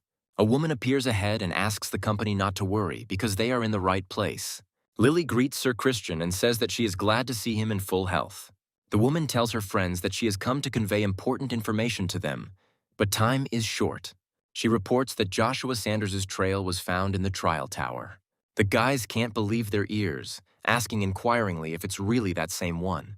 Lily continues, saying that they once established surveillance over this tower, and this rune will transport the entire company there instantly. Christian finds it hard to believe. Otherwise, why didn't Lilia give them this tip right away? The woman says she can't leave the place and that sharing this information was risky. Lilia called them here for this very reason. She begins to talk about the empires of Valbot and Swello. Claiming that they will try to take over Erheim again, her task is to monitor these actions. Now Icarus understands the Blood Monarch's goals. He is here to prepare for the next invasion. Lily speaks of the assumption that there is a disagreement between the empires. Joshua needs to be found as soon as possible before the sea of blood engulfs them all again. For the Avalon Empire, this will be a good opportunity to put an end to the strife between the princes. Cain sees no point in thinking about it, because due to the 3-year war, the Empire is now on the brink of collapse. The knight impatiently suggests going to the Tower of Trials as quickly as possible. Lilia admits that there is something else the company needs to know, and this concerns the fact that a 4th prince, Caesar, was noticed in the Empire of Avalon. And they say that he has secured the support of some very influential patron. Icar says that the big picture is clear to her, but for now she needs to focus on the task at hand. The girl assumes that Christian also wants to meet their lord since he helped with his search. The young man confirms this and turns to Lilia, saying that he still has questions. He expresses hope that later they will be able to talk and discuss all of this. He expresses joy at the meeting, and Lilia says that in a second they will find themselves in the Tower of Trials. The woman wishes the company good luck and begins preparing for their move. When Icarus says goodbye to his interlocutor, he asks her to take care of herself. As she said, a second later there is no one in front of her, and Lilia is left alone with her thoughts. Meanwhile, the battle between the two stars has come to an end, and one of the opponents is breathing especially heavily. Ymir admits that he thought the Nine's powers were equal, but sees that he overestimated himself. His interlocutor asks if his mind has really become clouded, since there is no point in hiding his abilities. The man doesn't understand why Ymir didn't even use spiritual arts. His interlocutor replies that he considered it necessary to keep his true strength a secret. Addressing His Majesty, Amar says that he also knew that he would destroy the Lion King. Lucifer takes the fact that he was used calmly, and then suggests that the two have allies. The Emperor is inclined to believe that this is the Moon Door, and their base is located in Erheim. He thought they were finished, but it turns out they've gone into hiding, and Lucifer promises to wipe them off the face of the earth once and for all this time. Christian admits that he imagined the Tower of Trials differently, thinking that it would be teeming with monsters. He continues to speak, but a familiar voice reaches Cain's ears, calling him somewhere. The knight turns sharply and rushes towards him, calling on his comrades to follow him. Cain thinks that his master was right, and this time they will find their lord. The man feels with every fiber of his being that he is somewhere close. And indeed, Cain runs straight at his lord, addressing him with uncontrollable words. The knight asks impatiently and stutteringly if Joshua has really been here all this time. While he is explaining, Christian asks inquiringly if this is really the famous king of heroes. Icarus answers almost instantly, and her answer is negative. The girl argues that their lord had never looked at her with such a cold and indifferent gaze. Cain tries to bring them to their senses, asking who it is then, if not their lord.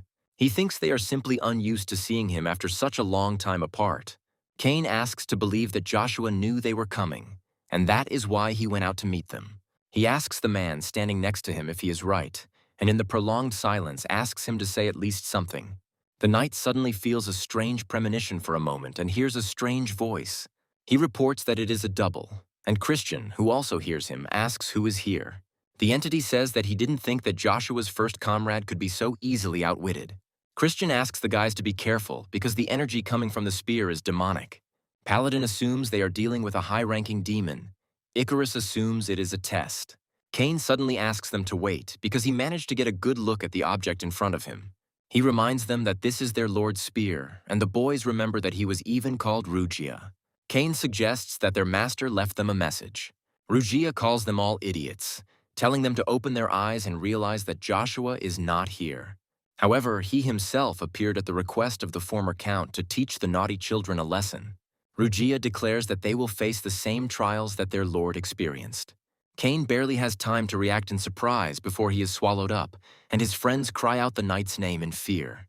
Christian, cursing, asks what is going on here and orders the unknown entity to return Cain immediately. Rugia refuses, stating that the knight will have to suffer and bursts out laughing. It took only 3 years for the weakened states to fall into decline. Unlike Valboda with its internal conflict, the fall of Avalon had several prerequisites at once. One of them was the death of one of the 9 stars of the continent, the Black God of Avalon, Duke Agnes. Along with this, everyone was puzzled by the disappearance of not only Emperor Marcus, but also the King of Swords, Duke Tremblay, who, along with Agnes, was nicknamed the Great Mountain of the Avalon Empire, after which the borders were closed. Then a power struggle broke out, and now the voice in the throne room notes that it took him 3 months. In order to get it back, the prince wonders how everything turned out this way. Kisser expresses hope that this tiring struggle will soon end. Arius asks, but Moore insists that they have no way out to stop all of this. He concludes that they will need to kill several more people, including Prince Kaiser. Kisser asks if this is reckless, but his interlocutor compares it to the rite of passage for emperors. The prince suggests closing the topic, since he called the man for a completely different matter. Arius expresses surprise, and Caesar thanks him for taking the time to see him despite the sudden visit. Kisser reminds him that his brother hid for 3 years and asks what made him change his mind. Not only that, but Caesar also brought along the Empire's god of war, Swello, and Drax led Grace. The younger brother says that he thought Kisser would be glad to see them and asks if he suspects them of anything. He finds the answer obvious because this man abandoned his own people, and Caesar created an army of the undead. The young man asks what he must do to earn his brother's trust. He asks if the head of the extremist commander, Babylon Agnes, will be enough for Kisser. After all, then this family will not stand in the way of the future emperor of Avalon at all. Kisser says that nothing remains of her except her name, and he sees right through Caesar. The younger one agrees, but suggests that the first prince himself will be uncomfortable getting his hands dirty with Agnes. Caesar also says that the Kaiser, although he feels insecure, is preparing to send troops against his brother. Therefore, the younger brother can be useful, because the second prince does not expect to be stabbed in the back. Kisser agrees that it sounds plausible, but he can't take Caesar's word for it. He expresses understanding with this, admitting that he himself treats others with suspicion. So Caesar proposes to his brother a plan of action that will definitely help catch the Kaiser off guard. And the young man announces that this mind-blowing plan consists of an agreement between them. Kisser says that his brother has just wasted their time and tells him to leave immediately. Caesar doesn't care what his interlocutor thinks, but he asks if he's sure he doesn't need his help. After all, rumors had reached him that Valbata and Suello would soon form an alliance again. This information really comes as a surprise to the first prince, and he even asks a clarifying question. Kisser asks if his brother seriously thinks this is possible, since the Suello Empire betrayed Falbot. Caesar clarifies, saying that it will not be exactly an alliance, but an agreement between the Blood Monarch and Jector. Rumor has it that they will gather their enemies and stage a mock battle against Erheim.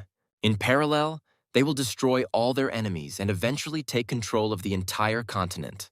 Caesar suggests that Avalon may be among those who need to be suppressed, and Arius agrees. He says that they can be ignored, since Avalon, having lost its national power, does not pose a threat. Such an empire would look like an insignificant stone that could be disposed of at any moment. Kisser is offended by such judgments about his homeland, so he restrains himself from speaking out. Caesar says that soon he will be left in the past because he brought a very important person. When this man enters the hall, Kisser cannot contain his surprise, asking if he is really alive. The man addresses the first prince respectfully, and his interlocutor continues his interrogation. He asks what happened to him, because 3 years ago no one knew at all what to think and do. Gestalt says he went in search of the emperor, but unfortunately, he is no closer to solving the mystery of his disappearance. Caesar asks to be allowed to give advice and notes that a lot of time has passed since that day. He proposes to officially announce his death and summon all representatives of the nobility, including the Kaiser. Kisser asks why he assumed they would admit his death, thinking that no one would even listen to them. Caesar agrees that this would have been the case before, but now that Duke Tremblay is with them, the situation has changed. He starts to pour out that the sooner this is done, the faster Kisser will lead the country to prosperity. But the eldest prince is no fool. He knows that this scoundrel himself longs to become emperor. Caesar continues, proposing to hold a bloody battle in honor of the funeral in order to gather the knights together. He explains this by saying that one needs to have an idea of each other's strength, and asks his brother about it. Caesar believes this will be a great opportunity to evaluate his opponents. The first prince doesn't like where his brother is heading. He knows for sure that he is pursuing his own selfish goals.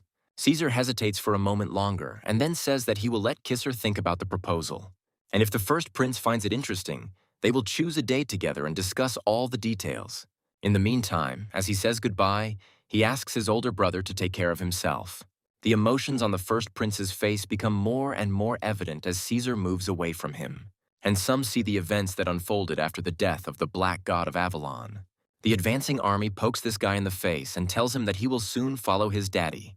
Cain now understands what test his Lord's spear was talking about.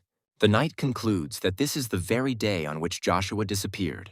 The man expresses confidence that he will pass this test in no time. He deliberately allows the enemy to get close enough to make a wide cut. While Cain repeats his movements, the commander-in-chief orders them to aim and cut his head off. Having cleared the way for himself, the knight hears shouts and the clatter of hooves from the other side. And now a new cavalry army is rushing straight towards him, waving their weapons along the way, taking aim. Cain admits it turned out to be more difficult than he imagined. Icarus thinks about the test the knight has faced and where their dear master is now. Rugia says that in this world everything has to be paid for, meaning an equal exchange. Icarus promises to give his interlocutor everything he asks for if he returns Mr. Joshua to them. Rugia says that he realized that the girl in front of him was smart, but at the same time surprisingly naive. And yet he agrees to make a deal with her, only so that Icarus will then give him everything he asks for. First of all, Rugia asks not to worry about Joshua because time stopped for him 3 years ago. Icarus asks to explain this in simple words, not understanding what her interlocutor means. Rugia says that Joshua knew that his friends would look for him in the Tower of Trials, and about the Continental War too. And the sooner Cain completes the test, the sooner they can all meet this guy. Moreover, Rugia says that he will personally take them to him, and Icarus asks about his final destination. Spear asks the girl to listen to him carefully and calls it a place called the Fallen Empire. Its second name is Avalon, and Rugia believes that this is where Joshua is heading. Later, a sound of exhaustion escapes Cain, and Christian rushes to his friend's side. He announces his intention to heal the knight, and Icarus fearfully asks what happened to him. He turns to the spear, asking it if his lord really had to go through something like this. Rugia avoids a direct answer, asking the knight what he thinks. Cain tells his interlocutor that he is not joking and orders him to answer the question promptly. Rugia expresses regret that he lacks the strength to show the knight the full picture of that day. Although Cain should already be glad that he managed to return safe and sound. The man tenses up at these words, deep in thought, but Icarus calls out to him. She asks Cain to tell her what happened to their master, although she understands that it is difficult for the Sir. The knight asks if the girl remembers how 3 years ago their lord suddenly left them. Cain adds that Joshua also said back then that he was going to change the future. The girl confirms these words, recalling that the guy then behaved as if he knew the whole sequence of events. However, he was unable to change anything, nor to prevent the death of his father. And all because Emperor Marcus had a plan to eliminate Duke Agnes, the details of which Joshua did not know. Cain says that's exactly what everyone thought, but their assumptions turned out to be completely wrong. The thing is that the United Nations of the empires of Falbot and Swello were not stopped by Arden at all. And in general, the goal of Jector, Lucifer, and the blood of heaven from the very beginning was not Duke Agnes at all. Originally, it was their dear lord, Joshua Sanders. And it turns out that the soldiers of the United Nations gave him the title of King of Heroes. Now it all becomes clear to Christian, and Joshua suffered a crushing blow in this battle. Rugia chuckles and says that it wouldn't hurt for the paladin to get rid of the demonic energy. And he knows what he's talking about because 3 years ago Joshua already surpassed human nature.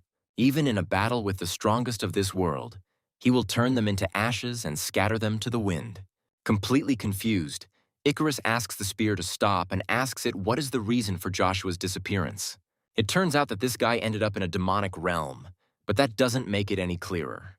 Rugia continues, saying that 3 years in this place are equivalent to a century in the middle world. Time flows differently there. Icarus elaborates, suggesting that Joshua is not returning to them because he is stuck in the demon realm. Rugia says that certain circumstances, unexpected variables, prevent him from doing so. And to solve them, this guy had to go through the Tower of Trials. The spear tells about the rewards received for completing the trial. Hearing the words about a special reward, Christian assumes that this is the very absolute truth. Rugia says that it is, but more specifically, it is a mirror that shows everything.